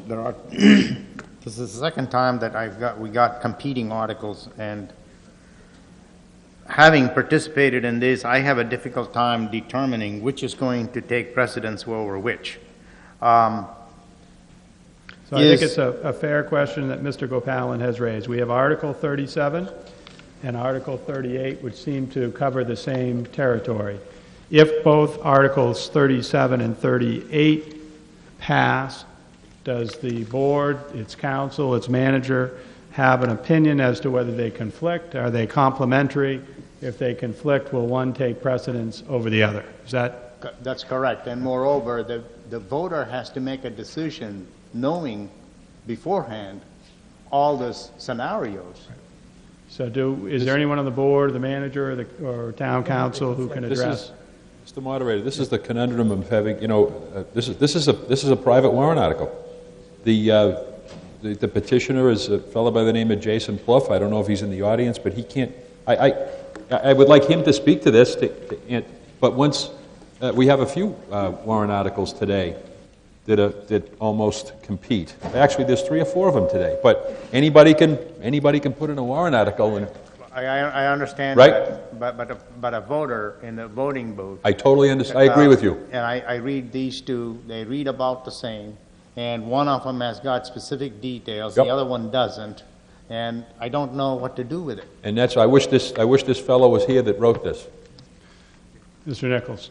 Yeah, I would agree that there's certainly confusion when you've got an element of duplication, but my interpretation is the former article would delegate from town meeting to the selectmen the authority to modify those rates on an ongoing basis. Okay? The second article, the article in question now, 38, is a one-time change. So should both be approved and that one-time change came into effect, subsequent to that, the selectmen could make additional changes. So I don't see a conflict. So on Mr. Gopalan's concern, for the voter, looking at two articles that cover the same ground, you could vote in favor of 37 and against 38, and the hallmark there would be that there would be delegation of the price-setting authority, and there would be no specificity, and as I recall, 37, there would be an annual revisiting of the costs associated with the activity. If you had Mr. Moody's concerns about whether that delegation was proper, and further what your rates would be, then I think you as a voter would prefer Article 38, which has a specific sum stated, and it's a one-time situation which certainly could be revisited if further articles were submitted to this body in the future. So I share with you, Mr. Gopalan, the difficulty that 37 and 38 must pass. We don't seem to have, I had Mr. Nichols' response, but it does seem that there might be a difficulty if both of them were to pass and how they both operate together. Mr. Moody, anything to add on the amendment? Just to reply, deadline for petition articles is something like the 7th of January. And I believe the selectmen did this practically the end of January, their article. How was I to know that after 20 years, all of a sudden the executive branch decided they want to increase septage fees? I don't know when the selectmen did it, but it was very late. It wasn't last year, it was this year. We've only had 1 month in this year. And as far as the name of the petitioners, the selectmen did something in this warrant that's never been done before. Under RSA 39.3, petitioned articles, the selectmen may make such technical changes as may be required. What they did was they plucked a name out of all the petitioned articles that didn't have a name at the beginning, any name whatsoever, and put it in the article as the main sponsor. It's unprecedented, certainly with the same board, the same manager, same lawyers, legal degree holders in the town office. It wasn't done last year. There were many articles that had no name on them. So, as I said, it's unprecedented that they changed the article, I think, because I don't think it was required to be changed. All right. Any other questions? Anything else on Article 38? Seeing none. Article 30, well, let's do this. I got ahead of myself here. Let's get a vote on the amendment, the Lally amendment. All those in favor of having Article 38 read as shown with the Lally amendment, raise your voter cards. Down cards. All opposed? The amendment passes. Seeing no further action on Article 38, Article 38 will appear on the ballot as amended. Article 39. I'm going to entertain a motion to waive the complete reading of Article 39. Moved and seconded. All those in favor? Article 39. I'll take a motion to open discussion on Article 39. Moved by Mr. Lally, seconded. Do I have a second? Seconded by Mr. Griffin. Mr. Lally, would you like to speak to Article 39? This is nothing more than housekeeping. All these streets are legal by town standards. They've all been accepted, and the dates are with them from 1967, 69, 71, up to 1992 on St. Cyr Drive. It's just a matter of housekeeping to adopt these as public ways. Am I missing anything, Mr. Manager? Let me, Mr. Warburton, let me at least get the sense of the article on the floor. Did I miss anything? It's basically, these have already been accepted. It's just that for one reason or another, they never went before the board. They go before a town meeting, Mr. Moderator. Right. All right. Seeing no one at the podium and mindful of Mr. Warburton's suggestion, all those in, well, I'm going to move on to Article 40.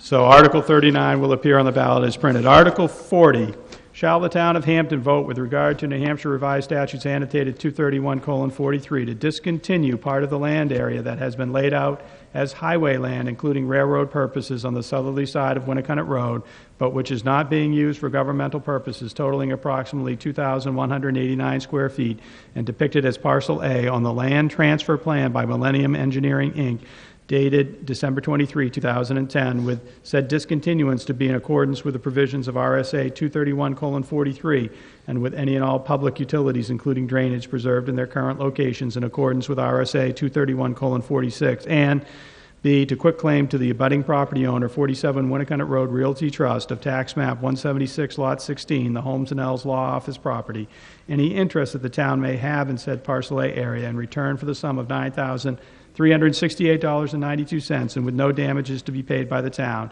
said sum being determined by use of the same price per square foot as was paid for the transfers pursuant to 2010 warrant Article 27 by the Galley Hatch Restaurant and the Citizens Bank properties, and with a quitclaim deed of said area to be executed by the Board of Selectmen to the owner of Tax Map 176, Lot 16, at no expense to the town. Majority vote required. Motion to open discussion on Article 40, moved by Mr. Bateman, seconded by Mr. Lally. Mr. Bateman.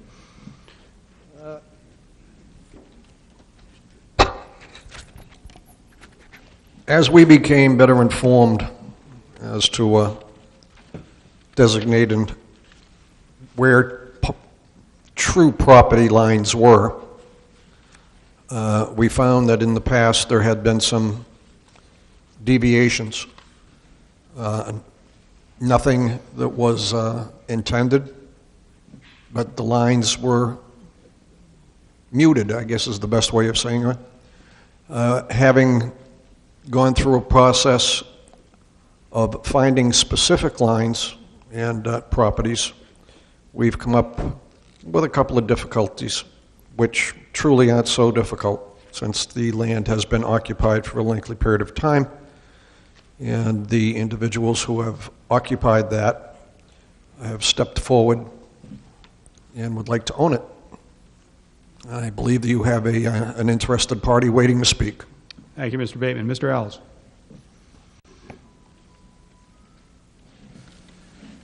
Thank you, Mr. Moderator. My name is Steve Ells, 13 Homestead Circle, and I'm the owner of the property at 47 Winnicott Road. We acquired that property almost 30 years ago, converted it from a residence to an office. At the time we bought it, we had the land surveyed, and we discovered that there was a strip of land between the property line and the travel portion of Winnicott Road. We approached an earlier Board of Selectmen at that time, asked for permission to install some parking adjacent to Winnicott Road, and were given that permission on the condition that if the town ever needed the property or for any reason the town decided to terminate that relationship, we would remove the paving and restore the lawn area. I believe the relationship has worked well, certainly worked well for us for the past 30 years. Anyone who has left a student off at the center school or attended a function or services at the Baptist Church has probably used that parking over the years. People that work at the Galley Hatch generally use that space in the evening. After my people leave during the normal workday, other folks use it. I think the parking has worked out well for that congested part of town. The Board of Selectmen obviously would like to alter this relationship, and we're in complete agreement with the proposal. We're happy to pay the town for the land, and we're happy to commence paying property taxes on the land. It seems only fair and reasonable, so we're in full support of the article and would ask for the town's support. Thank you. Thank you, Mr. Ells. Anyone else wishing to be heard on Article 40? Ms. Woolsey.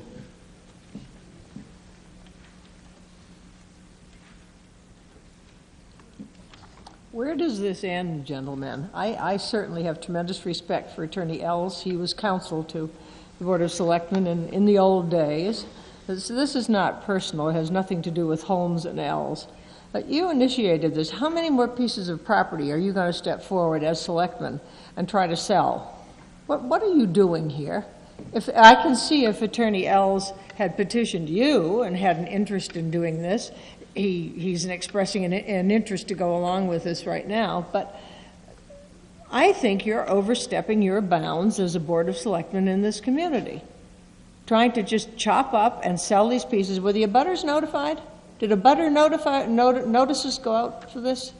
Well, Ms. Woolsey, I'm going to let you ask those questions, and I'm going to go to the board, but I'm not going to engage in a dialogue between you and the board, right? Particularly not at 5:30 in the evening. Can we inquire whether by statute, whether the statute was met? I think there were two questions. One was the general motivation of the board to bring forward this article on the 2011 warrant, and also whether there was any statutory requirement to notify abutters of this town-owned parcel. Mr. Gerald. Yes. State law, in particular in the case Maroney versus Hampton, indicates that town highway land cannot legally be leased for private use as opposed to non-highway land. So the problem is, yes, there was, as Mr. Ells has indicated, there was a license agreement between the board and his office. Unfortunately, that's questionable legality. And we had the problem immediately adjacent to that with the galley hatch. The problem there being that not only was there parking on town highway land, but there was also a building encroaching on highway land. The town meeting last year solved that problem via a warrant article with an agreed-upon price. This property, that has gone through, thankfully, solving a years of problems. This property is right next to that. I know where it is. As far as we know, that won't go further south because the next property is school property. So when you're talking how far does this go, we're solving a problem under the law that's right next to that. And as the article indicates, and I appreciate Holmes and Ells agreeing to this, that the price per square foot is the exact same as was involved in the galley hatch. It's meant to solve a legal problem. And the selectmen are taking the initiative because we so very recently solved the galley hatch problem. It's intended to resolve a known problem rather than just leaving it there for future generations. And it also gives Holmes and Ells the clear title to what they've been using in the event they ever came to the point of deeding that property. They would have that property, they would be paying taxes on it. It's meant to solve a problem when you see it, not leaving it. May I inquire of Attorney Gerald as to whether this is the end of the problems in that westerly end of Winnicott Road? Have we more areas there that we can foresee in the future are going to cause problems? Attorney Gerald, I think you answered that this was, the next parcel is the Hampton School District parcel, and that the reason why you're taking action is because you discovered this parcel last year in dealing with the galley hatch, and probably prompted earlier by trying to tee off this intersection at Winnicott Road. So that's it? Well, others may bring up things, but that's as far as we're our understanding. Thank you. All set? Okay. Mr. Moody. I remember the license to occupy a right-of-way by a selectman. I guess it was probably the 80s. requirement of that license was to have liability insurance. And I know a few years later I brought it up that they let that lapse, so they quickly did it again. Are we going to have enough room to plow all this snow if it's going to be private property along Winnicott Road? It's one of the narrowest areas of Winnicott Road. We have areas of Winnicott Road over 250 feet wide, and this right-of-way is near Route 1 is very narrow. The use of last year's square footage on the galley hatch, $4.28 a square foot. Even though the adjacent two parcels by those owners, we were taxing at $18.50 a square foot. Now we're using that $4.28 a square foot for this square footage, and we're taxing the adjacent Holmes and L's property lot at a rate of, it's 1/3 of an acre that is the private land at the present time, and we're taxing that adjacent land this year, last year, and this year, so far this year anyway, at $15.60 a square foot, but we're selling it at $4.28. Who's the mathematical whiz that came up with that's a rhetorical question. The last bit is the new survey. Who paid for that? So a question from Mr. Moody to the board relative to the Millennium Engineering Survey dated December 23rd, 2010, which was referenced in Article 40, as to who paid for that survey. Is there anyone on the board who can answer that? That's the question? property owner. The property owner? The property owner. Property owner did, just like last year's survey? Yep. Yeah, I know last year there was a heck of a lot of legal work by Mr. Gerald. The last question is, will this amount, rather paltry an amount, will that go in the real estate trust fund as required by Chapter 3 laws of 1983, that any interest in town land goes into that real estate trust fund? As the same auditors we still have ruled that it does when we sold a piece of the right-of-way further down on Winnicott Road to NYNEX. And they ruled that in 1991, and it became part of the real estate trust fund. So the question from Mr. Moody is, if this article passes, the funds, the 936892, I presume the board would advise that it will be deposited in accordance with state law. Correct. Whatever the state law may be on the subject. Okay. Pardon? He said whatever the state law may be on the subject, so that I take his answer to be if it's required to go into that trust fund, it will. Was the $50,000 put into the, last year's $50,000 put in the real estate trust fund? I'm going to leave that question for another day, since that's not in Article 40. I have a feeling it wasn't. All right, Mr. Rice. That charitable trust director is going to be busy again. Thank you, Arthur. I hate to keep beating a dead horse. I don't want to. We've beaten him to death. There's nothing left but bone. We're doing nothing more on this thing but giving Mr. Ells the same deal that we gave the bank and the galley hatch. I don't know why we're going to all of this furor about it. I think what the town ought to do, instead of trying to hang on to these desperately to these little tiny parcels of land that the town will never in a million years do anything with, we ought to get them all added up, whether it be at the town, the beach, every place else, sell them to the nearby, offer them for sale to the next door landowner, and make some money and put it into the general fund for doing other things with highways or deferring the tax, lowering the tax rate, or what have you. But going into discussions like this over 1,800 square feet of land or something like that is ridiculous. Let's move on with it. Thank you, Mr. Rice. I'm going to give Mr. Ells the opportunity to speak if he'd like it, and otherwise we're going to move on. Mr. Ells. Thank you. I would just like to correct one of Mr. Moody's statements. We most certainly have never let our insurance lapse.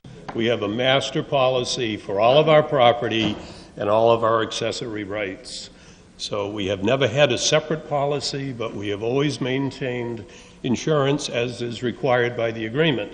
And we stand ready, willing, and able if the voters elect not to approve this, and I don't know why they wouldn't, to remove the pavement, lawn that area, and convert 6 parking spaces to maybe 1 parking space.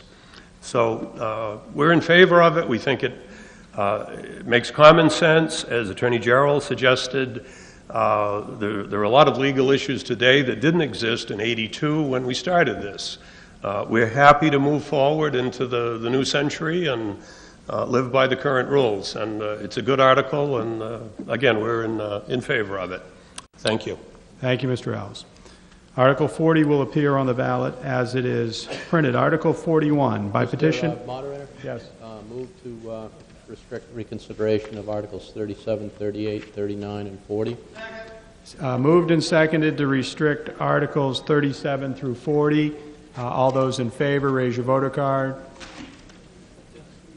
Down cards. All those opposed. Articles 37 through 40 are restricted from further consideration at this meeting. Article 41, by petition of Gary J. Pohl and more than 25 other legal voters of the town, we the following petition the town of Hampton to accept Lyon Street, Francis Street, and William Street as public roads and such roads to be accepted as is and without payment of any damages by the town. These paved streets have sewer, water, and have always been maintained by the town. By accepting these streets, it will not affect the tax rate, as these streets have always been maintained by the town. Majority vote required. Is there a motion to open discussion on Article 41? Moved by Mr. Griffin, seconded by Mr. Bateman. Is there anyone here who wishes to speak to Article 41? Mr. Pierce. Question. My memory might be slipping a bit, but some of these streets sound familiar. Have they been on the warrants before for road approval? These were on last year and were not approved. That is correct. That's what I thought. Thank you. I would like to bring that to everybody's attention. I'm Mike Pierce at 16 Hedman Avenue. I thought they looked familiar, but when you get to be my age, you don't remember what's going on sometimes. And I would just like to bring that to everybody's attention. They've been here before with these issues, and the voters have already spoken once on them. Thank you. Thank you, Mr. Pierce. Yes.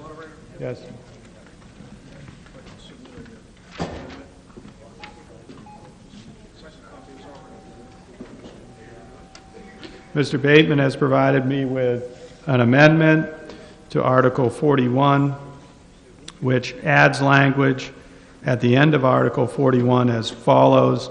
These are narrow paved streets that have been declared as emergency lanes under RSA 231:59A by the Board of Selectmen so as to enable the town to continue to plow snow from them. In the winter, it is estimated that the cost to bring these streets up to town standards would be $174,854, not including any land acquisition costs or any costs to clear the title for the roadway deeds. So that language is up on the screen. Is there a second to Mr. Moody has seconded Mr. Bateman's amendment. Would you like to speak to the amendment, Mr. Bateman? No, sir. Okay. Mr. Bateman took care of it.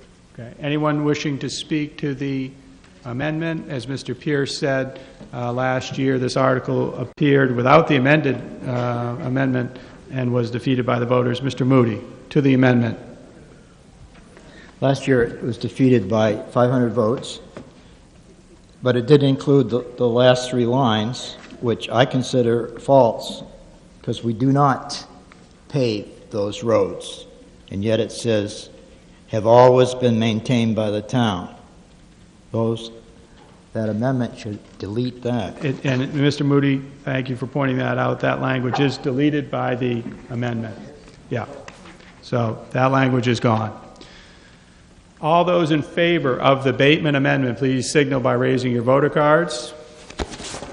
Down cards. All those opposed? The Bateman amendment has passed. Seeing no further discussion on Article 41, Article 41 will appear as reflecting the Bateman amendment. Article 42. Petition of Thomas McGurk and more than 25 other legal voters of the town. Shall the town of Hampton vote to discontinue parts of land area that have been laid out as highway totaling 152 square feet and to quitclaim any interest that the town may have to the owner of the abutting property? Tax map 104, lot 256, in return for a sum of money as determined by the tax assessor to be the value of the land. Said discontinuance to be in accordance with provisions of RSA 231:43 and with any and all public utilities, including drainage, preserved in their current locations in accordance with RSA 231:46, and with quitclaim deed, the 152 square feet to be executed by the Board of Selectmen to the owner of the abutting property, tax map 104, lot 256, at no expense to the town. Majority vote required. There will remain enough town property, if desired, for the town to put a sidewalk in if they wish to in the future. Is there a motion to open discussion on Article 42? Yeah, let me just get this article on the floor before we can amend it. Moved by Mr. Pierce to open discussion. Is there a second? Seconded by Mr. Gokal. Mr. Zanoy, you have an amendment. Thank you.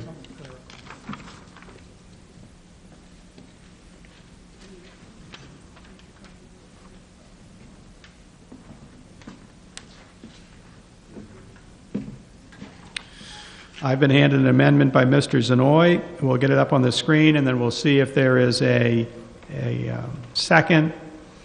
As I scan this language, it has some language relative to the southerly side of Boston Avenue. It changes 152 square feet to 145. It references a Millennium Engineering Plan of October 6, 2010. It changes the map and lot number and includes a property address of 8 River Avenue. And instead of the tax assessor determining the value, it says the tax assessor is going to determine the fair market value. And then the other changes are consistent with those that I've just mentioned. And it deletes the sentence that says there will remain enough town property, if desired, for the town to put a sidewalk in if they wish to in the future. So I'm going to read, I will read the entire article as it is, the amendment seeks to have it read. By petition of Thomas McGurk and more than 25 other legal voters of the town, shall the town of Hampton vote to discontinue parts of land area that have been laid out as highway on the southerly side of Boston Avenue, totaling 145 square feet as shown on a plan dated October 7, 2010 by Millennium Engineering, Inc., and to quitclaim any interest that the town may have to the owner, June White, of the abutting property, tax map 296, lot 70, 8 River Avenue, in return for a sum of money as determined by the tax assessor to be the fair market value of the land. Said discontinuance to be in accordance with the provisions of RSA 231:43 and with any and all public utilities, including drainage, preserved in their current locations in accordance with RSA 231:46 and with a quitclaim deed, the 145 square feet to be executed by the Board of Selectmen to the aforesaid owner of the abutting property, tax map 296, lot 70, at no expense to the town. Majority vote required. Mr. Zanoy, would you like to speak to your amendment, and then we'll see if we have a second. Nothing further to add to that. Okay. Do we have a second seconded by Mr. Bateman? Is there anyone who wishes to be heard on the Zanoy amendment? Mr. Rice. Fred Rice, 15 Heather Lane. During this past 2 weeks up in Concord, we just moved mountains to get an order to get a bill passed and signed by the governor that prevented things like what are happening on the last line. The thrust of that entire bill was that if an individual takes enough time to put forth a petitioned article, that they have the right to be heard as they submitted it. It's one thing to clarify, and I'm sure that the petitioner would appreciate the corrections in there, but the gratuitous stuff that's in there, other owners' names, I think that's gratuitous. It's not necessary for the presentation of the amendment, and the last line, I believe, should stay in there. It was, I would offer a further amendment that we strike out. No, Can't one do that amendment right at now? a Okay, time. I would move that we delete this, that we not pass this amendment in order that we may be able to later come back and delete the name and any reference to individuals, and the last line in there, I think that was put back in there for a purpose on the discussion. But I would strongly urge everybody to not approve this amendment. Anyone else wishing to be heard? Mr. Guthrie, yield to Mr. Gebhardt. He's in line ahead of you. Mr. Gebhardt, do you wish to be heard? All right, Mr. Guthrie. Andrew Guthrie, 30 River Ave. I think it's great, Attorney Mark Trial, that you're helping out on this one, but and the board. It's appreciated.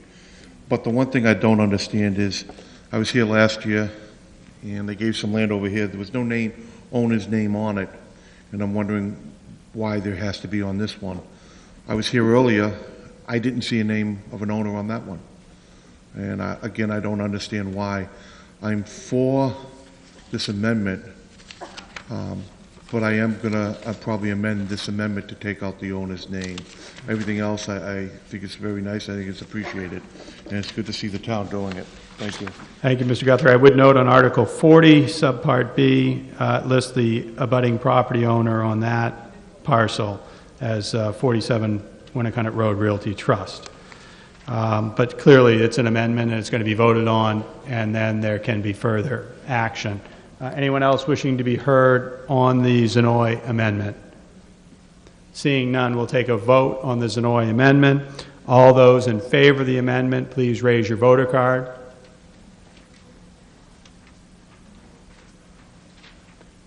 Dennis and Darrell?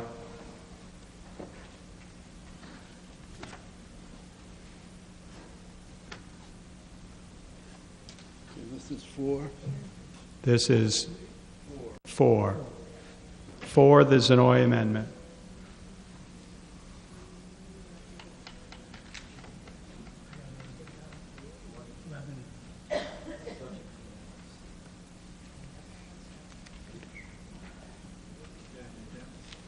Down cards. All opposed?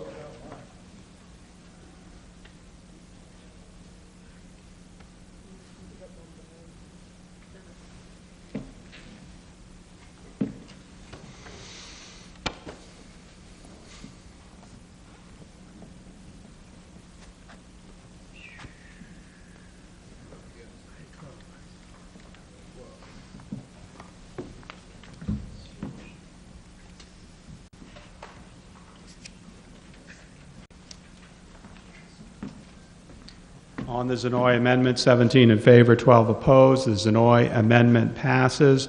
We are now dealing with Article 42 as amended. Is there any further discussion on Article 42? Seeing none, Article 42 will appear as amended. Article 43, I will entertain a motion to waive the reading of Article 43 in its entirety. Moved by Mr. Bateman, seconded by Mr. Lally. Also entertain a motion to open discussion on Article 43. So moved. Moved by Mr. Bateman, seconded by, do I have a second? By Mr. Lally. Mr. Bateman, would you like to speak to Article 43? Quite literally, this is a list, a procedure. It's entitled the Administrative Enforcement Ordinance for violations of town ordinances, bylaws, or regulations. It's a very dry material, goes on for a page and a half, and quite literally is nothing more than a system for procedure. It needs to be in place so that certain things can happen. It also shows out how payments can be made, how an appeal process is in place, other remedies that people can select, and an effective date of starting. It is truly a housekeeping item, and at 2 minutes before 6, I would probably say move the question. Well, at 2 minutes before 6, I have an amendment from Mr. Griffin, which seeks to change 2 words. It seeks to change the word procedure in the authority section to the word system. Is there a second on the Griffin amendment? Seconded by Mr. Nichols. Mr. Griffin? Mr. Griffin, do you wish to speak to the amendment? No. All those in favor of the Griffin amendment changing the word procedure to the word system in 2 spots in the authority section of Article 43, raise your voter card. Down cards, all opposed. Griffin amendment passes. We're dealing with Article 43 as amended. Does anyone wish to be heard on Article 43 as amended? Mr. Gopalan?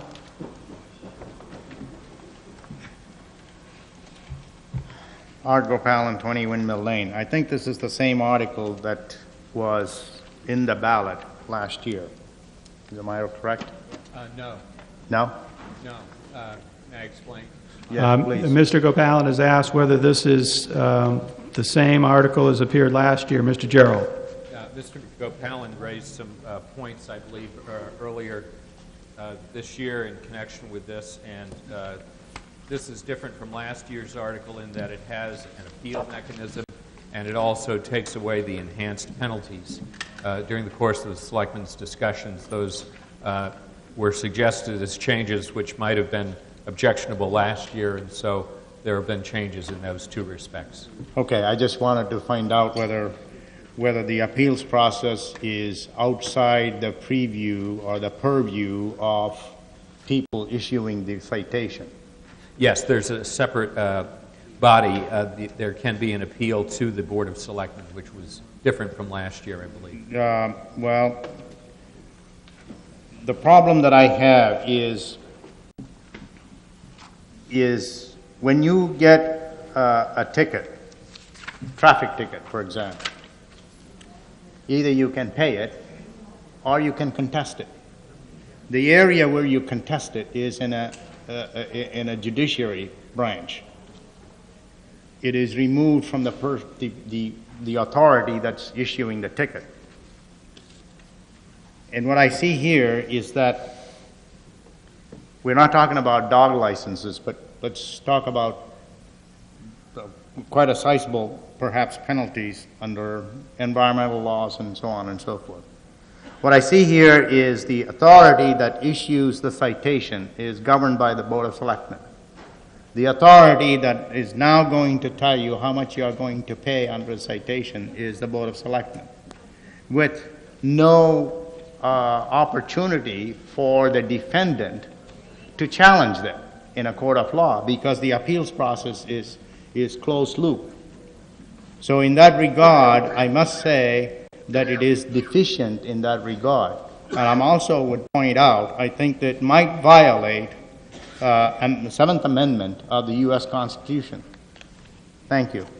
May I just respond to Mr. Mr. Gopalan? The state legislature passed the enabling legislation to allow this back in the year 2009 so that we could try this for the first time last year and again this year. Unfortunately, the legislature didn't provide the district courts or any courts with the ability to take appeals. So the deficiency, if there is any, lies in the enabling legislation. So it might be yet another instance where I turn to Senator Stiles and say, please put in a bill for us. But this was done, again, by the state legislature. So we take advantage of it to the extent we can, but we can't just add the court system as an appellate. I understand that, but I stand by my comments then. Certainly. Thank you. Thank you, Mr. Gopalan. Mr. Moody.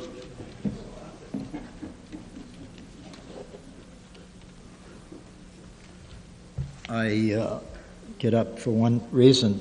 Earlier I said the Lion Street and Francis Street, William Street near the Catholic Church at the beach. That article lost by 500 votes last year. It was 300 votes. This article, last year's version, lost by 500 votes. Thank you, Mr. Moody. Seeing nothing further on Article 43, it will appear on the ballot as printed. Article, Move to restrict reconsideration on 41, 42, and 43. there's a motion that's been moved and seconded, moved by Mr. Page, seconded by Ms. Woolsey, to restrict reconsideration of Articles 41, 42, and 43. All those in favor, raise your voter cards. All down cards, all opposed. 41 through 43 are restricted from further consideration at this meeting. Article 44. Shall the town of Hampton vote to amend Chapter 4, Licensing, Article 12, Regulation of Taxi Businesses, Section 13, subsections A and B, by deleting the language identified by strike-through and adding the underlined language, majority vote required. Section 13, Insurance, no license shall be issued to any taxi business until the person shall have filed with the Board of Selectmen satisfactory proof of personal injury and property damage liability insurance coverage for each licensed taxi or taxi cab for the full period of the permit. The personal injury coverage shall not be less than $100,000 per person per accident, with a total coverage of not less than $300,000 per accident. The property damage coverage shall not be less than $25,000 per accident. If required, insurance terminates, expires, or is suspended, the license shall immediately terminate and expire and must be immediately returned to the Board of Selectmen. All required insurance policies shall contain a provision which will provide for the automatic notification by the insurer to the town of the cancellation or expiration of the policy with a 30-day advance notice. Said notice shall be mailed to the Board of Selectmen. Do I have a... All right, let me get this on the floor first. Mr. Zanoy, do I have a motion to open discussion on Article 44? Moved by Mr. Bateman, seconded by Mr. Lally. Mr. Zanoy, you have a amendment. And I think you just read it, so you might have had the updated copy. Yes, what I read is consistent with Mr. Zanoy's material, so it does not appear to be the need for... Well, actually, Mr. Moderator, the purpose of this is to show what is being inserted as well as what's being stricken so that a voter would know.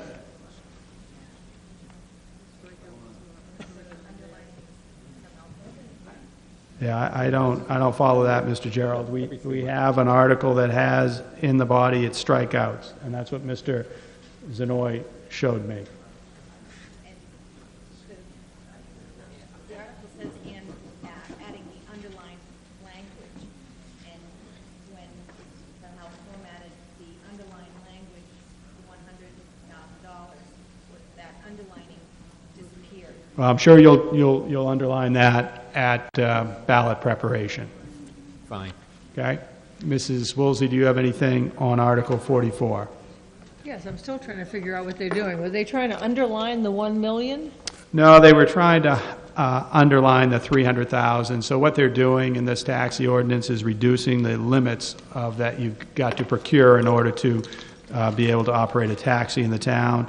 I understand the 1 million coverage is prohibitive or is proved prohibitive to some taxi operators in town, so they're going to a 100, 300 policy instead of the $1 million policy. Well, if I may comment, gentlemen, and I am a licensed property and casualty producer for the state of New Hampshire, and I do insurance for a living. And for a person, for one of you, for your personal policy, I would not recommend less than $250,000, $500,000, just for you as an individual. For a carrier carrying other people to reduce to $100,000 and $25,000 property damage is ridiculous. The least expensive part of an insurance policy is the liability coverage. And this is outrageous, to allow people to operate vehicles in this community carrying such terribly low levels of coverage. I wouldn't recommend this for you as a private person driving your Volvo. That's ridiculous. Really, it's ridiculous. It's dangerous. If you're doing this and you're allowing people to drive around this community in taxi cabs where the town has mandated or allowed this as a minimum coverage, good luck. I hope we're not sued. Thank you, Mrs. Woolsey. Anything further on Article 44? Seeing none, Article 44 will appear on the ballot as printed. I will entertain a motion to waive the reading of Article 45. So moved. Moved and seconded, moved by Ms. Woolsey, seconded by Mr. Bateman. And I'd be remiss if I didn't, on that note, recognize Dick Bateman as his, he is not running for re-election, so I thank him for his service, and we will see him in the audience, I presume, next year. I thank the town people for giving me the opportunity. And with that, Mr. Bateman, would you like to speak to Article 45? This is 9 single-page pages of one very well-thought-out plan so that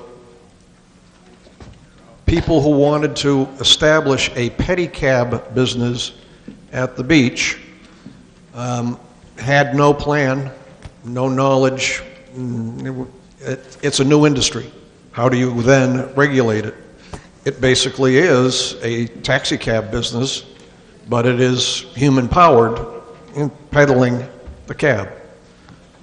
So the driest of dry has been laid out so that everything is well protected. There is, I'll just jump through some of the sections. The authority given for the ordinance for regulating the pedicab business.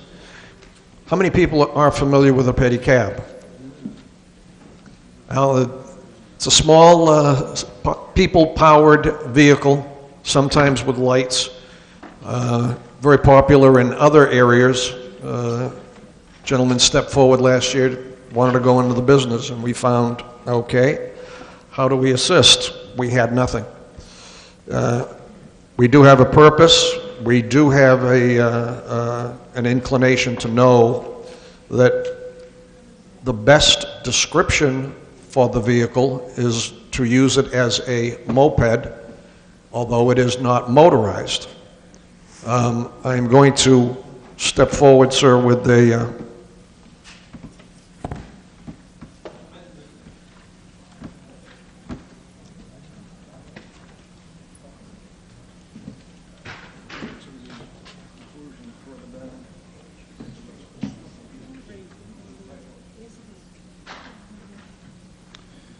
I've been presented with an amendment to the first page of Article 45, section moped, where the section would read, if the amendment is approved, moped shall mean a motor-driven cycle as defined in RSA 259:57, period.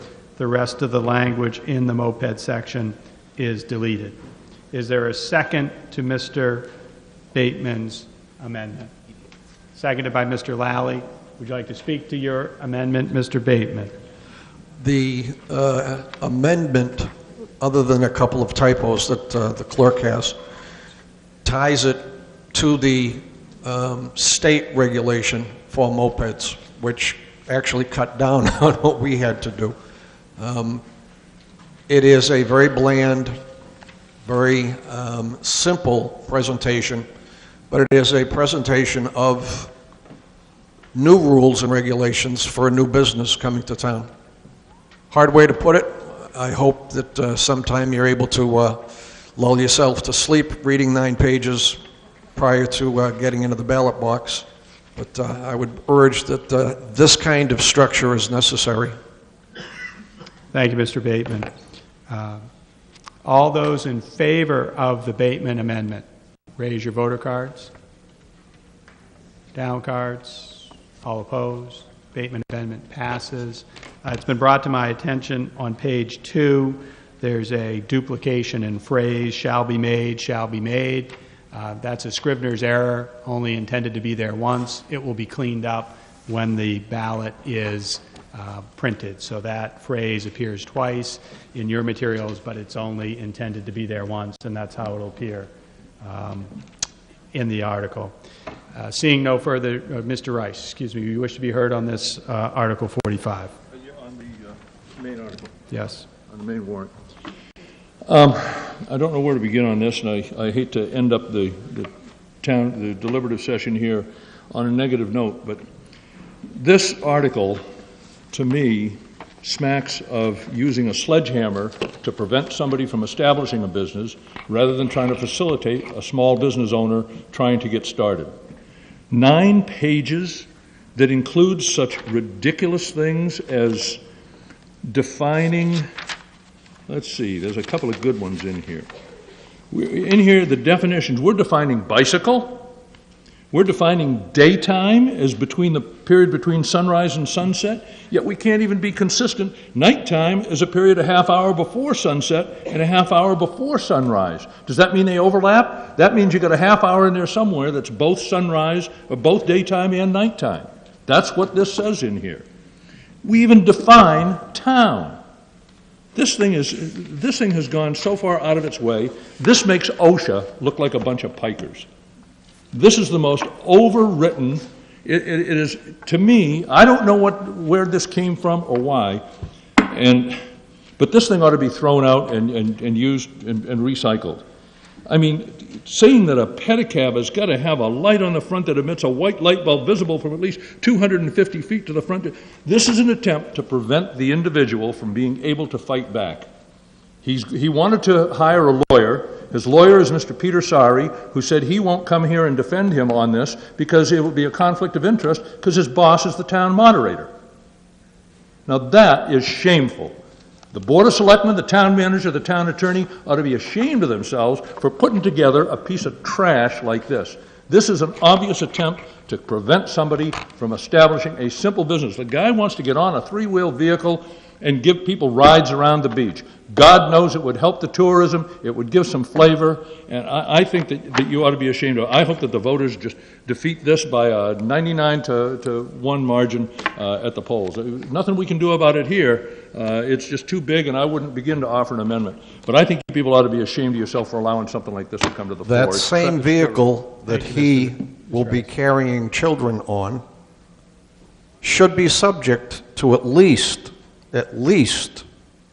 some investigation to his background, sir. But 9, that's fine. Are you doing that for the That was not you doing that for taxi cab drivers? No. Wait, Excuse me, I can't hear you with the yelling on the speaker. Let's go. We've heard from Mr. Rice.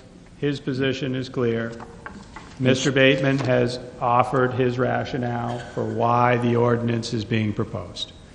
And March 8th, it's a good segue, Winnicott Cafeteria, 7 a.m. to 8 p.m. That's a new location for us for voting.